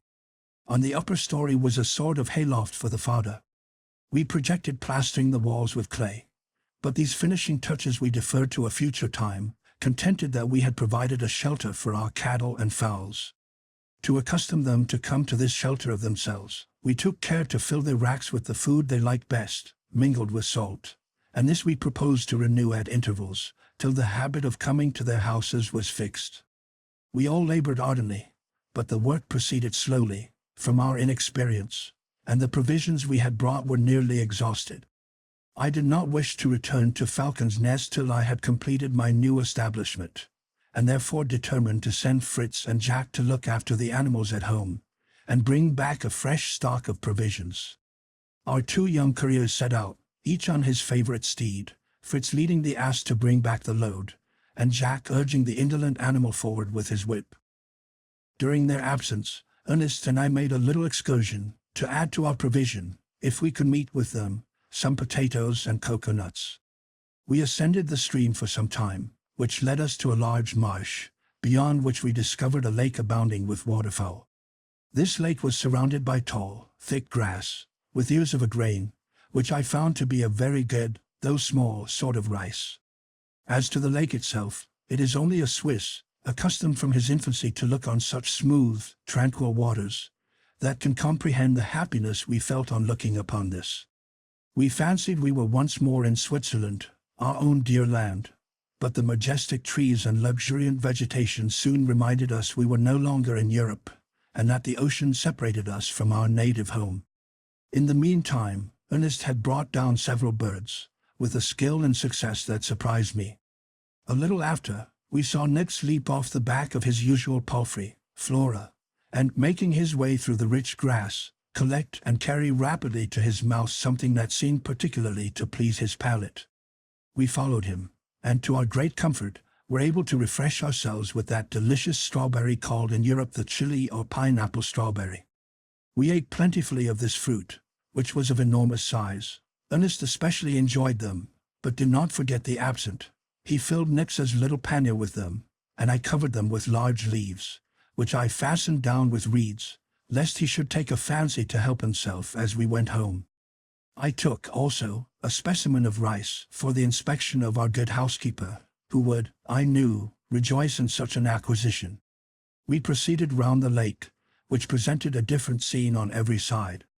This was one of the most lovely and fertile parts we had yet seen of this country. Birds of all kinds abounded, but we were particularly struck with a pair of black swans, sailing majestically on the water. Their plumage was perfectly black and glossy, except the extremity of the wings, which was white. Ernest would have tried his skill again, but I forbade him to disturb the profound tranquillity of this charming region. But Flora, who probably had not the same taste for the beauties of nature that I had, suddenly darted forward like an arrow, pounced upon a creature that was swimming quietly at the edge of the water, and brought it to us. It was a most curious animal. It resembled an otter in form, but was web-footed, had an erect bushy tail like the squirrel, small head, eyes and ears almost invisible. A long, flat bill, like that of a duck, completed its strange appearance. We were completely puzzled. Even Ernest, the naturalist, could not give its name. I boldly gave it the name of the beast with a bill. I told Ernest to take it, as I wished to stuff and preserve it. "It will be," said the little philosopher, "the first natural object for our museum." "Exactly," replied I. "And when the establishment is fully arranged, we will appoint you curator." But thinking my wife would grow uneasy at our protracted absence, we returned by a direct road to the tent. Our 2 messengers arrived about the same time, and we all sat down together to a cheerful repast. Every one related his feats. Ernest dwelt on his discoveries, and was very pompous in his descriptions, and I was obliged to promise to take Fritz another time. I learnt, with pleasure, that all was going on well at Falcon's Nest, and that the boys had had the forethought to leave the animals with provisions for 10 days. This enabled me to complete my farmhouse. We remained 4 days longer, in which time I finished the interior, and my wife arranged in our own apartment the cotton mattresses, to be ready for our visits, and put into the houses the fodder and grain for their respective tenants. We then loaded our cart, and began our march. The animals wished to follow us, but Fritz, on Lightfoot, covered our retreat, and kept them at the farm till we were out of sight. We did not proceed directly, but went towards the wood of monkeys. These mischievous creatures assaulted us with showers of the fir apples, but a few shots dispersed our assailants. Fritz collected some of these new fruits they had flung at us, and I recognized them as those of the stone pine, the kernel of which is good to eat, and produces an excellent oil. We gathered a bag of these, and continued our journey till we reached the neighborhood of Cape Disappointment. There we ascended a little hill, from the summit of which we looked upon rich plains, rivers, and woods clothed with verdure and brilliant flowers, and gay birds that fluttered among the bushes. "Here, my children," cried I. "Here we will build our summer house. This is truly Arcadia." Here we placed our tent, and immediately began to erect a new building, formed in the same manner as the farmhouse, but now executed more quickly. We raised the roof in the middle, and made 4 sloped sides. The interior was divided into eating and sleeping apartments, stables, and a storeroom for provisions. The whole was completed and provisioned in 10 days, and we had now another mansion for ourselves, and a shelter for new colonies of animals. This new erection received the name of Prospect Hill, to gratify Ernest, who thought it had an English appearance. However, the end for which our expedition was planned was not yet fulfilled. I had not yet met with a tree likely to suit me for a boat. We returned then to inspect the trees, and I fixed on a sort of oak, the bark of which was closer than that of the European oak, resembling more that of the cork tree. The trunk was at least 5 feet in diameter, and I fancied its coating, if I could obtain it whole, would perfectly answer my purpose. I traced a circle at the foot, and with a small saw cut the bark entirely through. Fritz, by means of the rope ladder we had brought with us, and attached to the lower branches of the tree, ascended, and cut a similar circle 18 feet above mine. We then cut out, perpendicularly, a slip the whole length, and removing it, we had room to insert the necessary tools, and with wedges, we finally succeeded in loosening the whole. The first part was easy enough, but there was greater difficulty as we advanced. We sustained it as we proceeded with ropes, and then gently let it down on the grass. I immediately began to form my boat while the bark was fresh and flexible. My sons, in their impatience, thought it would do very well if we nailed a board at each end of the roll, but this would have been merely a heavy trough, inelegant and unserviceable. I wished to have one that would look well by the side of the pinnace, and this idea at once rendered my boys patient and obedient. We began by cutting out at each end of the roll of bark a triangular piece of about 5 feet long. Then, placing the sloping parts one over the other, I united them with pegs and strong glue, and thus finished the ends of my boat in a pointed form. This operation having widened it too much in the middle, we passed strong ropes round it, and drew it into the form we required. We then exposed it to the sun, which dried and fixed it in the proper shape. As many things were necessary to complete my work, I sent Fritz and Jack to Tent House for the sledge, to convey it there, that we might finish it more conveniently. I had the good fortune to meet with some very hard, crooked wood, the natural curve of which would be admirably suitable for supporting the sides of the boat. We found also a resinous tree, which distilled a sort of pitch, easy to manage, and which soon hardened in the sun. My wife and Francis collected sufficient of it for my work. It was almost night when our two messengers returned. We had only time to sup and retire to our rest. We were all early at work next morning. We loaded the sledge, placing on it the canoe, the wood for the sides, the pitch, and some young trees, which I had transplanted for our plantation at Tent House, and which we put into the boat. But before we set out, I wished to erect a sort of fortification at the pass of the rock for the double purpose of securing us against the attacks of wild beasts or of savages, and for keeping enclosed, in the savannah beyond the rocks, some young pigs, that we wished to multiply there, out of the way of our fields and plantations. As we crossed the sugar-cane plantation, I saw some bamboos larger than any I had ever met with, and we cut down one for a mast to our canoe. We now had the river to our left, and the chain of rocks to our right, which here approached the river, leaving only a narrow pass. At the narrowest part of this we raised a rampart before a deep ditch, which could only be crossed by a drawbridge we placed there. Beyond the bridge, we put a narrow gate of woven bamboos, to enable us to enter the country beyond, when we wished. We planted the side of the rampart with dwarf palms, India fig, and other thorny shrubs, making a winding path through the plantation, and digging in the midst a hidden pitfall, known to ourselves by 4 low posts, intended to support a plank bridge when we wished to cross it. After this was completed, we built a little chalet of bark in that part of the plantation that faced the stream, and gave it the name of the Hermitage, intending it for a resting place. After several days of hard labor, we returned to Prospect Hill, and took a little relaxation. The only work we did was to prepare the mast, and lay it on the sledge with the rest. The next morning we returned to Tent House, where we immediately set to work on our canoe with such diligence that it was soon completed. It was solid and elegant, lined through with wood, and furnished with a keel. We provided it with brass rings for the oars, and stays for the mast. Instead of ballast, I laid at the bottom a layer of stones covered with clay, and over this a flooring of boards.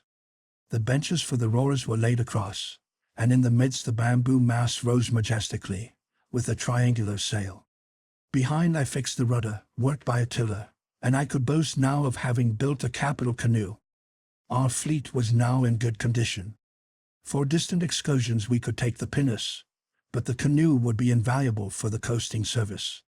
Our cow had, in the meantime, given us a young male calf, which I undertook to train for service, as I had done the buffalo, beginning by piercing its nostrils, and the calf promised to be docile and useful, and, as each of the other boys had his favorite animal to ride, I bestowed the bull on Francis, and entrusted him with its education, to encourage him to habits of boldness and activity. He was delighted with his new charger, and chose to give him the name of Valiant. We had still 2 months before the rainy season, and this time we devoted to completing the comforts of our grotto. We made all the partitions of wood, except those which divided us from the stables, which we built of stone, to exclude any smell from the animals. We soon acquired skill in our works. We had a plentiful supply of beams and planks from the ship, and by practice we became very good plasterers. We covered the floors with a sort of well-beaten mud, smoothed it, and it dried perfectly hard. We then contrived a sort of felt carpet. We first covered the floor with sailcloth. We spread over this wool and goat's hair mixed, and poured over it isinglass dissolved, rolling up the carpet, and beating it well. When this was dry, we repeated the process, and in the end had a felt carpet. We made one of these for each room, to guard against any damp that we might be subject to in the rainy season. The privations we had suffered the preceding winter increased the enjoyment of our present comforts. The rainy season came on. We had now a warm, well-lighted, convenient habitation, and abundance of excellent provision for ourselves and our cattle. In the morning, we could attend to their wants without trouble, for the rainwater, carefully collected in clean vessels, prevented the necessity of going to the river. We then assembled in the dining room to prayers. After that we went to our workroom.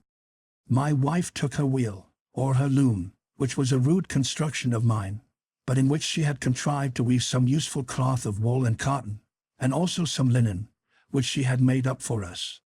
Everybody worked. The workshop was never empty. I contrived, with the wheel of a gun, to arrange a sort of lathe, by means of which I and my sons produced some neat furniture and utensils. Ernest surpassed us all in this art, and made some elegant little things for his mother. After dinner, our evening occupations commenced. Our room was lighted up brilliantly. We did not spare our candles, which were so easily procured, and we enjoyed the reflection in the elegant crystals above us. We had partitioned off a little chapel in one corner of the grotto, which we had left untouched, and nothing could be more magnificent than this chapel lighted up, with its colonnades, portico, and altars. We had divine service here every Sunday. I had erected a sort of pulpit, from which I delivered a short sermon to my congregation, which I endeavored to render as simple and as instructive as possible. Jack and Francis had a natural taste for music. I made them flageolets of reeds, on which they acquired considerable skill. They accompanied their mother, who had a very good voice, and this music in our lofty grotto had a charming effect. We had thus made great steps towards civilization, and though condemned, perhaps, to pass our lives alone on this unknown shore, we might yet be happy. We were placed in the midst of abundance. We were active, industrious, and content, blessed with health, and united by affection. Our minds seemed to enlarge and improve every day. We saw around us on every side traces of the divine wisdom and beneficence, and our hearts overflowed with love and veneration for that almighty hand which had so miraculously saved and continued to protect us. I humbly trusted in him, either to restore us to the world, or send some beings to join us in this beloved island, where for 2 years we had seen no trace of man. To him we committed our fate. We were happy and tranquil, looking with resignation to the future. End of the first part of the journal. Postscript by the editor. It is necessary to explain how this first part of the journal of the Swiss pastor came into my hands. 3 or 4 years after the family had been cast on this desert coast, where, as we see, they lived a happy and contented life, an English transport was driven by a storm upon the same shore. This vessel was the Adventurer, Captain Johnson, and was returning from New Zealand to the eastern coast of North America, by Otaheite, to fetch a cargo of furs for China, and then to proceed from Canton to England. A violent storm, which lasted several days, drove them out of their course. For many days they wandered in unknown seas, and the ship was so injured by the storm that the captain looked out for some port to repair it. They discovered a rocky coast, and, as the violence of the wind was lulled, ventured to approach the shore. At a short distance they anchored, and sent a boat to examine the coast. Lieutenant Bell, who went with the boat, knew a little German. They were some time before they could venture to land among the rocks which guarded the island, but, turning the promontory, they saw Safety Bay, and entering it, were astonished to see a handsome pinnace and boat at anchor, near the strand a tent, and in the rock doors and windows, like those of a European house. They landed, and saw a middle-aged man coming to meet them, clothed in European fashion, and well armed. After a friendly salutation, they first spoke in German, and then in English. This was the good father. The family were at Falcon's Nest, where they were spending the summer. He had seen the vessel in the morning through his telescope, but, unwilling to alarm, or to encourage hopes that might be vain, he had not spoken of it, but come alone towards the coast. After much friendly conference, the party were regaled with all hospitality at Tent House. The good Swiss gave the lieutenant this first part of his journal for the perusal of Captain Johnson, and, after an hour's conversation, they separated, hoping to have a pleasant meeting next day. But heaven decreed it otherwise. During the night, another fearful storm arose. The Adventurer lost its anchor, and was driven out to sea, and, after several days of anxiety and danger, found itself so far from the island, and so much shattered, that all thoughts of returning were given up for that time, and Captain Johnson reluctantly relinquished the hope of rescuing the interesting family. Thus it happened that the first part of this journal was brought to England, and from thence sent to me, a friend of the family, in Switzerland, accompanied by a letter from the captain, declaring that he could have no rest till he found, and became acquainted with, this happy family, that he would search for the island in his future voyages, and either bring away the family, or, if they preferred to remain, he would send out from England some colonists, and everything that might be necessary to promote their comfort. A rough map of the island is added to the journal, executed by Fritz, the eldest son. Chapter 33. I left the reader at the moment in which I had placed the first part of my journal in the hands of Lieutenant Bell, to deliver to Captain Johnson, of the English vessel the Adventurer, expecting him to return the next day with Lieutenant Bell. We separated in this hope, and I thought it necessary to inform my family of this expected visit, which might decide their future lot. My wife and elder sons might wish to seize this only occasion that might occur to revisit their native country, to quit their beloved island, which would doubtless cost them much sorrow at the last moment, but was necessary to their future comfort.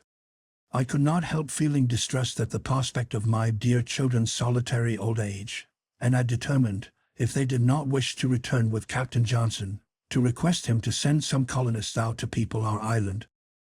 It will be remembered that I had left home alone, and at an early hour, having perceived a vessel from the top of our tree with my telescope. I had set out without breakfast, without giving my sons their tasks, or making any arrangements for the labors of the day. My conference with Lieutenant Bell had been long. It was now past noon, and knowing how prompt my wife was to alarm herself, I was surprised that I did not meet her, nor any of my sons.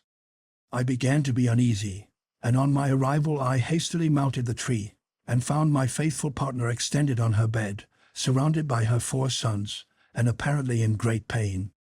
I demanded, with a cry of grief, what had happened. All wished to speak at once, and it was with some difficulty I learned that my dear wife, in descending the staircase, had been seized with a giddiness in her head, and had fallen down and injured herself so much that she was unable to rise without assistance. She was now enduring great pain in her right leg and in her left foot.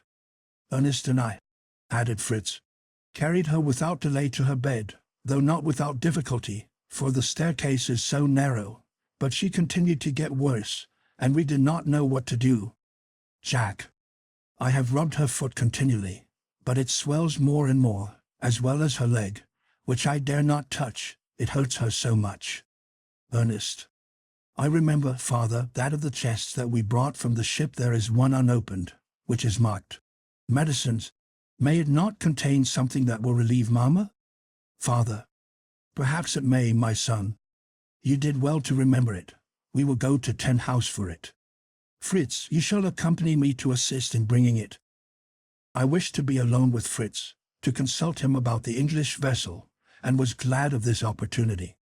Before I left my wife, I intended to examine her leg and foot, which were exceedingly painful. When I was preparing to enter the church, I had studied medicine and practical surgery, in order to be able to administer to the bodily afflictions of my poor parishioners, as well as to their spiritual sorrows. I knew how to bleed, and could replace a dislocated limb. I had often made cures, but since my arrival at the island I had neglected my medical studies, which happily had not been needed. I hope now, however, to recall as much of my knowledge as would be sufficient to cure my poor wife. I examined her foot first, which I found to be violently sprained. She begged me then to look at her leg, and what was my distress when I saw it was fractured above the ankle. However, the fracture appeared simple, without splinters, and easy to cure. I sent Fritz without delay to procure me 2 pieces of the bark of a tree, between which I placed the leg, after having, with the assistance of my son, stretched it till the 2 pieces of broken bone united. I then bound it with bandages of linen, and tied the pieces of bark round the leg, so that it might not be moved. I bound the sprained foot very tightly, till I could procure the balsam which I expected to find in the chest. I felt assured that the giddiness of the head, which had caused her fall, proceeded from some existing cause, which I suspected, from the pulse and the complexion, must be a fullness of blood, and it appeared to be necessary to take away some ounces, which I persuaded her to allow me to do, when I should have brought my medicine chest and instruments from Tent House. I left her, with many charges, to the care of my 3 younger sons, and proceeded to Tent House with Fritz, to whom I now related my morning adventure, and consulted him how we should mention it to his mother. Fritz was astonished. I saw how his mind was employed. He looked round on our fields and plantations, increasing and prospering. "We must not tell her, father," said he. "I will be at Tent House early in the morning. You must give me some commission to execute. I will await the arrival of the captain, and tell him that my dear mother is ill, and that he may return as he came." "You speak rashly, Fritz," answered I. "I have told you that this ship has suffered much from the storm, and needs repairs. Have you not often read the golden rule of our divine master, 'Do unto others as you would have others do unto you'? Our duty is to receive the captain into our island, and to assist him in repairing and refitting his vessel. And he will find," said he, "we know something of that kind of work. Did you show him our beautiful pinnace and canoe? But can such a large vessel enter our bay of safety?" "No," replied I. "I fear there will not be sufficient water, but we will show the captain the large bay at the other end of the island, formed by Cape Disappointment. He will find there a beautiful harbor.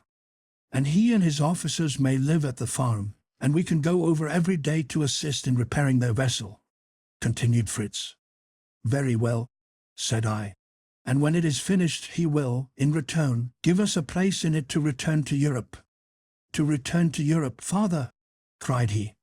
"To leave our beautiful winter dwelling, Tent House, and our charming summer residence, Falcon's Nest, our dear, good animals, our crystals of salt, our farms, so much that is our own, and which nobody covets, to return into Europe to poverty, to war, to those wicked soldiers who have banished us? We want nothing. Dear father, can you consent to leave our beloved island?" "You are right, my dear son," said I. "Would to God we might always remain here happily together, but we are of different ages, and by the law of nature we must one day be separated. Consider, my dear son, if you should survive your brothers, how cheerless it would be to live quite alone on this desert island, without any one to close your eyes. But let us look at these trees. I see they are tamarind trees. Their fruit contains a pulp which is very useful in medicine, and which will suit your mother, I think, as well as the juice of the orange or lemon. We shall find some of the latter at our plantation near Tent House. But in the meantime, do you climb the tamarind tree, and gather some of those pods which resemble those of beans, fill one side of the bag with them, the other we will reserve for the oranges and lemons. Not to lose any time, I will go on to Tent House to seek for the 2 chests, and you can follow me." Fritz was up the tamarind tree in a moment. I crossed Family Bridge, and soon reached the grotto. I lighted a candle, which I always kept ready, entered the magazine, and found the 2 chests labeled. They were neither large nor heavy, and having tied cords round them for the convenience of carrying them, I proceeded to visit the orange and lemon trees, where I found the fruit sufficiently ripe for lemonade. Fritz came to meet me, with a good supply of tamarinds. We filled the other end of his sack with oranges and lemons. He threw it over his shoulder, and neither of us being overloaded, we pursued our way homewards very quickly, notwithstanding the heat, which was excessively oppressive, though the sun was hidden under the thick clouds, which entirely concealed the sea from us. Nothing was to be seen but the waves breaking against the rocks. Fritz expressed his fears that a storm was coming on, which might prove fatal to the vessel, and wished to take out the pinnace and endeavor to assist Captain Johnson. Delighted as I felt with his fearless humanity, I could not consent. I reminded him of the situation of his mother. "Forgive me, dear father," said he. "I had forgotten everything but the poor vessel. But the captain may do as we did, leave his ship between the rocks, and come, with all in the vessel, to establish themselves here. We will give them up a corner of our islands, and if there should be any ladies amongst them, how pleasant it would be for Mamma to have a friend." The rain now fell in torrents, and we proceeded with great difficulty. After crossing the bridge, we saw at a distance a very extraordinary figure approaching us. We could not ascertain what species of animal it was. It appeared taller than any of the monkeys we had seen, and much larger, of a black or brown color. We could not distinguish the head, but it seemed to have 2 thick and movable horns before it. We had fortunately taken no gun with us, or Fritz would certainly have fired at this singular animal. But as it rapidly approached us, we soon recognized the step, and the cry of pleasure which hailed us. "It is Jack!" we exclaimed, and in fact it was he, who was hurrying to meet us with my large cloak and waterproof caoutchouc boots. I had neglected to take them, and my dear little fellow had volunteered to bring them to Tent House.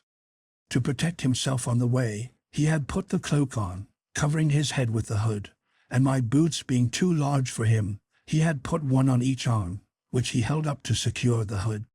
Conceive what a singular figure he made.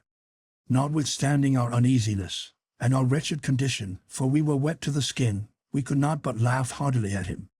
I would not consent to use the coverings he had brought. Either Fritz nor I could be worse for the distance we had to go, and Jack was younger and more delicate. I obliged him therefore to retain his curious protection, and asked how he had left his mother. "Very uneasy," said he, "about you, else I think she must be much better, for her cheeks are very red, and her eyes very bright, and she talks incessantly. She would have come herself to seek you, but could not rise, and when I told her I would come, she bid me be very quick. But when I was coming downstairs, I heard her call me back for fear of the rain and the thunder.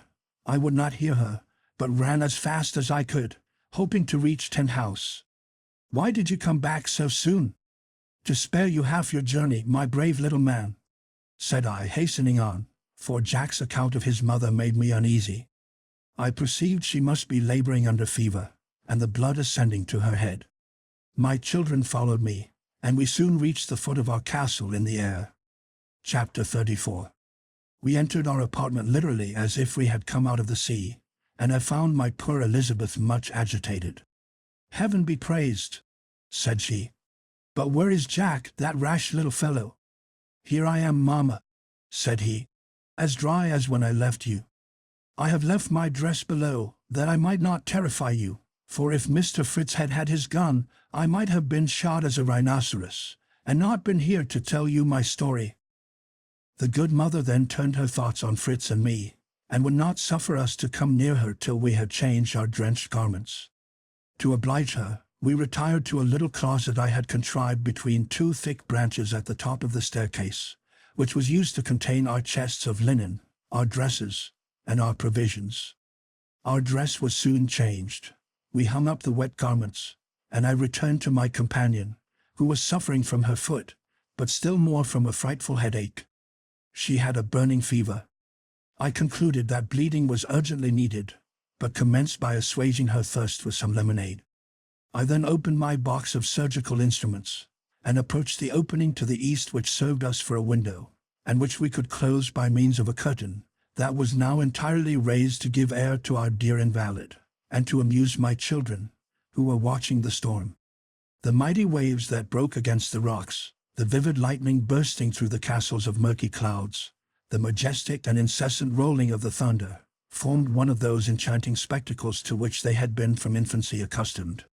As in the Swiss mountains we are liable to frightful storms, to which it is necessary to familiarize oneself, as one cannot avoid them, I had accustomed my wife and children, by my own example, to behold, not only without fear, but even with admiration, these great shocks of the elements, these convulsions of nature. I had opened the chest, and my children had directed their attention to the instruments it contained. The first were a little rusty, and I handed them to Ernest, who, after examining them, placed them on a table inside the window. I was searching for a lancet in good condition, when a clap of thunder, such as I had never heard in my life, terrified us all so much that we nearly fell down. This burst of thunder had not been preceded by any lightning, but was accompanied by two immense forked columns of fire, which seemed to stretch from the sky to our very feet. We all cried out, even my poor wife, but the silence of terror succeeded, and seemed to be the silence of death. I flew to the bedside, and found my dear patient in a state of total insensibility. I was convinced that she was dead, and I was dumb with despair. I was roused from my stupor by the voice of my children. I then remembered that I had not lost all. There still remained duties to fulfill, and affection to console me. "My children," cried I, extending my arms to them, "come and comfort your unfortunate father. Come and lament with him the best of wives and mothers." Terrified at the appearance of their mother, they surrounded her bed, calling on her in piercing accents. At that moment I saw my little Francis was missing, and my grief was augmented by the fear that he had been killed by the lightning. I hastily turned to the window, expecting to find my child dead, and our dwelling in flames. Fortunately, all was safe, but in my distraction, I scarcely thanked God for his mercy, at the very moment even when he graciously restored to me my lost treasures. Francis, frightened by the storm, had hidden himself in his mother's bed, and fallen asleep. Awaked by the thunder, he had not dared to move, fearing it announced the arrival of the savages. But at last, the cries of his brothers roused him, and raising his pretty fair head, supposing his mother sleeping, he flung his arms round her neck, saying, "Wake, Mama, we are all here, Papa, my brothers, and the storm, too, which is very beautiful, but frightens me. Open your eyes, Mama, look at the bright lightning, and kiss your little Francis." Either his sweet voice, or the cries of her elder children, restored her faculties. She gradually recovered, and called me to her. The excess of my joy threatened to be almost as fatal as my grief. With difficulty I controlled my own feelings and those of my boys, and after I had sent them from the bed, I ascertained that she was not only really living, but much better. The pulse was calm, and the fever had subsided, leaving only a weakness that was by no means alarming. I relinquished, joyfully, the intention of bleeding her, the necessity of which I had trembled to contemplate, and contented myself with employing the boys to prepare a cooling mixture, composed of the juice of the lemon, of barley, and tamarinds, which they completed to the great satisfaction of their mother. I then ordered Fritz to descend to the yard, to kill a fowl, pluck and boil it, to make broth, a wholesome and light nourishment for our dear invalid. I told one of his brothers to assist him, and Jack and Francis, frequently employed under their mother, were ready in a moment. Ernest alone remained quietly on his seat, which I attributed to his usual indolence, and tried to make him ashamed of it. "Ernest," said I, "you are not very anxious to oblige your mother. You sit as if the thunderbolt had struck you." "It has, indeed, rendered me unfit to be of any service to my good mother," said he, quietly, and drawing his right hand from under his waistcoat, he showed it to me, most frightfully black and burnt. This dear child, who must have suffered very much, had never uttered a complaint, for fear of alarming his mother, and even now he made a sign to me to be silent, lest she should hear, and discover the truth. She soon, however, fell into a sleep, which enabled me to attend to poor Ernest, and to question him about the accident.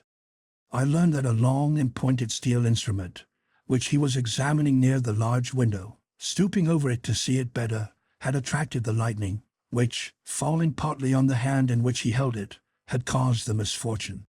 There were traces on his arm of the electric fire, and his hair was burnt on one side. By what miracle the electric fluid had been diverted, and how we, dwelling in a tree, had been preserved from a sudden and general conflagration, I knew not. My son assured me he had seen the fire run along the instrument he held, and from thence fall perpendicularly to the earth, where it seemed to burst with a second explosion. I was impatient to examine this phenomenon, and to see if any other traces were left, except those on the hand of my son, which it was necessary, in the first place, to attend to. I remembered frequently to have applied with success and burns the most simple and easy of remedies, which everybody can command. This is, to bathe the hand affected in cold water, taking care to renew it every 8 or 10 minutes.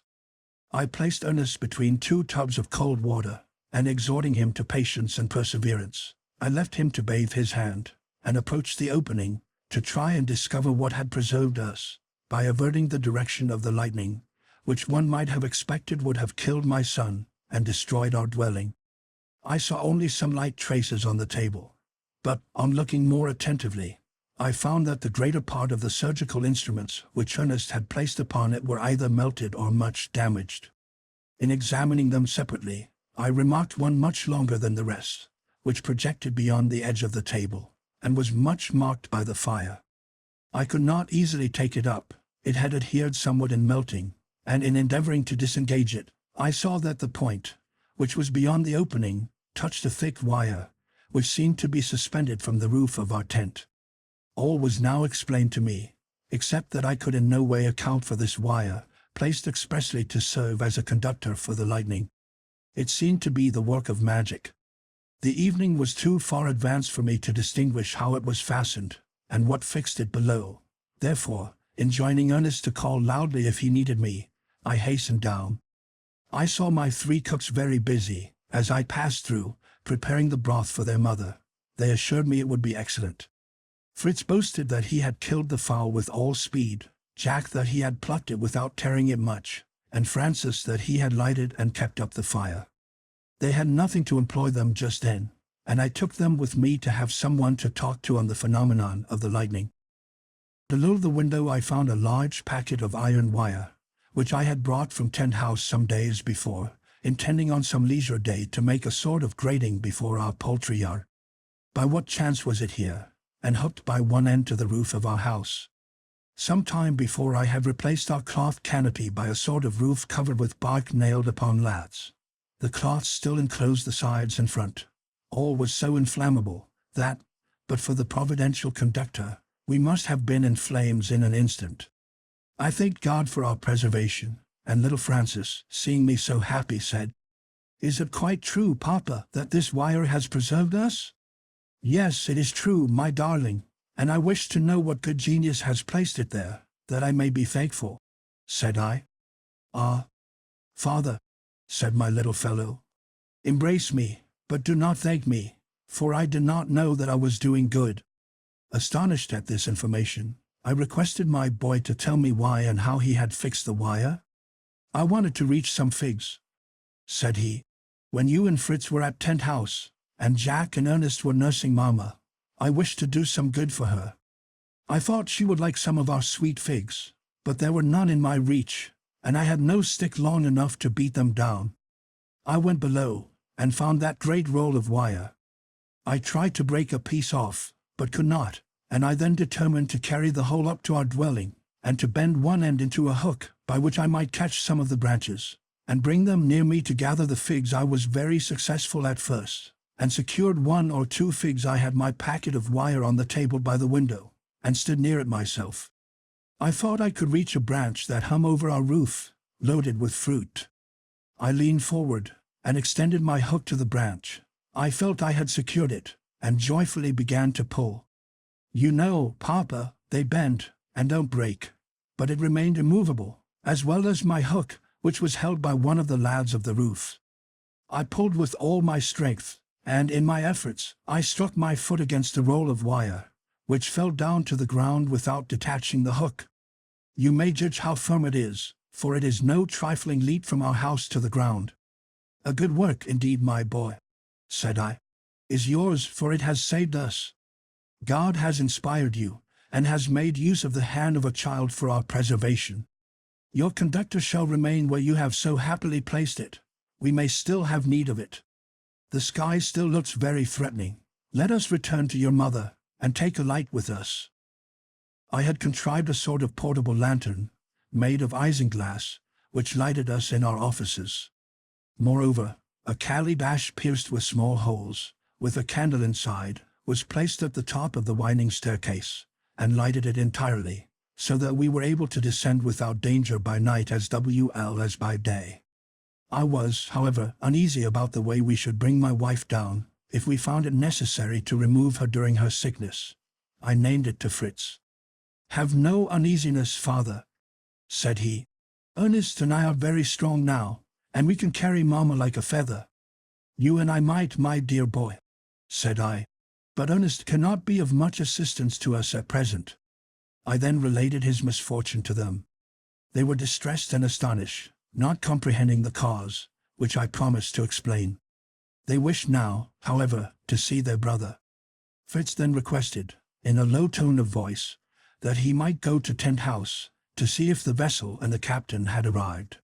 Seeing his brothers listening with curiosity, I thought it best to tell them the affair, requesting them, however, not to name it to their mother at present. Jack, who was now about 14 years of age, listened with the most intense interest, his eyes sparkling with joy and surprise. "A vessel, people from Europe. Do you think they have come to seek us? Perhaps they are our relations and friends." "How glad should I be," said Francis, "if my good grandmama were there. She loved me so much, and was always giving me sweetmeats." This was the mother of my dear wife, from whom she had parted with extreme regret. I knew that a single word from the child would have revived all her sorrows, and would in her present state be dangerous. I therefore forbade him naming such a thing to his mother, even if we mentioned the vessel. We ascended, and found our dear patient awake, with Ernest at her side, his hand tied up, and somewhat relieved, though, from not having applied the water immediately, there were several blisters, which he requested me to open. It was necessary to tell his mother he had had a burn. She named several remedies, and I was hesitating which to use, when Fritz, giving me a significant glance, said, "Don't you think, father, that the leaves of the carrada, which cured Jack's leg so well, would be as serviceable to Ernest's hand?" "I have no doubt of it," said I, "but we have none here." "I know very well where they grow," said he. "Come, Jack, we shall soon be there. We shall have a little rain, but what of that? We shall not be melted, and we can have a bath." My wife was divided between her desire to relieve Ernest, and her fear of the boys venturing out in such a stormy night. She agreed at last, provided Jack had my cloak, and Fritz the boots, and that they should take the lantern. Thus equipped, they set out. I accompanied them outside the tree, Fritz assuring me they would be back in 3 hours, at most. He intended to proceed along the rocks towards Tent House, to make what observations he could, for, as he told me, he could not get the poor captain and his vessel out of his head. It was now 7 o'clock. I gave them my blessing, and left them with injunctions to be prudent, and returned with an anxious heart to my invalids. Chapter 35. On entering, I found Francis sitting on his mother's bed, telling her the story of the lightning, of the wire which was called a conductor, of the figs that he was going to gather for her, and that Papa had called him, little Francis, the preserver of the whole family. Having briefly explained to them the results of Francis's fortunate device, I procured some raw potato to apply to Ernest's hand, which still gave him great pain, and bathed my wife's foot with some eau d'arquebusade, which I procured from my medicine chest. Here I also met with some laudanum, a few drops of which I infused into the lemonade, wishing her to sleep till her sons returned. She soon was in a sweet slumber. The boys followed her example, and I was left alone with my anxieties. Happy, however, to see them at rest after such an evening of agitation.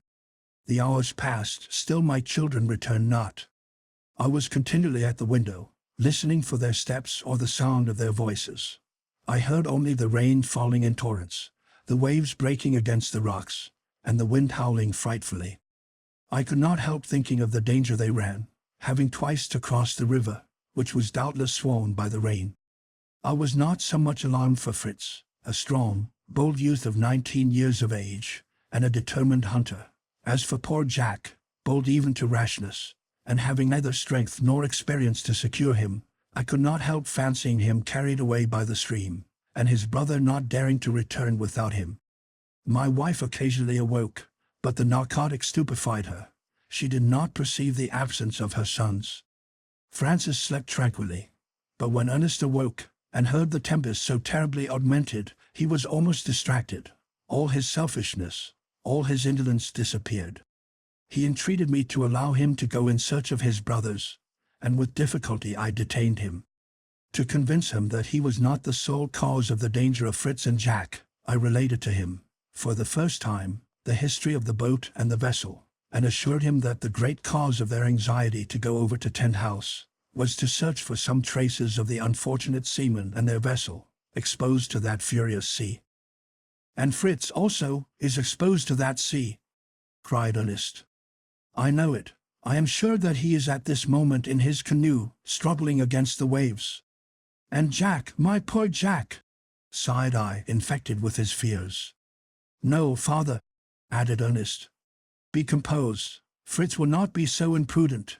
He will have left Jack in our house at the rock, and probably, seeing the hopelessness of his undertaking, he has returned himself now, and is waiting there till the stream subsides a little. Do allow me to go, dear father. You have ordered me cold water for my burned hand, and it will certainly cure it to get well wet." I could not consent to expose my third son to the tempest, which was now become frightful. The sailcloth which covered our window was torn into 1,000 pieces, and carried away. The rain, like a deluge, forced itself into our dwelling, even to the bed where my wife and child were lying. I could neither make up my mind to leave them myself in this perilous situation, nor to spare my boy, who could not even be of any use to his brothers.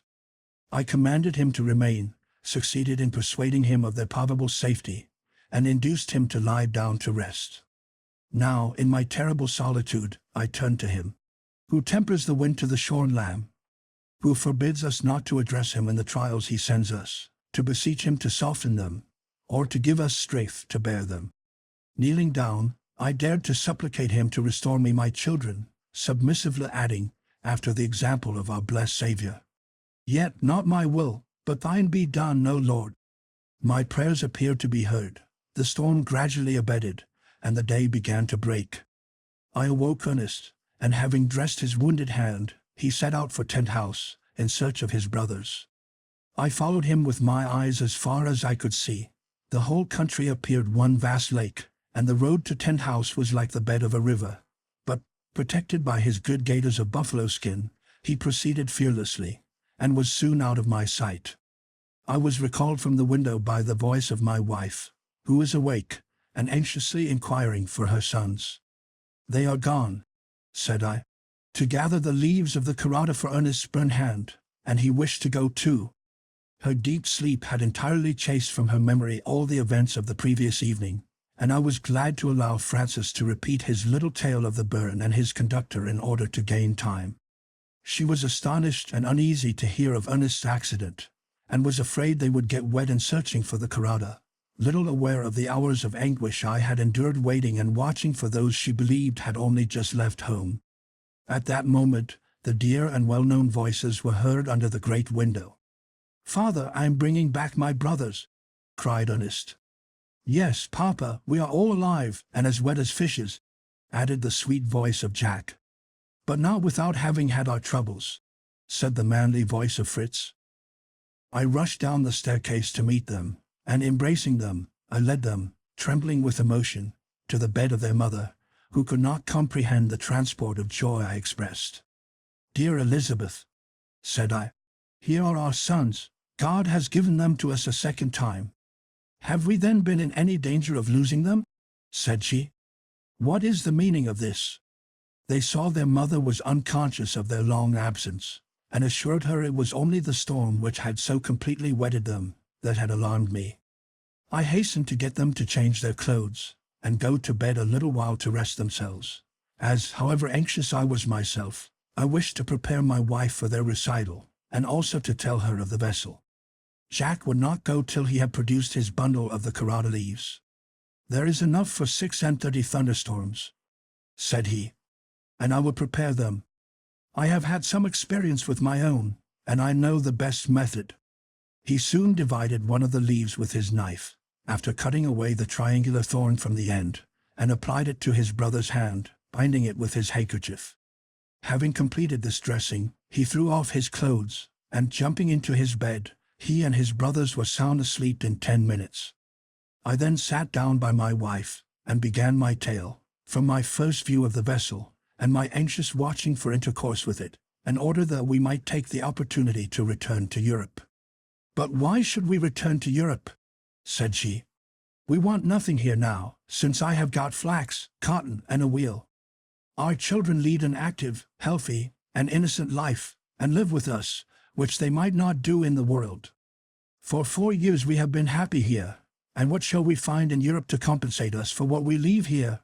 Poverty, war, and none of those things which we have here abundantly." "But we should find grandmamma," said little Francis, and stopped, recollecting my prohibition. He had, however, said sufficient to bring tears to his mother's eyes. "You are right, my darling," said she. "That is my sole regret, but my dear parent was aged and infirm. In all probability I should no longer find her in this world, and if removed to heaven, she watches over us in this island, as well as if we were in Europe." After my dear wife had subdued the agitation this remembrance caused her, I pursued the conversation as follows. Chapter 36. I see, my dear wife, said I, that you, as well as the rest of my family, are contented to remain on this island, where it seems it is the will of God for us to dwell, as it is improbable that in such a tempest Captain Johnson would risk approaching the island, if indeed it has not been already fatal to him. I am impatient to learn if Fritz has any tidings of him, for it was on the shore near Tent House that he and Jack passed the night. Well done, my good and courageous boys, said their mother. They might at any rate have given assistance to them if wrecked. You are more courageous than I am, my dear Elizabeth, answered I. I have passed the whole night mourning for my children, and you think only of the good they might have done to their fellow creatures. My sons were awake by this time, and I eagerly inquired if they had discovered any traces of the vessel. Fritz said they had not, but he feared it would never be able to resist the fury of the tempest. No, indeed, said Jack. Those mountains of waves, which were not fixtures like other mountains, came full gallop to swallow up Fritz the Great, Jack the Little, and their fine canoe. My wife nearly fainted when she heard they had ventured on that terrible sea, and I reminded Fritz that I had forbidden him to do this. But you have often said to me, Papa, said he, do unto others as you would they should do unto you. And what a happiness it would have been to us, when our vessel was wrecked, if we had seen a canoe, with two bold men coming to our assistance, said Jack. But go on with your story, Fritz. Fritz continued. We proceeded first to the rocks, and with some difficulty, and not until Jack had shed some blood in the cause, we secured the carrata leaves, with their ugly thorns at the end. When our sack was full, we proceeded along the rocks towards Tent House. From this height I tried to discover the ship, but the darkness obscured everything. Once I thought I perceived at a great distance a fixed light, which was either a star nor the lightning, and which I lost sight of occasionally. We had now arrived at the cascade, which, from the noise, seemed much swollen by the rain. Our great stones were quite hidden by a boiling foam. I would have attempted to cross if I had been alone, but with Jack on my shoulders, I was afraid of the risk. I therefore prepared to follow the course of the river to Family Bridge. The wet ground continually brought us on our knees, and with great difficulty we reached the bridge. But judge of our consternation. The river had risen so much that the planks were covered, and, as we conceived, the whole was destroyed. I then told Jack to return to Falcon's Nest with the carrata leaves, and I would swim across the river. I returned about 100 yards up the stream to find a wider and less rapid part, and easily crossed. Judge of my surprise when I saw a human figure approaching to meet me. I had no doubt it was the captain of the vessel, and it was Captain Jack, sans père et sans reproche, said the bold little fellow. I was determined not to return home a poltroon who was afraid of the water. When Fritz was gone, I tried the bridge, and soon found there was not sufficient water over it to risk my being drowned. I took off my boots, which might have made me slip, and my cloak, which was too heavy, and making a dart, I ran with all my strength across, and reached the other side.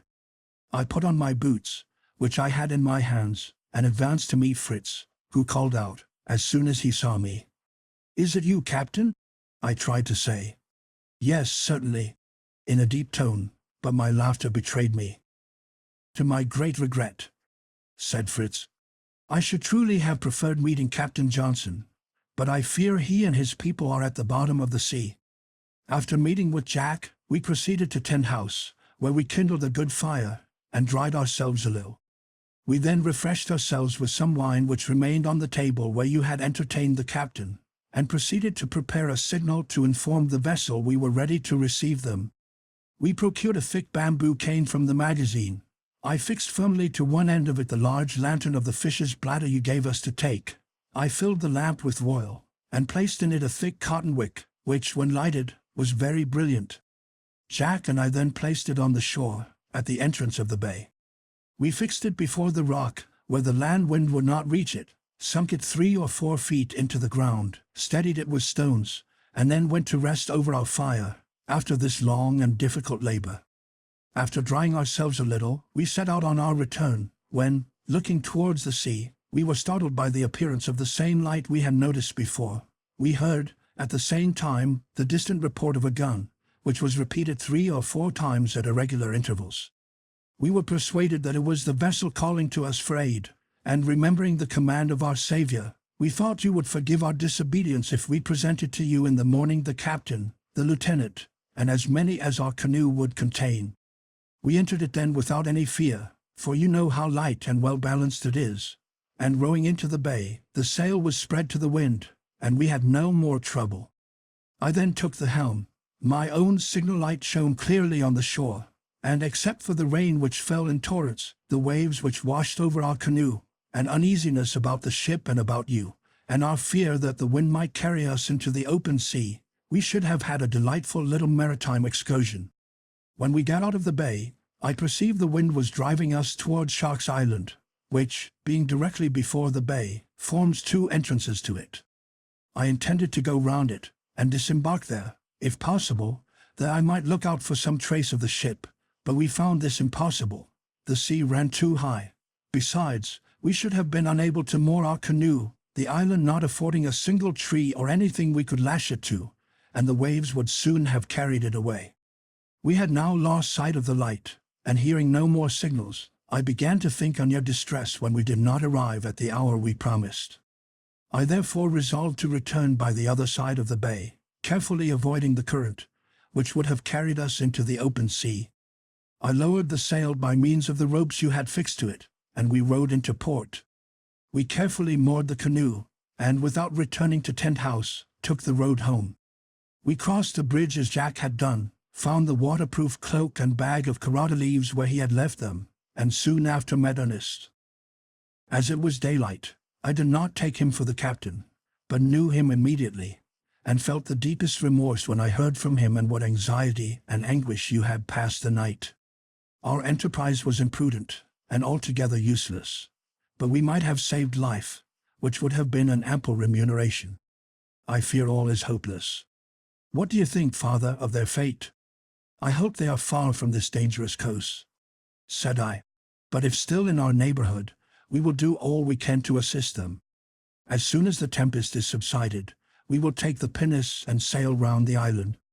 You have long urged me to this, Fritz, and who knows but on the opposite side we may find some traces of our own poor sailors, perhaps even meet with them? The weather gradually clearing, I called my sons to go out with me. My wife earnestly besought me not to venture on the sea. I assured her it was not sufficiently calm, but we must examine our plantations, to ascertain what damage was done, and at the same time we might look out for some traces of the wreck. Besides, our animals were becoming clamorous for food. Therefore, leaving Ernest with her, we descended to administer in the first place to their wants. Chapter 37. Our animals were impatiently expecting us. They had been neglected during the storm, and were ill supplied with food, besides being half sunk in water. The ducks and the flamingo liked it well enough, and were swimming comfortably in the muddy water, but the quadrupeds were complaining aloud, each in his own proper language, and making a frightful confusion of sounds. Valiant, especially, the name Francis had bestowed on the calf I had given him to bring up, pleaded incessantly for his young master, and could not be quieted till he came. It is wonderful how this child, only 12 years old, had tamed and attached this animal. Though sometimes so fierce, with him he was mild as a lamb. The boy rode on his back, guiding him with a little stick, with which he just touched the side of his neck as he wished him to move. But if his brothers had ventured to mount, they would have been certainly thrown off. A pretty sight was our cavalry, Fritz on his handsome onagra, Jack on his huge buffalo, and Francis on his young bull. There was nothing left for Ernest but the donkey, and its slow and peaceful habits suited him very well. Francis ran up to his favorite, who showed his delight at seeing him as well as he was able, and at the first summons followed his master from the stable. Fritz brought out light for Jack his buffalo, and I followed with the cow and the ass. We left them to sport about at liberty on the humid earth, till we removed the water from their stable, and supplied them with fresh food. We then drove them in, considering it advisable to pursue our expedition on foot, lest the bridge should still be overflowed. Francis was the superintendent of the fowls, and knew every little chicken by name. He called them out and scattered their food for them, and soon had his beautiful and noisy family fluttering round him. After having made all our animals comfortable, and given them their breakfast, we began to think of our own. Francis made a fire and warmed some chicken broth for his mother. For ourselves, we were contented with some new milk, some salt herrings, and cold potatoes. I had often searched in my excursions for the precious breadfruit tree, so highly spoken of by modern travelers, which I had hoped might be found in our island, from its favorable situation, but I had hitherto been unsuccessful. We were unable to procure the blessing of bread, our ship biscuit had long been exhausted, and though we had sown our European corn, we had not yet reaped any. After we had together knelt down to thank God for his merciful protection through the terrors of the past night, and besought him to continue it, we prepared to set out. The waves still ran high, though the wind had subsided, and we determined merely to go along the shore, as the roads still continued impassable from the rain, and the sand was easier to walk on than the wet grass. Besides, our principal motive for the excursion was to search for any traces of a recent shipwreck. At first we could discover nothing, even with the telescope, but Fritz, mounting a high rock, fancied he discovered something floating towards the island. He besought me to allow him to take the canoe, which was still where he left it the preceding night. As the bridge was now easy to cross, I consented, only insisting on accompanying him to assist in managing it. Jack, who was much afraid of being left behind, was the first to leap in and seize an oar. There was, however, no need of it. I steered my little boat into the current, and we were carried away with such velocity as almost to take our breath. Fritz was at the helm, and appeared to have no fear. I will not say that his father was so tranquil. I held Jack, for fear of accidents, but he only laughed, and observed to his brother that the canoe galloped better than Lightfoot. We were soon in the open sea, and directed our canoe towards the object we had remarked, and which we still had in sight. We were afraid it was the boat upset, but it proved to be a tolerably large cask, which had probably been thrown overboard to lighten the distressed vessel. We saw several others, but neither mast nor plank to give us any idea that the vessel and boat had perished. Fritz wished much to have made the circuit of the island, to assure ourselves of this, but I would not hear of it. I thought of my wife's terror. Besides, the sea was still too rough for our frail bark, and we had, moreover, no provisions. If my canoe had not been well built, it would have run great risk of being overset by the waves, which broke over it. Jack, when he saw one coming, lay down on his face, saying he preferred having them on his back rather than in his mouth. He jumped up as soon as it passed, to help to empty the canoe, till another wave came to fill it again. But thanks to my outriggers, we preserved our balance very well, and I consented to go as far as Cape Disappointment, which merited the name a second time, for we found no trace here of the vessel, though we mounted the hill, and thus commanded a wide extent of view. As we looked round the country, it appeared completely devastated, trees torn up by the roots, plantations leveled with the ground, water collected into absolute lakes, all announced desolation, and the tempest seemed to be renewing. The sky was darkened, the wind arose, and was unfavorable for our return, nor could I venture the canoe on the waves, every instant becoming more formidable. We moored our bark to a large palm tree we found at the foot of the hill, near the shore, and set out by land to our home. We crossed the gourd wood and the wood of monkeys, and arrived at our farm, which we found, to our great satisfaction, had not suffered much from the storm. The food we had left in the stables was nearly consumed, from which we concluded that the animals we had left here had sheltered themselves during the storm. We refilled the mangers with the hay we had preserved in the loft, and observing the sky getting more and more threatening, we set out without delay for our house, from which we were yet a considerable distance. To avoid Flamingo Marsh, which was towards the sea, and Rice Marsh, towards the rock, we determined to go through Cottonwood, which would save us from the wind, which was ready to blow us off our feet. I was still uneasy about the ship, which the lieutenant had told me was out of repair, but I indulged a hope that they might have taken refuge in some bay, or found anchorage on some hospitable shore, where they might get their vessel into order. Jack was alarmed lest they should fall into the hands of the anthropophagi, who eat men like hares or sheep, of whom he had read in some book of travels, and excited the ridicule of his brother, who was astonished at his ready belief of travelers' tales, which he asserted were usually false.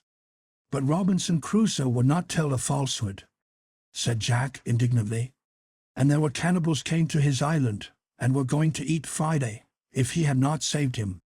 "Oh, Robinson could not tell a falsehood," said Fritz, "because he never existed. The whole history is a romance. Is not that the name, father, that is given to works of the imagination?"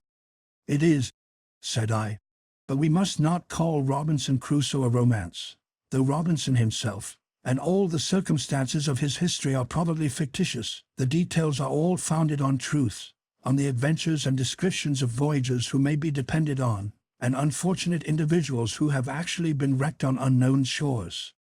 If ever our journal should be printed, many may believe that it is only a romance, a mere work of the imagination. My boys hoped we should not have to introduce any savages into our romance, and were astonished that an island so beautiful had not tempted any to inhabit it. In fact, I had often been myself surprised at this circumstance. But I told them many voyagers had noticed islands apparently fertile, and yet uninhabited.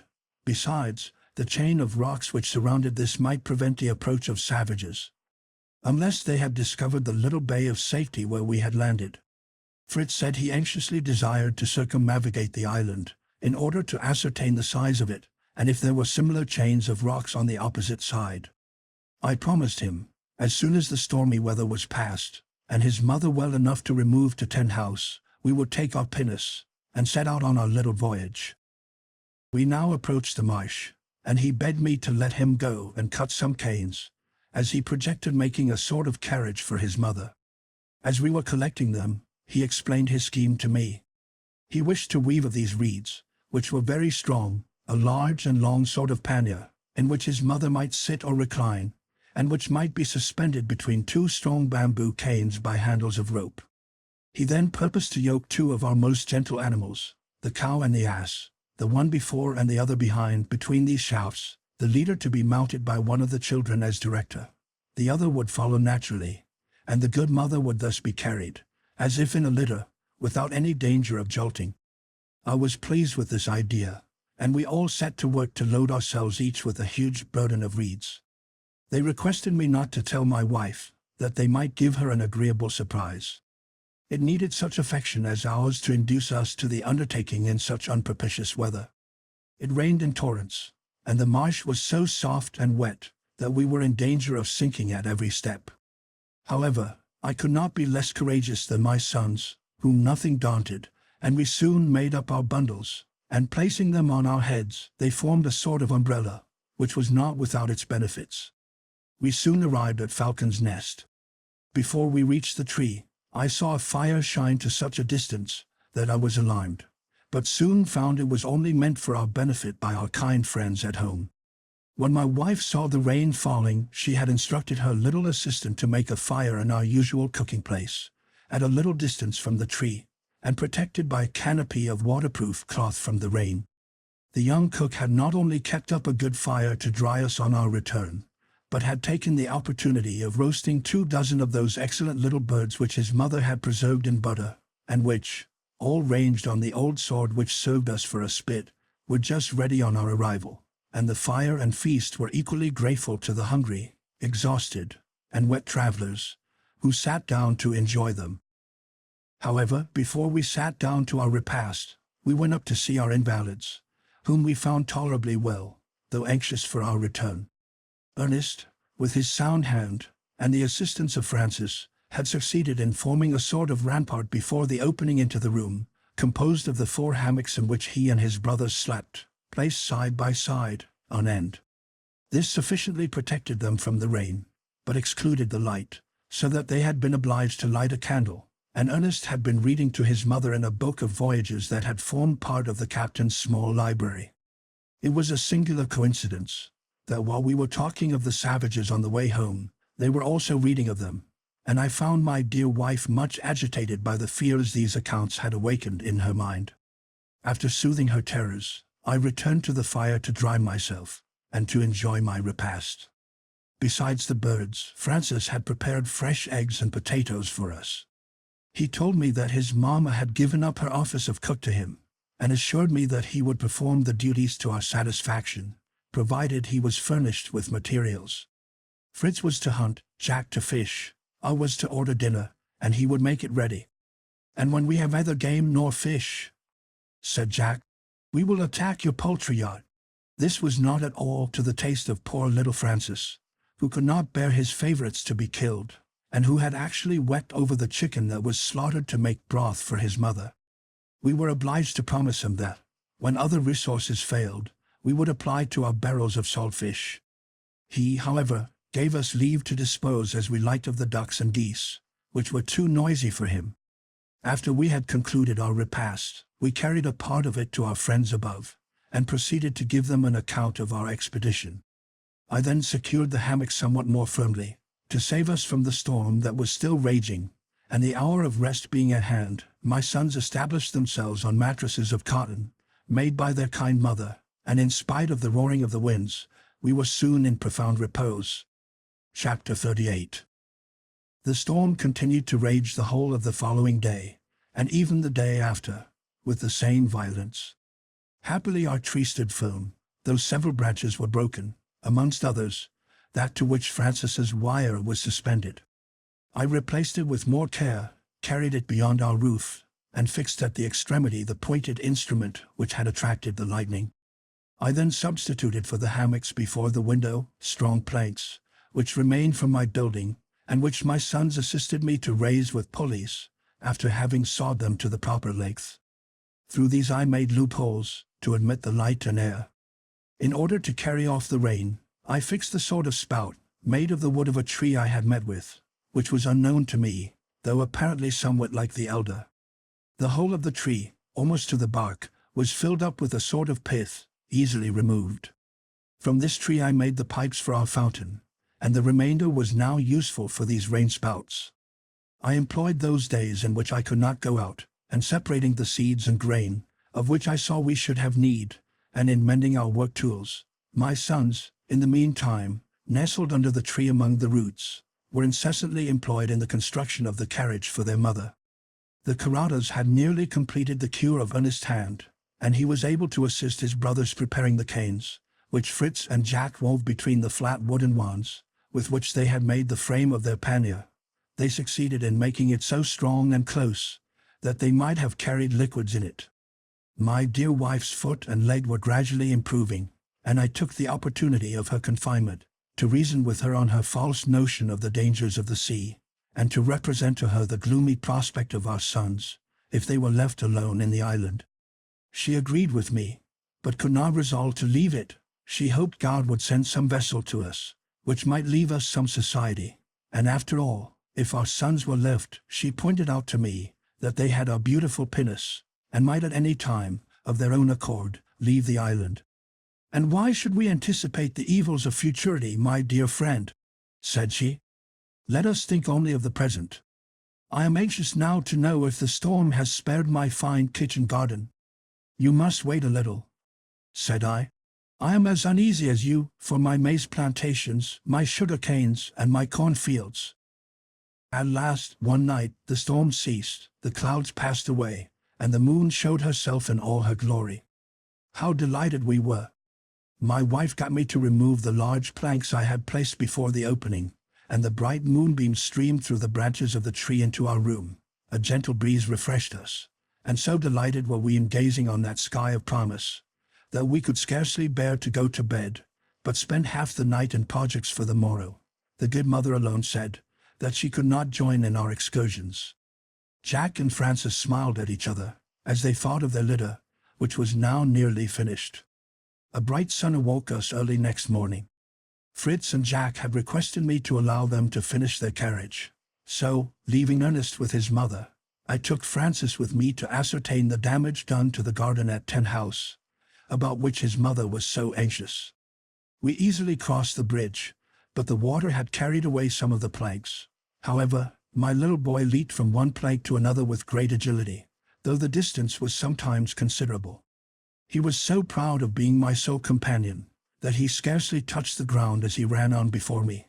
But he had a sad shock when he got to the garden, of which we could not find the slightest trace.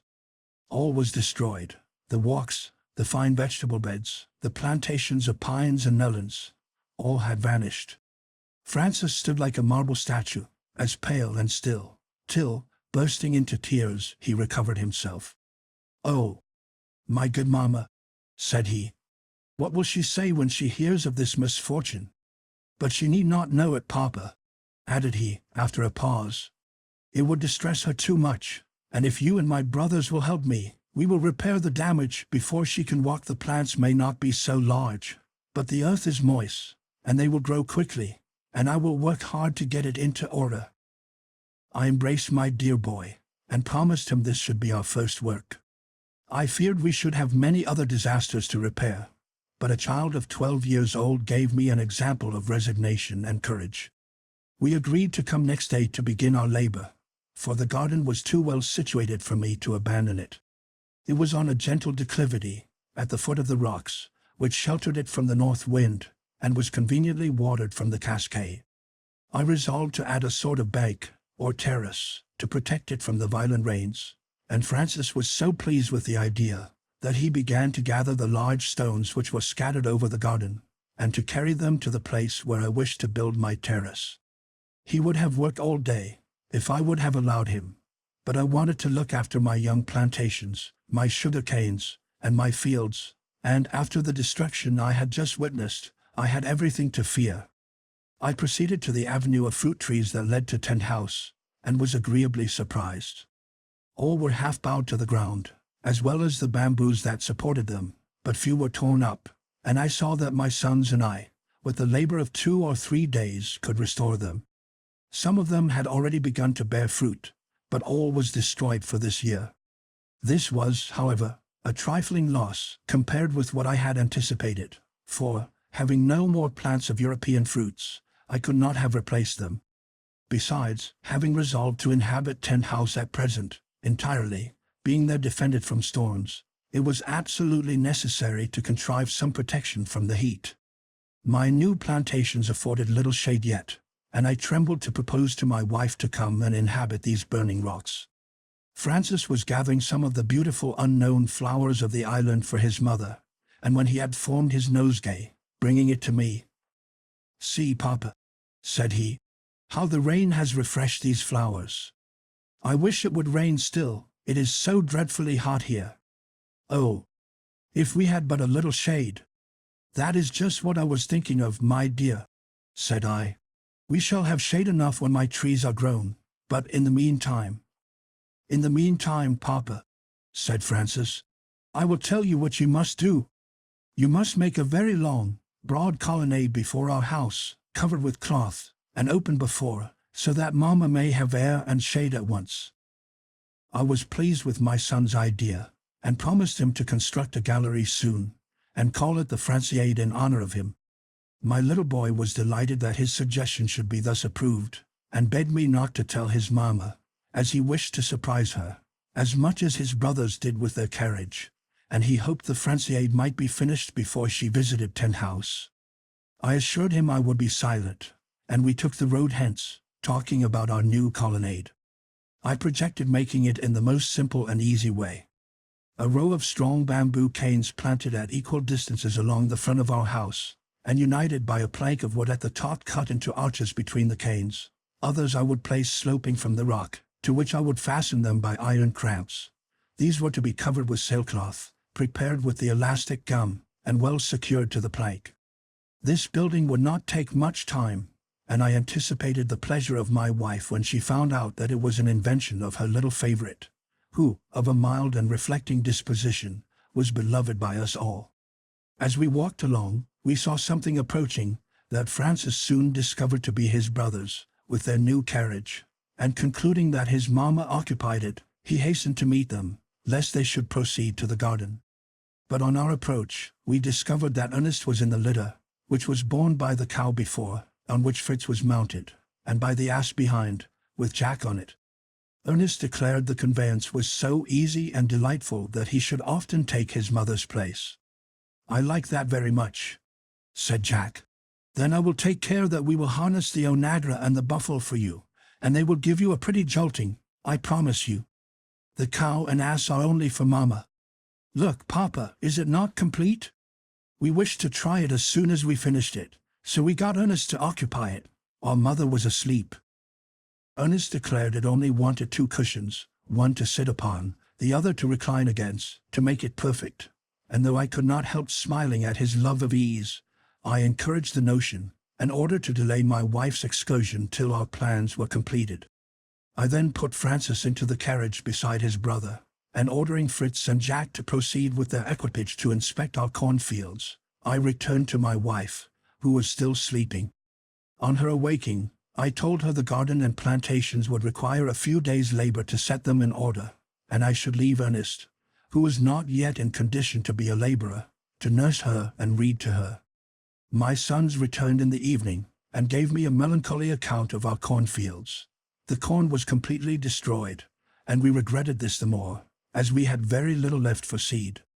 We had anticipated a feast of real bread, but we were obliged to give up all hope for this year, and to content ourselves with our cakes of cassava, and with potatoes. The maize had suffered less, and might have been a resource for us, but the large, hard grain was so very difficult to reduce to flour fine enough for dough. Fritz often recurred to the necessity of building a mill near the cascade at Tent House, but this was not the work of a moment, and we had time to consider of it, for at present we had no corn to grind. As I found Francis had let his brothers into all our secrets, it was agreed that I, with Fritz, Jack, and Francis, should proceed to Tent House next morning. Francis desired to be of the party, that he might direct the laying out of the garden, he said, with an important air, as he had been his mother's assistant on its formation. We arranged our bag of vegetable seeds, and having bathed my wife's foot with a simple embrocation, we offered our united prayers, and retired to our beds to prepare ourselves for the toils of the next day. Chapter 39. We rose early, and after our usual morning duties, we left our invalids for the whole day, taking with us, for our dinner, a goose and some potatoes, made ready the evening before. We harnessed the bull and the buffalo to the cart, and I sent Fritz and Jack to the wood of bamboos, with orders to load the cart with as many as it would contain, and especially, to select some very thick ones for my colonnade. The rest I intended for props for my young trees, and this I proposed to be my first undertaking. Francis would have preferred beginning with the Franciade, or the garden, but he was finally won over by the thoughts of the delicious fruits, which we might lose by our neglect, the peaches, plums, pears, and above all, the cherries, of which he was very fond. He then consented to assist me in holding the trees whilst I replaced the roots, after which he went to cut the reeds to tie them. Suddenly I heard him cry, "Papa, Papa, here is a large chest come for us, come and take it." I ran to him, and saw it was the very chest we had seen floating, and which we had taken for the boat at a distance. The waves had left it in our bay, entangled in the reeds, which grew abundantly here. It was almost buried in the sand. We could not remove it alone, and notwithstanding our curiosity, we were compelled to wait for the arrival of my sons. We returned to our work, and it was pretty well advanced when the tired and hungry party returned with their cartload of bamboos. We rested, and sat down to eat our goose. Guavas and sweet acorns, which had escaped the storm, and which my sons brought, completed our repast. Fritz had killed a large bird in the marsh, which I took at first for a young flamingo, but it was a young cassowary, the first I had seen in the island. This bird is remarkable for its extraordinary size, and for its plumage, so short and fine that it seems rather to be hair than feathers. I should have liked to have had it alive to ornament our poultry yard, and it was so young we might have tamed it, but Fritz's unerring aim had killed it at once. I wished to let my wife see this rare bird, which, if standing on its webbed feet, would have been 4 feet high. I therefore forbade them to meddle with it. Fritz, with a strong hatchet, forced the chest open, and we all eagerly crowded to see the contents. As we ate, we talked of the chest, and our curiosity being stronger than our hunger, we swallowed our repast hastily, and then ran down to the shore. We were obliged to plunge into the water up to the waist, and then had some difficulty to extricate it from the weed and slime, and to push it on shore. No sooner had we placed it in safety than Fritz, with a strong hatchet, forced it open, and we all eagerly crowded to see the contents. Fritz hoped it would be powder and firearms. Jack, who was somewhat fond of dress, and had notions of elegance, declared in favor of clothes, and particularly of linen, finer and whiter than that which his mother wove. If Ernest had been there, books would have been his desire. For my own part, there was nothing I was more anxious for than European seeds, particularly corn. Francis had a lingering wish that the chest might contain some of those gingerbread cakes which his grandmamma used to treat him with in Europe, and which he had often regretted. But he kept this wish to himself, for fear his brothers should call him little glutton, and assured us that he should like a little pocket knife, with a small saw, better than anything in the world, and he was the only one who had his wish. The chest was opened, and we saw that it was filled with a number of trifling things likely to tempt savage nations, and to become the means of exchange, principally glass and ironware, colored beads, pens, needles, looking-glasses, children's toys, constructed as models, such as carts, and tools of every sort, amongst which we found some likely to be useful, such as hatchets, saws, planes, gimlets, and besides a collection of knives, of which Frances had the choice, and scissors, which were reserved for Mamma, her own being nearly worn out. I had, moreover, the pleasure of finding a quantity of nails of every size and kind, besides iron hooks, staples, and which I needed greatly. After we had examined the contents, and selected what we wanted immediately, we closed up the chest, and conveyed it to our magazine at Tent House. We had spent so much time in our examination, that we had some difficulty to finish propping our trees, and to arrive at home before it was dark. We found my wife somewhat uneasy at our lengthened absence, but our appearance soon calmed her. "Mother," said I have brought back all your chickens to crowd under your wing. And we have not come back empty-handed," said Jack. "Look, Mamma, here are a beautiful pair of scissors, a large paper of needles, another of pens, and a thimble. How rich you are now! And when you get well, you can make me a pretty waistcoat and a pair of trousers, for I am in great want of them. And I, Mamma," said Francis, "have brought you a mirror, that you may arrange your cap. You have often been sorry Papa did not remember to bring one from the ship. This was intended for the savages, and I will begin with you." "I believe I rather resemble one now," said my good Elizabeth, arranging the red and yellow silk handkerchief which she usually wore on her head. "Only, Mamma," said Jack, "when you wear the comical pointed bonnet which Ernest made you." "What matters it," said she, "whether it be pointed or round? It will protect me from the sun, and it is the work of my Ernest, to whom I am much obliged." Ernest, with great ingenuity and patience, had endeavored to plait his mother a bonnet of the rice straw. He had succeeded, but not knowing how to form the round crown, he was obliged to finish it in a point, to the great and incessant diversion of his brothers.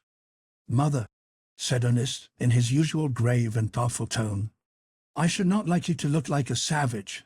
Therefore, as soon as I regain the use of my hand, my first work shall be to make you a bonnet, which I will take care shall be formed with a round crown, as you will lend me one of your large needles, and I will take, to sew the crown on, the head of either Jack or Francis." "What do you mean?" "My head," said they both together. "Oh, I don't mean to take it off your shoulders," said he. "It will only be necessary that one of you should kneel down before me, for a day perhaps, while I use your head as a model, and you need not cry out much if I should chance to push my needle in." This time the philosopher had the laugh on his side, and his tormentors were silenced. We now explained to my wife where we had found the presents we had brought her. My offerings to her were a light axe, which she could use to cut her firewood with, and an iron kettle, smaller and more convenient than the one she had. Fritz had retired, and now came in dragging with difficulty his huge cassowary. "Here, Mamma," said he, "I have brought you a little chicken for your dinner." And the astonishment and laughter again commenced. The rest of the evening was spent in plucking the bird, to prepare part of it for next day. We then retired to rest, that we might begin our labor early next morning. Ernest chose to remain with his books and his mother, for whom he formed with the mattresses a sort of reclining chair, in which she was able to sit up in bed and sew. Thus she endured a confinement of 6 weeks, without complaint, and in that time got all our clothes put into good order. Francis had nearly betrayed our secret once, by asking his mamma to make him a mason's apron. "A mason's apron?" said she. "Are you going to build a house, child?" "I meant to say a gardener's apron," said he. His mamma was satisfied, and promised to comply with his request. In the meantime, my 3 sons and I labored assiduously to get the garden into order again, and to raise the terraces, which we hoped might be a defense against future storms. Fritz had also proposed to me to construct a stone conduit, to bring the water to our kitchen garden from the river, to which we might carry it back, after it had passed round our vegetable beds. This was a formidable task, but too useful an affair to be neglected, and aided by the geometrical skill of Fritz, and the ready hands of my 2 younger boys, the conduit was completed. I took an opportunity, at the same time, to dig a pond above the garden, into which the conduit poured the water. This was always warm with the sun, and by means of a sluice, we were able to disperse it in little channels to water the garden. The pond would also be useful to preserve small fish and crabs for use. We next proceeded to our embankment. This was intended to protect the garden from any extraordinary overflow of the river, and from the water running from the rocks after heavy rains. We then laid out our garden on the same plan as before, except that I made the walks wider, and not so flat. I carried one directly to our house, which, in the autumn, I intended to plant with shrubs, that my wife might have a shady avenue to approach her garden, where I also planned an arbor, furnished with seats, as a resting place for her. The rocks were covered with numerous climbing plants, bearing every variety of elegant flower, and I had only to make my selection. All this work, with the enclosing the garden with palisades of bamboo, occupied us about a fortnight, in which time our invalids made great progress towards their recovery. After the whole was finished, Francis entreated me to begin his gallery. My boys approved of my plan, and Fritz declared that the house was certainly comfortable and commodious, but that it would be wonderfully improved by a colonnade, with a little pavilion at each end, and a fountain in each pavilion. "I never heard a word of these pavilions," said I. "No," said Jack, "they are our own invention. The colonnade will be called the Franciade, and we wish our little pavilions to be named, the one Fritzia, the other Jackia, if you please." I agreed to this reasonable request, and only begged to know how they would procure water for their fountains. Fritz undertook to bring the water, if I would only assist them in completing this little scheme, to give pleasure to their beloved mother. I was charmed to see the zeal and anxiety of my children to oblige their tender mother. Her illness seemed to have strengthened their attachment. They thought only how to console and amuse her. She sometimes told me she really blessed the accident, which had taught her how much she was valued by all around her. Chapter 40. The next day was Sunday, a happy Sabbath for repose and quiet conversation at home. After passing the day in our usual devotions and sober reading, my 3 elder boys requested my permission to walk towards our farm in the evening. On their return, they informed me it would be necessary to give a few days' labor to our plantations of maize and potatoes. I therefore determined to look to them. Though I was out early next morning, I found Fritz and Jack had been gone some time, leaving only the ass in the stables, which I secured for my little Francis. I perceived, also, that they had dismounted my cart, and carried away the wheels, from which I concluded that they had met with some tree in their walk the preceding evening, suitable for the pipes for their fountains, and that they had now returned to cut it down, and convey it to Tent House. As I did not know where to meet with them, I proceeded with Francis on the ass to commence his favorite work. I drew my plan on the ground first.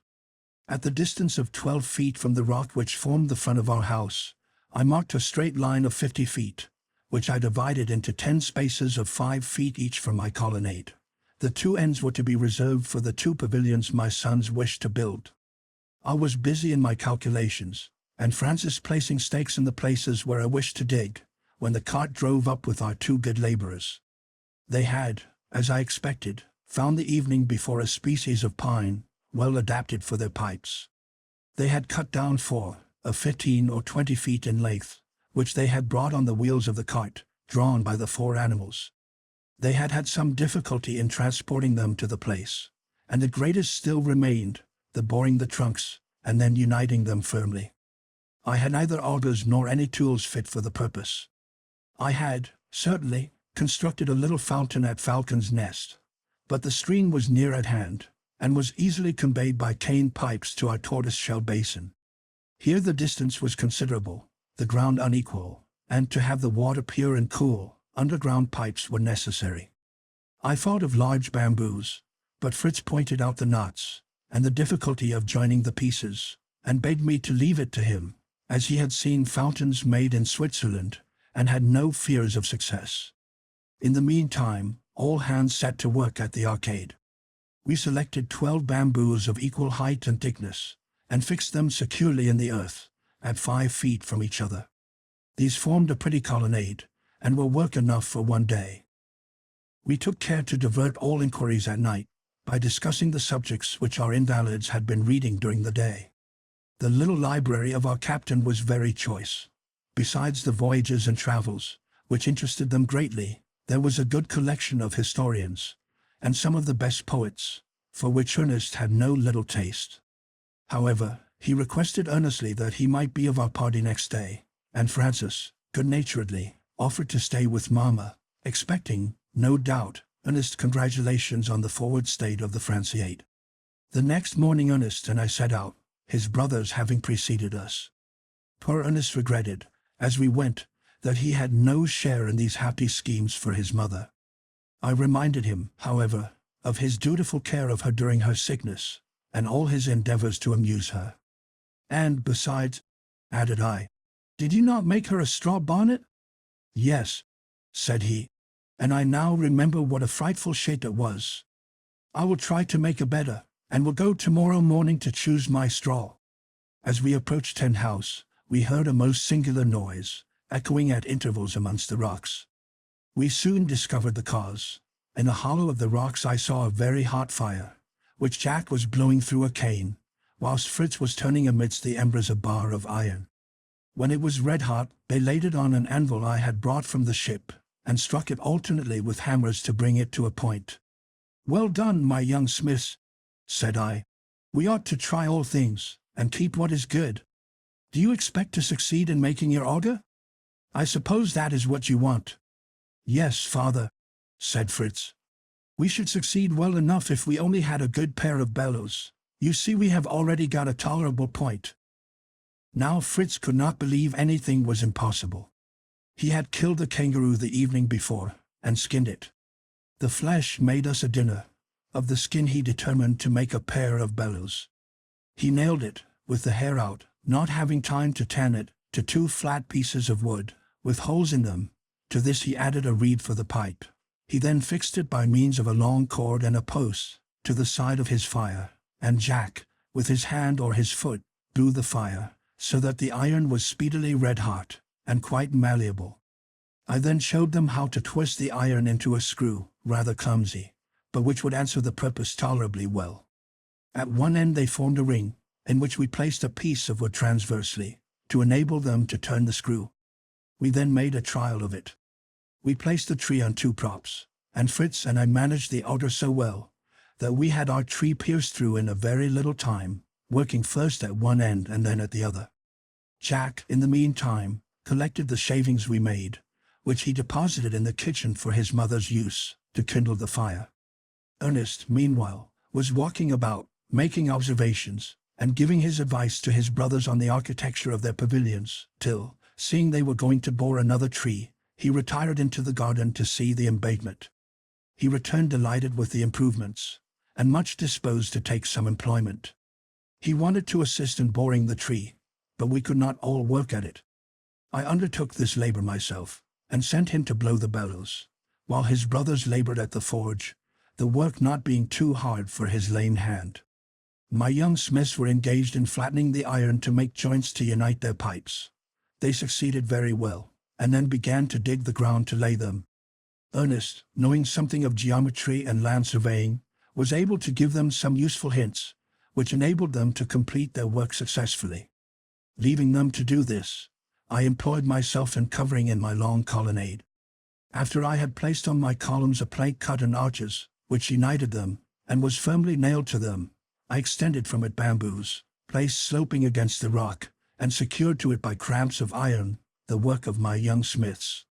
When my bamboo roof was solidly fixed, the canes as close as possible, I filled the interstices with the clay I found near the river, and poured gum over it. I had thus an impervious and brilliant roof, which appeared to be varnished, and striped green and brown.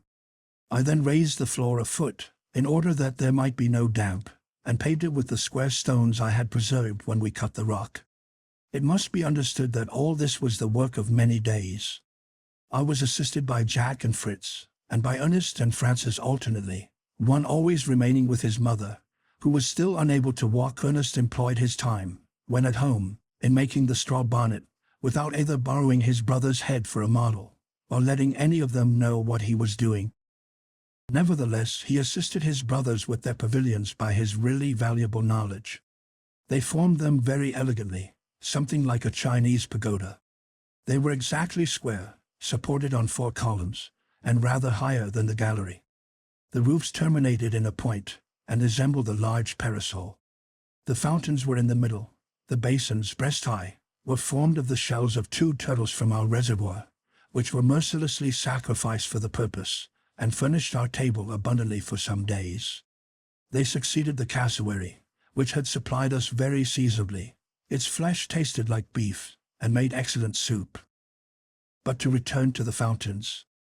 Ernest suggested the idea of ornamenting the end of the perpendicular pipe, which brought the water to the basin, with shells. Every sort might be collected on the shore, of the most brilliant colors, and curious and varied shapes. He was passionately devoted to natural history, and had made a collection of these, endeavoring to classify them from the descriptions he met with in the books of voyages and travels. Some of these, of the most dazzling beauty, were placed round the pipe, which had been plastered with clay. From thence the water was received into a volute, shaped like an antique urn, and again was poured gracefully into the large turtle shell. A small channel conveyed it then out of the pavilions. The whole was completed in less time than I could have imagined, and greatly surpassed my expectations, conferring an inestimable advantage on our dwelling, by securing us from the heat. All honor was rendered to Master Francis, the inventor, and the Franciade was written in large letters on the middle arch. Fritzia and Jackia were written in the same way over the pavilions. Ernest alone was not named, and he seemed somewhat affected by it. He had acquired a great taste for rambling and botanizing, and had communicated it also to Fritz. And now that our labors were ended at Tent House, they left us to nurse our invalid, and made long excursions together, which lasted sometimes whole days. As they generally returned with some game, or some new fruit, we pardoned their absence, and they were always welcome. Sometimes they brought a kangaroo, sometimes an agouti, the flesh of which resembles that of a rabbit, but is richer. Sometimes they brought wild ducks, pigeons, and even partridges. These were contributed by Fritz, who never went out without his gun and his dogs. Ernest brought us natural curiosities, which amused us much: stones, crystals, petrifactions, insects, butterflies of rare beauty, and flowers, whose colors and fragrance no one in Europe can form an idea of. Sometimes he brought fruit, which we always administered first to our monkey, as taster. Some of them proved very delicious. 2 of his discoveries, especially, were most valuable acquisitions: the guajaraba, on the large leaf of which one may write with a pointed instrument, and the fruit of which, a sort of grape, is very good to eat. Also the date palm, every part of which is so useful that we were truly thankful to heaven and our dear boys for the discovery. Whilst young, the trunk contains a sort of marrow, very delicious. The date palm is crowned by a head, formed of from 40 to 80 leafy branches, which spread round the top.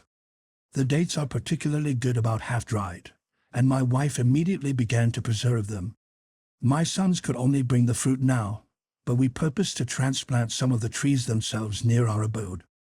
We did not discourage our sons in these profitable expeditions, but they had another aim, which I was yet ignorant of. In the meantime, I usually walked with one of my younger sons towards Tent House, to attend to our garden, and to see if our works continued in good condition to receive Mamma, who daily improved, but I insisted on her being completely restored before she was introduced to them. Our dwelling looked beautiful amongst the picturesque rocks, surrounded by trees of every sort, and facing the smooth and lovely bay of safety. The garden was not so forward as I could have wished, but we were obliged to be patient and hope for the best. Chapter 41. One day, having gone over with my younger sons to weed the garden and survey our possessions, I perceived that the roof of the gallery wanted a little repair, and called Jack to raise for me the rope ladder which I had brought from Falcon's Nest, and which had been very useful while we were constructing the roof. But we sought for it everywhere. It could not be found, and as we were quite free from robbers in our island, I could only accuse my elder sons, who had doubtless carried it off to ascend some tall coconut tree. Obliged to be content, we walked into the garden by the foot of the rocks. Since our arrival, I had been somewhat uneasy at hearing a dull, continued noise, which appeared to proceed from this side. The forge we had passed, now extinguished, and our workmen were absent. Passing along close to the rocks, the noise became more distinct, and I was truly alarmed. Could it be an earthquake? Or perhaps it announced some volcanic explosion. I stopped before that part of the rock where the noise was loudest. The surface was firm and level, but from time to time, blows and falling stones seemed to strike our ears. I was uncertain what to do. Curiosity prompted me to stay, but a sort of terror urged me to remove my child and myself. However, Jack, always daring, was unwilling to go till he had discovered the cause of the phenomenon. "If Francis were here," said he would fancy it was the wicked gnomes, working underground, and he would be in a fine fright. For my part, I believe it is only people come to collect the salt in the rock." "People?" said I. "You don't know what you are saying, Jack. I could excuse Francis and his gnomes. It would be at least a poetic fancy. But yours is quite absurd. Where are the people to come from?" "But what else can it be?"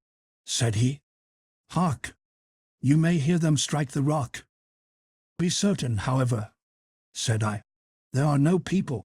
At that moment, I distinctly heard human voices speaking, laughing, and apparently clapping their hands. I could not distinguish any words. I was struck with a mortal terror. But Jack, whom nothing could alarm, clapped his hands also, with joy, that he had guessed right. "What did I say, Papa? Was I not right? Are there not people within the rock? Friends, I hope." He was approaching the rock, when it appeared to me to be shaking. A stone soon fell down, then another. I seized hold of Jack, to drag him away, lest he should be crushed by the fragments of rock. At that moment another stone fell, and we saw two heads appear through the opening, the heads of Fritz and Ernest. Judge of our surprise and joy. Jack was soon through the opening, and assisting his brothers to enlarge it. As soon as I could enter, I stepped in, and found myself in a real grotto, of a round form, with a vaulted roof, divided by a narrow crevice, which admitted the light and air. It was, however, better lighted by two large gourd lamps. I saw my long ladder of ropes suspended from the opening at the top, and thus comprehended how my sons had penetrated into this recess, which it was impossible to suspect the existence of from the outside. But how had they discovered it? And what were they making of it? These were my two questions. Ernest replied at once to the last. "I wished," said he, "to make a resting place for my mother, when she came to her garden. My brothers have each built some place for her, and called it by their name. I had a desire that some place in our island might be dedicated to Ernest, and I now present you the Grotto Ernestine. And after all," said Jack, "it will make a pretty dwelling for the first of us that marries." "Silence, little giddy-pote," said I. "What do you expect to find a wife in this island? Do you think you shall discover one among the rocks, as your brothers have discovered the grotto? But tell me, Fritz, what directed you here?" "Our good star, father," said he. "Ernest and I were walking round these rocks, and talking of his wish for a resting place for my mother on her way to the garden. He projected a tent, but the path was too narrow to admit it, and the rock, heated by the sun, was like a stove. We were considering what we should do, when I saw on the summit of the rock a very beautiful little unknown quadruped. From its form I should have taken it for a young chamois, if I had been in Switzerland. But Ernest reminded me that the chamois was peculiar to cold countries, and he thought it was a gazelle or antelope, probably the gazelle of Guinea or Java, called by naturalists the chevrotain. You may suppose I tried to climb the rock on which this little animal remained standing, with one foot raised, and its pretty head turning first to one side and then to the other. But it was useless to attempt it here, where the rock was smooth and perpendicular. Besides, I should have put the gazelle to flight, as it is a timid and wild animal. I then remembered there was a place near Tent House where a considerable break occurred in the chain of rocks, and we found that, with a little difficulty, the rock might be scaled by ascending this ravine. Ernest laughed at me, and asked me if I expected the antelope would wait patiently till I got to it. No matter, I determined to try, and I told him to remain, but he soon determined to accompany me, for he fancied that in the fissure of a rock he saw a flower of a beautiful rose color, which was unknown to him.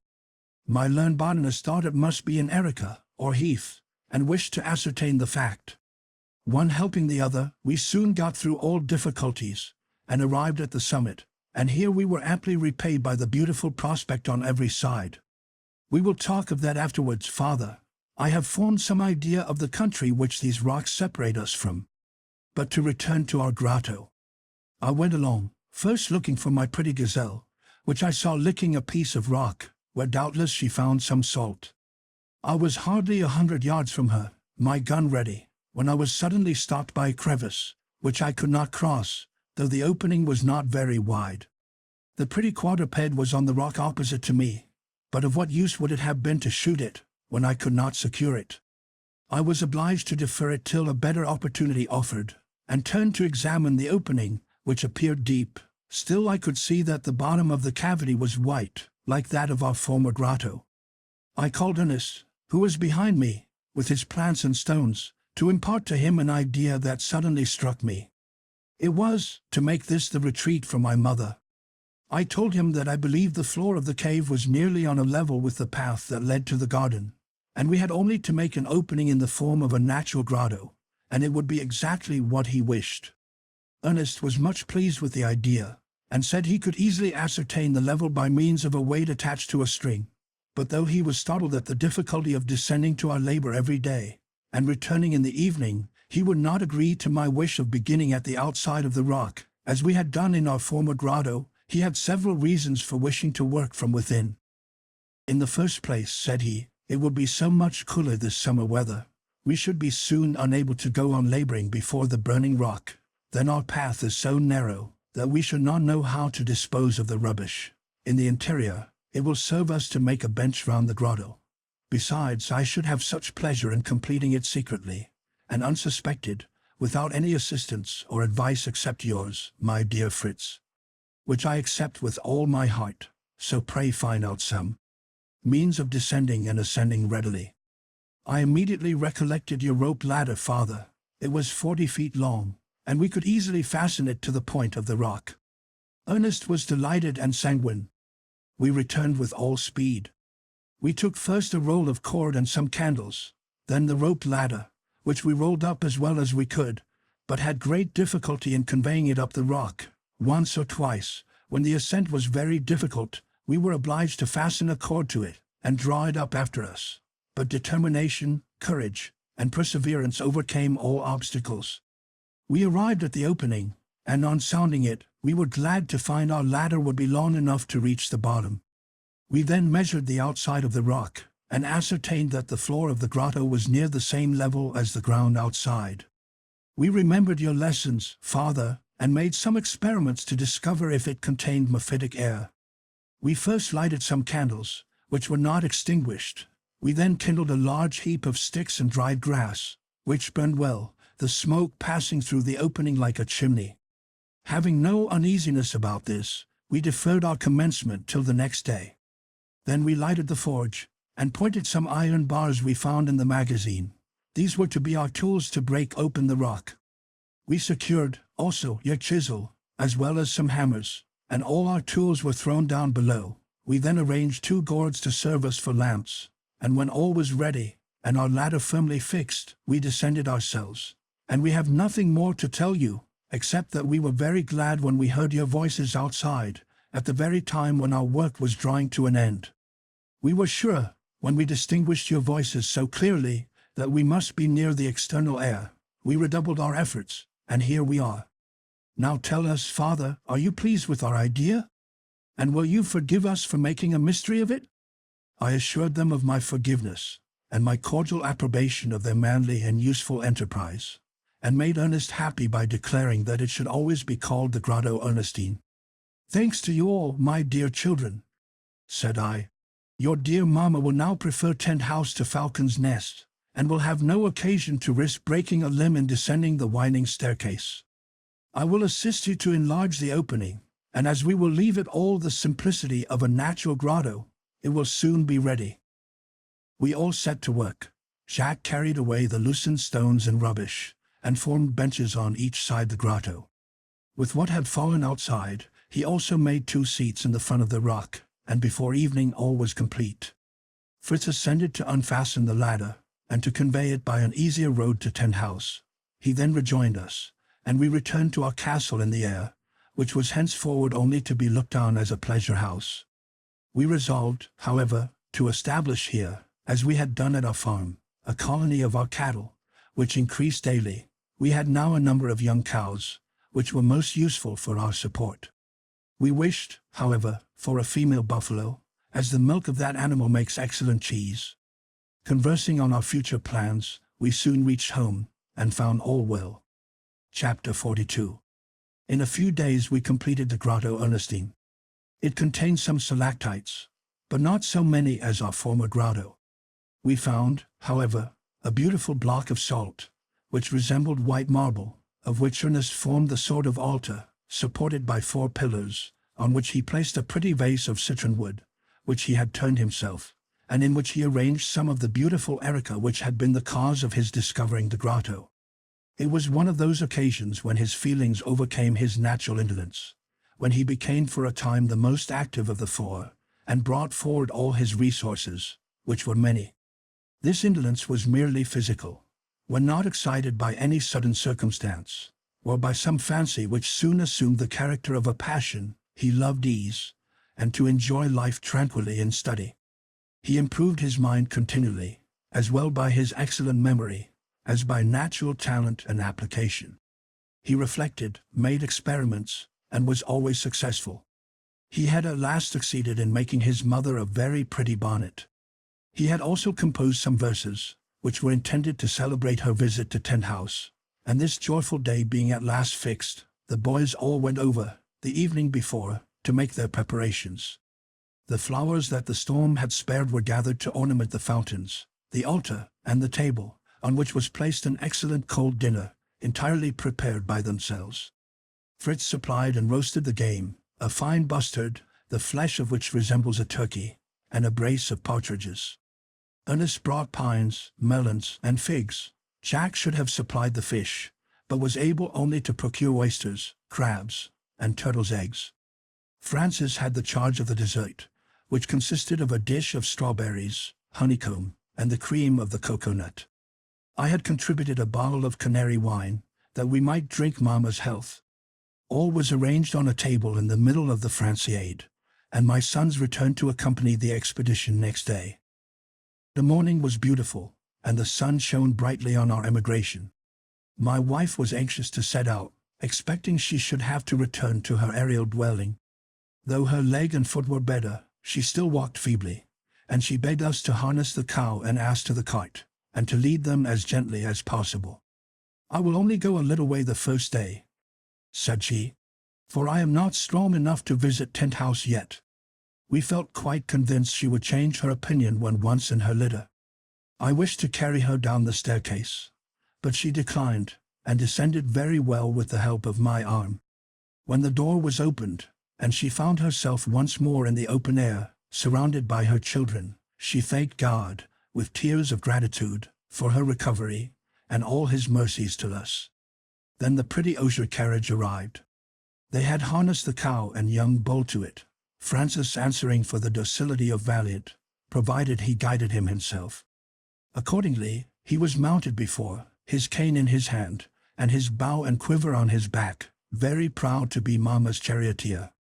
My other 3 boys mounted on their animals, were ready before, to form the advance guard, while I proposed to follow and watch over the whole. My wife was moved even to tears, and could not cease admiring her new carriage, which Fritz and Jack presented to her as their own work. Francis, however, boasted that he had carded the cotton for the soft cushion on which she was to sit, and that I had made it. I then lifted her in, and as soon as she was seated Ernest came to put her new bonnet on her head, which greatly delighted her. It was a fine straw, and so thick and firm that it might even defend her from the rain. But what pleased her most was, that it was the shape worn by the Swiss peasants in the canton of Vaud, where my dear wife had resided some time in her youth. She thanked all her dear children, and felt so easy and comfortable in her new conveyance, that we arrived at Family Bridge without her feeling the least fatigue. Here we stopped. "Would you like to cross here, my dear?" said I. "And as we are very near, looking at your convenient tent house, where you will have no staircase to ascend. And we should like to know, too, if you approve of our management of your garden." "As you please," said she. "In fact, I am so comfortable in my carriage, that if it were necessary, I could make the tour of the island. I should like to see my house again, but it will be so very hot at this season, that we must not stay long." "But you must dine there, my dear mother," said Fritz. "It is too late to return to dinner at Falcon's Nest. Consider, too, the fatigue it would occasion you." "I would be very glad, indeed, my dear," said she. "But what are we to dine on? We have prepared no provision, and I fear we shall all be hungry." "What matter?" said Jack, "provided you dine with us? You must take your chance. I will go and get some oysters, that we may not die with hunger." And off he galloped on his buffalo. Fritz followed him, on some pretense, on Lightfoot. Mamma wished she had brought a vessel to carry some water from the river, for she knew we could get none at Tent House. Francis reminded her we could milk the cow, and she was satisfied, and enjoyed her journey much. At last we arrived before the colonnade. My wife was dumb with wonder for some moments. "Where am I, and what do I see?" said she, when she could speak. "You see the Franciade, mamma," said her little boy. "This beautiful colonnade was my invention, to protect you from the heat. Stay, read what is written above." Francis to his dear mother. "May this colonnade, which is called the Franciade, be to her a temple of happiness. Now, mamma, lean on me, and come and see my brother's gifts, much better than mine." And he led her to Jack's pavilion, who was standing by the fountain. He held a shell in his hand, which he filled with water, and drank, saying, "To the health of the Queen of the island, may she have no more accidents, and live as long as her children. Long live Queen Elizabeth, and may she come every day to Jackia, to drink her son Jack's health." I supported my wife, and was almost as much affected as herself.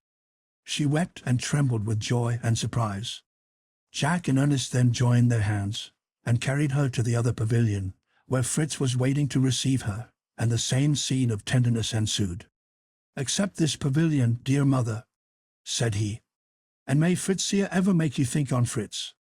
The delighted mother embraced them all, and observing Ernest's name was not commemorated by any trophy, thanked him again for her beautiful bonnet. She then drank some of the delicious water of the fountain, and returned to seat herself at the repast, which was another surprise for her. We all made an excellent dinner, and at the dessert, I handed my canary wine round in shells, and then Ernest rose and sung us very prettily, to a familiar air, some little verses he had composed. We all joined in the chorus, and none of us thought of the ship, of Europe, or of anything that was passing in the world. The island was our universe, and Tent House was a palace we would not have exchanged for any the world contained. This was one of those happy days that God grants us sometimes on earth, to give us an idea of the bliss of heaven, and most fervently did we thank him, at the end of our repast, for all his mercies and blessings to us. After dinner, I told my wife she must not think of returning to Falcon's Nest, with all its risks of storms and the winding staircase, and she could not better recompense her sons for their labors than by living among them. She was of the same opinion, and was very glad to be so near her kitchen and her stores, and to be able to walk alone with the assistance of a stick in the colonnade, which she could do already, but she made me promise to leave Falcon's Nest as it was. It would be a pretty place to walk to, and besides, this castle in the air was her own invention. We agreed that this very evening she should take possession of her own pretty room, with a good felt carpet, on which she could walk without fear, and that the next day I should go with my elder sons and the animals to bring the cart, such utensils as we needed, and above all, the poultry. Our dogs always followed their masters, as well as the monkey and jackal, and they were so domesticated, we had no trouble with them. I then prevailed on my wife to go into her room and rest for an hour, after which we were to visit the garden. She complied, and after her repose found her 4 sons ready to carry her in her litter, as in a sedan chair. They took care to bring her straight to the grotto, where I was waiting for her. This was a new surprise for the good mother. She could not sufficiently express her astonishment and delight when Jack and Francis, taking their flageolets, accompanied their brothers, who sung the following verse, which Ernest had added to his former attempt. What cause had we to rejoice in our children? We could not but shed tears to witness their affection and perfect happiness. Below the vase of flowers, on the block of salt, Ernest had written. Ernest then conducted his mother to one of the benches, which he had covered with soft moss, as a seat for her, and there she rested at her ease to hear the history of the discovery of the grotto. It was now my turn to offer my present, the garden, the embankment, the pond, and the arbor. She walked, supported by my arm, to view her little empire, and her delight was extreme. The pond, which enabled her to water her vegetables, particularly pleased her, as well as her shady arbor, under which she found all her gardening tools, ornamented with flowers, and augmented by 2 light watering pans, constructed by Jack and Francis, from 2 gourds. They had canes for spouts, with the gourd bottles at the end, pierced with holes, through which the water came in the manner of a watering pan. The embankment was also a great surprise. She proposed to place plants of pines and melon on it, and I agreed to it. Truly did she rejoice at the appearance of the vegetables, which promised us some excellent European provision, a great comfort to her. After expressing her grateful feelings, she returned to the grotto, and seating herself in her sedan chair, returned to Tent House, to enjoy the repose she needed after such a day of excitement. We did not, however, lie down before we had together thanked God for the manifold blessings he had given us, and for the pleasure of that day. If I had been in Europe, said my dear wife, on the festival of my recovery I should have received a nosegay, a ribbon, or some trinket. Here I have had presented a carriage, a colonnade, pavilions, ornamental fountains, a large grotto, a garden, a pond, an arbor, and a straw bonnet. Chapter 43. The next and following days were spent in removing our furniture and property, particularly our poultry, which had multiplied greatly. We also constructed a poultry yard, at a sufficient distance from our house to save our sleep from disturbance, and still so near that we could easily tend them. We made it as a continuation of the colonnade, and on the same plan, but enclosed in the front by a sort of wire trellis work, which Fritz and Jack made wonderfully well. Fritz, who had a turn for architecture and mechanics, gave me some good hints, especially one, which we put into execution. This was to carry the water from the basin of the fountain through the poultry yard, which enabled us also to have a little pond for our ducks. The pigeons had their abode above the hen roosts, in some pretty baskets, which Ernest and Francis made, similar to those made by the savages of the Friendly Isles, of which they had seen engravings in Cook's voyages. When all was finished, my wife was delighted to think that even in the rainy season she could attend to her feathered family and collect their eggs. "What a difference," said she, admiring the elegance of our buildings. "What a difference between this tent house and the original dwelling that suggested the name to us, and which was our only shelter 4 years ago.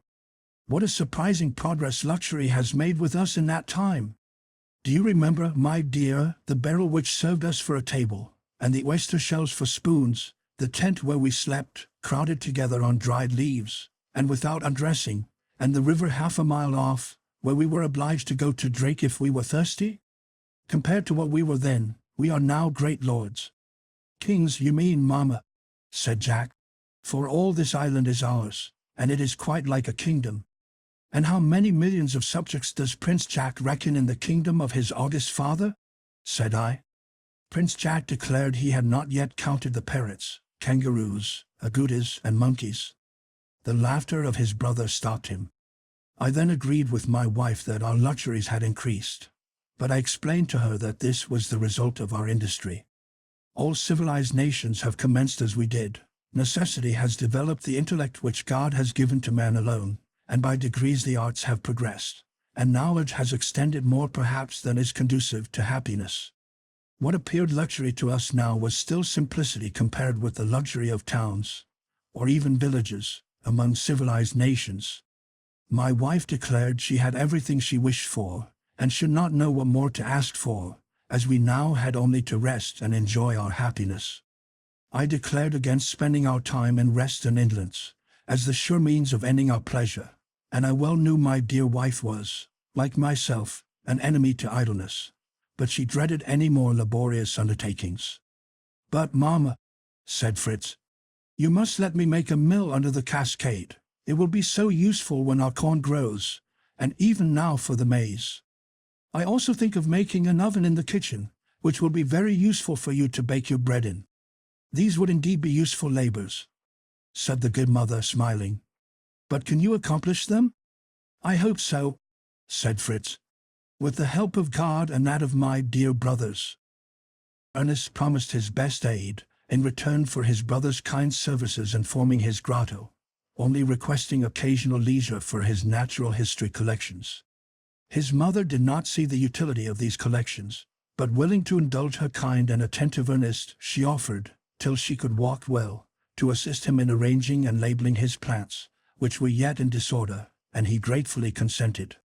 In procuring her some paper for the purpose, of which I had brought a large quantity from the vessel, I brought out an unopened packet, amongst which was a piece of some fabric, either paper nor stuff apparently.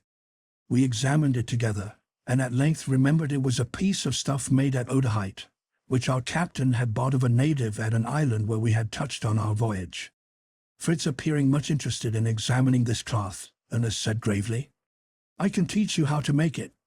And immediately bringing Cook's Voyages, where a detailed description is given, he proceeded to read it. Fritz was disappointed to find it could only be made of the bark of 3 trees. Of these our island produced only 1. These trees were the mulberry tree, the breadfruit, and the wild fig we had the last in abundance, but of the 2 former we had not yet discovered a single plant. Fritz was not, however, discouraged. "They ought to be here," said he, "since they are found in all the South Sea Islands. Perhaps we may find them on the other side of the rocks, where I saw some superb unknown trees from the height where we discovered the grotto, and who knows but I may find my pretty gazelle there again. The rogue can leap better than I can over those rocks. I had a great wish to descend them, but found it impossible. Some are very high and perpendicular, others have overhanging summits. I might, however, get round as ye did by the pass, between the torrent and the rocks at the Great Bay." Jack offered to be his guide, even with his eyes shut, into that rich country where he conquered and captured his buffalo, and Ernest begged to be of the party. As this was an expedition I had long projected, I agreed to accompany them next day, their mother being content to have Francis left with her as a protector. I cautioned Fritz not to fire off his gun when we approached the buffaloes, as any show of hostility might render them furious. Otherwise the animals, unaccustomed to man, have no fear of him, and will not harm him. In general, added I cannot sufficiently recommend to you to be careful of your powder. We have not more than will last us a year, and there may be a necessity to have recourse to it for our defense." "I have a plan for making it," said Fritz, who never saw a difficulty in anything. "I know it is composed of charcoal, saltpetre, and sulphur, and we ought to find all these materials in the island. It is only necessary to combine them, and to form it into little round grains. This is my only difficulty, but I will consider it over, and I have my mill to think on first. I have a confused recollection of a powder manufactory at Bern. There was some machinery which went by water. This machinery moved some hammers, which pounded and mixed the ingredients. Was not this the case, father?" "Something like it," said I. But we have many things to do before making powder. First, we must go to sleep. We must set out before daybreak, if we intend to return tomorrow evening. We did indeed rise before the sun, which would not rise for us. The sky was very cloudy, and shortly we had an abundant and incessant rain, which obliged us to defer our journey, and put us all in bad humor. But my wife, who was not sorry to keep us with her, and who declared this gracious rain would water her garden, and bring it forward. Fritz was the first who consoled himself. He thought on nothing but building mills, and manufacturing gunpowder. He begged me to draw him a mill. This was very easy, so far as regards the exterior, that is, the wheel, and the waterfall that sets it in motion. But the interior, the disposition of the wheels, the stones to bruise the grain, the sieve, or bolter, to separate the flour from the bran, all this complicated machinery was difficult to explain. But he comprehended all, adding his usual expression. I will try, and I shall succeed. Not to lose any time, and to profit by this rainy day, he began by making sieves of different materials, which he fastened to a circle of pliant wood, and tried by passing through them the flour of the cassava. He made some with sailcloth, others with the hair of the onaga, which is very long and strong, and some of the fibers of bark. His mother admired his work, which he continued to improve more and more. She assured him the sieve would be sufficient for her. It was useless to have the trouble of building a mill. "But how shall we bruise the grain, Mamma?" said he. "It would be tedious and hard work." "And you think there would be no hard work in building your mill?" said Jack. "I am curious to see how you will contrive to form that huge stone, which is called the millstone." "You shall see," said Fritz. "Only find me the stone, and it shall soon be done." "Do you think, father, that of our rock would be suitable?" I told him I thought it would be hard enough, but it would be difficult to cut from the rock a piece large enough for the purpose. He made his usual reply. "I will try. Ernest and Jack will assist me, and perhaps you, Papa." I declared my willingness, but named him the master mason. We must only be his workmen. Francis was impatient to see the mill in operation. "Oh," said Jack, "you shall soon have that pleasure. It is a mere trifle. We only want stone, wood, tools, and science." At the word science, Ernest, who was reading in a corner, without listening to us, raised his head suddenly, saying, "What science are you in need of?" "Of one you know nothing of, Mr. Philosopher," said Jack. "Come, tell us, do you know how to build a mill?" "A mill?" answered Ernest. "Of what description?" "There are many sorts. I was just looking in my dictionary for it. There are corn mills, and powder mills, oil mills, wind mills, water mills, hand mills, and saw mills. Which do you want?" Fritz would have liked them all. "You remind me," said I, "that we brought from the vessel a hand mill and a saw mill, taken to pieces, to be sure, but numbered and labeled, so that they could be easily united. They should be in the magazine, where you found the anvil and iron bars. I had forgotten them." "Let us go and examine them," said Fritz, lighting his lantern. "I shall get some ideas from them." "Rather," said his mother. "They will spare you the trouble of thinking and laboring." I sent them all four to seek these treasures, which, heaped in an obscure corner of the storeroom, had escaped my recollection. When we were alone, I seriously besought my wife not to oppose any occupations our children might plan, however they might seem beyond their power, the great point being, to keep them continually occupied, so that no evil or dangerous fancies might fill their minds. "Let them," I said, "cut stone, fell trees, or dig fountains, and bless God that their thoughts are so innocently directed." She understood me, and promised not to discourage them, only fearing the excessive fatigue of these undertakings. Our boys returned from the magazine, delighted with what they had found, and loaded with work tools. Those of the masons, the chisel, the short hammer, and the trowel, were not to be found, and rarely are taken out to sea. But they had collected a great number of carpenters' tools, saws, planes, rules, and and now that Fritz was a smith, he had no difficulty in making any tool he wanted. He was loaded on each shoulder, and in each hand he brought a specimen of gunpowder. One sort was in good condition, and they had found a barrel of it. The other was much damaged by the water. Jack and Francis were also bending under the weight of various articles, among which I saw some pieces of the hand-mill Fritz wished to examine.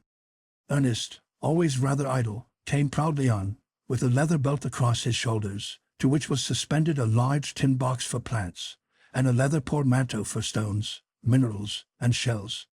His brothers, even Francis, rallied him unmercifully on his immense burden. One offered to help him, another to go and bring the ass. He preserved his grave and thoughtful air, and extended himself on a seat near his mother, who was occupied with his specimens of natural history. Jack deposited his load in a corner, and ran out.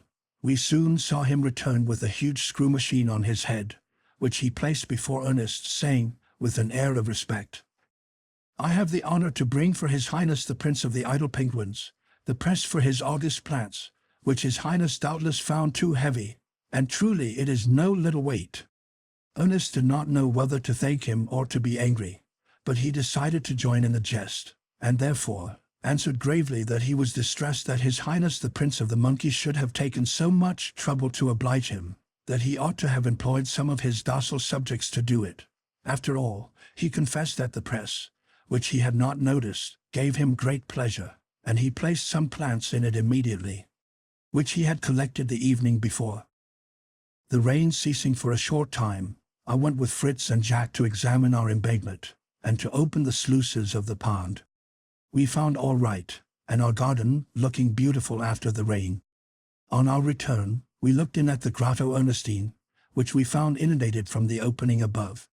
We proposed to make a trench, or little channel, to carry off the rainwater from it. We returned home, and retired to bed, in hopes of being able to set out next morning. We were, however, again disappointed, and for a longer period than we expected. The rain continued some days, and the country was again a complete lake. We had, however, no storm or wind, and our possessions did not suffer, so we resolved to wait patiently till the weather would permit us to go. My wife was delighted to be in her comfortable abode, and to have us round her, either did we waste the time. Ernest finished the arrangement of his collection with his mother and Francis. Fritz and Jack prepared the tools that would be wanted in their great undertaking. The first attempt was to be a sawmill. In order to prepare the planks they wished, a very large saw, which they had found amongst the tools, would serve their purpose, but it was necessary to set it in motion by water, and here was the difficulty. Fritz made several models from the thin wood of our chests, and the wheels of our guns, but they were too small. In the meantime, the mind of my young mechanic was exercised, his ideas were enlarged and improved, and, as this science was so necessary in our situation, I allowed him to go on with his experiments. Notwithstanding the rain, protected by my cloak, he went several times to the cascade to look out for a place where he should place his mills to the best advantage, and have a constant supply of water. Ernest assisted him by his advice, and promised his labor when it should be needed. Jack and Francis were helping their mother to card cotton, of which she had made a large collection, intending to spin it for our clothing, and I exercised my mechanical talents in turning a large wheel for her, which it was necessary should revolve very easily, her leg being still stiff, and a reel, by which 4 bobbins were filled at once by turning a handle. These different occupations aided us to pass the rainy season, which visited us earlier this year, and did not remain so long.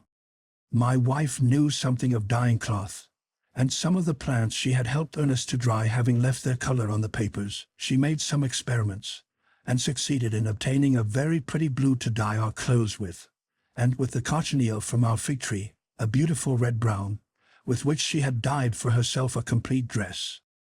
Thus passed several weeks. Ernest read to us from some amusing or instructive work every evening, and when his collections were all put in order, he worked at his lathe, or at the business of weaving. At last the sun appeared. We spent some days enjoying it in our delightful colonnade. We went to visit the grotto and the garden, where all was going on well. The embankment had prevented the inundation.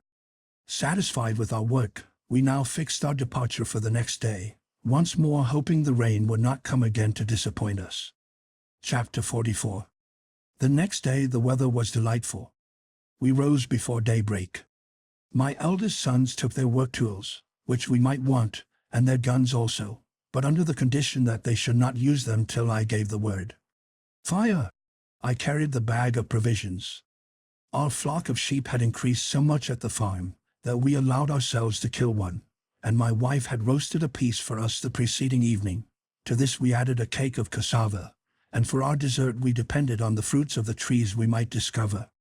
But previous to our departure, while I was taking leave of my wife and Francis, I heard a dispute in the colonnade, which I hastened to learn the cause of. I found it was a question between Fritz and Jack, whether we should make the tour of the island by sea or land, and each was anxious for my support. Fritz complained that, since their 2 expeditions in the canoe, Jack believed himself the first sailor in the world, and that they had given him the name of Lord of the Waves, because he was constantly saying, "When I was under the waves, when the waves were washing over me, do you think that they left me dry?" "No, Mr. Sportsman," said Jack. "You got enough of them, and that's the reason you don't wish to try them again. For my part, I love the waves, and I sing the sea. The sea! It was the sea that brought us here." "What a boaster you are," said Fritz. "It was only yesterday you said to me, 'I will guide you. I know the way by the rocks. I got my buffalo there, and I intend to have another.' Was it in the pinnace you intended to pass the defile and pursue buffaloes?" "No, no. I meant on foot," said Jack. "But I thought we should be only 2 then. But as we are 4, Papa at the helm, and 3 bold rowers, why should we fatigue ourselves in making the tour of the island on our legs, when we have a good vessel to carry us? What says Mr. Philosopher, the Prince of Idlers, to it?" "For my part," said Ernest quietly, "I am quite indifferent whether I use my legs in walking, or my arms in rowing. It is equally fatiguing, but walking gives me more chance of filling my plant box and my game bag." "And does he think," added Fritz, "that the mulberry and breadfruit trees, which we shall certainly find on the other side, grow on the sea? Without naming my gazelle, which does not run over the waves." "No, it is waiting, without moving, for you to shoot it," said Jack. "And Ernest, perhaps you may find on the sea some of those curious things, half plants, half animals, which you were showing me in a book. The zoophytes or polypi, for they are the same family, though there are more than 1,000 species," said Ernest, charmed to display his knowledge. But I stopped him by saying, "We will dispense with the 1,000 names at present. After hearing all your arguments, attend to mine. Even Jack must yield to them. Our principal aim now being to search for the trees we are in need of, and to examine the productions of the island, our most sensible plan will be to walk."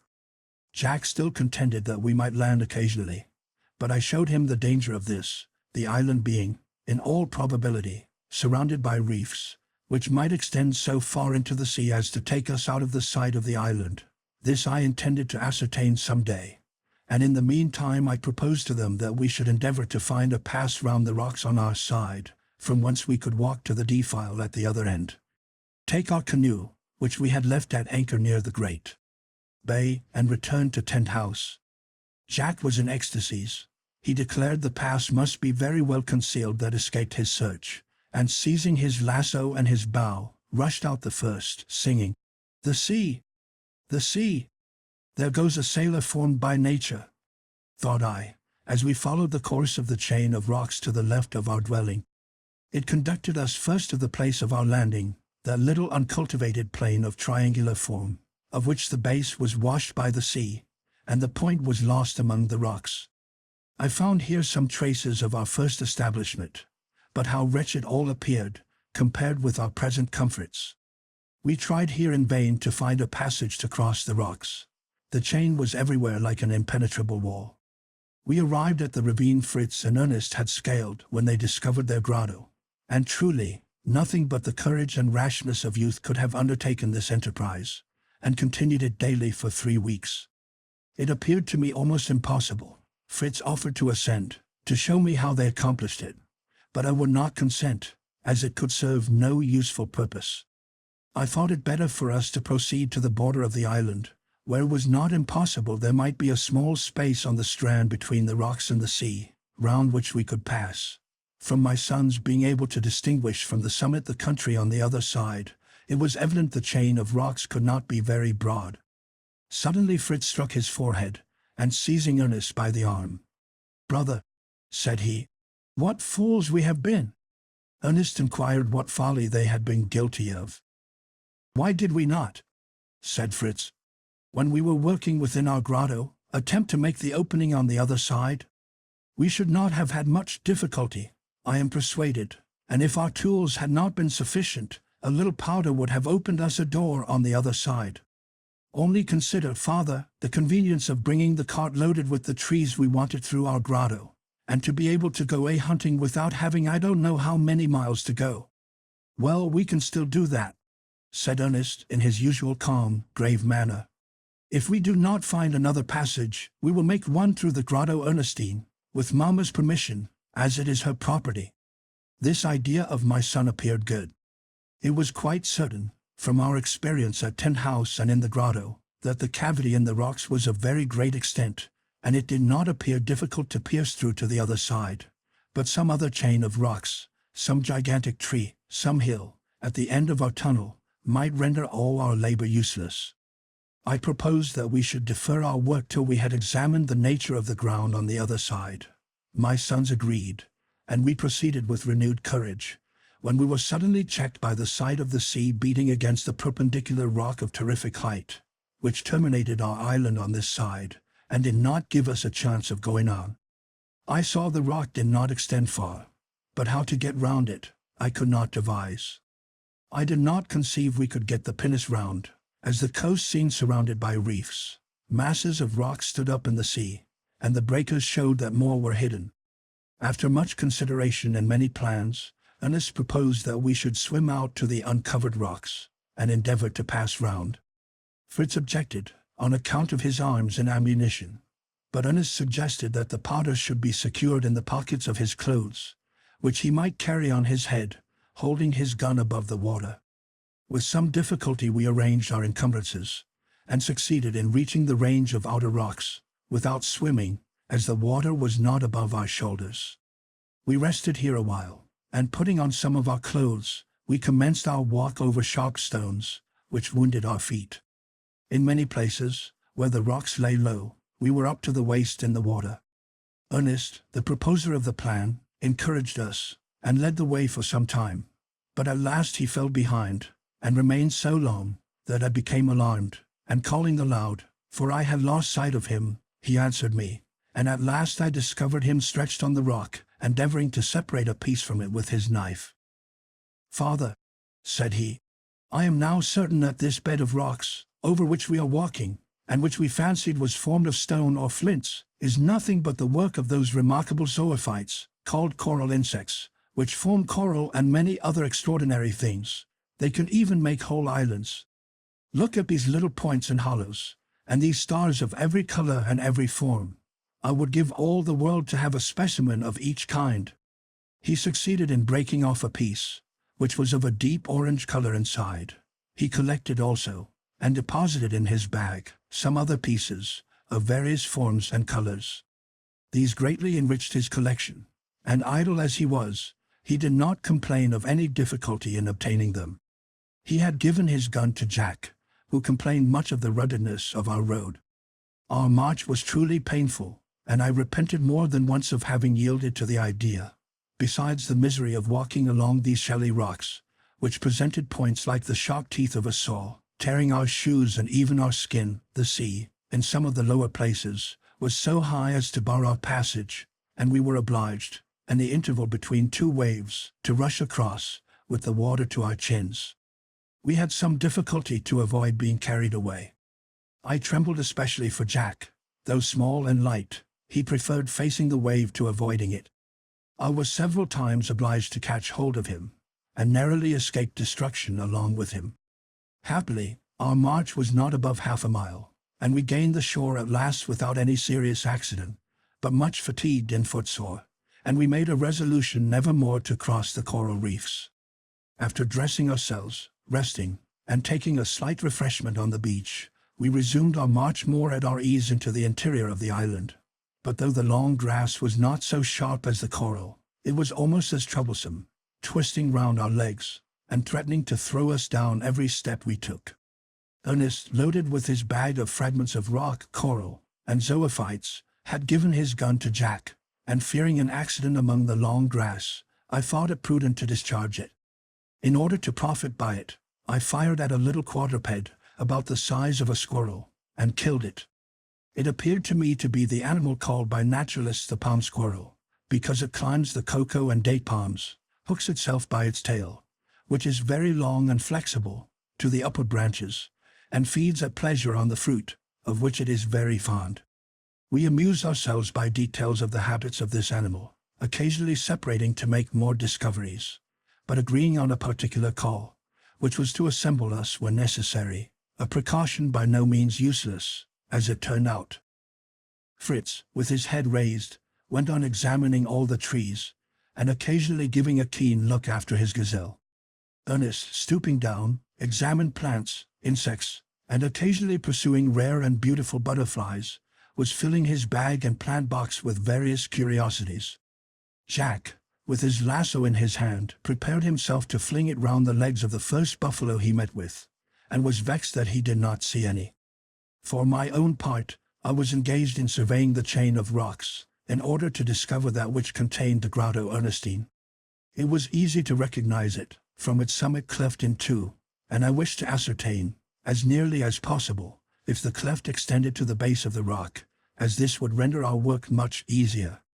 This side of the island did not resemble that near the Great Bay, with which Jack and I had been so much charmed. The island was much narrower here, and instead of the wide plain, crossed by a river, divided by delightful woods, giving an idea of paradise on earth, we were journeying through a contracted valley, lying between the rocky wall which divided the island, and a chain of sandy hills, which hid the sea and sheltered the valley from the wind. Fritz and I ascended one of these hills, on which a few pines and broom were growing, and perceived beyond them a barren tract, stretching to the sea, where the coral reefs rose to the level of the water, and appeared to extend far into the sea. Any navigators, sailing along these shores, would pronounce the island inaccessible and entirely barren. This is not the fact. The grass is very thick, and the trees of noble growth. We found many unknown to us, some loaded with fruit, also several beautiful shrubs covered with flowers, the dwarf orange tree, the elegant melaleuca, the nutmeg tree, and the Bengal rose blending its flowers with the fragrant jasmine. I should never finish, if I were to try and name all the plants found in this shady valley, which might be called the botanic garden of nature. Ernest was in ecstasies. He wished to carry away everything, but he did not know how to dispose of them. "Ah," said he, "if only our grotto were open to this side." At this moment Fritz came running out of breath, crying out, "The breadfruit tree! I have found the breadfruit tree! Here is the fruit, excellent, delicious bread.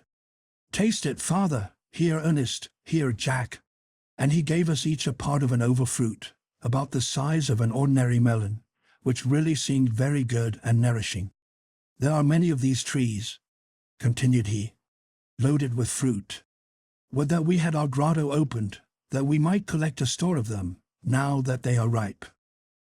My boys pointed out to me exactly the situation of the grotto, judging from the rock above, and longed for their tools, that they might commence the opening directly. We proceeded to make our way through a border of trees and bushes that separated us from the rock, that we might examine it and judge of the difficulties of our undertaking. Jack preceded us, as usual. After giving Ernest his gun, Fritz followed him, and suddenly turning to me said, "I believe kind nature has saved us much trouble. The rock appears to be divided from top to bottom. At the foot I see a sort of cave, or grotto, already made. We saw at the entrance of the cave 2 large brown bears." At this moment Jack uttered a piercing cry, and came running to us, his lasso in his hand. "2 monstrous beasts!" cried he. "Help! Help!" We rushed forward, our guns ready, and saw at the entrance of the cave 2 large brown bears. The black bear, whose fur is most valued, is only found in cold and mountainous countries, but the brown prefers the south. It is a carnivorous animal, considered very ferocious. The black bear lives only on vegetables and honey. Of these, the one I judged to be the female seemed much irritated, uttering deep growls, and furiously gnashing her teeth. As I knew something of these animals, having met with them on the Alps, I remembered having heard that a sharp whistling terrifies and checks them. I therefore whistled as long and loudly as I could, and immediately saw the female retire backwards into the cave, while the male, raising himself on his hind legs, stood quite still, with his paws closed. My 2 elder sons fired into his breast. He fell down, but being only wounded, turned furiously on us. I fired a 3rd shot at him, and finished him. We then hastened to load our guns again, to be ready to receive his companion. Jack wished to use his lasso, but I explained to him that the legs of the bear were too short and thick for such a measure to be successful. He related to us that having entered the cave, he saw something moving at the bottom. He took up a stone and threw it with all his strength at the object. Immediately he heard a frightful growling and saw 2 large beasts coming towards him. He had barely time to escape and call for help, and then to hide himself behind a tree. To save ourselves from the other bear, it was necessary that we should take some prompt measures. We therefore advanced and formed a line of battle before the entrance of the cave. I then gave the word "fire," and we all 3 fired off our pieces at the same moment. A ferocious roar made us hope the bullets had taken effect, but to make sure, and to prevent the escape of the animal if it was still living, we gathered a large heap of dried branches and leaves before the opening, to which I set fire. As soon as it blazed, we saw by the light the bear lay motionless on its side, but it is well known that this animal is crafty enough sometimes to feign itself dead till its enemy approaches near enough to be in its power, when it seizes him in its enormous paws and strangles him. We took a lighted branch and approached with great precaution. The cave did not extend far. The animal was lying on a heap of dried leaves prepared for its young ones. I ascertained that it was really dead. I then, with the assistance of my sons, drew it out of the cave, which was too dark for work, and I wished to secure the rich and beautiful skins which might be useful to us in winter. We set to work, and, as the animals were still warm, we succeeded more easily than I could have expected, but the skins were so heavy it was almost impossible to remove them. We therefore left them in the cave, the bottom of which was sandy, closing the entrance with boughs that no animal might enter to devour them, and abandoned the 2 bodies, only regretting the abundance of fat which would have been useful for many domestic purposes. Chapter 45. We resumed our search, thanking God for our preservation from this danger, in which my dear Jack at any rate might have perished. As a proof and trophy of our adventure, we cut off the 4 paws of the animal, to carry to my wife. It is said that these form a very delicious dish, fit for the table of a king. The valley now began to expand, and presented a more varied appearance. It was intersected with beautiful plains or savannas, of which the grass had evidently been eaten, and with more extensive woods, through which we had great difficulty in forcing a passage, so thick and entangled were the lianas and underwood.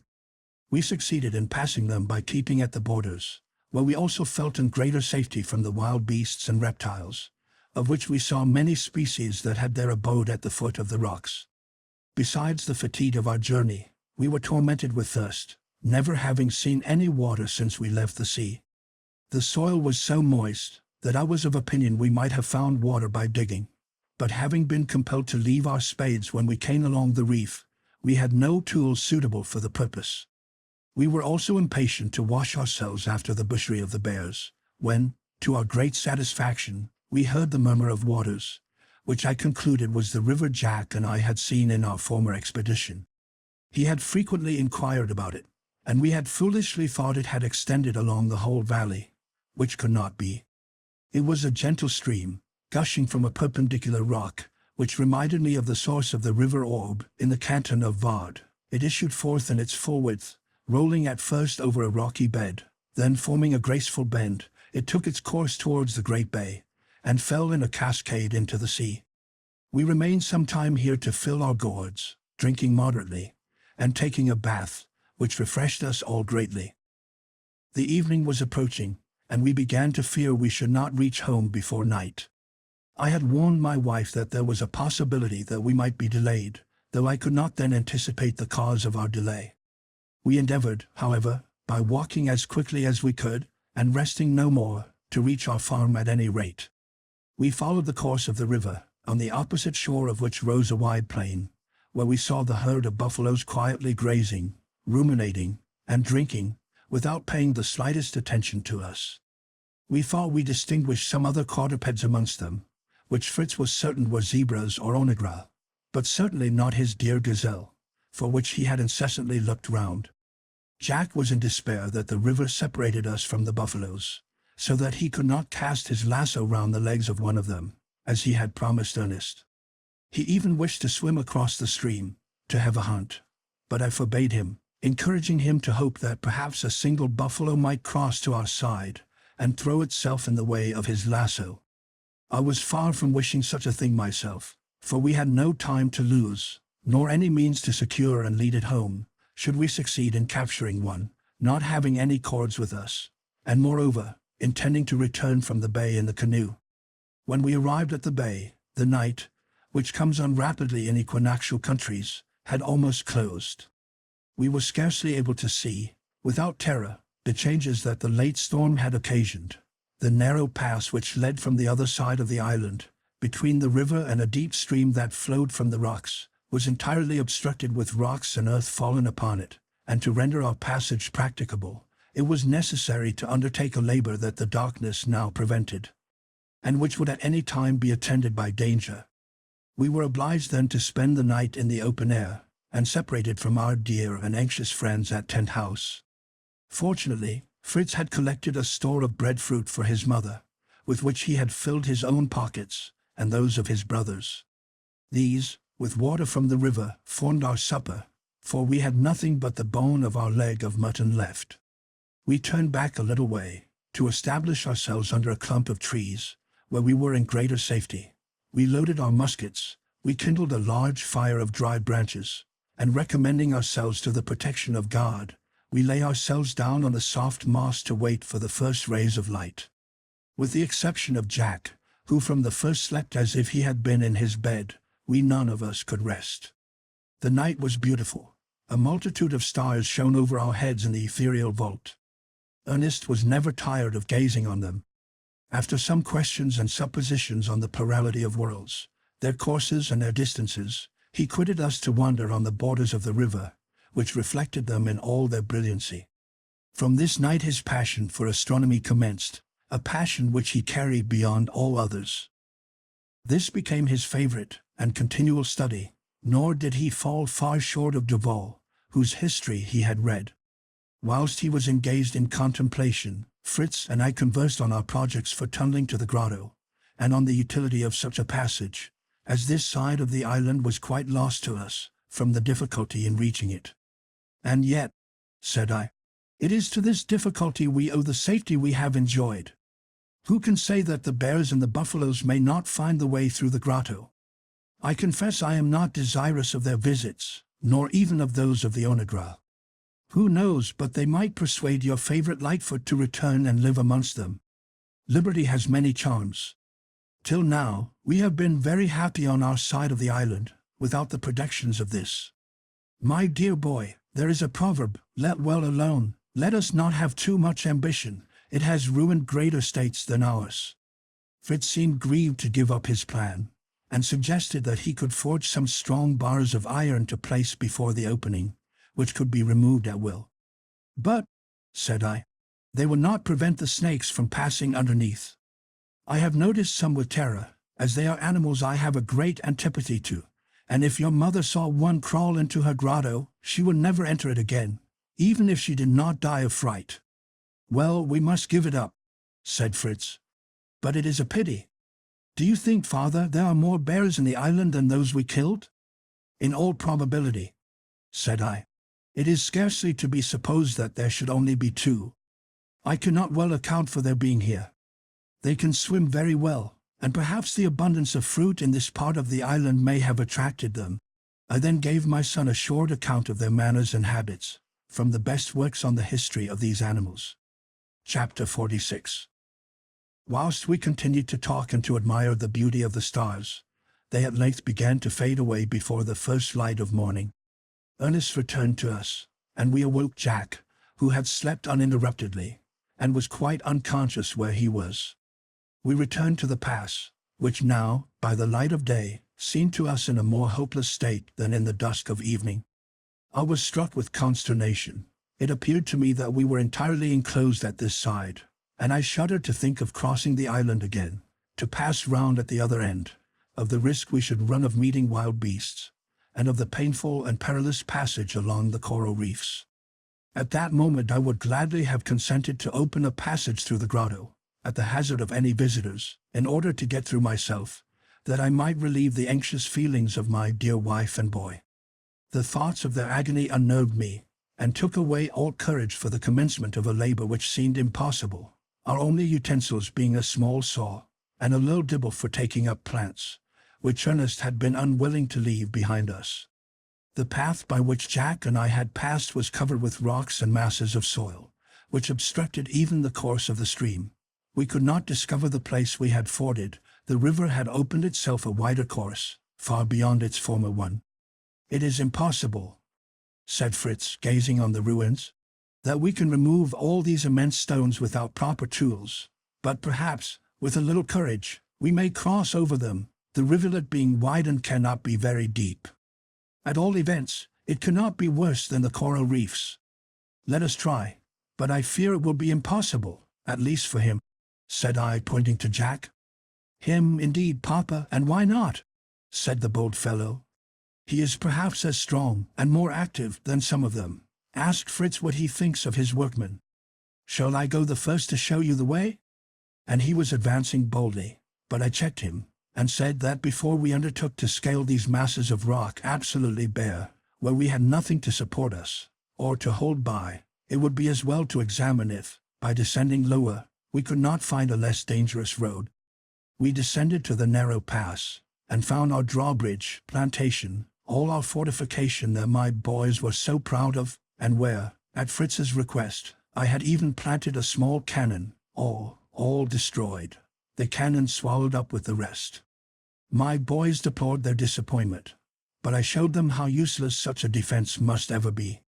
Nature had provided us with a better fortification than we could construct, as we just now bitterly experienced.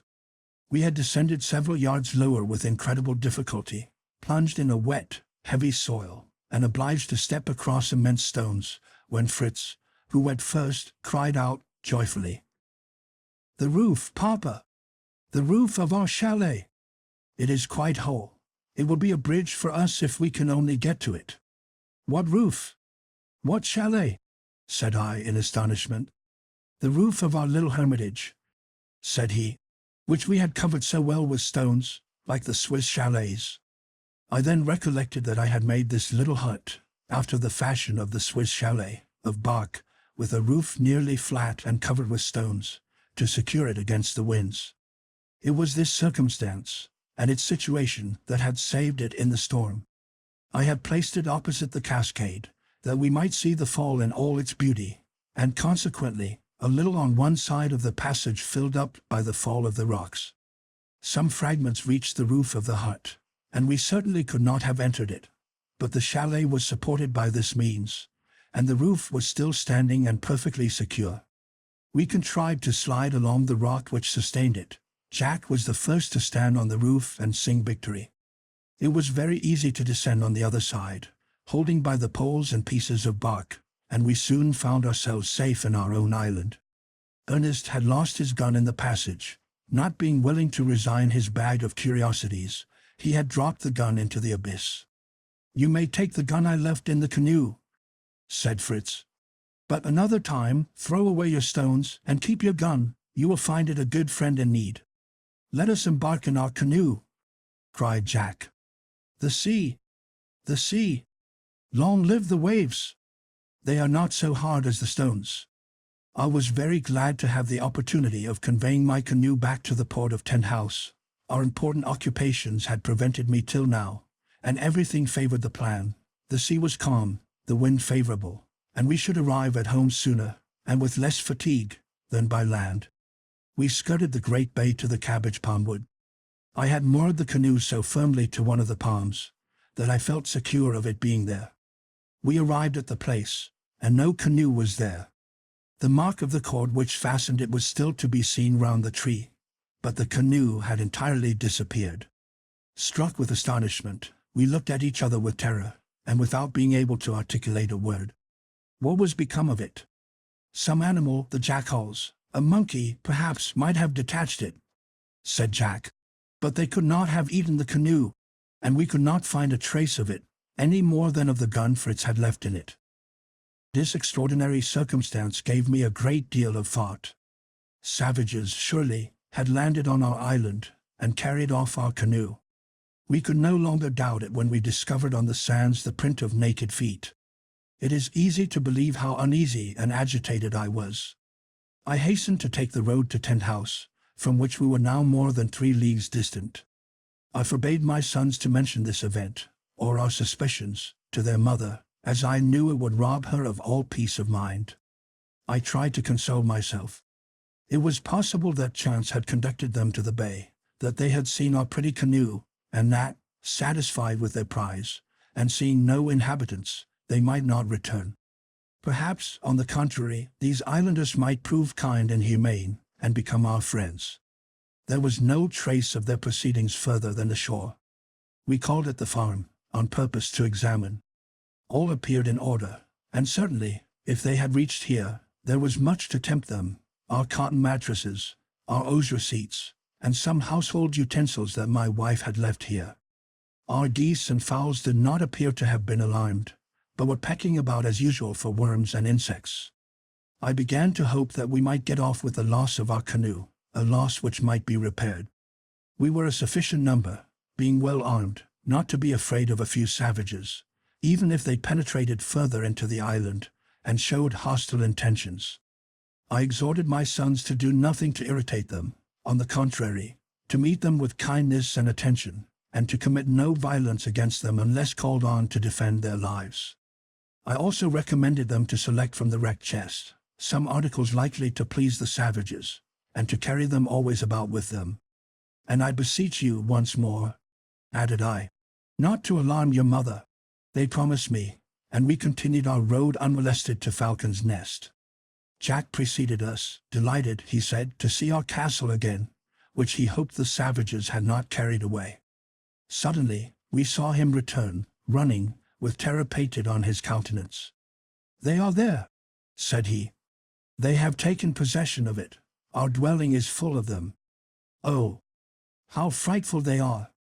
What a blessing Mamma is not there. She would have died of fright to see them enter." I confess I was much agitated, but not wishing to expose my children to danger before I had done all in my power to prevent it, I ordered them to remain behind till I called them. I broke a branch from a tree hastily, which I held in one hand, and in the other some long nails, which I found by chance in the bottom of my pocket, and I advanced thus to my tree castle.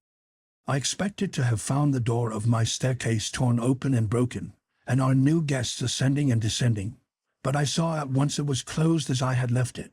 Being of bark, it was not easily distinguished. How had these savages reached the dwelling, 40 feet from the ground? I had placed planks before the great opening. They were no longer there.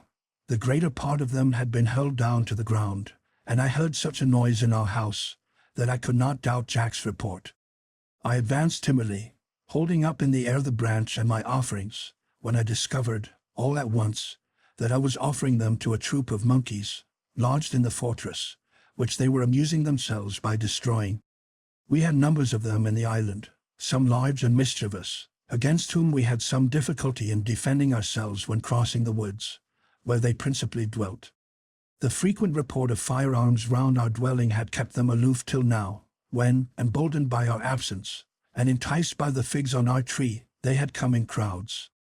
These vexatious animals had got through the roof, and once in, had thrown down the planks that covered the opening. They made the most frightful grimaces, throwing down everything they could seize. Although this devastation caused me much vexation, I could not help laughing at their antics, and at the humble and submissive manner in which I had advanced to pay homage to them. I called my sons, who laughed heartily, and rallied the prince of the monkeys, without mercy, for not knowing his own subjects. Fritz wished much to discharge his gun amongst them, but I forbade him. I was too anxious to reach Tent House, to be able to turn my thoughts on these depredators just now. We continued our journey, But I pause here. My heart is oppressed. My feelings when I reached home require another chapter to describe them, and I must summon courage for the task. Chapter 47. We soon arrived at Family Bridge, where I had some hopes of meeting Francis, and perhaps his mother, who was beginning to walk very well. But I was disappointed. They were not there. Yet I was not uneasy, for they were neither certain of the hour of our return, nor of the way we might take. I expected, however, to find them in the colonnade. They were not there. I hastily entered the house. I called aloud, "Elizabeth! Francis! Where are you?" No one answered. A mortal terror seized me, and for a moment I could not move. "They will be in the grotto," said Ernest. "Or in the garden," said Fritz. "Perhaps on the shore," cried Jack. "My mother likes to watch the waves, and Francis may be gathering shells." These were possibilities. My sons flew in all directions in search of their mother and brother. I found it impossible to move, and was obliged to sit down. I trembled, and my heart beat till I could scarcely breathe. I did not venture to dwell on the extent of my fears, or rather, I had no distinct notion of them. I tried to recover myself. I murmured, "Yes, at the grotto or the garden, they will return directly." Still, I could not compose myself. I was overwhelmed with a sad presentiment of the misfortune which impended over me. It was but too soon realized. My sons returned in fear and consternation. They had no occasion to tell me the result of their search. I saw it at once, and sinking down motionless, I cried, "Alas! They are not there!" Jack returned the last, and in the most frightful state. He had been at the seashore, and throwing himself into my arms, he sobbed out, "The savages have been here, and carried away my mother and Francis. Perhaps they have devoured them. I have seen the marks of their horrible feet on the sands, and the print of dear Francis's boots." This account at once recalled me to strength and action. "Come, my children, let us fly to save them. God will pity our sorrow and assist us. He will restore them. Come, come!" They were ready in a moment. But a distracting thought seized me. Had they carried off the pinnace? If so, every hope was gone. Jack, in his distress, had never thought of remarking this. But the instant I named it, Fritz and he ran to ascertain the important circumstance, Ernest, in the meantime, supporting me, and endeavoring to calm me. "Perhaps," said he, "they are still in the island. Perhaps they may have fled to hide themselves in some wood, or amongst the reeds. Even if the pinnace be left, it would be prudent to search the island from end to end before we leave it. Trust Fritz and me, we will do this, and even if we find them in the hands of the enemy, we will recover them. Whilst we are off on this expedition, you can be preparing for our voyage, and we will search the world from one end to the other, every country and every sea, but we will find them. And we shall succeed. Let us put our whole trust in God. He is our Father. He will not try us beyond our strength." I embraced my child, and a flood of tears relieved my overcharged heart. My eyes and hands were raised to heaven. My silent prayers winged their flight to the Almighty, to Him who tries us and consoles us. A ray of hope seemed to visit my mind when I heard my boys cry out, as they approached, "The pinnace is here! They have not carried that away!" I fervently thanked God. It was a kind of miracle, for this pretty vessel was more tempting than the canoe. Perhaps, as it was hidden in a little creek between the rocks, it had escaped their observation. Perhaps they might not know how to manage it, or they might not be numerous enough. No matter, it was there, and might be the means of our recovering the beloved objects those barbarians had torn from us. How gracious is God, to give us hope to sustain us in our afflictions. Without hope, we could not live. It restores and revives us, and even if never realized below, accompanies us to the end of our life, and beyond the grave. I imparted to my eldest son the idea of his brother, that they might be concealed in some part of the island, but I dared not rely on this sweet hope. Finally, as we ought not to run the risk of abandoning them, if they were still here, and perhaps in the power of the savages, I consented that my two eldest sons should go to ascertain the fact. Besides, however impatient I was, I felt that a voyage such as we were undertaking into unknown seas might be of long duration, and it was necessary to make some preparations. I must think on food, water, arms, and many other things. There are situations in life which seize the heart and soul, rendering us insensible to the wants of the body. This we now experienced. We had just come from a painful journey, on foot, of 24 hours, during which we had had little rest, and no sleep. Since morning we had eaten nothing but some morsels of the breadfruit. It was natural that we should be overcome with fatigue and hunger. But we none of us had even thought of our own state. We were supported, if I may use the expression, by our despair.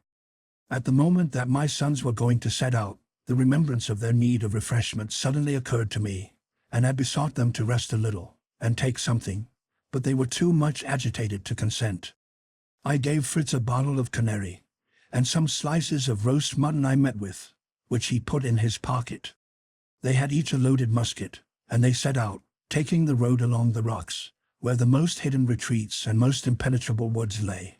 They promised me to fire off their pieces frequently to let their mother know they were there, if she was hidden among the rocks. They took also one of the dogs. Flora we could not find, which made us conclude she had followed her mistress, to whom she was much attached. As soon as my eldest sons had left us, I made Jack conduct me to the shore where he had seen the footmarks, that I might examine them, to judge of their number and direction. I found many very distinct, but so mingled, I could come to no positive conclusion. Some were near the sea, with the foot pointing to the shore, and amongst these Jack thought he could distinguish the boot mark of Francis. My wife wore very light boots also, which I had made for her. They rendered stockings unnecessary, and strengthened her ankles. I could not find the trace of these, but I soon discovered that my poor Elizabeth had been here, from a piece torn from an apron she wore, made of her own cotton, and dyed red. I had now not the least doubt that she was in the canoe with her son. It was a sort of consolation to think they were together, but how many mortal fears accompanied this consolation! Oh, was I ever to see again these objects of my tenderest affection? Certain now that they were not in the island, I was impatient for the return of my sons, and I made every preparation for our departure. The first thing I thought of was the wrecked chest, which would furnish me with means to conciliate the savages, and to ransom my loved ones. I added to it everything likely to tempt them, utensils, stuffs, trinkets. I even took with me gold and silver coin, which was thrown on one side as useless, but might be of service to us on this occasion. I wished my riches were 3 times as much as they were, that I might give all in exchange for the life and liberty of my wife and son. I then turned my thoughts on those remaining to me. I took, in bags and gourds, all that we had left of cassava bread, manioc roots, and potatoes, a barrel of salt fish, 2 bottles of rum, and several jars of fresh water. Jack wept as he filled them at his fountain, which he perhaps might never see again, any more than his dear Valiant, whom I set at liberty, as well as the cow, ass, buffalo, and the beautiful onagra. These docile animals were accustomed to us and our attentions, and they remained in their places, surprised that they neither harnessed nor mounted. We opened the poultry yard and pigeon cote. The flamingo would not leave us. It went and came with us from the house to the pinnace. We took also oil, candles, fuel, and a large iron pot to cook our provisions in. For our defense, I took 2 more guns, and a small barrel of powder, all we had left. I added besides some changes of linen, not forgetting some for my dear wife, which I hoped might be needed. The time fled rapidly while we were thus employed. Night came on, and my sons returned not. My grief was inconceivable. The island was so large and woody, that they might have lost themselves, or the savages might have returned and encountered them. After 20 hours of frightful terror, I heard the report of a gun. Alas! Only one report. It was the signal agreed on if they returned alone, 2 if they brought their mother, 3 if Francis also accompanied them. But I expected they would return alone, and I was still grateful. I ran to meet them. They were overcome with fatigue and vexation. They begged to set out immediately, not to lose one precious moment.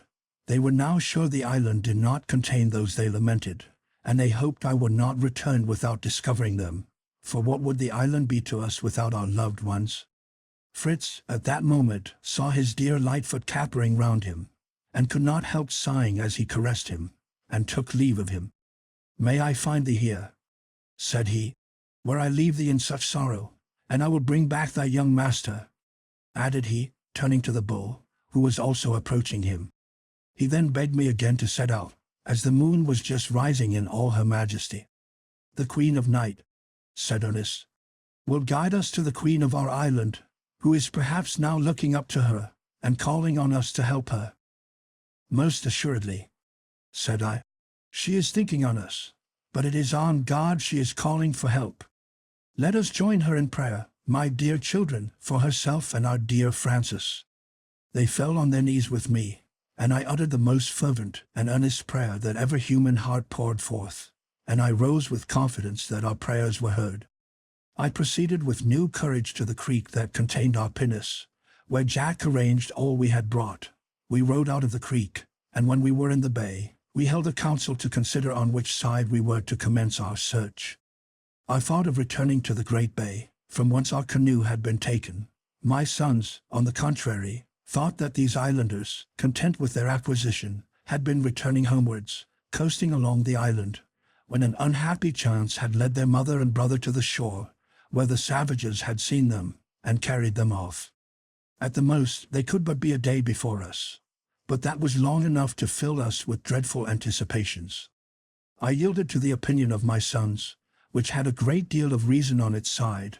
Besides, the wind was favorable in that direction, and abandoning ourselves in full confidence to Almighty God, we spread our sails, and were soon in the open sea. Chapter 48. A gentle wind swelled our sails, and the current carried us rapidly into the open sea.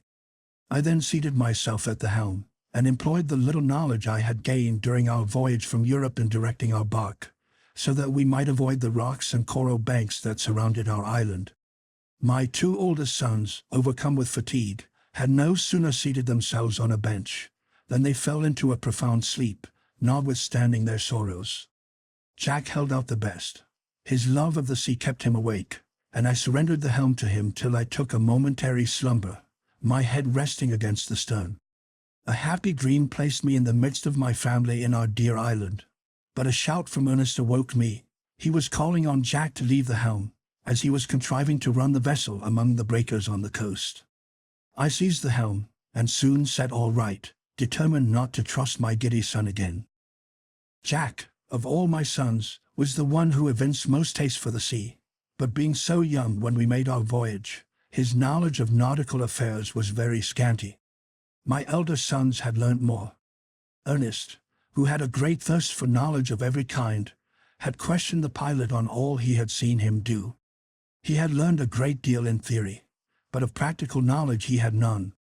The mechanical genius of Fritz had drawn conclusions from what he saw. This would have induced me to place much trust in him in case of that danger which I prayed heaven might be averted. What a situation was mine for a father! Wandering through unknown and dangerous seas with my three sons, my only hope, in search of a fourth, and of my beloved helpmate, utterly ignorant which way we should direct our course, or where to find a trace of those we sought. How often do we allay the happiness granted us below by vain wishes? I had at one time regretted that we had no means of leaving our island. Now we had left it, and our sole wish was to recover those we had lost, to bring them back to it, and never to leave it more. I sometimes regretted that I had led my sons into this danger. I might have ventured alone, but I reflected that I could not have left them, for Fritz had said, "If the savages had carried off the pinnace, I would have swum from isle to isle till I had found them." My boys all endeavored to encourage and console me. Fritz placed himself at the rudder, observing that the pinnace was new and well built, and likely to resist a tempest. Ernest stood on the deck silently watching the stars, only breaking his silence by telling me he should be able by them to supply the want of the compass, and point out how we should direct our course. Jack climbed dexterously up the mast to let me see his skill. We called him the cabin boy. Fritz was the pilot, Ernest the astronomer, and I was the captain and commander of the expedition. Daybreak showed us we had passed far from our island, which now only appeared a dark speck. I, as well as Fritz and Jack, was of opinion that it would be advisable to go round it, and try our fortune on the opposite coast. But Ernest, who had not forgotten his telescope, was certain he saw land in the direction he pointed out to us. We took the glass, and were soon convinced he was right. As day advanced, we saw the land plainly, and did not hesitate to sail towards it. As this appeared the land nearest to our island, we supposed the savages might have conveyed their captives there. But more trials awaited us before we arrived there. It being necessary to shift the sail, in order to reach the coast in view, my poor cabin boy, Jack, ran up the mast, holding by the ropes. But before he reached the sail, the rope which he held broke suddenly. He was precipitated into the sea, and disappeared in a moment. But he soon rose to the surface, trying to swim, and mingling his cries with ours. Fritz, who was the first to see the accident, was in the water almost as soon as Jack, and seizing him by the hair, swam with the other hand, calling on him to try and keep afloat, and hold by him. When I saw my two sons thus struggling with the waves, that were very strong from a land wind, I should, in my despair, have leaped in after them. But Ernest held me, and implored me to remain to assist in getting them into the pinnace. He had thrown ropes to them, and a bench which he had torn up with the strength of despair. Fritz had contrived to catch one of the ropes and fasten it round Jack, who still swam, but feebly, as if nearly exhausted. Fritz had been considered an excellent swimmer in Switzerland. He preserved all his presence of mind, calling to us to draw the rope gently, while he supported the poor boy, and pushed him towards the pinnace. At last I was able to reach and draw him up, and when I saw him extended, nearly lifeless, at the bottom of the pinnace, I fell down senseless beside him. How precious to us now was the composed mind of Ernest! In the midst of such a scene, he was calm and collected. Promptly disengaging the rope from the body of Jack, he flung it back to Fritz, to help him in reaching the pinnace, attaching the other end firmly to the mast. This done, quicker than I can write it, he approached us, raised his brother so that he might relieve himself from the quantity of water he had swallowed, then turning to me, restored me to my senses by administering to me some drops of rum, and by saying, "Courage, father! You have saved Jack, and I will save Fritz. He has hold of the rope, he is swimming strongly, he is coming, he is here." He left me to assist his brother, who was soon in the vessel, and in my arms. Jack, perfectly recovered, joined him, and fervently did I thank God for granting me, in the midst of my trials, such a moment of happiness. We could not help fancying this happy preservation was an augury of our success in our anxious search, and that we should bring back the lost ones to our island. "Oh, how terrified Mamma would have been," said Jack, "to see me sink. I thought I was going, like a stone, to the bottom of the sea, but I pushed out my arms and legs with all my strength, and up I rose." He as well as Fritz was quite wet. I had by chance brought some changes of clothes, which I made them put on, after giving each a little rum.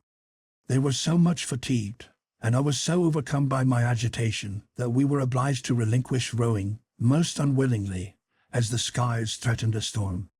We gradually began to distinguish clearly the island we wished to approach, and the land birds, which came to rest on our sails, gave us hopes that we should reach it before night. But suddenly, such a thick fog arose, that it hid every object from us, even the sea itself, and we seemed to be sailing among the clouds. I thought it prudent to drop our anchor, as, fortunately, we had a tolerably strong one. But there appeared so little water that I feared we were near the breakers, and I watched anxiously for the fog to dissipate, and permit us to see the coast. It finally changed into a heavy rain, which we could with difficulty protect ourselves from. There was, however, a half-deck to the pinnace, under which we crept, and sheltered ourselves. Here, crowded close together, we talked over the late accident. Fritz assured me he was never in any danger, and that he would plunge again into the sea that moment, if he had the least hope that it would lead him to find his mother and Francis. We all said the same, though Jack confessed that his friends, the waves, had not received his visit very politely, but had even beat him very rudely. "But I would bear twice as much," said he, "to see Mamma and dear Francis again." Do you think, Papa, that the savages could ever hurt them? Mama is so good, and Frances is so pretty. And then, poor Mama is so lame yet. I hoped they would pity her, and carry her. Alas! I could not hope as my boy did. I feared that they would force her to walk. I tried to conceal other horrible fears that almost threw me into despair. I recalled all the cruelties of the cannibal nations, and shuddered to think that my Elizabeth and my darling child were perhaps in their ferocious hands. Prayer and confidence in God were the only means, not to console, but to support me, and teach me to endure my heavy affliction with resignation. I looked on my 3 sons, and endeavored, for their sakes, to hope and submit. The darkness rapidly increased, till it became total. We concluded it was night. The rain having ceased, I went out to strike a light, as I wished to hang the lighted lantern to the mast, when Ernest, who was on deck, called out loudly, "Father! Brothers! Come! The sea is on fire!" And indeed, as far as the eye could reach, the surface of the water appeared in flames. This light, of the most brilliant, fiery red, reached even to the vessel, and we were surrounded by it. It was a sight at once beautiful and almost terrific. Jack seriously inquired if there was not a volcano at the bottom of the sea, and I astonished him much by telling him that this light was caused by a kind of marine animals, which in form resembled plants so much that they were formerly considered such. But naturalists and modern voyagers have entirely destroyed this error, and furnished proofs that they are organized beings, having all the spontaneous movements peculiar to animals. They feel when they are touched, seek for food, seize and devour it. They are of various kinds and colors, and are known under the general name of zoophytes. And this which glitters in such beautiful colors on the sea is called pyrosoma, said Ernest.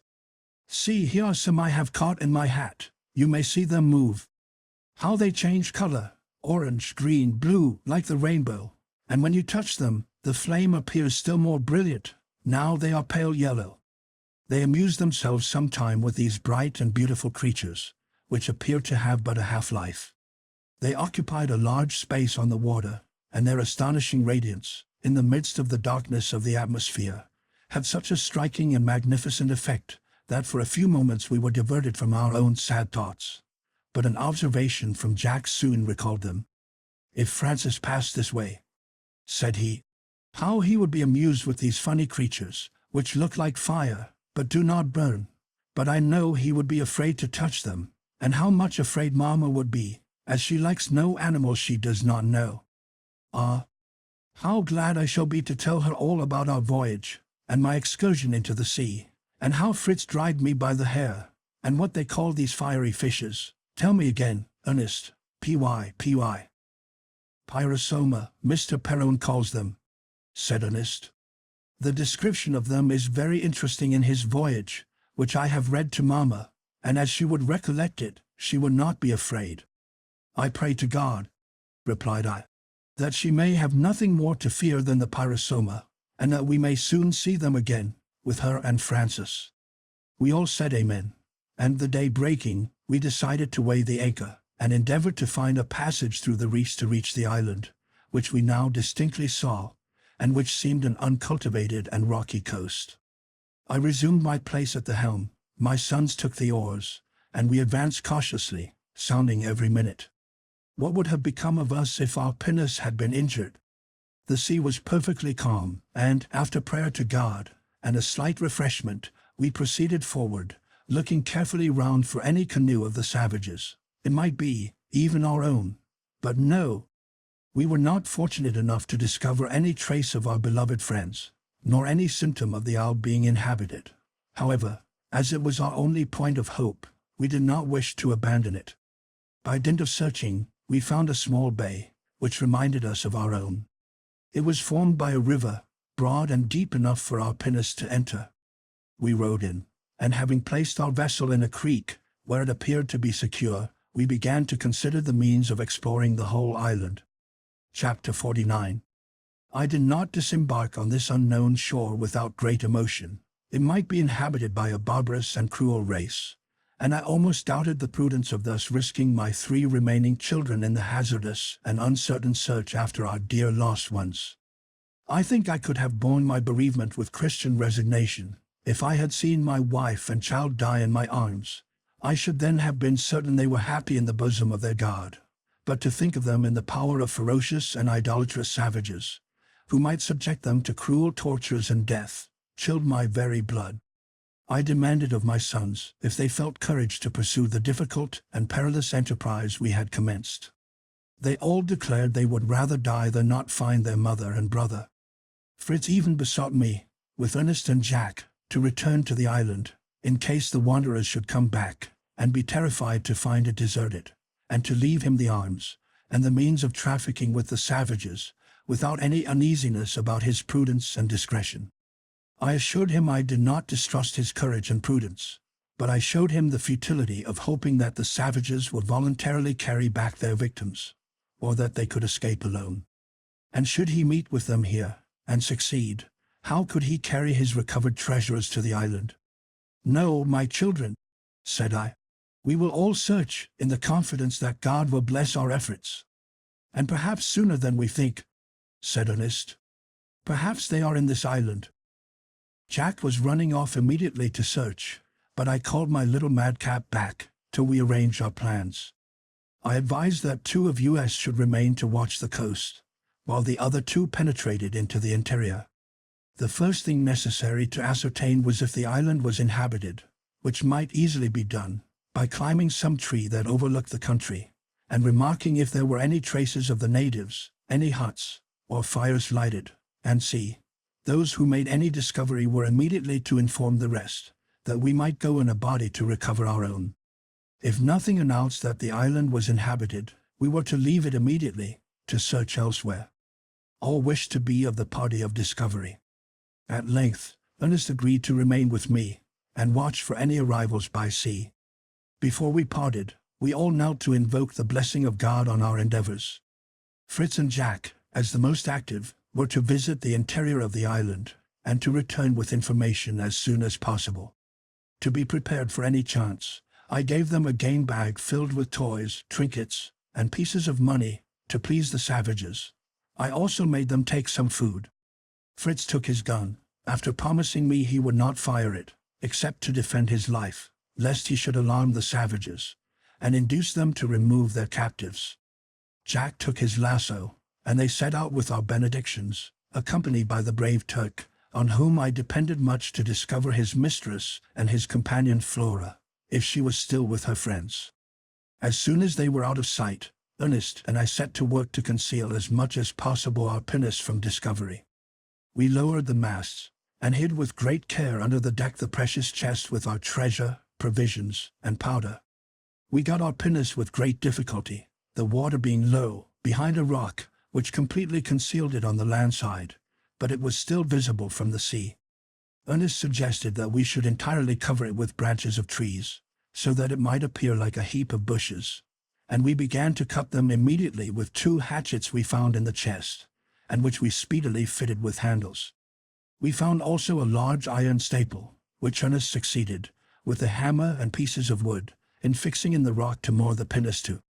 We had some difficulty in finding branches within our reach. There were many trees on the shore, but their trunks were bare. We found, at last, at some distance, an extensive thicket, composed of a beautiful shrub, which Ernest recognized to be a species of mimosa.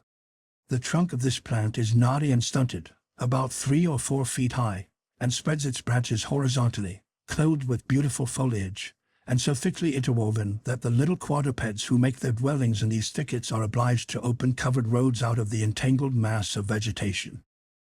At the first blow of the hatchet, a number of beautiful little creatures poured forth on all sides. They resembled the kangaroos of our island, but were smaller, more elegant, and remarkable for the beauty of their skin, which was striped like that of the zebra. "It is the striped kangaroo," cried Ernest, "described in the voyages of Perron. How I long to have one. The female should have a pouch to contain her young ones." He lay down very still at the entrance of the thicket, and soon had the satisfaction of seizing 2, which leaped out almost into his arms. This animal is timid as the hare of our country. They endeavored to escape, but Ernest held them fast. One was a female, which had her young one in her pouch, which my son took out very cautiously. It was an elegant little creature, with a skin like its mother, only more brilliant. It was full of graceful antics. The poor mother no longer wished to escape. All her desire seemed to be to recover her offspring, and to replace it in its nest.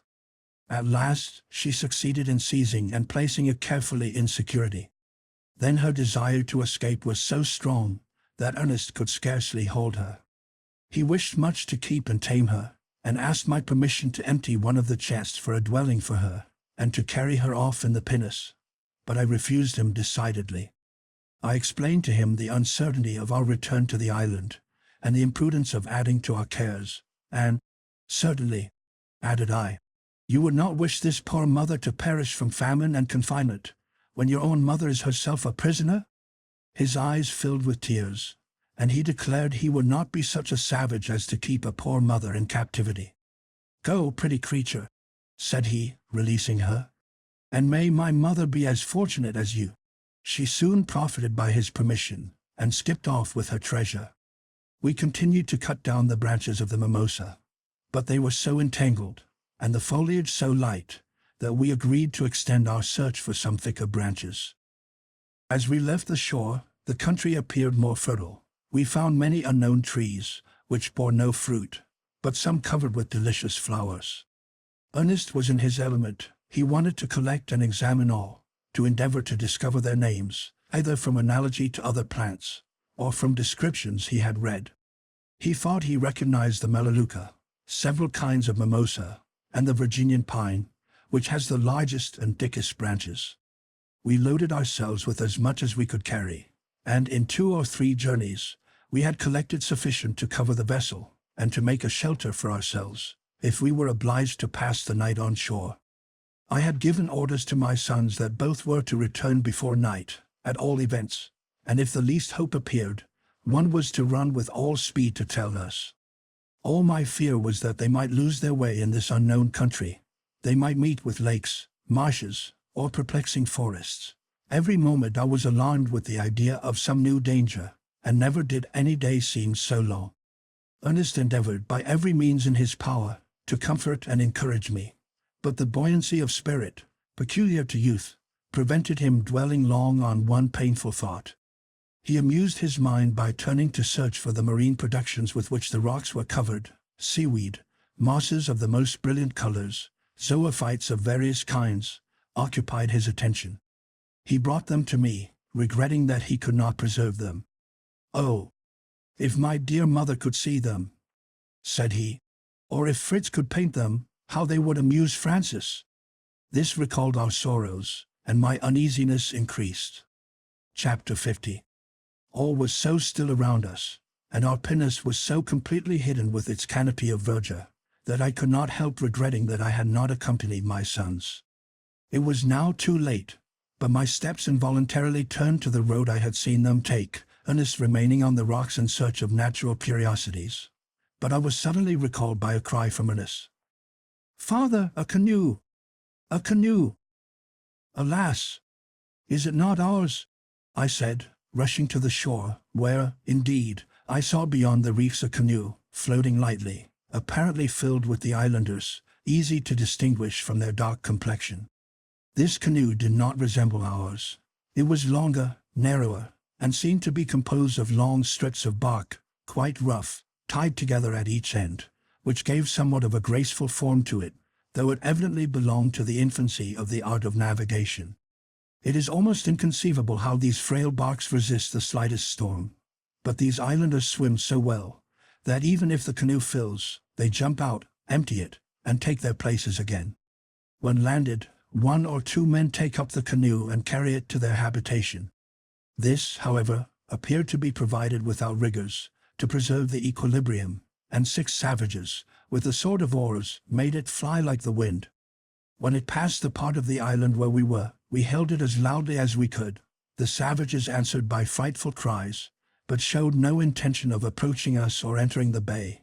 On the contrary, they went on with great rapidity, continuing their cries. I followed them with my eyes as far as I could in speechless emotion, for either my fancy deceived me, or I faintly distinguished a form of fairer complexion than the dark-hued beings who surrounded him. Features or dress I could not see. On the whole, it was a vague impression that I trembled alike to believe or to doubt. Ernest, more active than I, had climbed a sandbank, and with his telescope, had commanded a better view of the canoe.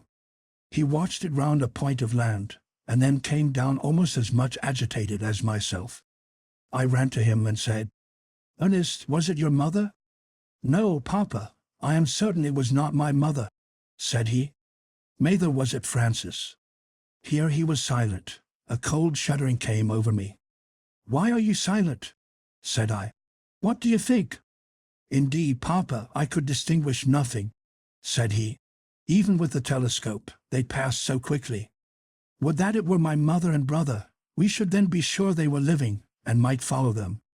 But a thought strikes me, let us free the pinnace, and sail after the canoe. We can go quicker than they with the sail. We shall overtake them behind the cape, and then we shall at least be satisfied."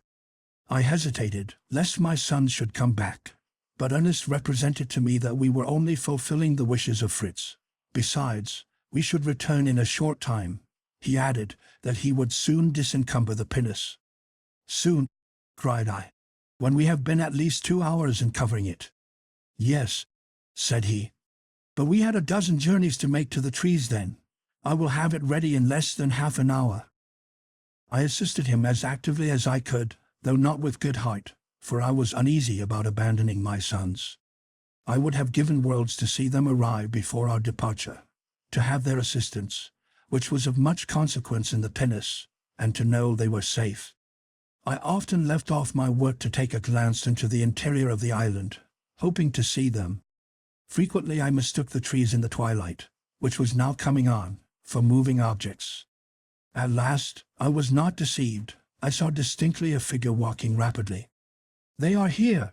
I cried, running forward, followed by Ernest, and we soon saw a dark-colored figure approaching. I concluded it was a savage, and though disappointed, was not alarmed, as he was alone. I stopped, and begged Ernest to recollect all the words he had met with in his books, of the language of the savages.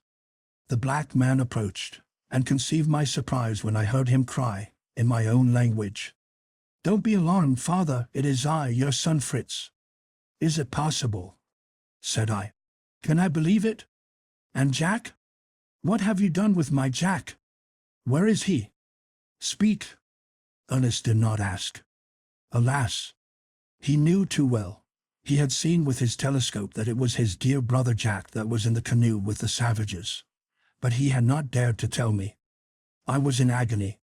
Fritz, harassed with fatigue, and overwhelmed with grief, sunk down on the ground. "Oh, father," said he, sobbing, "I dread to appear before you without my brother. I have lost him. Can you ever forgive your unfortunate Fritz?" "Oh, yes, yes, we are all equally unfortunate," cried I, sinking down beside my son, while Ernest seated himself on the other side to support me. I then besought Fritz to tell me if the savages had murdered my dear boy. He assured me that he was not killed, but carried off by the savages. Still he hoped he was safe.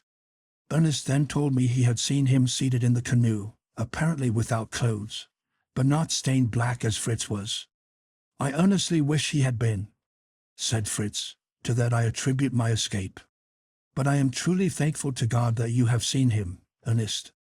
Which way have the monsters gone?" Ernest pointed out the cape, and Fritz was anxious that we should embark without delay, and endeavor to snatch him from them.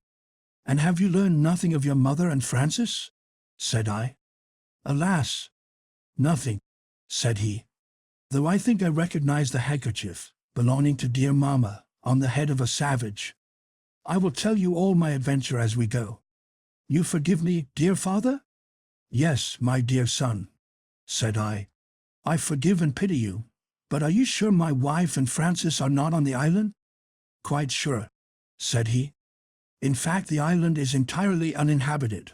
There is no fresh water, nor game, and no quadrupeds whatever, but rats and kangaroos, but plenty of fruit. I have filled my bag with breadfruit, which is all we shall need. Let us go." We worked so hard that in a quarter of an hour the branches were removed, and the pinnace ready to receive us. The wind was favorable for carrying us towards the cape the savages had turned. We hoisted our sail. I took my place at the helm. The sea was calm, and the moon lighted our way. After recommending ourselves to the protection of God, I desired Fritz to commence his melancholy recital. "It will be melancholy indeed," said the poor boy weeping. "If we do not find my dear Jack, I shall never forgive myself for not having stained his skin before my own. Then he should have been with you now. But I have you, my dear son, to console your father," said I. "I can do nothing myself in my sorrow. I depend on you, my two eldest, to restore to me what I have lost. Go on, Fritz." We went on, continued he, with courage and hope, and as we proceeded, we felt that you were right in saying we ought not to judge of the island by the borders. You can form no idea of the fertility of the island, or of the beauty of the trees and shrubs we met with at every step, quite unknown to me. Some were covered with fragrant flowers, others with tempting fruits, which, however, we did not venture to taste, as we had not nips to try them. "Did you see any monkeys?" asked Ernest. "Not one," replied his brother, to the great vexation of Jack, "but we saw parrots, and all sorts of birds of the most splendid plumage." Whilst we were remarking these creatures, I did not neglect to look carefully about for any trace that might aid our search. I saw no hut, no sort of dwelling, nor anything that could indicate that the island was inhabited, and not the slightest appearance of fresh water, and we should have been tormented with thirst if we had not found some coconuts containing milk, and an acid fruit, full of juice, which we have in our own island. Ernest calls it the carambalia. We quenched our thirst with this, as well as with the plant, which we also have, and which contains water in the stem. The country is flat and open, and its beautiful trees stand at such a distance from each other that no one could hide amongst them.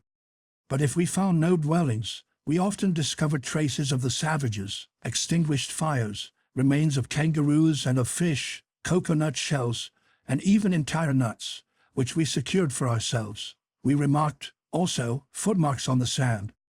We both wished anxiously to meet with a savage, that we might endeavor to make him comprehend by signs whom we were in search of, hoping that natural affection might have some influence even with these untaught creatures. I was only fearful that my dress and the color of my skin might terrify them. In the meantime, Jack, with his usual rashness, had climbed to the summit of one of the tallest trees, and suddenly cried out, "Fritz, prepare your signs, the savages are landing. Oh, what black ugly creatures they are, and nearly naked. You ought to dress yourself like them, to make friends with them. You can stain your skin with these," throwing me down branches of a sort of fruit of a dark purple color, large as a plum, with a skin like the mulberry. "I have been tasting them. They are very nauseous, and they have stained my fingers black. Rub yourself well with the juice of this fruit, and you will be a perfect savage." I agreed immediately. He descended from the tree while I undressed, and with his assistance I stained myself from head to foot, as you see me. But don't be alarmed. A single dip in the sea will make me a European again. The good-natured Jack then helped to dress me in a sort of tunic made of large leaves, and laughed heartily when he looked at me, calling me Omniboo, of whom he had seen a picture, which he declared I exactly resembled. I then wished to disguise him in the same way, but he would not consent. He declared that, when he met with Mamma and Francis, he should fly to embrace them, and that he should alarm and disgust them in such a costume. He said I could protect him if the savages wished to devour him. They were now at hand, and we went forward, Jack following me with my bundle of clothes under his arm.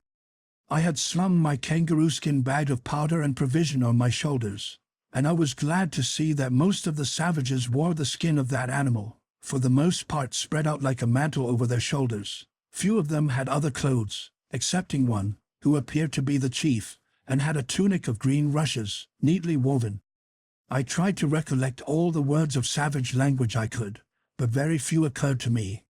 I said at first to I don't know whether they comprehended me, but they paid me great attention, evidently taking me for a savage. Only one of them wished to seize my gun, but I held it firmly, and on the chief speaking a word to him, he drew back. They spoke very rapidly, and I saw by the looks they spoke about us. They looked incessantly at Jack, repeating, "To mighty Tata." Jack imitated all their motions, and made some grimaces which seemed to amuse them. I tried in vain to attract their attention. I had observed a handkerchief twisted round the head of him who seemed the chief, that reminded me much of the one my mother usually wore. I approached him, touched the handkerchief, saying expressively, "Metua ein mer, iti Tata frere." I added, pointing to the sea, "Pay can it," but alas! They did not appear to understand my words. The chief thought I wished to rob him of his handkerchief, and repelled me roughly. I then wished to retire, and I told Jack to follow me, but 4 islanders seized him, opened his waistcoat and shirt, and cried out together, "Alia tia Tata." In an instant he was stripped, and his clothes and mine were put on in a strange fashion by the savages. Jack, mimicking all their contortions, recovered his shirt from one of them, put it on, and began to dance, calling on me to do the same, and in a tone as if singing, repeated, "Make your escape, Fritz, while I am amusing them. I will then run off and join you very soon," as if I could for a moment think of leaving him in the hands of these barbarians. However, I recollected at that moment the bag you had given me of toys and trinkets. We had thoughtlessly left it under the great tree where I had undressed. I told Jack, in the same tone, I would fetch it, if he could amuse the savages till I returned, which he might be certain would be very soon. I ran off with all speed, and without opposition arrived at the tree, found my bag well guarded, indeed, father. For what was my surprise to find our 2 faithful dogs, Turk and Flora, sitting over it. "Flora!" cried I. "She accompanied my dear wife and child into their captivity. They must be in this island. Why have we left it?" "My dear father," continued Fritz, "depend on it they are not there. But I feel convinced that the wretches who have carried off Jack hold dear Mamma and Francis in captivity. Therefore we must, at all events, pursue them." The meeting between Flora and me was truly joyful, for I was now convinced that my mother and Francis were not far off, though certainly not on the same island, or their attached friend would not have quitted them. I concluded that the chief who had taken my mamma's handkerchief had also taken her dog, and brought her on this excursion, and that she had here met with her friend Turk, who had rambled from us. After caressing Flora, and taking up my bag, I ran off full speed to the spot where my dear Jack was trying to divert the barbarians. As I approached, I heard cries, not the noisy laughter of the savages, but cries of distress from my beloved brother, cries for help, addressed to me. I did not walk, I flew till I reached the spot, and I then saw him bound with a sort of strong cord made of gut. His hands were fastened behind his back, his legs tied together, and these cruel men were carrying him towards their canoe, while he was crying out, "Fritz, Fritz, where are you?" I threw myself desperately on the 6 men who were bearing him off. In the struggle, my gun, which I held in my hand, caught something, and accidentally went off, and, oh, father, it was my own dear Jack that I wounded. I cannot tell how I survived his cry of "You have killed me," and when I saw his blood flow, my senses forsook me, and I fainted. When I recovered I was alone, they had carried him off. I rose, and following the traces of his blood, arrived fortunately at the shore just as they were embarking. God permitted me to see him again, supported by one of the savages, and even to hear his feeble voice cry, "Console yourself, Fritz, I am not dead. I am only wounded in the shoulder. It is not your fault. Go, my kind brother, as quick as possible to Papa." And you were both. The canoe sailed away so swiftly that I heard no more, but I understood the rest. You will both come and rescue me. But will there be time? Will they dress his wound? Oh, Father, what have I done? Can you forgive me? Overwhelmed with grief, I could only hold out my hand to my poor boy, and assure him I could not possibly blame him for this distressing accident. Ernest, though greatly afflicted, endeavored to console his brother. He told him a wound in the shoulder was not dangerous, and the savages certainly intended to dress his wound, or they would have left him to die. Fritz, somewhat comforted, begged me to allow him to bathe, to divest himself of the coloring, which was now become odious to him, as being that of these ruthless barbarians. I was reluctant to consent. I thought it might still be useful, in gaining access to the savages. but he was certain they would recognize him in that disguise as the bearer of the thunder, and would distrust him. I now recollected to ask what had become of his gun, and was sorry to learn that they had carried it off whilst he lay insensible. He himself considered that it would be useless to them, as they had fortunately left him the bag of ammunition. Ernest, however, regretted the loss to ourselves, this being the third we had lost, the one we had left in the canoe being also in the possession of the savages. The dogs we missed, too, and Fritz could give no account of them. We concluded they had either followed the savages, or were still in the island. This was another severe sorrow. It seemed as if every sort of misfortune was poured out upon us. I rested on the shoulder of Ernest in my anguish. Fritz took advantage of my silence, and leaped out of the pinnace to have a bath. I was alarmed at first, but he was such an excellent swimmer, and the sea was so calm, that I soon abandoned my fears for him. Chapter 51. Fritz was now swimming far before us, and appeared to have no idea of turning, so that I was at once certain he projected swimming on to the point where we had lost sight of the savages, to be the first to discover and aid his brother. Although he was an excellent swimmer, yet the distance was so great that I was much alarmed, and especially for his arrival by night in the midst of the savages. This fear was much increased by a very extraordinary sound, which we now heard gradually approaching us. It was a sort of submarine tempest. The weather was beautiful. There was no wind, the moon shone in a cloudless sky, yet the waves were swollen as if by a storm, and threatened to swallow us. We heard at the same time a noise like violent rain. Terrified at these phenomena, I cried out aloud for Fritz to return, and though it was almost impossible my voice could reach him, we saw him swimming towards us with all his strength. Ernest and I used all our power in rowing to meet him, so that we soon got to him. The moment he leaped in, he uttered in a stifled voice, pointing to the mountains of waves, "They are enormous marine monsters. Whales, I believe. Such an immense shoal. They will swallow us up." "No," said Ernest quietly. "Don't be alarmed. The whale is a gentle and harmless animal, when not attacked. I am very glad to see them so near.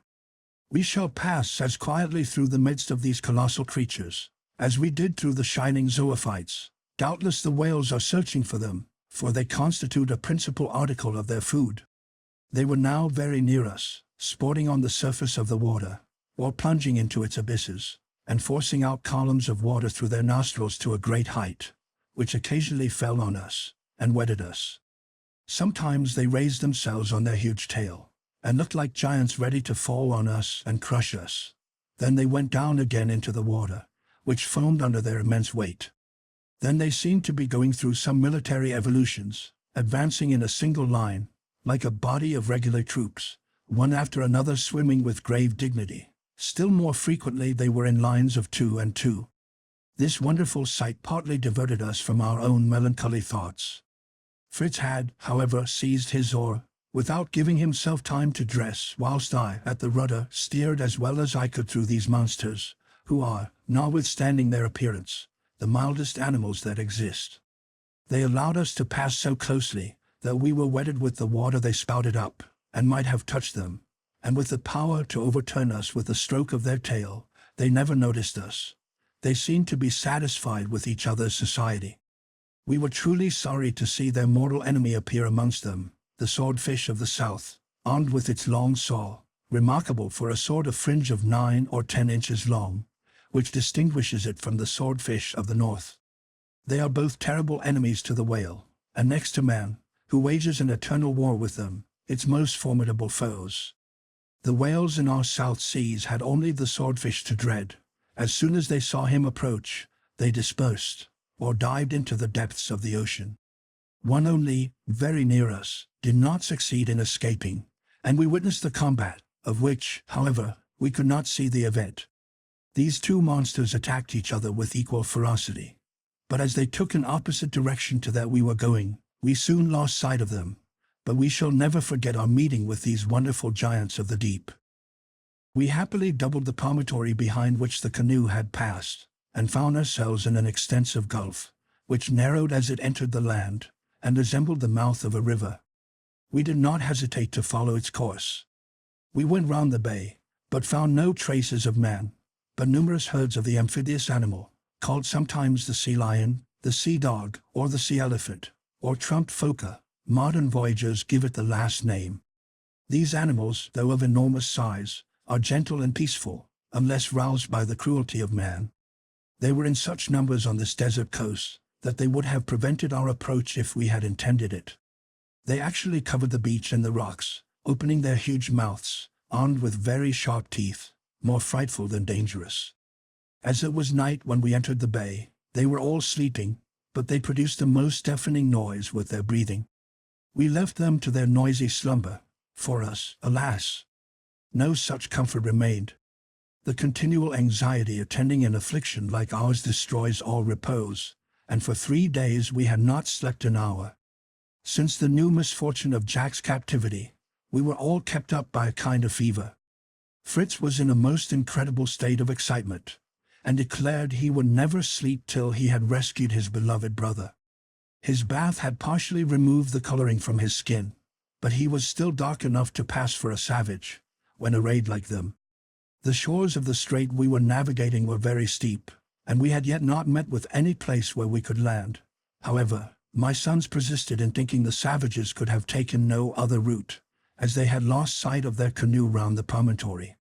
As the strait was narrow and shallow, I consented that Fritz should throw off the clothes he had on, and swim to reconnoiter a place which seemed to be an opening in the rocks or hills that obstructed our passage, and we soon had the pleasure of seeing him standing on the shore, motioning for us to approach. The strait was now so confined that we could not have proceeded any further with the pinnace. We could not even bring it to the shore. Ernest and I were obliged to step into the water up to the waist, but we took the precaution to tie a long and strong rope to the prow, and when we were aided by the vigorous arm of Fritz, we soon drew the pinnace near enough to fix it by means of the anchor. There were neither trees nor rocks on that desert shore to which we could fasten the pinnace, but to our great delight and encouragement, we found, at a short distance from our landing place, a bark canoe, which my sons were certain was that in which Jack had been carried off. We entered it, but at first saw only the oars. At last, however, Ernest discovered, in the water which half filled the canoe, part of a handkerchief, stained with blood, which they recognized as belonging to Jack. This discovery, which relieved our doubts, caused Fritz to shed tears of joy. We were certainly on the track of the robbers, and might trust that they had not proceeded farther with their barbarity.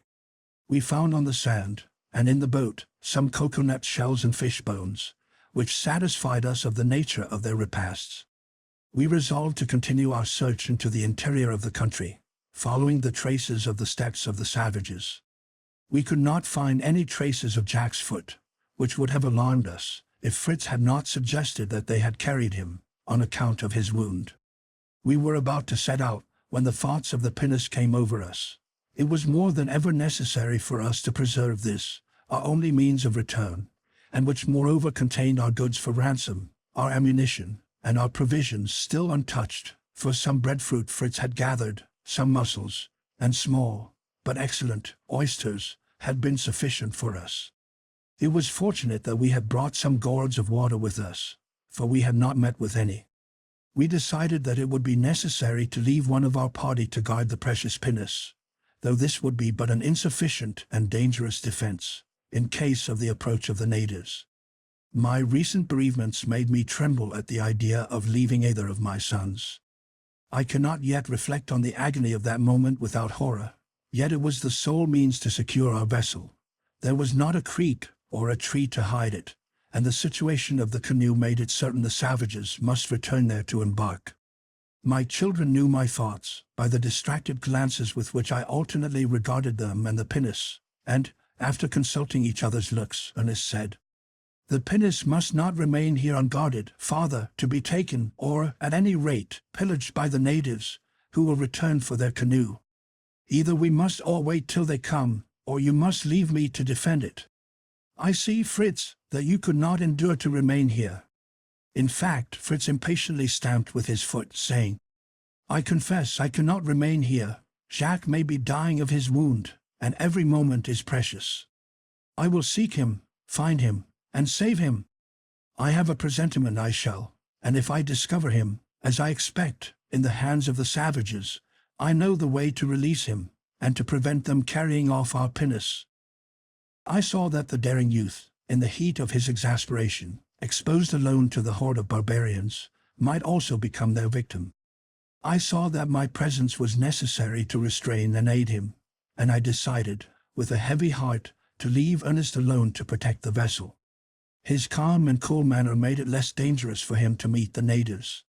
He knew several words of their language, and had read of the mode of addressing and conciliating them.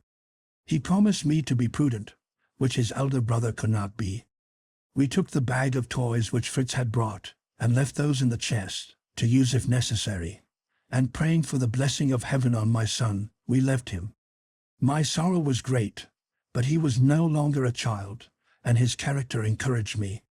Fritz embraced his brother, and promised him to bring Jack back in safety.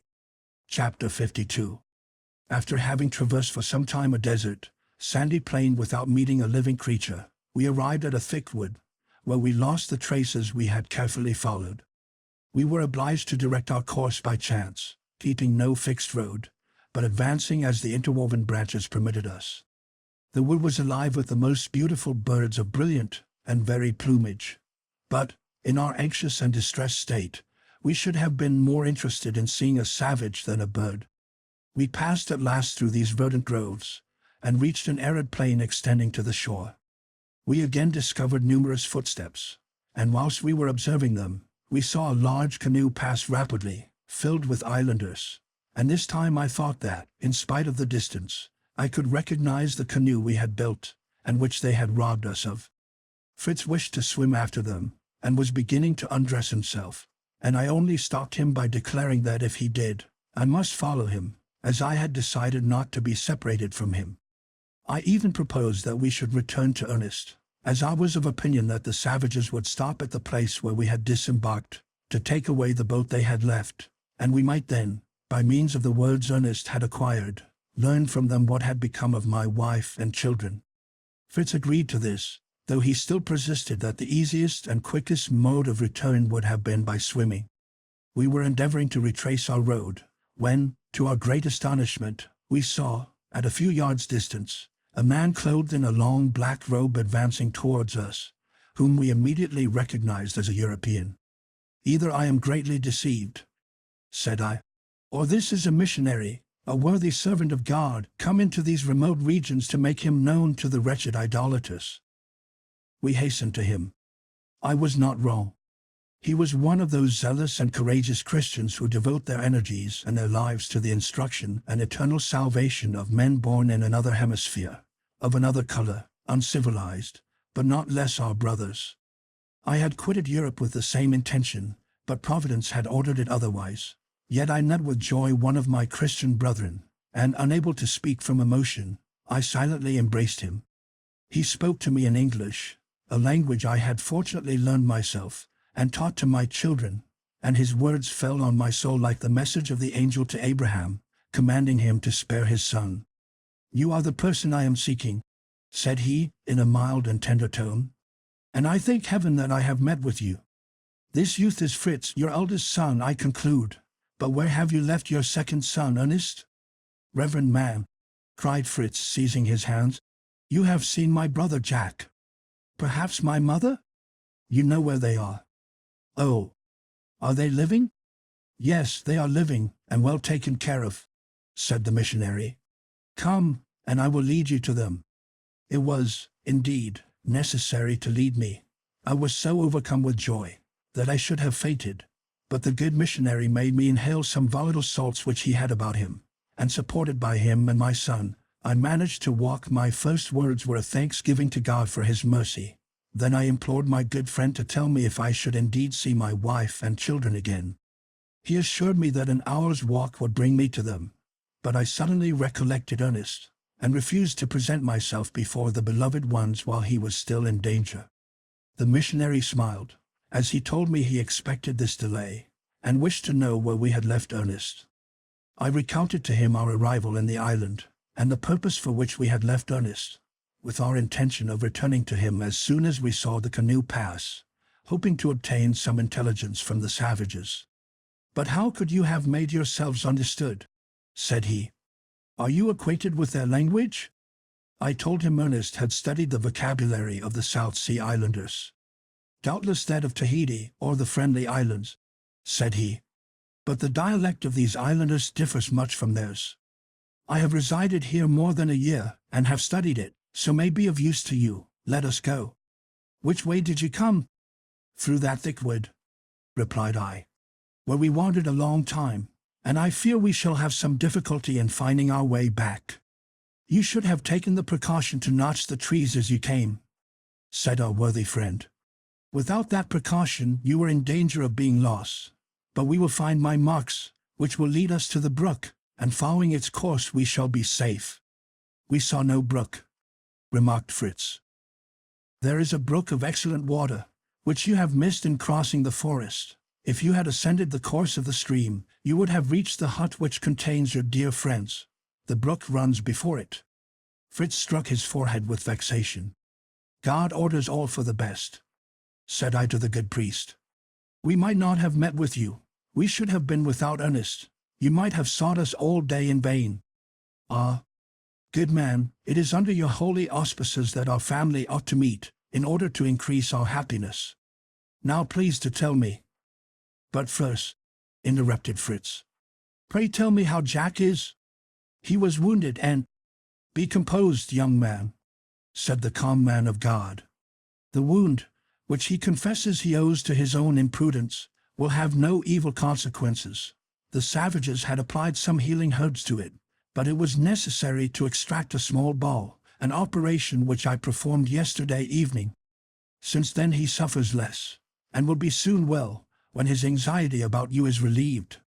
Fritz embraced the kind missionary, entreating his pardon for his rashness, and adding, "Did my brother talk to you of us, sir?" "He did," answered his friend. "But I was acquainted with you before. Your mother talked continually of her husband and children. What mingled pain and delight she felt yesterday evening when the savages brought to her dear Jack, wounded.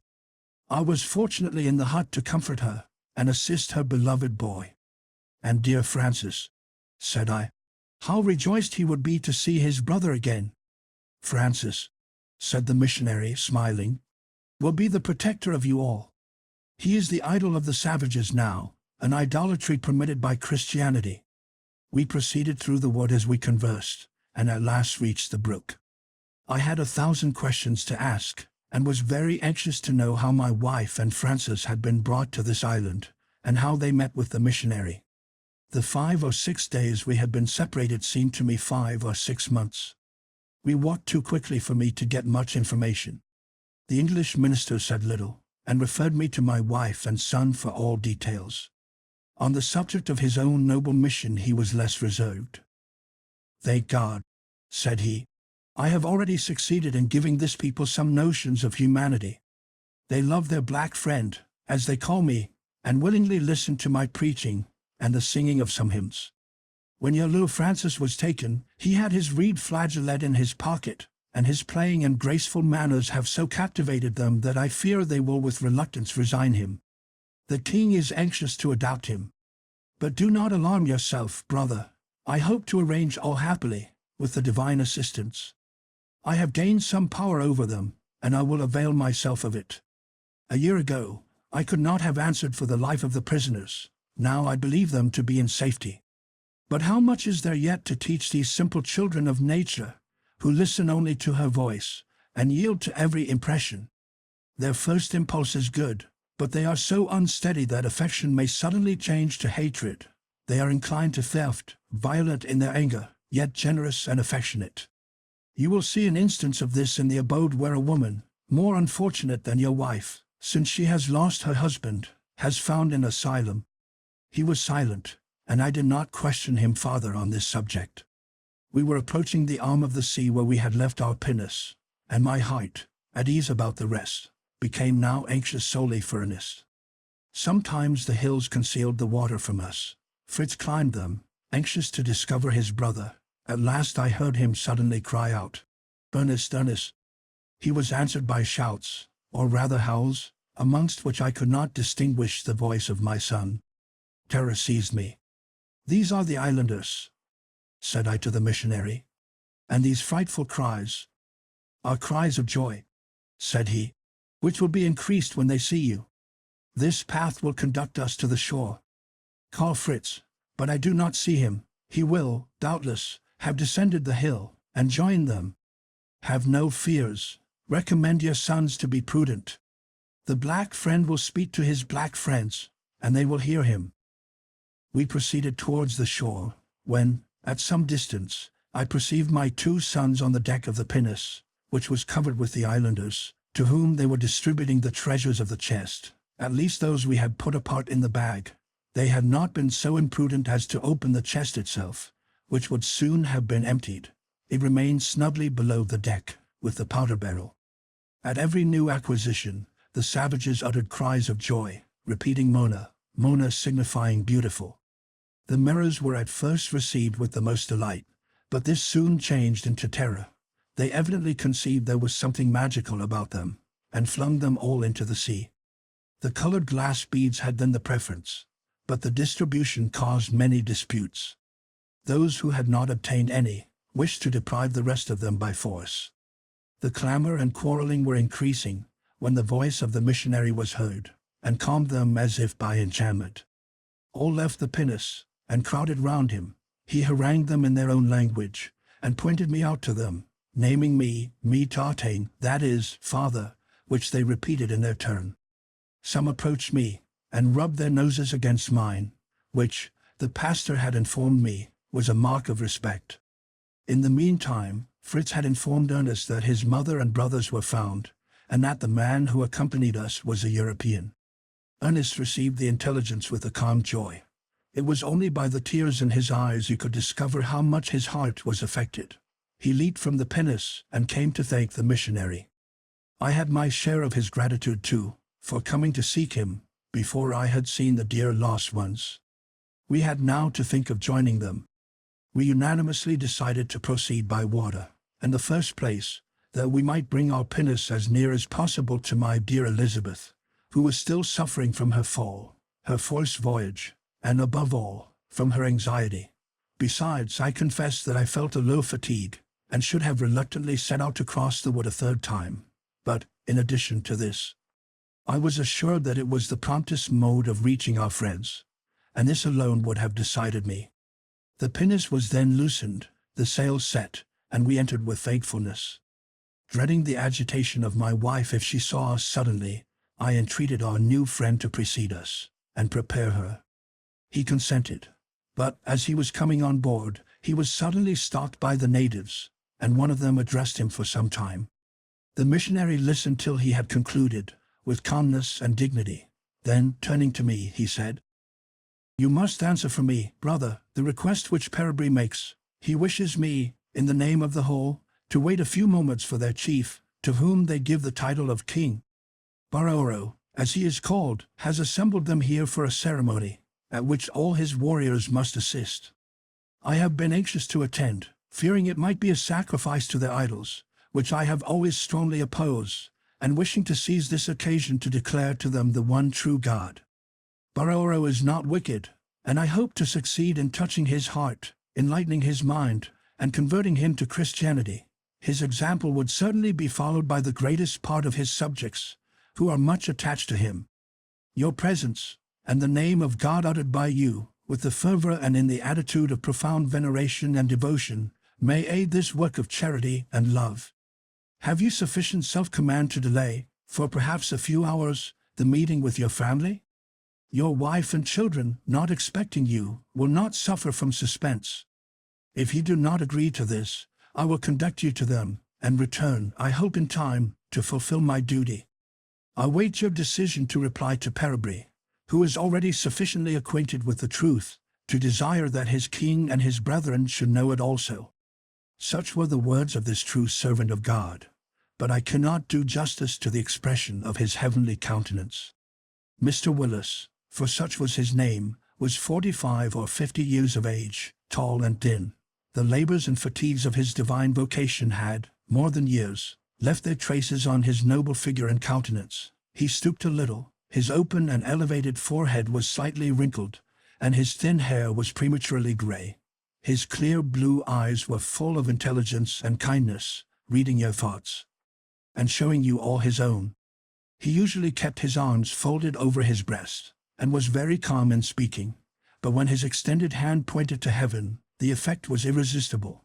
One might have thought he saw the very glory he spoke of. His simple words to me seemed the message from God, and it would have been impossible to resist him. It was indeed a sacrifice, but I made it without hesitation.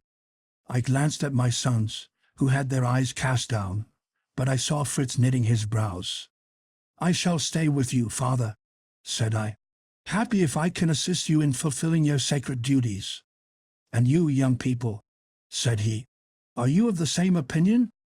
Fritz came forward and frankly said, "Sir, it was, unfortunately, I who wounded my brother Jack. He has been generous enough to conceal this. You extracted the ball which I discharged into his shoulder. I owe his life to you, and mine is at your disposal. I can refuse you nothing, and however impatient, I must remain with you." "I repeat the same," said Ernest. "You protected our mother and brothers, and by God's permission you restore them to us. We will all remain with you. You shall fix the time of our meeting, which will not, I trust, be long delayed." I signified my approbation, and the missionary gave them his hand, assuring them that their joy on meeting their friends would be greatly increased by the consciousness of this virtuous self-denial. We soon experienced this. Mr. Wyss learned from Peribry that they were going to fetch their king in our pretty canoe when we saw it pass. The royal habitation was situated on the other side of the promontory, and we soon heard a joyful cry that they saw the canoe coming. While the savages were engaged in preparing to meet their chief, I entered the pinnace, and descending beneath the deck, I took from the chest what I judged most fitting to present to His Majesty. I chose an axe, a saw, a pretty small, ornamented saber, which could not do much harm, a packet of nails, and one of glass beads. I had scarcely put aside these articles, when my sons rushed to me in great excitement. "Oh, father," cried they at once, "look, look! Summon all your fortitude! See! There is Francis himself in the canoe! Oh, how curiously he is dressed!" 2 savages took Francis on their shoulders, and 2 others took the king in the same way. I looked, and saw, at some distance, our canoe ascending the strait.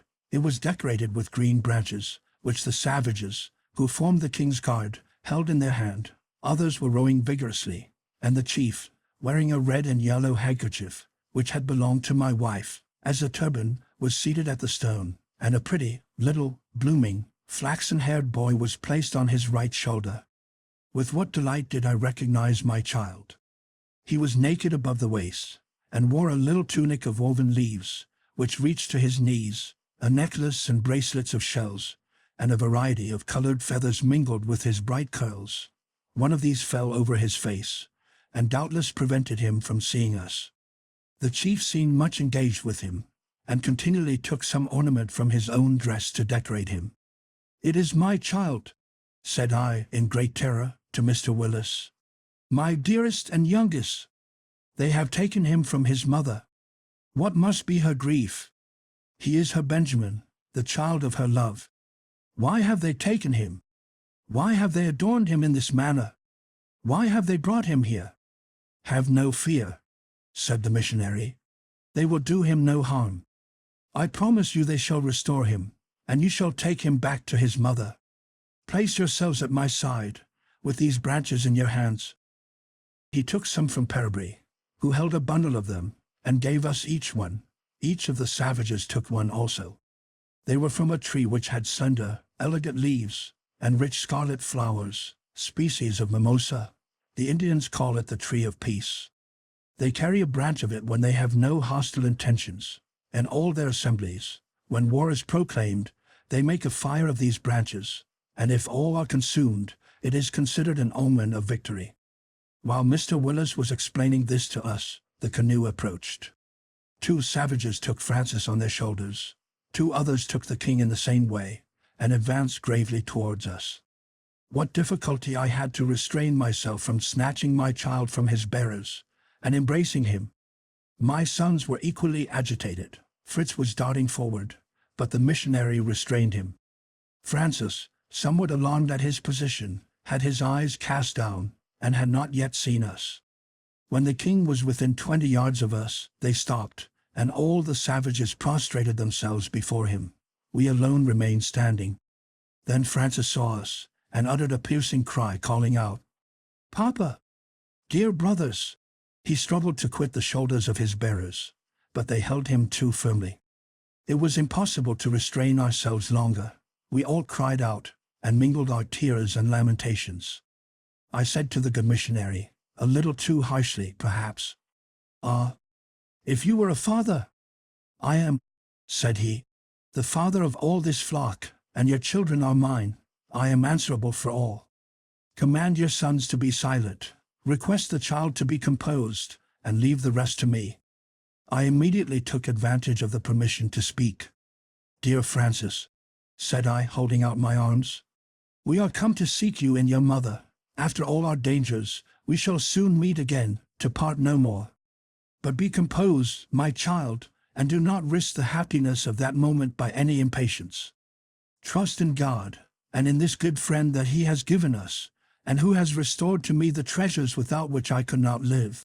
We then waved our hands to him, and he remained still, but wept quietly, murmuring our names.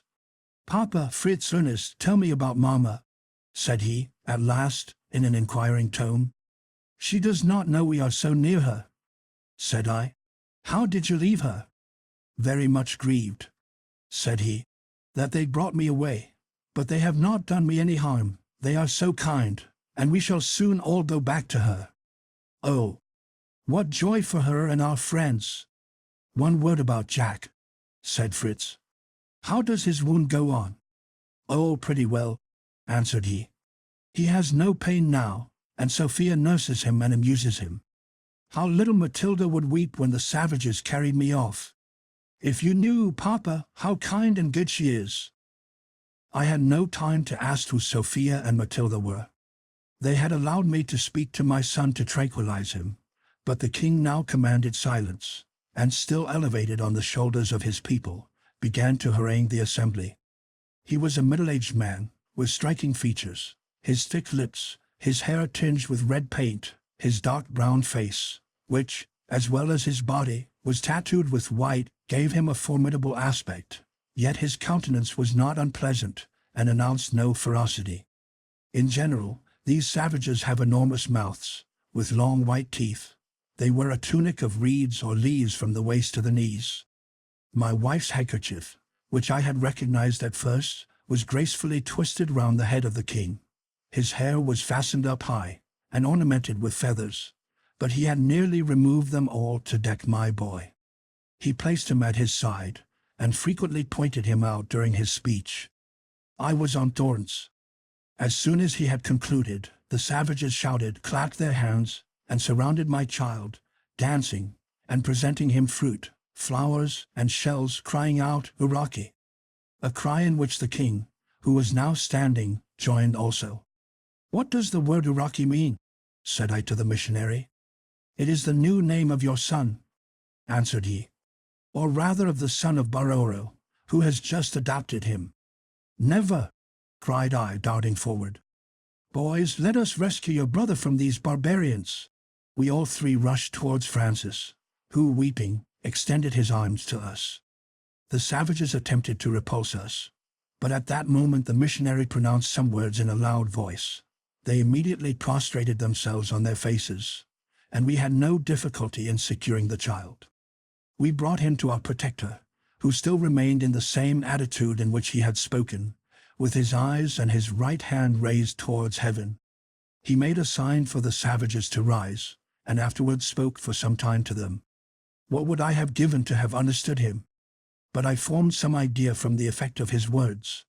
He frequently pointed to us, pronouncing the word Aru, and particularly addressed the king, who listened motionless to him.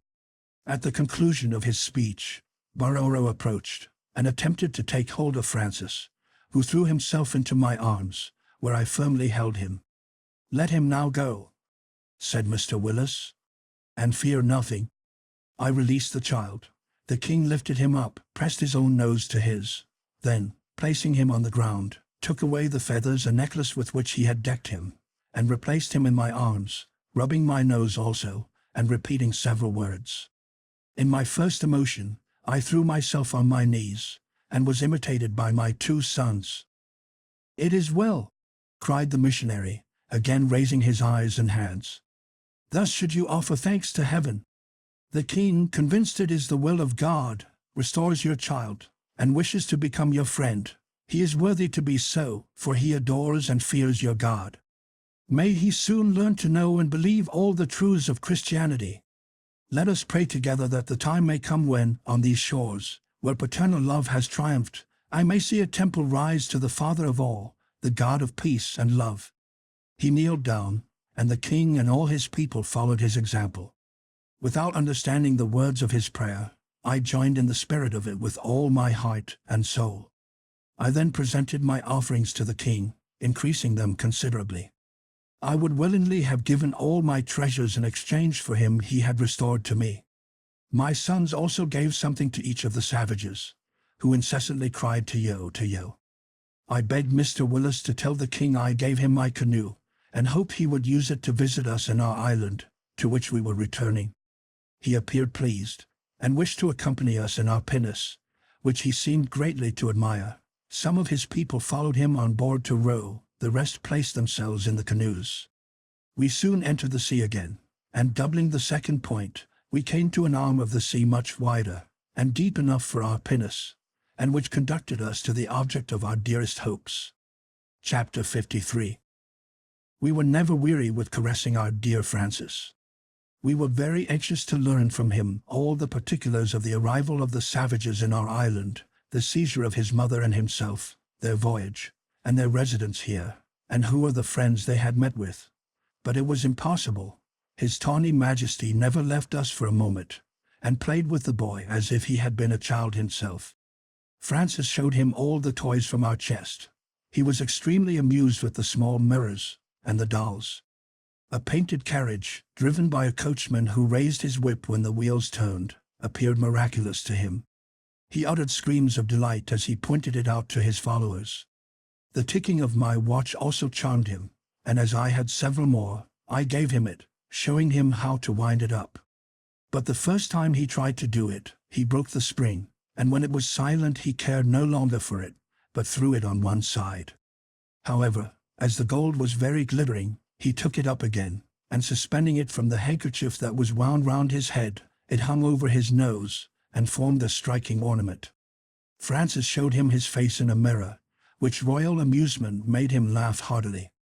He asked the missionary if it was the invisible and almighty God who had made all these wonderful things. Mr. Wyss replied that it was he who gave men the power to make them. I do not know whether Baroro comprehended this, but he remained for some time in deep thought.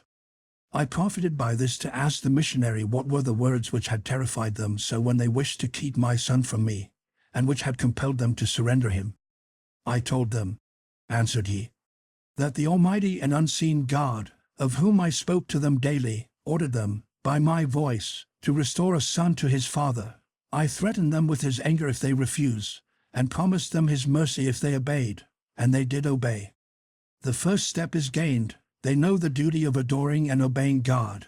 Every other truth proceeds from this, and I have no doubt that my savages will one day become good Christians. My method of instruction is suited to their limited capacity. I proved to them that their wooden idols, made by their own hands, could neither create, hear them, nor protect them. I have shown them God and his works, have declared him to be as good as he is powerful, hating evil, cruelty, murder, and cannibalism, and they have renounced all these. In their late wars they have either released or adopted their prisoners. If they carried off your wife and son, they intended it for a good action, as you will soon understand. I could not ask Francis any questions, as Baroro continued playing with him, so turning to Ernest, I asked him what passed when the savages joined him. When he left me, said he, I amused myself by searching for shells, plants, and zoophytes, with which the rocks abound, and I have added a good deal to my collection. I was at some distance from the pinnace, when I heard a confused sound of voices, and concluded that the savages were coming. In fact, 10 or a dozen issued from the road you had entered, and I cannot comprehend how you missed meeting them. Fearing they would attempt to take possession of my pinnace, I returned speedily, and seized a loaded musket, though I determined to use it only to defend my own life, or the pinnace. I stood on the deck in an attitude as bold and imposing as I could command, but I did not succeed in intimidating them. They leaped, one after the other, on deck, and surrounded me, uttering loud cries. I could not discover whether they were cries of joy or of fury, but I showed no fear, and addressed them in a friendly tone, and some words from Captain Cook's vocabulary. But they did not seem to comprehend me, neither could I understand any of theirs except a crew of father, which they frequently repeated, and Teratau, woman. One of them had Fritz's gun, from which I concluded they were of the party that had carried off Jack. I took it, and showing him mine, endeavored to make him understand that it also belonged to me. He thought I wished to exchange, and readily offered to return it, and take mine. This would not have suited me. Fritz's gun was discharged, and I could not let them have mine loaded. To prevent accident, surrounded as I was, I decided to give them a fright, and seeing a bird flying above us, I took aim so correctly that my shot brought down the bird, a blue pigeon. They were for a moment stupefied with terror, then immediately all left the pinnace, except Peribry. He seemed to be pleased with me, often pointing to the sky, saying meat, which means good, I believe. His comrades were examining the dead bird. Some touched their own shoulders, to try if they were wounded as well as the bird and Jack had been, which convinced me they had carried him off. I tried to make Peribry understand my suspicion, and I think I succeeded, for he made me an affirmative sign, pointing to the interior of the island, and touching his shoulder with an air of pity. I took several things from the chest, and gave them to him, making signs that he should show them to the others, and induce them to return to me. He comprehended me very well, and complied with my wishes. I was soon surrounded by the whole party, begging of me. I was busy distributing beads, mirrors, and small knives when you came, and we are now excellent friends. 2 or 3 of them returned to the wood, and brought me coconuts and bananas. But we must be careful to hide our guns, of which they have a holy horror. And now, dear father, I think we ought not to call these people savages. They have the simplicity of childhood. A trifle irritates them, a trifle appeases them. They are grateful and affectionate. I find them neither cruel nor barbarous. They have done me no harm, when they might easily have killed me, thrown me into the sea, or carried me away. We must not, said I, judge of all savage people by these, who have had the benefit of a virtuous teacher. Mr. Wyss has already cast into their hearts the seeds of that divine religion, which commands us to do unto others as we would they should do unto us, and to pardon and love our enemies. While we were discoursing, we arrived at a spot where the canoes had already landed. We were about to do the same, but the king did not seem inclined to quit the pinnace, but continued speaking to the missionary. I was still fearful that he wished to keep Francis, to whom he seemed to be more and more attached, holding him constantly on his knee, but at last, to my great joy, he placed him in my arms. He keeps his word with you, said Mr. Wyss. You may carry him to his mother, but in return, he wishes you to permit him to go in your pinnace to his abode on the other side of the strait, that he may show it to the women, and he promises to bring it back. Perhaps there would be danger in refusing him. I agreed with him, but still there was a difficulty in granting this request. If he chose to keep it, how should we return? Besides, it contained our only barrel of powder, and all our articles of traffic, and how could we expect it would escape pillage? Mr. Wyss confessed he had not yet been able to cure their fondness for theft, and suggested, as the only means of security, that I should accompany the king, and bring the pinnace back, which was then to be committed to the charge of Peribry, for whose honesty he would be responsible. Here was another delay. The day was so far advanced that I might not, perhaps, be able to return before night. Besides, though my wife did not know we were so near her, she knew they had carried away Francis, and she would certainly be very uneasy about him. Barora looked very impatient, and as it was necessary to answer him, I decided at once. I resigned Francis to the missionary, entreating him to take him to his mother, to prepare her for our approach, and to relate the cause of our delay. I told my sons it was my desire they should accompany me. Fritz agreed rather indignantly, and Ernest with calmness. Mr. Wyss told the king that in gratitude to him, and to do him honor, I and my sons wished to accompany him. He appeared much flattered at this, made my sons seat themselves on each side of him, endeavored to pronounce their names, and finished by exchanging names as a token of friendship, calling Fritz Bara, Ernest Oro, and himself Fritz Ernest. Mr. Wyss and Francis left us. Our hearts were sad to see them go where all our wishes centered, but the die was cast. The king gave the signal to depart. The canoes took the lead, and we followed. In an hour we saw the royal palace. It was a tolerably large hut, constructed of bamboos and palm leaves, very neatly. Several women were seated before it, busily employed in making the short petticoats of reeds which they all wore. Their hair was very carefully braided in tufts on the crown of the head. None were good-looking, except two daughters of the king, about 10 and 12 years old, who, though very dark, were graceful. These, no doubt, he intended for wives for my Francis. We disembarked about 100 yards from the hut. The women came to meet us, carrying a branch of the mimosa in each hand. They then performed a singular kind of dance, entwining their arms and shaking their feet, but never moving from the spot. This they accompanied with a wild chant, which was anything but musical. The king seemed pleased with it, and calling his wives and daughters, he showed them his Teyo, Bara and Oro, calling himself Fritz Ernest. He then joined in the dance, dragging my sons with him, who managed it pretty well.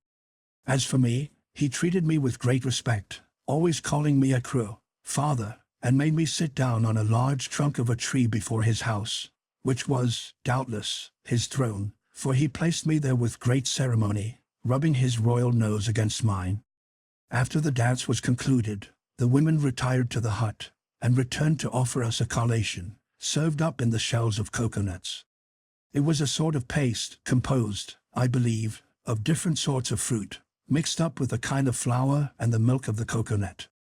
This mixture was detestable to me, but I made up for it with some kernel of coconuts and the breadfruit. Perceiving that I liked these, Baroro ordered some of them to be gathered and carried to the pinnace. The hut was backed by a wood of palms and other trees, so that our provision was readily made. Still there was time for my sons to run to the pinnace, attended by Peribri, and bring from the chest some beads, mirrors, scissors, needles and pins, to distribute to the ladies. When they brought the fruit they had gathered, I made a sign to Baroro to take them to see the pinnace. He called them, and they followed him timidly, and submitting to his wishes in everything, they carried the fruit 2 and 2, and a sort of baskets, very skillfully woven in rushes, which appeared to have a European form. They had no furniture in their dwelling but mats, which were doubtless their beds, and some trunks of trees, serving for seats and tables. Several baskets were suspended to the bamboo which formed the walls, and also lances, slings, clubs, and other similar weapons, from which I concluded they were a nation of warriors. I did not observe much, however, for my thoughts were in the future, and I was very impatient for our departure. I hastened to the pinnace, and my sons distributed their gifts to the females, who did not dare to express their delight, but it was evident in their countenances. They immediately began to adorn themselves with their presents, and appeared to value the mirrors much more than their husbands had done. They soon understood their use, and employed them to arrange with taste the strings of beads round their necks, heads, and arms. At last the signal was given for our departure. I rubbed my nose against that of the king. I added to my presents a packet of nails, and one of gilt buttons, which he seemed to covet. I went on board my pinnace, and conducted by the good Peribri, we took our way to that part of the coast where the dear ones resided whom I so anxiously desired to see. Some of the savages accompanied us in their own canoe.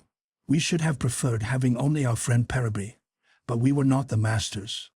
Favored by the wind, we soon reached the shore we had formerly quitted, and found our excellent missionary waiting for us.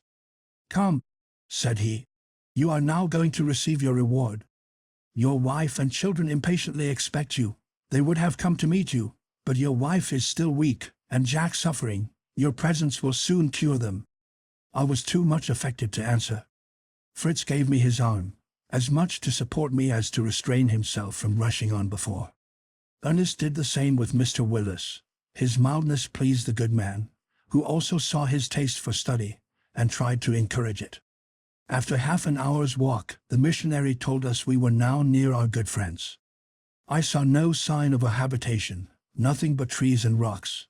At last I saw a light smoke among the trees, and at that moment Francis, who had been watching, ran to meet us. "Mamma is expecting you," said he, showing us the way through a grove of shrubs, thick enough to hide entirely the entrance into a kind of grotto. We had to stoop to pass into it. It resembled much the entrance of the bear's den, which we found in the remote part of our island. A mat of rushes covered the opening, yet permitted the light to penetrate it.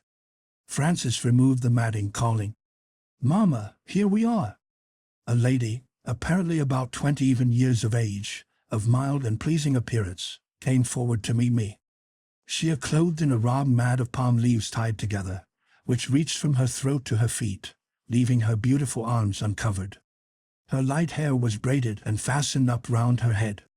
"You are welcome," said she, taking my hand. "You will be my poor friend's best physician." We entered, and saw my dear wife seated on a bed of moss and leaves. She wept abundantly, pointing out to me our dear boy by her side. A little nymph of 11 or 12 years old was endeavoring to raise him. "Here are your papa and brothers, Jack," said she. "You are very happy in having what I have not, but your papa will be mine, and you shall be my brother."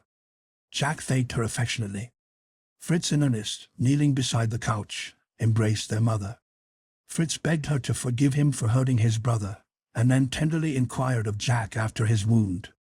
For me, I cannot describe my gratitude and agitation. I could scarce utter a word to my dear wife, who, on her part, sunk down quite overcome on her bed. The lady, who was, I understood, named Madame Hurdle, approached to assist her. When she recovered, she presented to me Madame Hurdle and her 2 daughters. The eldest, Sophia, was attending on Jack. Matilda, who was about 10 or 11 years of age, was playing with Francis, while the good missionary, on his knees, thanked God for having reunited us. "And for life," cried my dear wife. "My dear husband, I well knew you would set out to seek me, but how could I anticipate that you would ever succeed in finding me? We will now separate no more. This beloved friend has agreed to accompany us to the happy island, as I intend to call it, if I ever have the happiness to reach it again with all I love in the world. How graciously God permits us to derive blessings from our sorrows. See what my trial has produced me, a friend and 2 dear daughters, for henceforward we are only one family." We were mutually delighted with this arrangement, and entreated Mr. Willis to visit us often, and to come and live in the happy island when his mission was completed. "I will consent," said he, "if you will come and assist me in my duties, for which purpose you and your sons must acquire the language of these islanders. We are much nearer your island than you think, for you took a very circuitous course, and Parabry, who knows it, declares it is only a day's voyage with a fair wind. And moreover he tells me that he is so much delighted with you and your sons, that he cannot part with you, and wishes me to obtain your permission to accompany you, and remain with you. He will be exceedingly useful to you, will teach the language to you all, and will be a ready means of communication between us." I gladly agreed to take Parabry with us as a friend, but it was no time yet to think of departing, as Mr. Willis wished to have Jack some days longer under his care. We therefore arranged that I and my 2 sons should become his guests, as his hut was but a short distance off. We had many things to hear, but, as my wife was yet too weak to relate her adventures, we resolved first to have the history of Madame Hurdle. Night coming on, the missionary lighted a gourd lamp, and, after a light collation of breadfruit, Madame Hurdle began her story. Chapter 54. "My life," she began, "passed without any remarkable events, till the misfortune occurred which brought me to this island. I was married, when very young, to Mr. Hurdle, a merchant at Hamburg, an excellent man, whose loss I have deeply felt. I was very happy in this union, arranged by my parents and sanctioned by reason. We had 3 children, a son and 2 daughters, in the first 3 years of our marriage, and Hurdle, seeing his family increase so rapidly, wished to increase his income. An advantageous establishment was offered him in the Canary Islands. He accepted it, and prevailed on me to settle there, with my family, for some years. My parents were dead. I had no tie to detain me in Europe. I was going to see new regions, those fortunate isles I had heard so much of, and I set out joyfully with my husband and children, little foreseeing the misfortunes before me. Our voyage was favorable. The children, like myself, were delighted with the novelties of it. I was then 23 years old, Sophia 7, Matilda 6, and Alfred, our pretty, gentle boy, not yet 5. Poor child! He was the darling and the plaything of all the crew. She wept bitterly for a few moments, and then resumed her narration. He was as fair as your own Francis, and greatly resembled him. We proceeded first to Bordeaux, where my husband had a correspondent, with whom he had large dealings. By his means my husband was enabled to raise large sums for his new undertaking. We carried with us, in fact, nearly his whole fortune. We re-embarked under the most favorable auspices, the weather delightful, and the wind fair. But we very soon had a change. We were met by a terrible storm and hurricane, such as the sailors had never witnessed. For a week our ship was tossed about by contrary winds, driven into unknown seas, lost all its rigging, and was at last so broken that the water poured in on all sides. All was lost, apparently, but in this extremity my husband made a last attempt to save us. He tied my daughters and myself firmly to a plank, taking the charge of my boy himself, as he feared the additional weight would be too much for our raft. His intention was to tie himself to another plank, to fasten this to ours, and taking his son in his arms, to give us a chance of being carried to the shore, which did not appear far off. Whilst he was occupied in placing us, he gave Alfred to the care of a sailor who was particularly attached to him. I heard the man say, "Leave him with me, I will take care to save him." On this, Hurdle insisted on his restoring him, and I cried out that he should be given to me.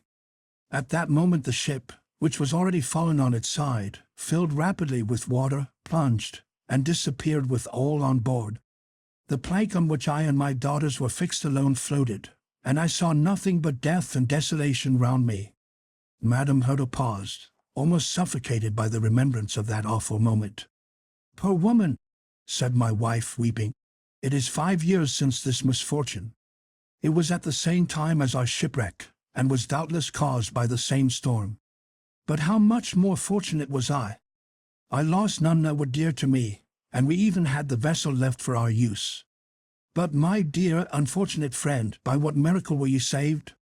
"It was he who only can work miracles," said the missionary, "who cares for the widow and the orphan, and without whose word not a hair of the head can perish, who at that moment gave courage to the Christian mother. My strength," continued she, "was nearly exhausted, when, after being tossed about by the furious waves, I found myself thrown upon what I supposed to be a sandbank with my 2 children. I envied the state of my husband and son. If I had not been a mother, I should have wished to have followed them.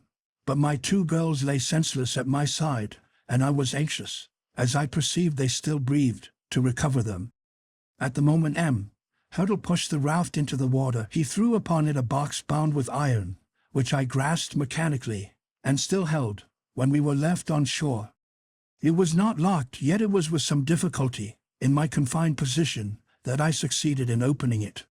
It contained a quantity of gold and banknotes, which I looked upon with contempt and regret. But there was something useful in the box. In the morocco portfolio which contained the banknotes, there were the usual little instruments, a knife, scissors, pencils, stiletto, and also a small bottle of eau de cologne, which was particularly serviceable in restoring my children. I began by cutting the cords that tied us. I then rubbed my dear children with the eau de cologne, made them inhale it, and even swallow a little. The wind was still blowing, but the clouds began to break, and the sun appeared, which dried and warmed us. My poor children opened their eyes, and knew me, and I felt I was not utterly comfortless. but their first words were to ask for their father and brother. I could not tell them they were no more. I tried to deceive myself, to support my strength, by a feeble and delusive hope. Hurdle swam well, the sailor still better, and the last words I had heard still rung in my ears. Do not be uneasy, I will save the child. If I saw anything floating at a distance, my heart began to beat, and I ran towards the water. But I saw it was only wreck, which I could not even reach. Some pieces were, however, thrown on shore, and with these and our own raft I was enabled to make a sort of shelter, by resting them against a rock. My poor children, by crouching under this, sheltered themselves from the rain, or from the rays of the sun. I had the good fortune to preserve a large beaver hat, which I wore at the time, and this protected me. But these resources gave me little consolation. My children were complaining of hunger, and I felt only how much we were in want of. I had seen a shellfish on the shore, resembling the oyster or mussel. I collected some, and opening them with my knife, we made a repast on them, which sufficed for the first day. Night came, my children offered up their evening prayer, and I earnestly besought the succor of the Almighty.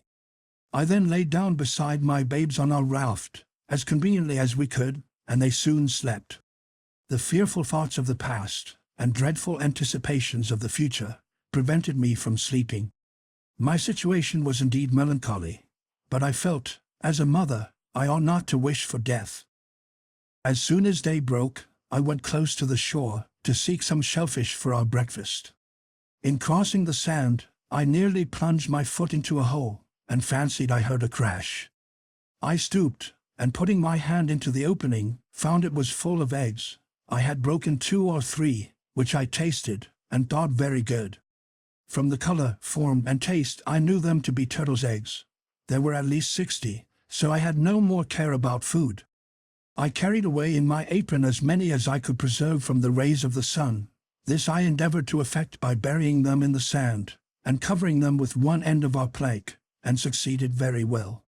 Besides these, there were as many to be found on the shore as we required. I have sometimes found as many as 90 together.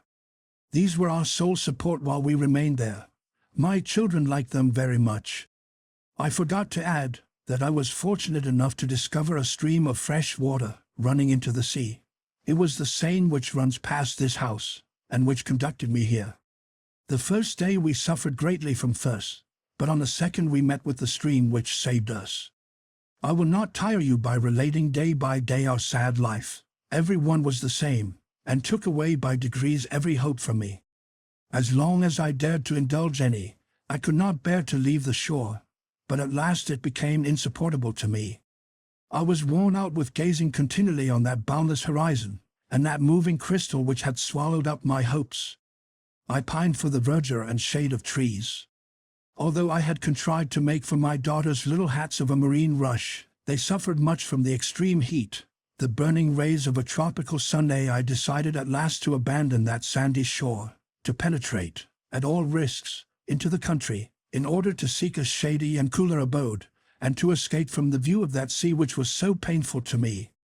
I resolved not to quit the stream which was so precious to us, for, not having any vessel to contain water, I could not carry it with us.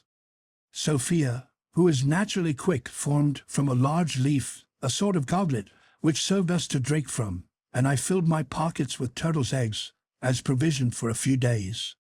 I then set off with my 2 children, after praying the God of all mercy to watch over us, and taking leave of the vast tomb which held my husband and my son. I never lost sight of the stream. If any obstacle obliged me to turn a little way from it, I soon recovered my path. My eldest daughter, who was very strong and robust, followed me stoutly, as I took care not to walk too far without resting, but I was often compelled to carry my little Matilda on my shoulders. Both were delighted with the shade of the woods, and were so amused with the delightful birds that inhabited them, and a pretty little sportive green monkey, that they became as playful as ever. They sang and prattled, but often asked me if Papa and Alfred would not soon return to see these pretty creatures, and if we were going to seek them. These words rent my heart, and I thought it best then to tell them they would meet no more on earth, and that they were both gone to heaven, to that good God to whom they prayed morning and evening.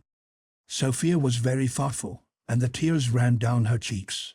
"I will pray to God more than ever," said she, "that he may make them happy, and send them back to us." "Mamma," said Matilda, "have we left the sea to go to heaven? Shall we soon be there? And shall we see beautiful birds like these?" We walked on very slowly, making frequent rests, till night drew on, and it was necessary to find a place for repose. I fixed on a sort of thick grove, which I could only enter by stooping. It was formed of one tree, whose branches, reaching the ground, take root there, and soon produce other stems, which follow the same course, and become, in time, an almost impenetrable thicket.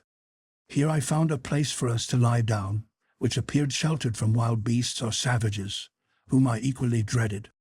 We had still some eggs, which we ate, but I saw with fear that the time approached when we must have more food, which I knew not where to find. I saw, indeed, some fruits on the trees, but I did not know them, and feared to give them to my children, who wished to have them. I saw also coconuts, but quite out of my reach, and even if I could have got them, I did not know how to open them. The tree under whose branches we had found protection was, I conjectured, an American fig tree. It bore a quantity of fruit, very small and red, and like the European figure I ventured to taste them, and found them inferior to ours, insipid and soft, but I thought, quite harmless. I remarked that the little green monkeys ate them greedily, so I had no more fear, and allowed my children to regale themselves. I was much more afraid of wild beasts during the night.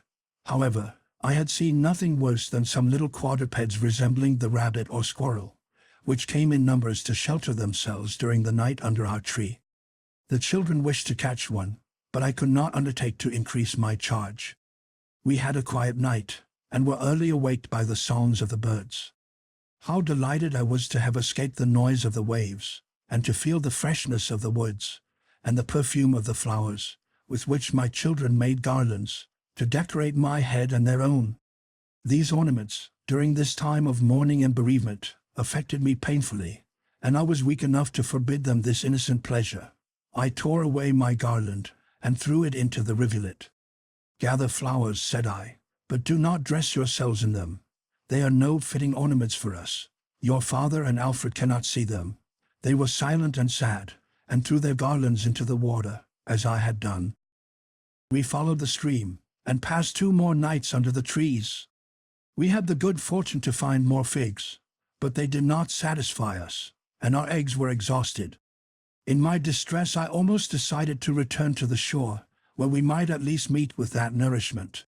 As I sat by the stream, reflecting mournfully on our situation, the children, who had been throwing stones into the water, cried out, "Look, Mamma, what pretty fishes!" I saw, indeed, a quantity of small salmon trout in the river, but how could I take them? I tried to seize them with my hands, but could not catch them. Necessity, however, is the mother of invention. I cut a number of branches with my knife, and wove them together to make a kind of light huddle, the breadth of the stream, which was very narrow just here. I made 2 of these. My daughters assisted me, and were soon very skillful. We then undressed ourselves, and took a bath, which refreshed us much. I placed one of my hurdles upright across the rivulet, and the second a little lower. The fishes who remained between attempted to pass, but the hurdles were woven too close. We watched for them attempting the other passage. Many escaped us, but we captured sufficient for our dinner. We threw them out upon the grass, at a distance from the stream, so that they could not leap back. My daughters had taken more than I, but the sensible Sophia threw back those we did not require, to give them pleasure, she said, and Matilda did the same, to see them leap. We then removed our hurdles, dressed ourselves, and I began to consider how I should cook my fish, for I had no fire, and had never kindled one myself. However, I had often seen Mr. Hurdle, who was a smoker, light his pipe by means of the flint and steel. They were in the precious morocco case, together with tinder and matches. I tried to strike a light, and after some difficulty succeeded. I collected the fragments of the branches used for the hurdles, the children gathered some dry leaves, and I had soon a bright, lively fire, which I was delighted to see, notwithstanding the heat of the climate. I scraped the scales from the fish with my knife, washed them in the rivulet, and then placed them on the fire to broil. This was my apprenticeship in the art of cookery. I thought how useful it would be to give young ladies some knowledge of the useful arts, for who can foresee what they may need? Our European dinner delighted us as much as the bath and the fishing which had preceded it. I decided to fix our residence at the side of the rivulet, and beneath the fig trees, my only objection being the fear of missing some passing vessel which might carry us back to Europe.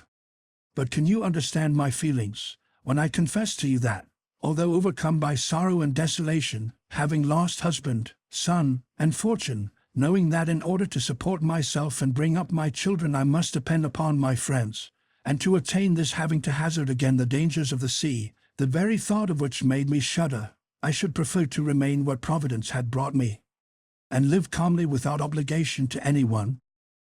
I might certainly have some difficulty in procuring the means of supporting a life which was dear to me for the sake of my children, but even this was an employment and an amusement. My children would early learn to bear privations, to content themselves with a simple and frugal life, and to labor for their own support. I might teach them all that I knew would be useful to them in future, and above all, impress upon their young minds the great truths of our holy religion. By bringing this constantly before their unsophisticated understanding, I might hope they would draw from it the necessary virtues of resignation and contentment. I was only 23 years of age, and might hope, by God's mercy, to be spared to them some time, and in the course of years who knew what might happen. Besides, we were not so far from the sea but that I might visit it sometimes, if it were only to seek for turtles' eggs. I remained then under our fig tree at night, and by day on the borders of the stream. It was under a fig tree also, said my wife, that I have spent 4 happy years of my life. Unknown to each other, our fate has been similar, but henceforward I hope we shall not be separated. Madame Hurdle embraced her kind friend, and observing that the evening was advanced, and that my wife, after such agitation, needed repose, we agreed to defer till next day the conclusion of the interesting narrative. My elder sons and myself followed the missionary to his hut, which resembled the king's palace, though it was smaller. It was constructed of bamboos, bound together, and the intervals filled with moss and clay. It was covered in the same way, and was tolerably solid. A mat in one corner, without any covering, formed his bed, but he brought out a bear's skin, which he used in winter, and which he now spread on the ground for us. I had observed a similar one in the grotto, and he told us we should hear the history of these skins next day, in the continuation of the story of Emily, or Mimi, as she was affectionately called by all. We retired to our couch, after a prayer from Mr. Wyss, and for the first time since my dear wife was taken from me, I slept in peace. Chapter 55. We went to the grotto early in the morning, and found our 2 invalids much improved. My wife had slept better, and Mr. Wyss found Jack's wound going on well. Madame Mimi told her daughters to prepare breakfast. They went out and soon returned, with a native woman and a boy of 4 or 5 years old, carrying newly made rush baskets filled with all sorts of fruit, figs, guavas, strawberries, coconuts, and the breadfruit. "I must introduce you," said Emily, "to the rest of my family. This is Canda, the wife of your friend Parabry, and this is their son, Manu, whom I regard as my own. Your Elizabeth is already attached to them, and bespeaks your friendship for them. They will follow us to the happy island." "Oh, if he knew," said Francis, "what a well-behaved boy Manu is. He can climb trees, run, and leap, though he is less than I am. He must be my friend." "And Canda," said Elizabeth, "shall be our assistant and friend." She gave her hand to Canda. I did the same, and caressed the boy, who seemed delighted with me, and to my great surprise spoke to me in very good German. The mother, too, knew several words of the language. They busied themselves with our breakfast, opened the coconuts, and poured the milk into the shells. After separating the kernel, they arranged the fruits on the trunk of a tree, which served for a table, and did great credit to the talent of their instructress. "I should have liked to have offered you coffee," said Madame Hurdle, "which grows in this island, but having no utensils for roasting, grinding, or preparing it, it has been useless to me, and I have not even gathered it." "Do you think, my dear, that it would grow in our island?" said my wife to me, in some anxiety. I then recollected, for the first time, how fond my wife was of coffee, which, in Europe, had always been her favorite breakfast. There would certainly be in the ship some bags, which I might have brought away, but I had never thought of it, and my unselfish wife, not seeing it, had never named it, except once wishing we had some to plant in the garden. Now that there was a probability of obtaining it, she confessed that coffee and bread were the only luxuries she regretted. I promised to try and cultivate it in our island, foreseeing, however, that it would probably not be of the best quality. I told her she must not expect mocha, but her long privation from this delicious beverage had made her less fastidious, and she assured me it would be a treat to her. After breakfast, we begged Madame Hurdle to resume her interesting narrative. She continued, "After the reflections on my situation, which I told you of last night, I determined only to return to the seashore, when our food failed us in the woods, but I acquired other means of procuring it. Encouraged by the success of my fishing, I made a sort of net from the filaments of the bark of a tree and a plant resembling hemp. With these I succeeded in catching some birds. One, resembling our thrush, was very fat and of delicious flavor. I had the greatest difficulty in overcoming my repugnance to taking away their life. Nothing but the obligation of preserving our own could have reconciled me to it. My children plucked them. I then spitted them on a slender branch and roasted them before the fire. I also found some nests of eggs, which I concluded were those of the wild ducks which frequented our stream. I made myself acquainted with all the fruits which the monkeys and parakeets eat, and which were not out of my reach. I found a sort of acorn which had the flavor of a nut. The children also discovered plenty of large strawberries, a delicious repast, and I found a quantity of honeycomb in the hollow of a tree, which I obtained by stupefying the bees with a smoking brand. I took care to mark down every day on the blank leaves of my pocket-book. I had now marked 30 days of my wandering life on the border of the river, for I never strayed beyond the sound of its waters. Still I kept continually advancing towards the interior of the island. I had yet met with nothing alarming, and the weather had been most favorable, but we were not long to enjoy this comfort. The rainy season came on, and one night, to my great distress, I heard it descend in torrents. We were no longer under our fig tree, which would have sheltered us for a considerable time. The tree under which we now were had tempted me by having several cavities between the roots, filled with soft moss, which formed natural couches, but the foliage was very thin, and we were soon drenched completely. I crept near my poor children to protect them a little, but in vain. Our little bed was soon filled with water, and we were compelled to leave it. Our clothes were so heavy with the rain that we could scarcely stand, and the night was so dark that we could see no road, and ran the risk of falling, or striking against some tree if we moved. My children wept, and I trembled for their health, and for my own, which was so necessary to them. This was one of the most terrible nights of my pilgrimage. My children and I knelt down, and I prayed to our Heavenly Father for strength to bear this trial, if it was His will to continue it. I felt consolation and strength from my prayers, and rose with courage and confidence, and though the rain continued unabated, I waited with resignation the pleasure of the Almighty. I reconciled my children to our situation, and Sophia told me she had asked her father, who was near the gracious God, to entreat him to send no more rain, but let the sun come back. I assured them God would not forget them. They began to be accustomed to the rain. Only Sophia begged they might take off their clothes, and then it would be like a bath in the brook. I consented to this, thinking they would be less liable to suffer than by wearing their wet garments.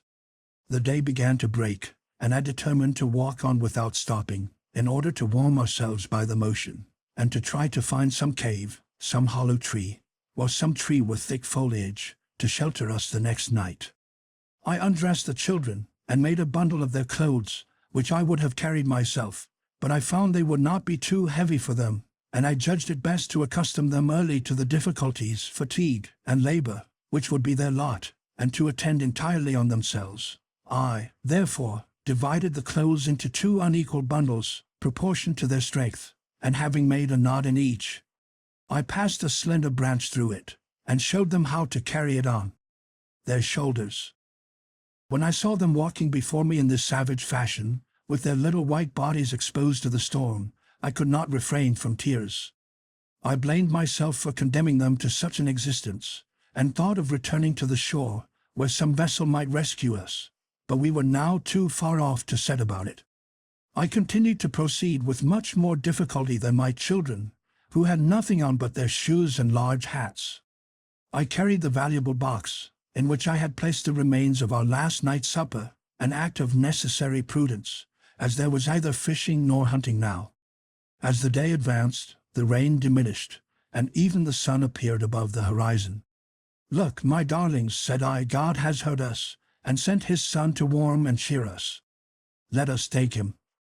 "Papa has begged it of him," said Matilda. "Oh, Mamma, let us pray him to send Alfred back." My poor little girl bitterly regretted the loss of her brother. Even now she can scarcely hear his name without tears. When the savages brought Francis to us, she at first took him for her brother. "Oh, how you have grown in heaven!" cried she. And after she discovered he was not her brother, she often said to him, "How I wish your name was Alfred." Forgive me for dwelling so long on the details of my wretched journey, which was not without its comforts, in the pleasure I took in the development of my children's minds, and in forming plans for their future education. Though anything relating to science, or the usual accomplishments, would be useless to them, I did not wish to bring them up like young savages. I hoped to be able to communicate much useful knowledge to them, and to give them juster ideas of this world and that to come. As soon as the sun had dried them, I made them put on their dresses, and we continued our walk by the brook, till we arrived at the grove which is before this rock.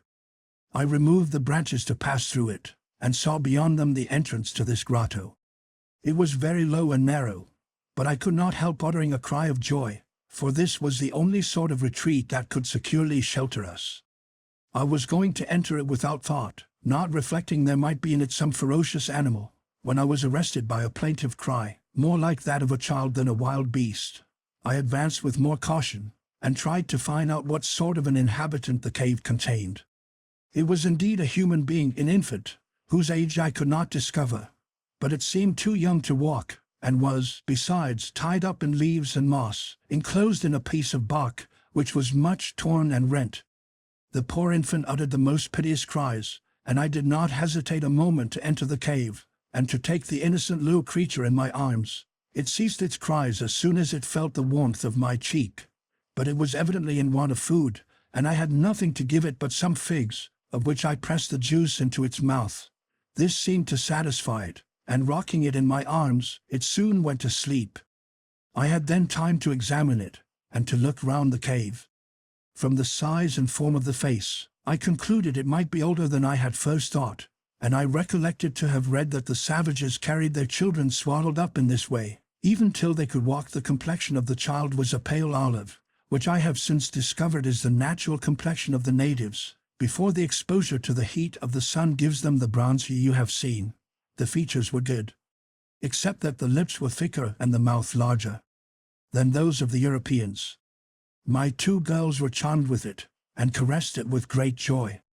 I left them to rock it gently in its cradle of bark, till I went round this cave, which I intended for my palace, and which I have never quitted. You see it, the form is not changed, but since heaven has sent me a friend, looking at the missionary, it is adorned with furniture and utensils which have completed my comforts. But to return. The grotto was spacious, and irregular in form. In a hollow I found, with surprise, a sort of bed, carefully arranged with moss, dry leaves, and small twigs. I was alarmed. Was this grotto inhabited by men or by wild beasts? In either case, it was dangerous to remain here. I encouraged a hope, however, that from the infant being here, the mother must be the inhabitant, and that, on her return, finding me nursing her child, she might be induced to share her asylum with us. I could not, however, reconcile this hope with the circumstance of the child being abandoned in this open cave. As I was considering whether I ought to remain, or leave the cave, I heard strange cries at a distance, mingled with the screams of my children, who came running to me for protection, bringing with them the young savage, who fortunately was only half awaked, and soon went to sleep again. Sucking a figure, I laid him gently on the bed of leaves, and told my daughters to remain near him in a dark corner. Then, stepping cautiously, I ventured to look out to discover what was passing, without being seen. The noise approached nearer, to my great alarm, and I could perceive, through the trees, a crowd of men armed with long pointed lances, clubs, and stones. They appeared furious, and the idea that they might enter the cave froze me with terror. I had an idea of taking the little native babe, and holding it in my arms as my best shield. But this time my fears were groundless. The whole troop passed outside the wood, without even looking on the same side as the grotto. They appeared to follow some traces they were looking out for on the ground. I heard their shouts for some time, but they died away, and I recovered from my fears.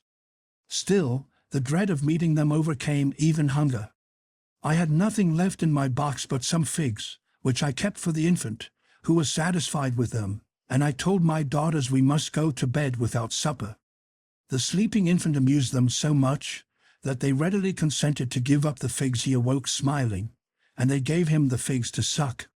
In the meantime, I prepared to release him from his bondage to make him more comfortable, and I then saw that the outer covering of bark was torn by the teeth of some animal, and even the skin of the child slightly grazed. I ventured to carry him to the brook, into which I plunged him 2 or 3 times, which seemed to give him great pleasure. I ran back to the cave, which is, you see, not more than 20 yards distant, and found Sophia and Matilda very much delighted at a treasure they had found under the dry leaves in a corner. This was a great quantity of fruits of various kinds, roots of some unknown plant, and a good supply of beautiful honey, on which the little gluttons were already feasting. They came directly to give some on their fingers to their little doll, as they called the babe. This discovery made me very thoughtful. Was it possible that we were in a bear's den? I had read that they sometimes carried off infants, and that they were very fond of fruits and of honey, of which they generally had a hoard. I remarked on the earth, and especially at the entrance, where the rain had made it soft, the impression of large paws which left me no doubt. The animal would certainly return to his den, and we were in the greatest danger. But where could we go?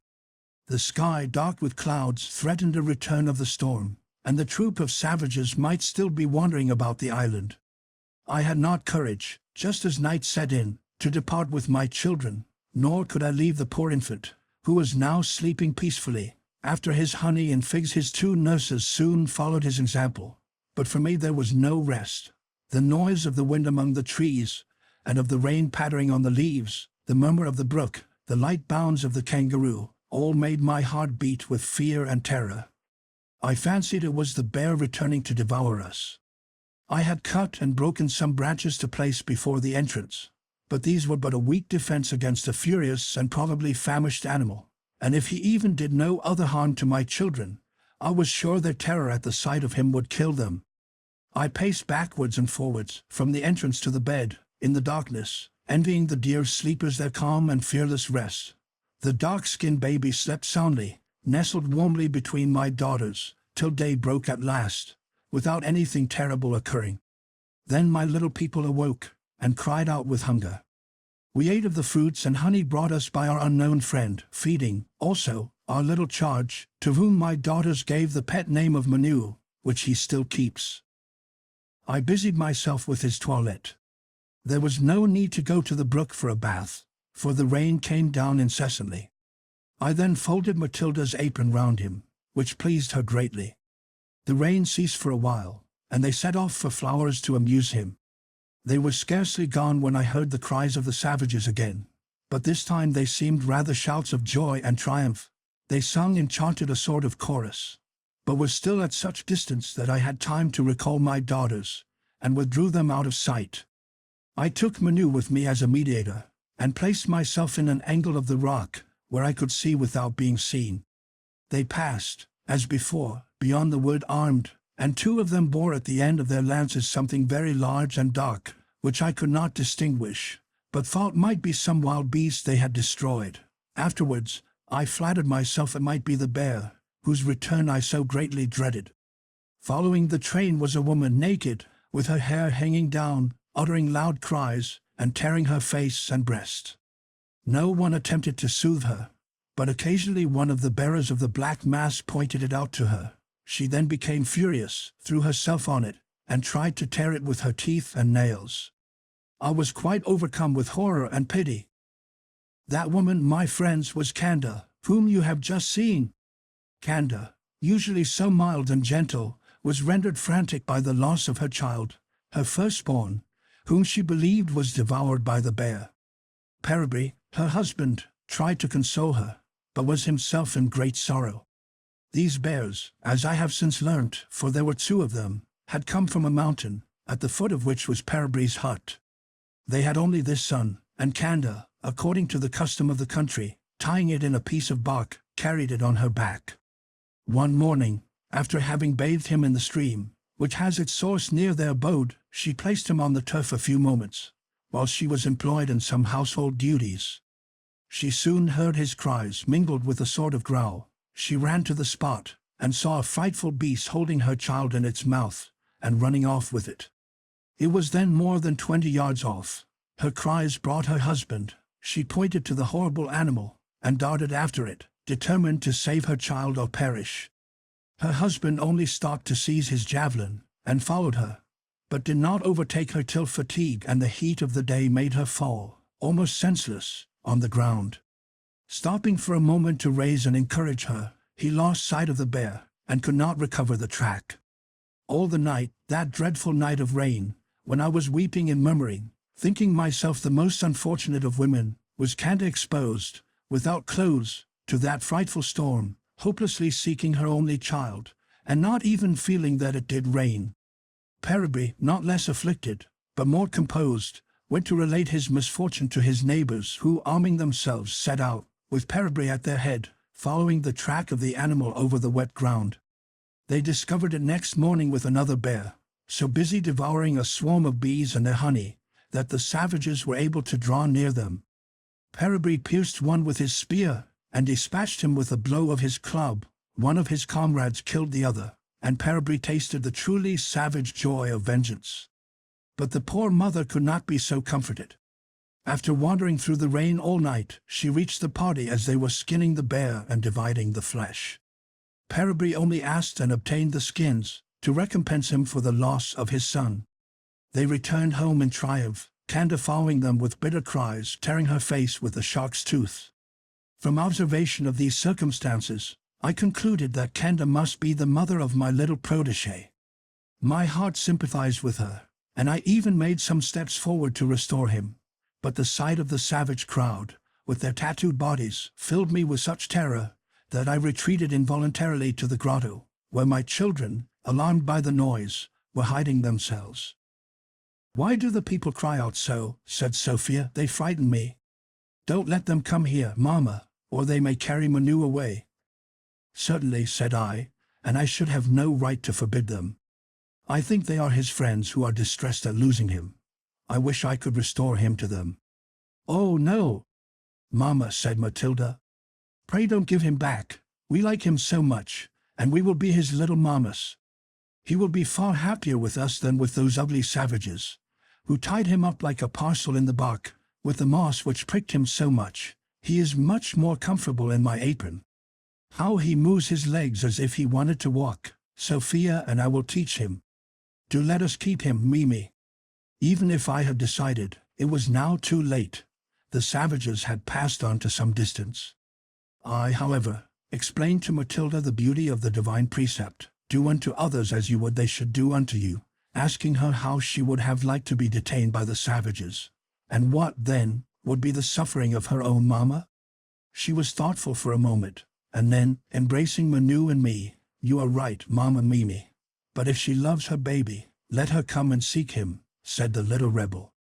In the meantime, Sophia had been out, and returned with some brilliant flowers, fresh after the rain, with which they made garlands to dress up the infant. "Oh, if his mamma saw him, she would be glad to let us have him," said Matilda. She then explained to her sister who this mamma was, and Sophia shed tears to think of the sorrow of the poor mother. "But how do you know, Mamma, that she was Manu's mother?" demanded she. This question proved that her judgment was forming, and I took the opportunity of teaching her what information one may derive from observation. She understood me very well, and when I told her on what I had found in my idea, she trembled to think he had been brought here by a bear, and asked me if the bear would have eaten him.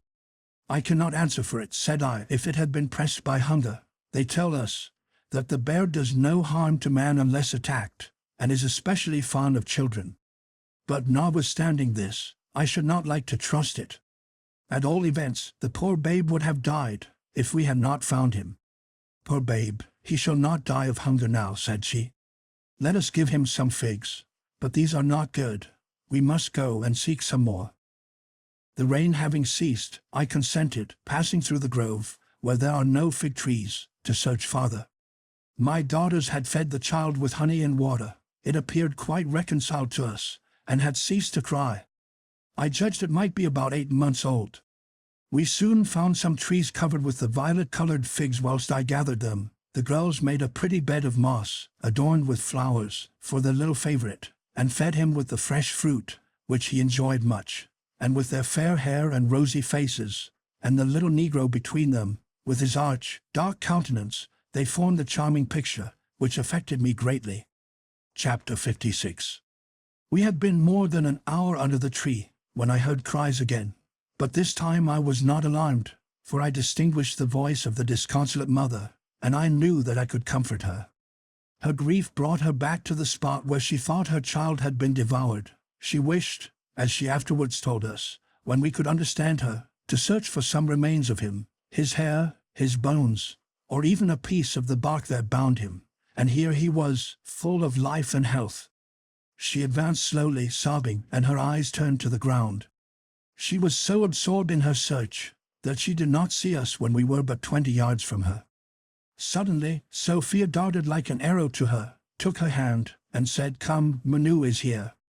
Candace neither knew what she saw nor what she heard. She took my daughter for something supernatural, and made no resistance, but followed her to the fig tree. Even then she did not recognize the little creature, released from his bonds, half-clothed, covered with flowers, and surrounded by 3 divinities, for she took us for such, and wished to prostrate herself before us. She was still more convinced of it when I took up her son, and placed him in her arms. She recognized him, and the poor little infant held out his arms to her. I can never express to you the transport of the mother. She screamed, clasped her child till he was half suffocated, rapidly repeating words which we could not understand, wept, laughed, and was in a delirium of delight that terrified Manu. He began to cry, and held out his arms to Sophia, who, as well as Matilda, was weeping at the sight. Candace looked at them with astonishment. She soothed the child, and put him to her breast, which he rejected at first, but finally seized it, and his mother was happy. I took the opportunity to try and make her comprehend that the great animal had brought him here, that we had found him, and taken care of him, and I made signs for her to follow me, which she did without hesitation, till we reached the grotto, when, without entering, she fled away with her infant with such rapidity that it was impossible to overtake her, and was soon out of sight. I had some difficulty in consoling my daughters for the loss of Manu. They thought they should see him no more, and that his mother was very ungrateful to carry him off, without even letting them take leave of him.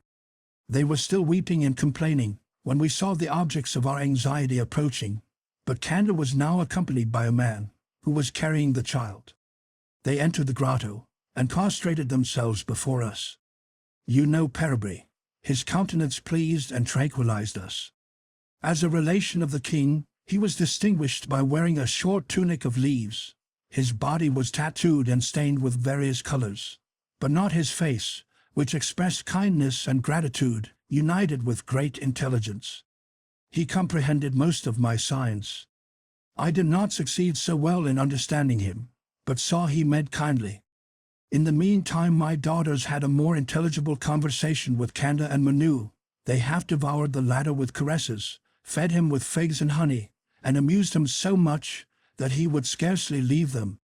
Candace was not jealous of this preference, but seemed delighted with it. She, in her turn, caressed my daughters, admired their glossy hair and fair skin, and pointed them out to her husband. She repeated Manu after them, but always added another Manu, and appeared to think this name beautiful. After some words with Peribri, she placed Manu in Sophia's arms, and they both departed, making signs that they would return. But we did not see them for some time after. Sophia and Matilda had their full enjoyment of their favorite. They wished to teach him to walk and to speak, and they assured me he was making great progress. They were beginning to hope his parents had left him entirely, when they came in sight, Peribri bending under the weight of 2 bear skins, and a beautiful piece of matting to close the entrance to my grotto. Canda carried a basket on her head filled with fine fruit, the cocoa, the breadfruit, which they call rima, pineapples, figs, and finally, a piece of bear's flesh, roasted at the fire, which I did not like. But I enjoyed the fruits and the milk of the coconut, of which Manu had a good share.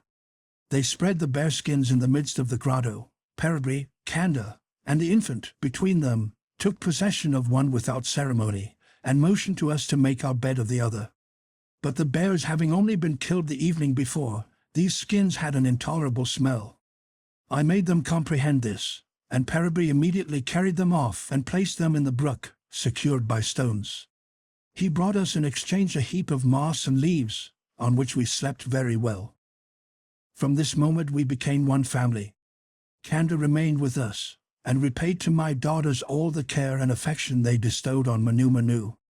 There never was a child had more indulgence, but he deserved it, for his quickness and docility.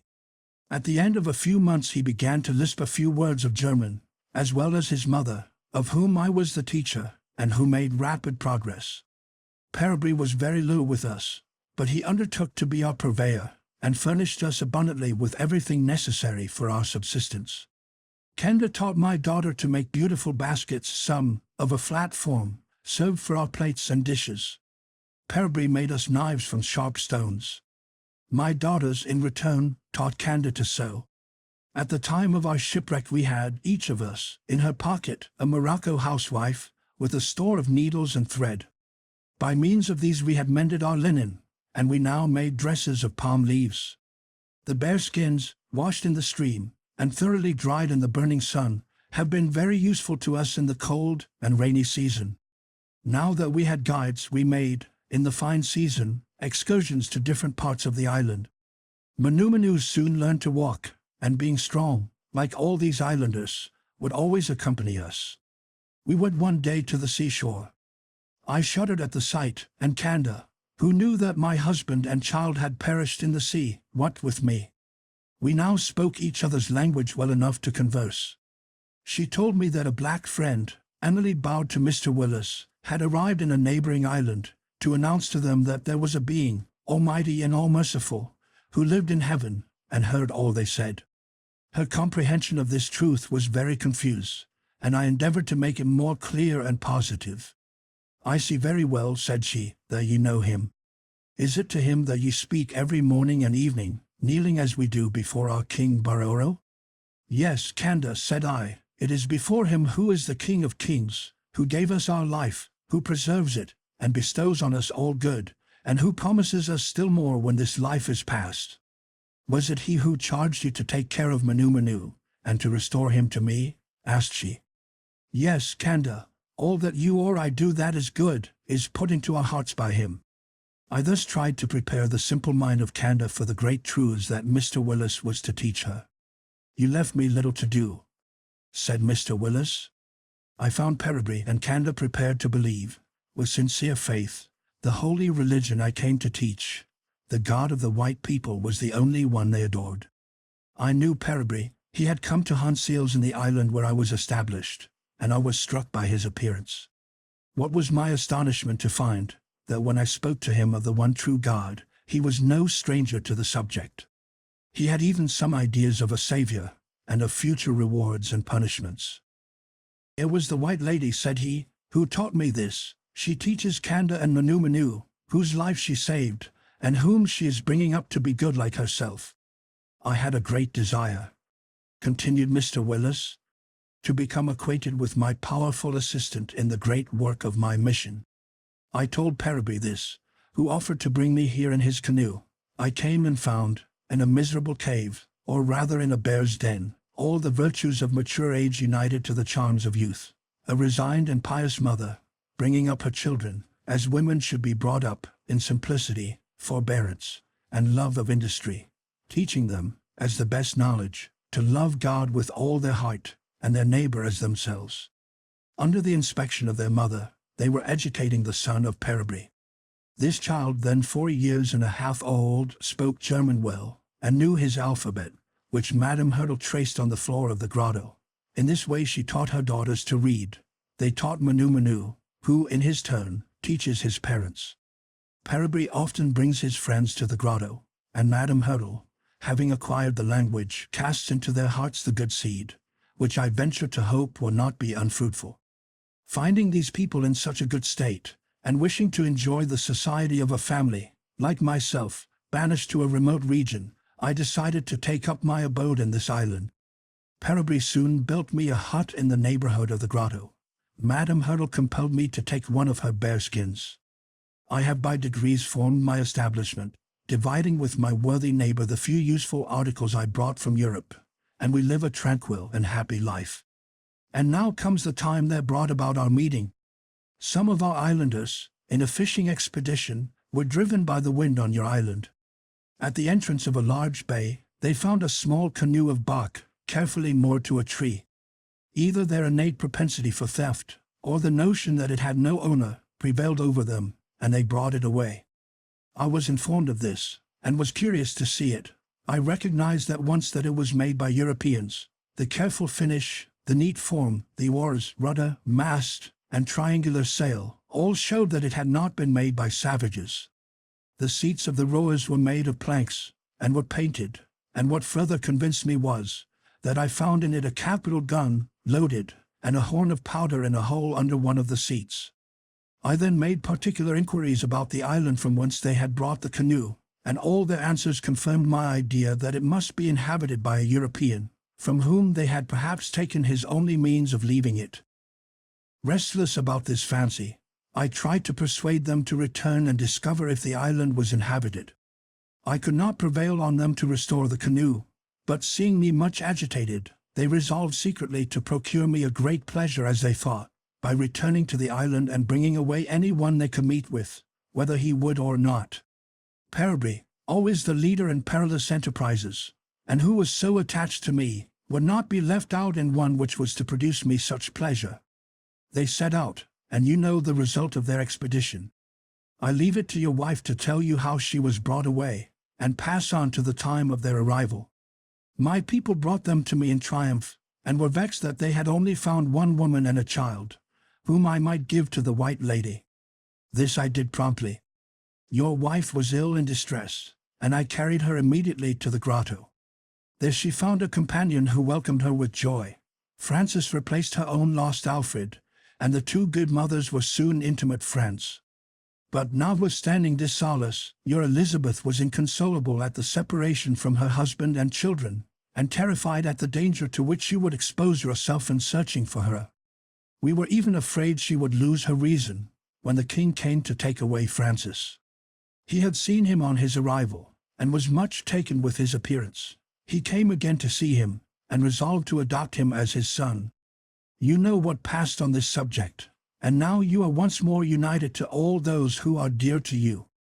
Bless God, brother, who knows how to produce good from what we think evil, and acknowledge the wisdom of his ways.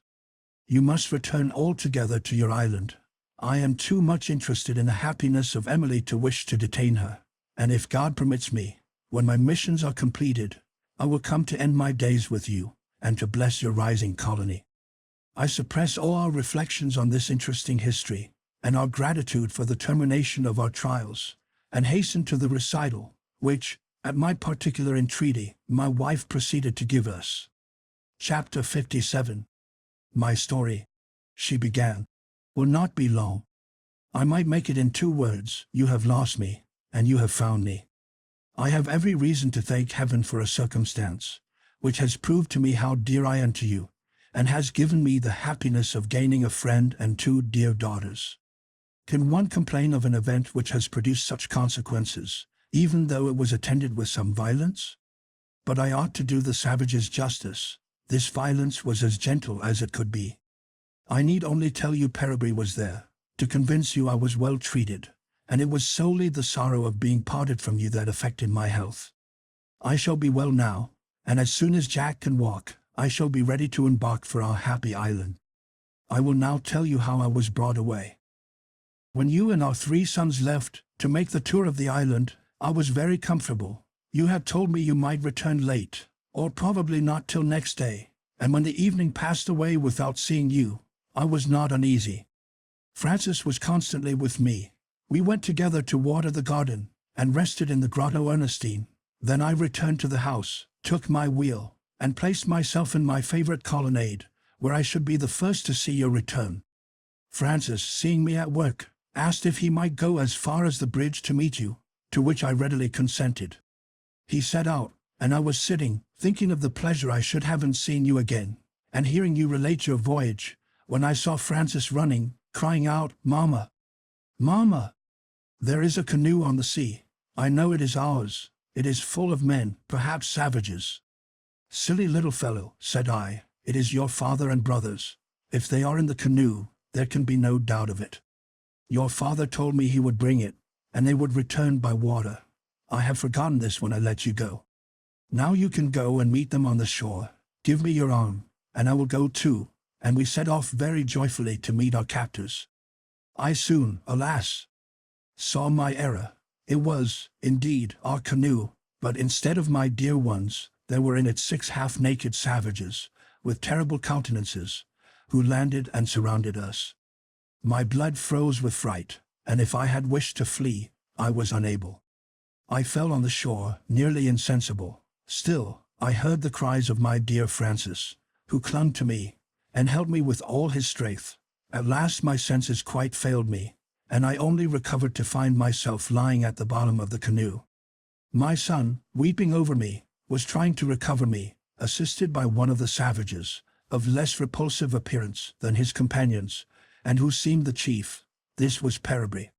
He made me swallow a few drops of a detestable fermented liquor, which, however, restored me. I felt, as I recovered, the extent of my disaster, and your grief, my dears, when you should find me missing. I should have been wholly disconsolate, but that Francis was left to me, and he was continually praying me to live for his sake. I received some comfort from a vague notion that as this was our canoe, the savages had already carried you off, and were taking us to you. I was confirmed in this hope, when I saw that the savages, instead of making to sea, continued to coast the island, till they came to the great bay. I had then no doubt but that we should meet with you, but this hope was soon destroyed. 2 or 3 more of the savages were waiting there on the shore. They spoke to their friends in the canoe, and I understood from their gestures that they were saying they could not find anybody there. I have since learned from Canada that part of them landed at the Great Bay, with instructions to search that side of the island for inhabitants, whilst the rest proceeded with the canoe to examine the other side, and had succeeded but too well. The night came on, and they were anxious to return, which, doubtless, prevented them pillaging our house. I believe, moreover, that none of them could have reached Tent House, defended by our strong palisade, and hidden by the rocks amidst which it is built, and the other party, finding us on the shore, would not penetrate further. 6 savages with terrible countenances landed and surrounded us. When all had entered the canoe, they pushed off, by the light of the stars, into the open sea. I think I must have sunk under my sorrow, but for Francis, and I must confess it, my dear dog Flora, who had never left me. Francis told me that she had tried to defend me, and flew at the savages, but one of them took my apron, tore it, and tied it over her mouth like a muzzle, bound her legs, and then threw her into the canoe, where the poor creature lay at my feet, moaning piteously. She arrived with us in this island, but I have not seen her since. I have often inquired of Peribry, but he could not tell me what had become of her. But I know, said Fritz, and have seen her. We brought Turk with us, and the savages had carried Flora to their desert part of the island, from whence Jack was carried off, so the 2 dogs met. When I had the misfortune to wound Jack, I quite forgot them. They were rambling off, in chase of kangaroos. We left them, and no doubt they are there still. But we must not abandon the poor beasts. If my father will permit me, I will go and seek them in Peribre's canoe. As we were obliged to wait a few days for Jack's recovery, I consented, on condition that Peribre accompanied them, and the next day was fixed for the expedition. Ernest begged to be of the party, that he might see the beautiful trees and flowers they had described. I then requested the narration might be continued, which had been interrupted by this episode of the two dogs. Francis resumed it where his mother had left off. We had a favorable passage, the sea was calm, and the boat went so smoothly that both Mamma and I went to sleep. You must have come a much longer round than necessary, Papa, as your voyage lasted 3 days, and we arrived here the day after our departure. Mamma was then awake, and wept constantly, believing she should never more see you or my brothers. Peribre seemed very sorry for her, and tried to console her. At last he addressed to her 2 or 3 words of German, pointing to heaven. His words were very plain, Almighty God, good, and then black friend, and white lady, adding the words Kanda, bear, and Nanu Manu. We did not understand what he meant, but he seemed so pleased at speaking these words, that we could not but be pleased too, and to hear him name God in German gave us confidence, though we could not comprehend where or how he had learnt the words. Perhaps, said Mamma, he has seen your papa and brothers. I thought so too. Still, it appeared strange that, in so short a time, he could acquire and remember these words. However it might be, Mamma was delighted to have him near her, and taught him to pronounce the words father, mother, and son, which did not seem strange to him, and he soon knew them. She pointed to me and to herself, as she pronounced the words, and he readily comprehended them, and said to us, with bursts of laughter, showing his large ivory teeth, Kenda, mother, Manu Manu, son, Peribre, father, white lady, mother. Mamma thought he referred to her, but it was to Madame Emily. He tried to pronounce this name and 2 others, but could not succeed. At last he said, girls, girls, and almost convinced us he must know some Europeans, which was a great comfort to us. When I saw Mamma more composed, I took out my flageolet to amuse her, and played the air to Ernest's verses. This made her weep again very much, and she begged me to desist. The savages, however, wished me to continue, and I did not know whom to obey. I changed the air, playing the merriest I knew. They were in ecstasies. They took me in their arms one after the other, saying, Baroro, Baroro. I repeated the word after them, and they were still more delighted. But Mamma was so uneasy to see me in their arms, that I broke from them, and returned to her. At last we landed. They carried Mamma, who was too weak to walk, about 100 yards from the shore. We saw a large building of wood and reeds, before which there was a crowd of savages. One who was very tall came to receive us. He was dressed in a short tunic, much ornamented, and wore a necklace of pierced shells. He was a little disfigured by a white bone passed through his nostrils. But you saw him, Papa, when he wanted to adopt me. It was Baroro, the king of the island. I was presented to him, and he was pleased with me, touched the end of my nose with his, and admired my hair very much. My conductors ordered me to play on the flageolet. I played some lively German airs, which made them dance and leap, till the king fell down with fatigue, and made a sign for me to desist. He then spoke for some time to the savages, who stood in a circle round him. He looked at Mamma, who was seated in a corner, near her protector Peribre. He called the latter, who obliged Mamma to rise, and presented her to the king. Baroro looked only at the red and yellow India handkerchief which she wore on her head. He took it off, very unceremoniously, and put it on his own head, saying, Midi, which means beautiful. He then made us re-embark in the canoe with him, amusing himself with me and my flageolet, which he attempted to play by blowing it through his nose, but did not succeed. After turning round a point which seemed to divide the island into 2, we landed on a sandy beach. Peribre and another savage proceeded into the interior, carrying my mother, and we followed. We arrived at a hut similar to the king's, but not so large. There we were received by Mr. Willis, whom we judged to be the Black Friend, and from that time we had no more fears. He took us under his protection, first speaking to the king and to Peribre in their own language. He then addressed Mamma in German, mixed with a few English words, which we understood very well. He knew nothing of you and my brothers, but from what Mama told him, he promised to have you sought for and brought as soon as possible to the island. In the meantime, he offered to lead us to a friend who would take care of us and nurse poor Mama, who looked very ill. She was obliged to be carried to the grotto, but after that, her cares were over and her pleasure without alloy, for the black friend had promised to seek you. The white lady received us like old friends, and Sophia and Matilda took me at first for their own brother, and still love me as if I was. We only wish for you all. Madame Mimi made Mama lie down on the bearskin, and prepared her a pleasant beverage from the milk of the cocoanut. Sophia and Matilda took me to gather strawberries, and figs, and beautiful flowers, and we caught fish in the brook, between two osier hurdles. We amused ourselves very well with Manu, while Canda and Madame Annalie amused Mama. The king came the next day to see his little favorite. He wished me to go with him to another part of the island, where he often went to hunt, but I would not leave Mama and my new friends. I was wrong, Papa, for you were there, and my brothers. It was there Jack was wounded and brought away. I might have prevented all that, and you would then have returned to us. How sorry I have been for my obstinacy. It was I more than Fritz, who was the cause of his being wounded. Baroro returned in the evening to the grotto, and think, Papa, of our surprise, our delight, and our distress, when he brought us poor Jack, wounded and in great pain, but still all joy at finding us again. The king told Mr. Willis he was sure Jack was my brother, and he made us a present of him, adding that he gave him in exchange for Mama's handkerchief. Mama thanked him earnestly, and placed Jack beside her. From him she learned all you had done to discover us.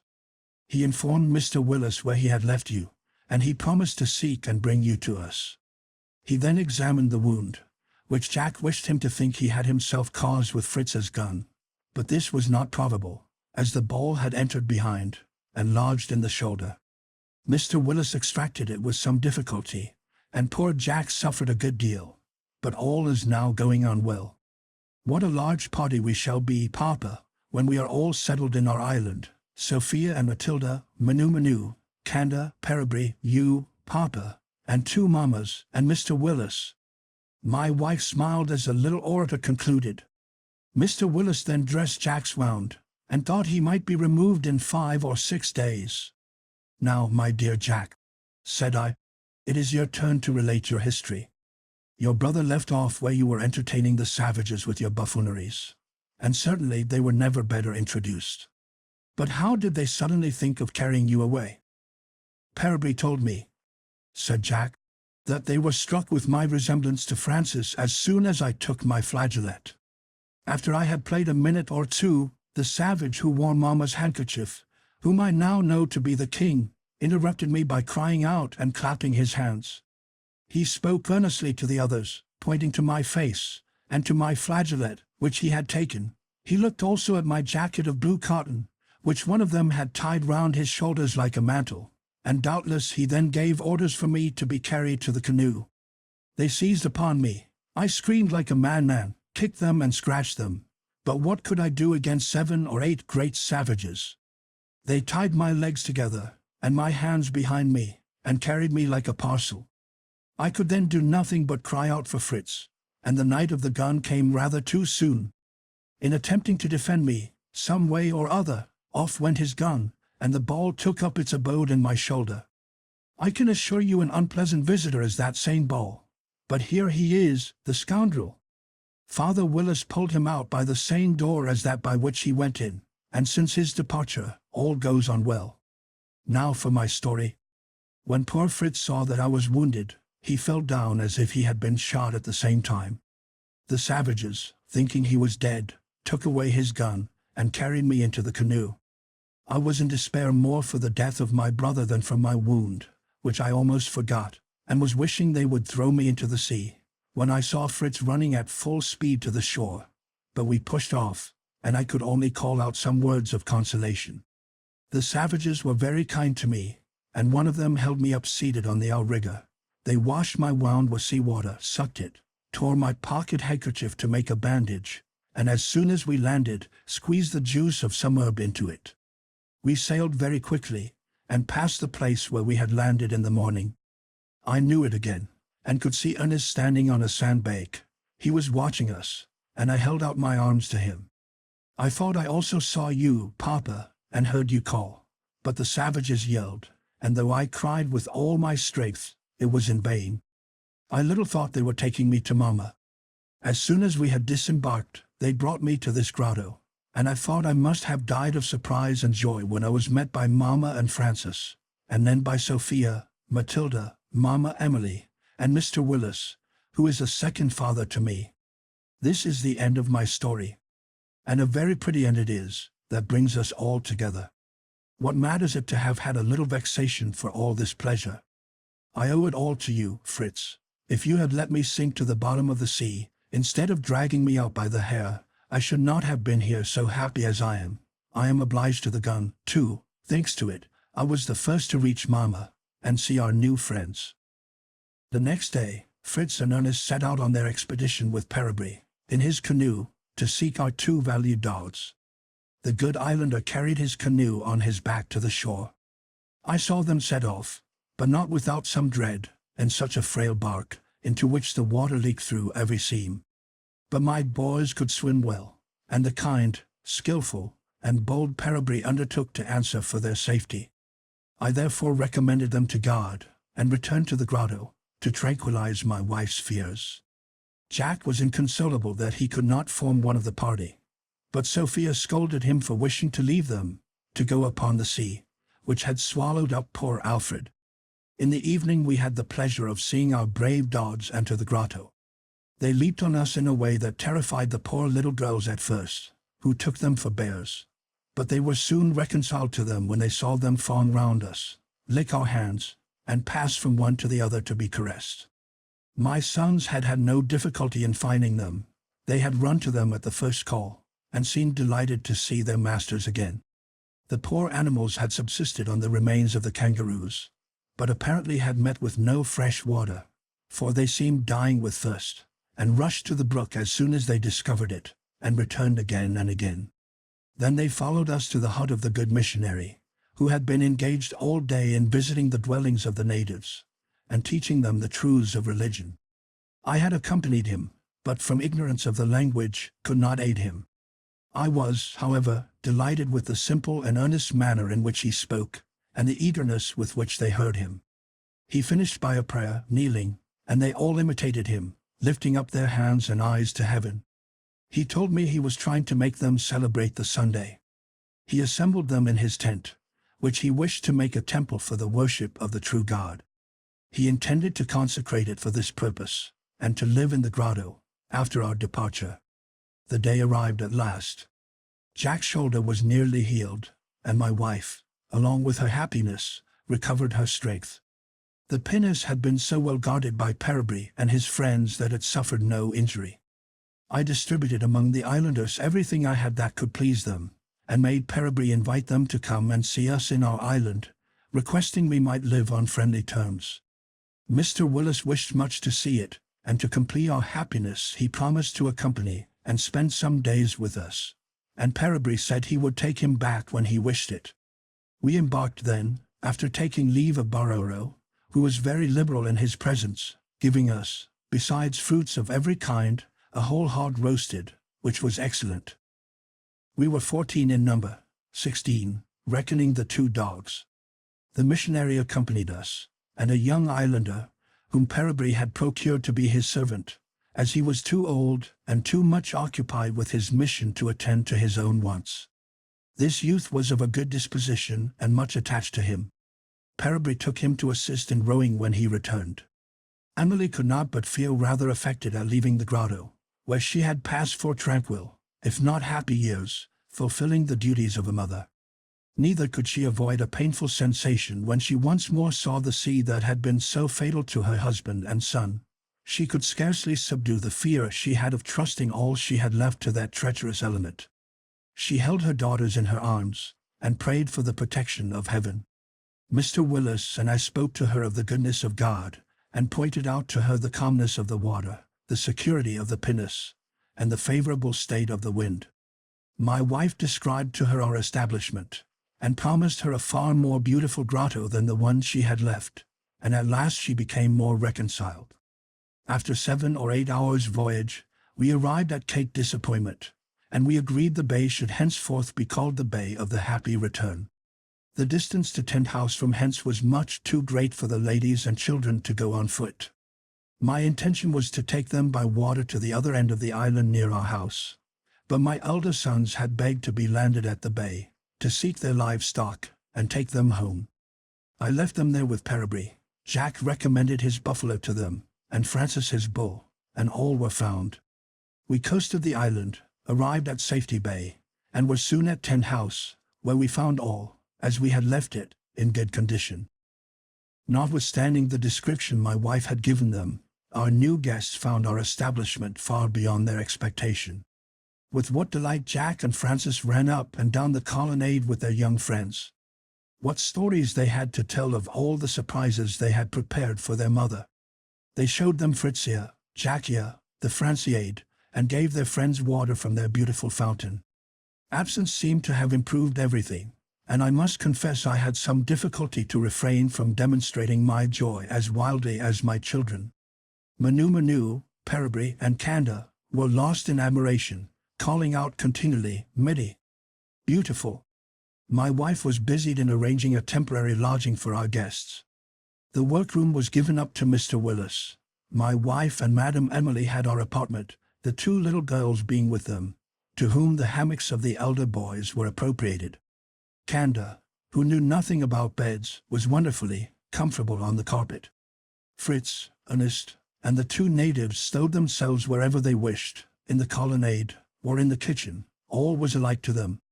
I slept on moss and cotton in Mr. Willis's room, with my 2 younger sons. Every one was content, waiting till our ulterior arrangements were completed. Conclusion. I must conclude my journal here. We can scarcely be more happy than we are, and I feel no cares about my children. Fritz is so fond of the chase and of mechanics, and Ernest of study, that they will not wish to marry. But I please myself by hoping at some time to see my dear Jack and Francis happily united to Sophia and Matilda. What remains for me to tell? The details of happiness, however sweet in enjoyment, are often tedious in recital. I will only add that after passing a few days with us, Mr. Willis returned to his charge, promising to visit us, and eventually to join us. The Grotto Ernestine, fitted up by Fritz and Peribry, made a pretty abode for Madame Hurdle and her daughters, and the 2 islanders. Manu did not leave his young mammas, and was very useful to them. I must state, also, that my son Ernest, without abandoning the study of natural history, applied himself to astronomy, and mounted the large telescope belonging to the ship. He acquired considerable knowledge of this sublime science, which his mother, however, considered somewhat useless. The course of the other planets did not interest her, so long as all went on well in that which she inhabited, and nothing now was wanting to her happiness, surrounded as she was by friends. The following year we had a visit from a Russian vessel, the Neva, commanded by Captain Krusenstern, a countryman and distant relation of mine. The celebrated Horner, of Zurich, accompanied him as astronomer. Having read the first part of our journal, sent into Europe by Captain Johnson, he had come purposely to see us. Delighted with our establishment, he did not advise us to quit it. Captain Krusenstern invited us to take a passage in his vessel. We declined his offer, but my wife, though she renounced her country forever, was glad of the opportunity of making inquiries about her relations and friends. As she had concluded, her good mother had died some years before, blessing her absent children. My wife shed some tears, but was consoled by the certainty of her mother's eternal felicity, and the hope of their meeting in futurity. One of her brothers was also dead. He had left a daughter, to whom my wife had always been attached, though she was very young when we left.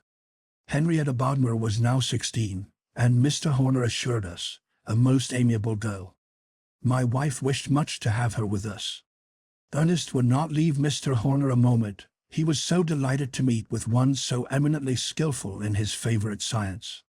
Astronomy made them such friends, that Mr. Horner petitioned me to allow him to take my son to Europe, promising to bring him back himself in a few years. This was a great trial to us, but I felt that his taste for science required a larger field than our island. His mother was reluctant to part with him, but consoled herself with the notion that he might bring his cousin Henrietta back with him. Many tears were shed at our parting. Indeed, the grief of his mother was so intense that my son seemed almost inclined to give up his inclination.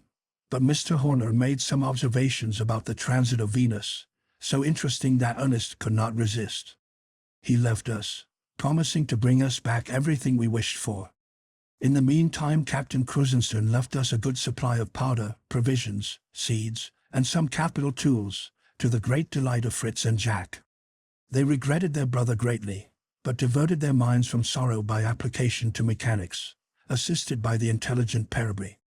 They have already succeeded in constructing, near the Cascade, a corn mill and a sawmill, and have built a very good oven. We miss Ernest very much.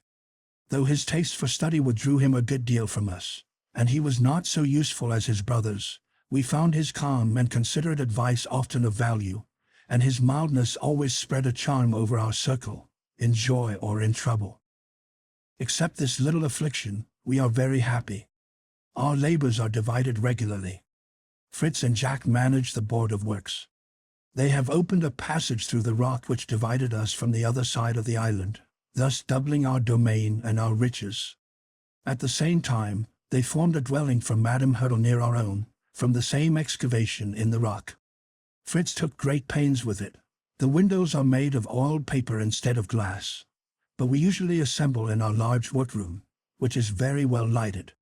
Francis has the charge of our flocks and of the poultry, all greatly increased. For me, I preside over the grand work of agriculture. The two mothers, their two daughters, and Canda, manage the garden, spin, weave, take care of our clothes, and attend to household matters. Thus we all work, and everything prospers. Several families of the natives, pupils of Mr. Wyss, have obtained leave, through him, to join us, and are settled at Falcon's Nest, and at the farm. These people assist us in the cultivation of our ground, and our dear missionary in the cultivation of our souls.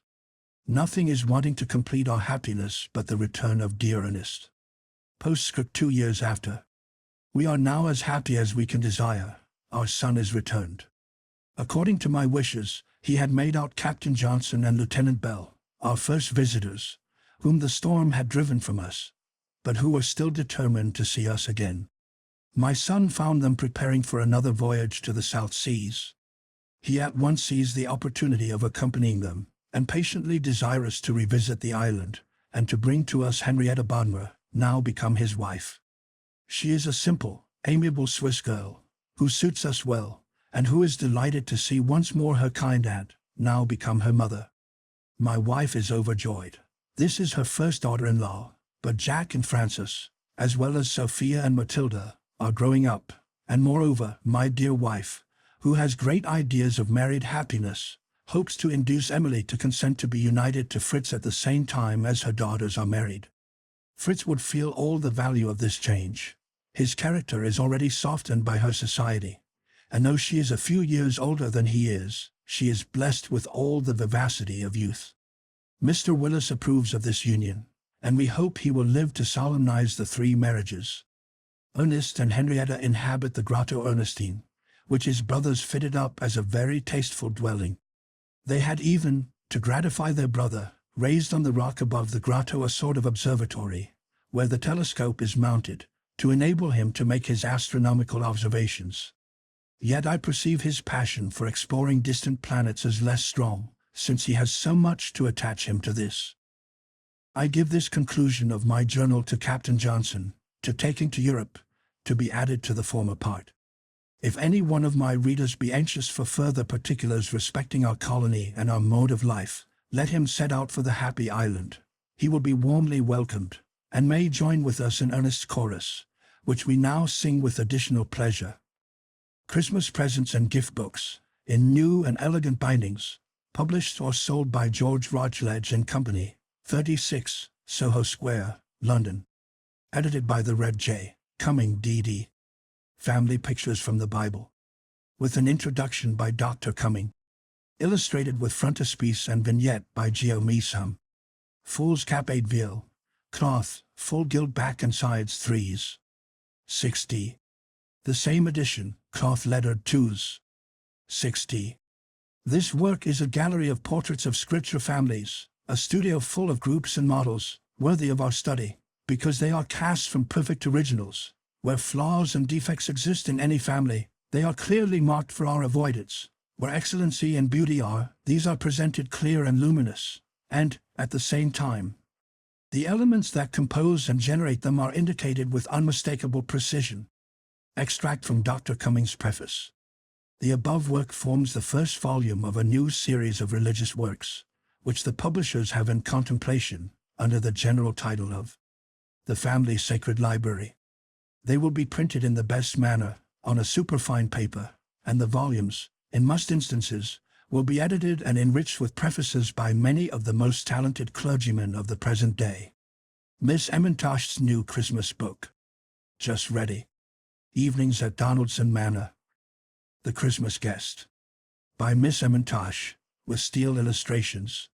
Beautifully printed in foolscap 8 veal, cloth, full gilt back, edges and sides 3s. 60. The same edition, cloth lettered, plain edges 2a. 60. Conquest and Self-Conquest. By Miss Emmentasch, with steel illustrations. Foolscap 8 veal, beautifully bound in cloth, full gilt back, sides and edges 3s. The same edition, cloth, gilt, plain edges 2s. Praise and Principle. By Miss Emmentasch, with illustrations. Foolscap 8 veal, beautifully bound in cloth, full gilt back, sides and edges 3s. The same edition, cloth, gilt, plain edges 2s. Charms and Countercharms. By Miss Emmentasch, with illustrations. Foolscap 6 veal, beautifully bound in cloth, full gilt back, sides and edges 3s. The same edition, cloth, gilt, plain edges 2s. Grace and Isabel. Or To Seem and to Be, by Miss Emmentasch, with illustrations. Foolscap 8 veal, beautifully bound in cloth, full gilt back, sides and edges 3s. The same edition, cloth, gilt, plain edges 2s. The works of Miss Emmentasch have become popular in the best sense of the word. The simple beauty of her narratives, combining pure sentiment with high principle and noble views of life and duties, ought to win for them a hearing at every fireside in our land. They place her beside the Edgeworths, and the Barbolds, and the Opes, who have so long delighted and instructed us, and there is little doubt that as she becomes known, so will her works be valued as highly as any of the most popular works of the above justly famed authors, causing her name to become a household word, as a pleasing and instructive writer. Sanford and Merton. New edition, entirely revised and corrected. Printed in large type, with 8 illustrations by me some.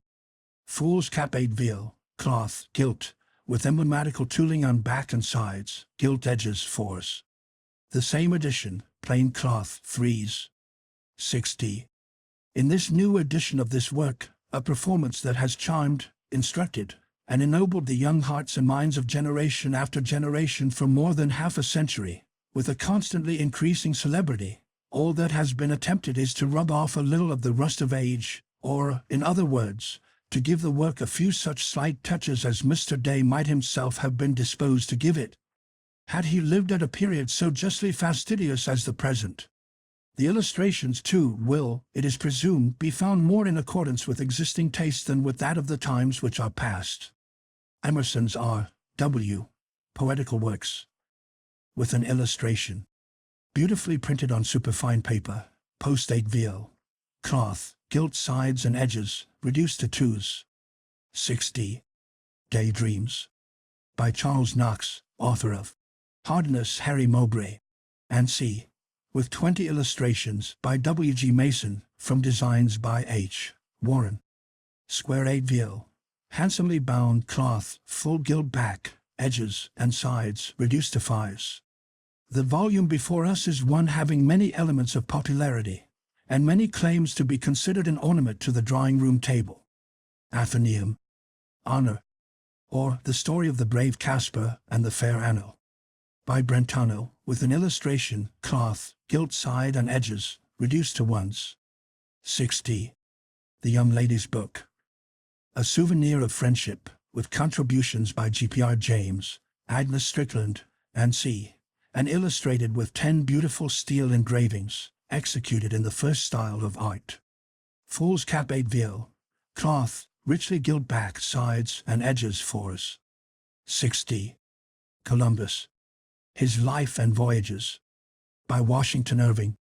A new edition, complete in one volume, Fool's Cap 8 veil, with an illustration.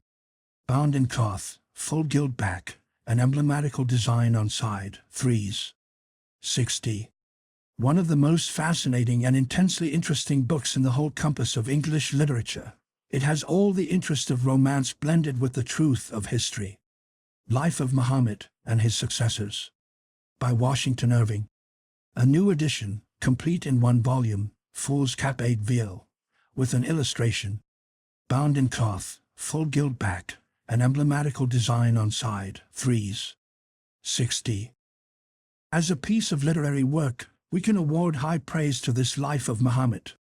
The narrative flows on without interruption from the first page to the last, and is brightened by passages of unusual beauty of diction and pictorial effect, and the grouping of ideas and of situations.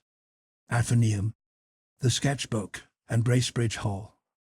Or Pictures of Life and Manners in England, by Washington Irving. A new edition, complete in one volume, Fool's Cap 8 veil, with an illustration. Bound in cloth, full gilt back and sides, 3s. 60. The sketchbook is as quaint and amusing a work of light literature as exists. Bracebridge Hall is well known from its genuine merit, and has taken its place among the standard works in the English language. Tales of the Alhambra. Don Roderick, and Conquest of Granada. A new edition, complete in one volume, Fool's Cap 8 veil, with an illustration. Bound in cloth, full gilt back, sides and edges, 3s. 60. There is a charm about this book to which the old and young, the educated and the simple, bear cheerful witness. Longfellow's complete poetical works, including his translations, The Spanish Student, and his new poem, The Seaside and Fireside. Royal 24mo, beautifully printed cloth extra, gilt edges, 2s. Longfellow's works are eminently picturesque, and are distinguished for nicety of epithet and elaborate scholarly finish. He has feeling, a rich imagination, and a cultivated taste.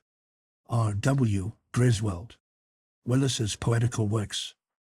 Reprinted from the last revised American edition, in which the author has embodied poems never before published.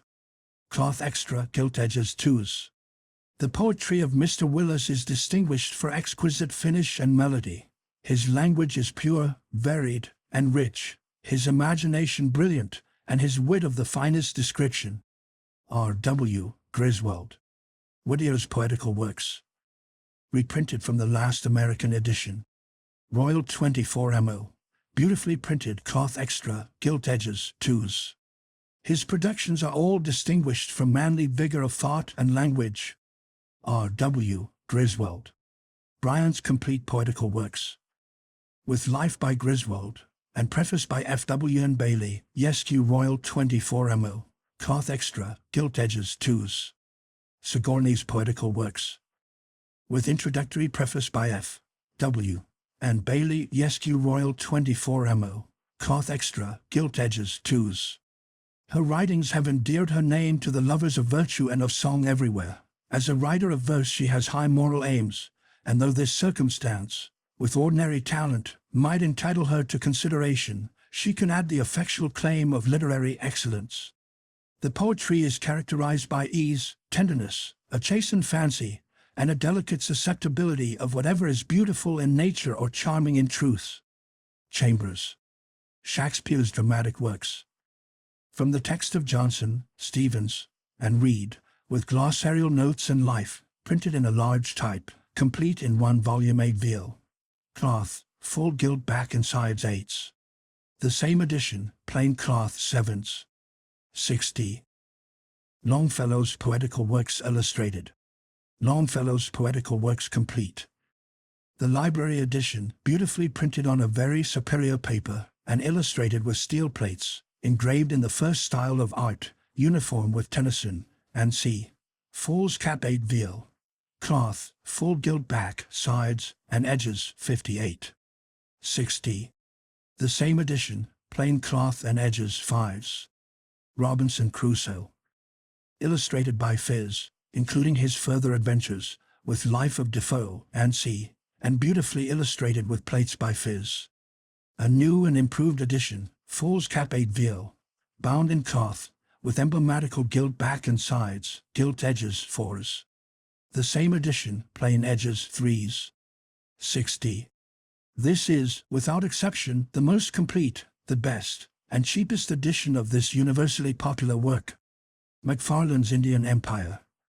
Being our Indian Empire, its history and present state, from the earliest settlement of the British in Hindustan to the close of the year 1846, including the late Sikh War, and the administrations of Lords Ellenborough and Hardinge, illustrated with steel portraits and numerous wood engravings. 2 volumes, square 8 VL. Cloth, full gilt back and side, 9s. As a whole, the work is excellent.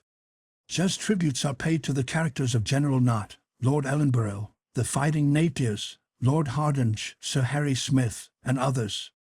In illustration, these volumes contain a good map of India, portraits of Lord Clive and the Marquis Wellesley, and not fewer than 40 other engravings. Nor to the economist of money and space must the cheapness, compactness, and portability of these volumes pass unrecommended.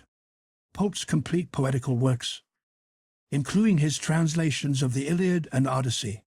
A new edition, edited by H.F. Carey, M.A., with a biographical notice of the author and an illustration. Royal 8 VO, cloth, full gilt back, uniform with Murray's Byron, Southey, and c. 10s. 60. Poets and Poetry of Britain. From Chaucer to Tennyson, with biographical sketches, a rapid view of the characteristic attributes of both, and an introductory essay on the origin and progress of English poetical literature. 8 VO, cloth, gilt back, SIXS. Campbell's Lives of the British Admirals.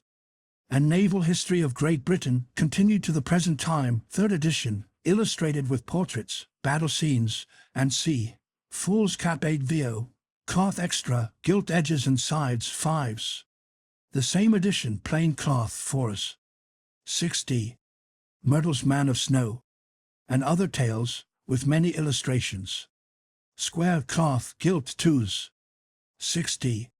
Myrtle's the Pet Lamb. Bertha and the Bird, and c. illustrated by Absalon. Cloth, gilt, 2s. 60. Myrtle's Little Amy's Birthday. And Other Tales, illustrated by Absalon. Square cloth, gilt, 2s. 60. Myrtle's Storybook of Country Scenes. Illustrated by Absalon. Square cloth, gilt, 2s. 60. Myrtle's Little Foundling. And Other Tales, with plates by Absalon. Square cloth, gilt, 2s. 60. The above with plates beautifully colored, and gilt edges, 3s. 60 each. These stories were invented, at different times, for the amusement of a little girl 6 years old. The pleasure she took in them induced their collection into a series, and has led to their publication. Friendship's Offering. Containing tales by Leech Ritchie, Hahn, Mrs. Norton, Camilla Tormund, Mrs. Baron Wilson, Miss Mitford, Barry Cornwall, T.H. Bailey, Alan Cunningham, D.L. Boursicolt, Harrison Ainsworth, and c. 4 different volumes. Beautifully bound in cloth, gilt edges, 4s. 60 each. The Lover's Leap. And Other Tales, by Leech Ritchie, Mrs. S. C. Hall, c. Knight, Pringle, and c. illustrated with 12 steel engravings, in an entirely new and gorgeous binding, 4s. 60. The Winter's Wreath. With contributions by the Hahn, Mrs. Norton, Thomas Miller, W. H. Harrison, and c. illustrated with highly finished engravings, 4s. 60. The Countess. And Other Tales, by the Countess of Blessington, and c. with beautiful illustrations, in an entirely new and gorgeous binding in colors and gold, gilt edges, 4s.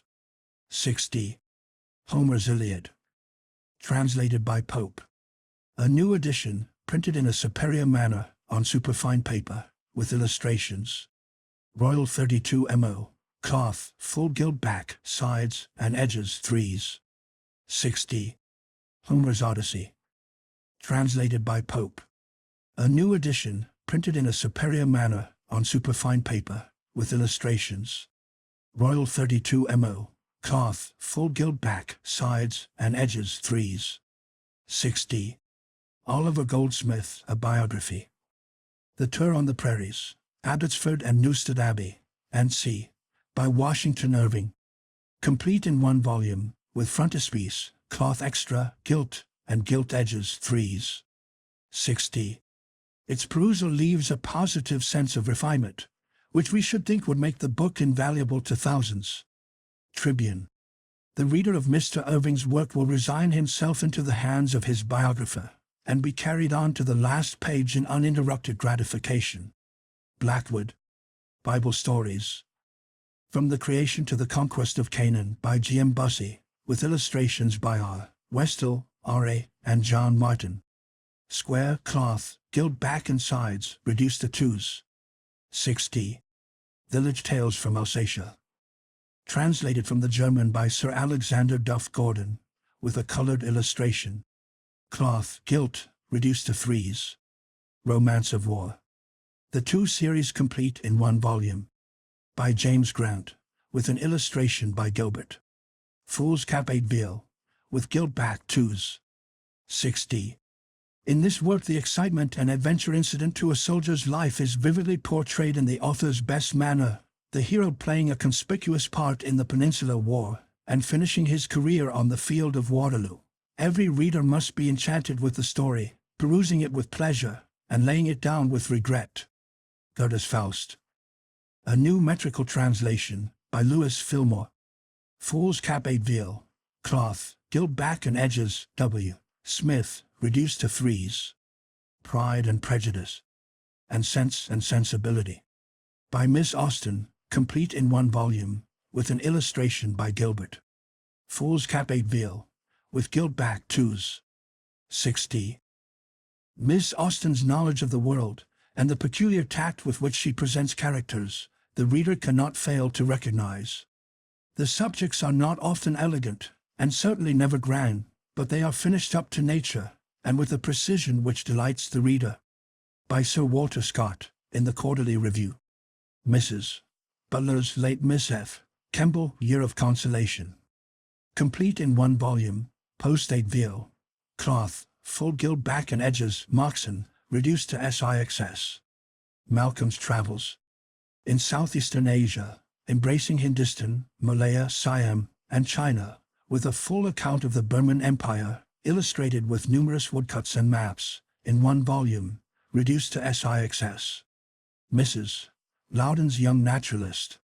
An entertaining companion. A new edition, entirely revised by Mrs. Loudon, illustrated with numerous engravings. Square L6 mo. Cloth extra, 3s. 6d. Kalula and the Berber. Or Journeyings in the Jebel Cymru, a book of romantic adventure, and the Berber, or The Mountaineer of the Atlas. A Tale of Morocco, by Dr. Mayle. A new edition, complete in one volume, with a steel engraving. Cloth extra, gilt edges and sides, 3s. 6d. The most singular and captivating narrative since Robinson Crusoe. Home Journal. By far the most attractive and entertaining book we have read since the days we were fascinated by the chef-d'oeuvre of Defoe, or the graceful inventions of the Arabian Nights. U.S. Magazine. Daly's edition of the Standard English Poets. Printed in Royal 18 mo. Illustrated with numerous engravings, and bound in cloth extra, full gilt back and sides, 5s. Each. Scott's Poetical Works, with Life. Cooper's Poetical Works, with Life. Milton's Poetical Works. Pope's Poetical Works, with Warburton's Life. Goldsmith's Poetical Works, with Life by Washington Irving. Byron's Poetical Works, Select Family Edition. Religious Books. Printed in large type, bound in cloth, gilt back and edges, fool's cap 8 veal. Barditsky's Golden Treasury, 2s. 60. Elisha by Cromaker, with portrait, 2s. 60. Elijah the Tishbite by Cromaker, with portrait, 2s. 60. Harker's Morning Portion, 2s. Harker's Evening Portion, 2s. 60. Harker's Daily Portion, 4s. 60. Roland Hill's Village Dialogues, 3s. 60. Jenks' Prayers and Offices of Devotion, with an introduction by the Rev. Albert Barnes, 2s. 60. Romaine's Life, Walk and Triumph of Faith, with a portrait, 3s. 60. What's on the Improvement of the Mind, with a portrait, 2s. 60. The above works are also kept bound, at the above prices, in black cloth, red edges, antique style. Religion at Home. Being an explanation of important scripture subjects, with illustrations. Royal 32 MO. Beautifully bound in colors and gold, new edition, 1s. Work splendidly bound in Morocco. Elegant and extra. Suitable for Christmas presents, gift books. School prizes, and c. Longfellow's Poetical Works. The Illustrated Library Edition, beautifully printed on a very superior paper, and enriched with 4 highly finished plates, engraved on steel in the first style of art, 9s. The same edition, in antique Morocco, 10s. 60. Poets and Poetry of Great Britain. From Chaucer to Tennyson, with biographical sketches and an introductory essay, and c. 15s. Family Pictures from the Bible. Edited by the Rev. John Cumming, and illustrated with vignette and frontispiece by Measham. Fool's Cap 8 veal, 7s. 60. Life and Voyages of Columbus. By Washington Irving. A new edition, complete in 1 volume, Fool's Cap 8 veal, with an illustration, 8s. Works bound in Morocco, continued. Lives of Muhammad and his successors. By Washington Irving. A new edition, complete in 1 volume, Fool's Cap 8 veal, with an illustration, 8s. The Sketchbook, and Bracebridge Hall. Being Pictures of English Country Life. By Washington Irving. A new edition, complete in 1 volume, Fool's Cap 8 veal, with an illustration, 8s. Robinson Crusoe. With illustrations by the inimitable Phiz, the complete edition, including his further adventures, with life of the author. FCP 8 veal, 8s. 60. Oliver Goldsmith. A Biography, The Tour on the Prairies, Abbotsford and Newstead Abbey. By Washington Irving. A new edition, complete in 1 volume, Fool's Cap 8 veal, with an illustration, 8s. Tales of the Alhambra. Don Roderick, and Conquest of Granada. By Washington Irving. A new edition, complete in 1 volume, Fool's Cap 8 veal, with an illustration, 8s. Sanford and Merton. A new edition, printed in large type on a superfine paper, and illustrated with engravings, executed in the first style of art. Fool's Cap 8 veal, 8s. 60. Pope's Complete Poetical Works, including his translations. A new edition, edited by the Rev. H.F. Carey. Medium 8 veal, uniform with Murray's Byron, Southey, and c. 18s. Shakespeare's Complete Dramatic Works. From the text of Johnson, Stevens, and Reed, with Life by Rowe. Printed in large type, 1 volume, 8 veal, with illustrations, 17s. 60. Uniform editions of the American Poets. Royal 24 MO. Printed in the best manner on superfine paper, uniform with Moxon's pocket editions. Longfellow's Complete Poetical Works, 5s. Willis's Complete Poetical Works, 5s. Bryant's Complete Poetical Works, 5s. Sigourney's Complete Poetical Works, 5s. Whittier's Complete Poetical Works, 5s. Works bound in Morocco, continued. French Classics. Anciens Philosophes, par Fenelon, 18 MO, 4s. Choix de Pensées de Pascal, par Venter Willock, 4s. Choix de Comte Moreau, de Marmontel, 4s. Gonzalve de Cordoue, par Florian, 18 MO, 4s. 60. Belissaire, par Marmontel, 18 MO, 4s. Histoire de Pierre Legrand, par Voltaire, 18mo, Force. 60. La Chaumière Indienne, par Estepierre, Force. Estelle, par Florian, Force. Le Henriade, par Voltaire, Force. Atala, par Chateaubriand, Force. Daly's Classical Library. Byron's Poetical Works. The Family Edition, just published, with numerous engravings, 9s. Byron's Poetical Works. A new edition, with numerous illustrations, small 8 VL, 14s. Coleridge's Poetical Works. A new edition, 12mo, 8s. Cooper's Poetical Works. With portrait and 20 steel plates from Westall, 12mo, 9s. Don Quixote. With 21 steel plates, 12mo, 9s. Gilbias. Plates from Westall, 12mo, 9s. Goldsmith's Works. Including his poems, essays, plays, and Vicar of Wakefield, with Life by Washington Irving, 12mo, 9s. Milton's Poetical Works. With portrait and 20 plates from Westall, 12mo, 9s. Pope's Poetical Works. With portrait and numerous steel plates, 12mo, 9s. Scott's Poetical Works.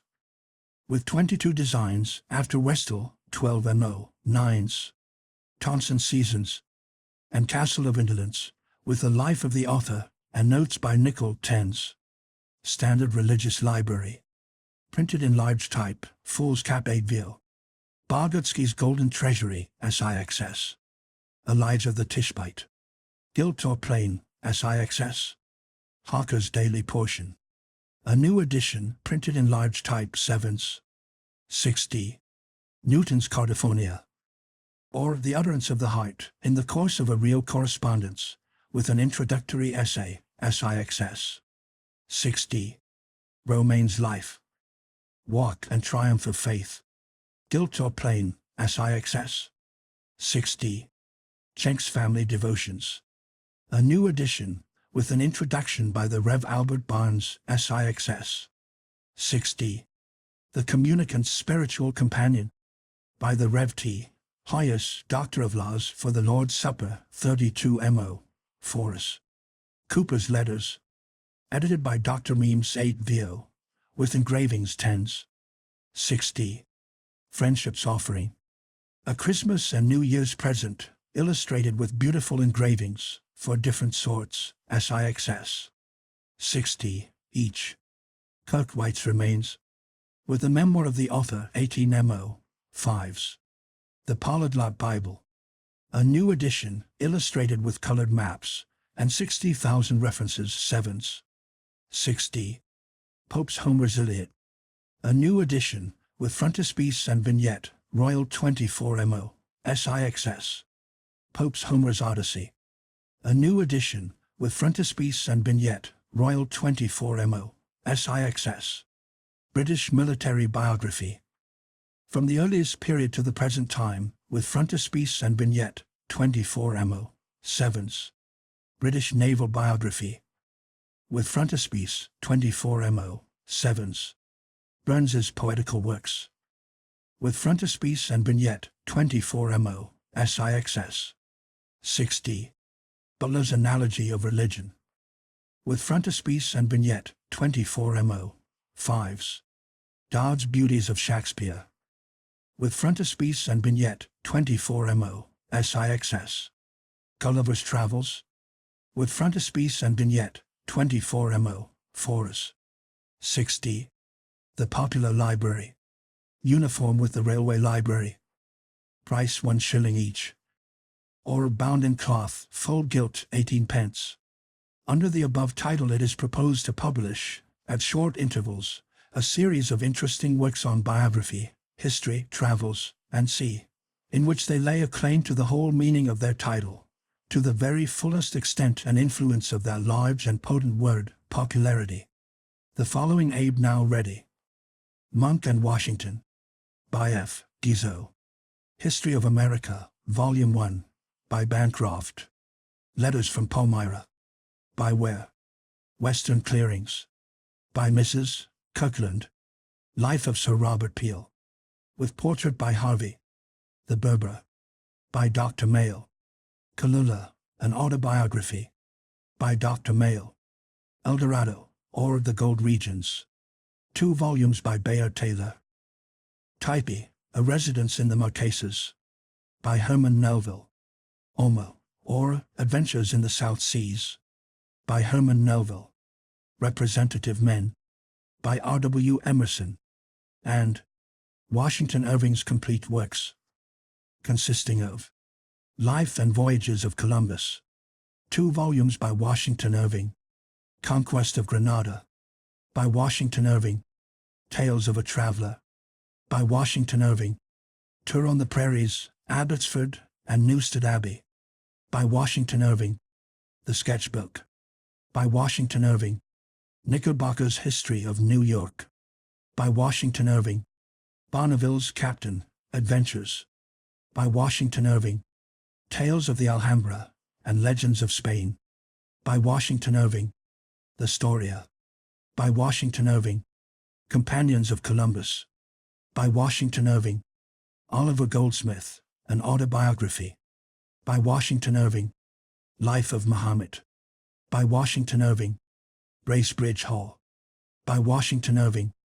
Lives of Successors of Muhammad, by Washington Irving. Salmagundi, by Washington Irving. Also, the above works, bound in 8 volumes, cloth-lettered, forming the complete edition of Washington Irving's works, 20s. Printed by Cox, Brothers, and Wyman, Great Queen Street,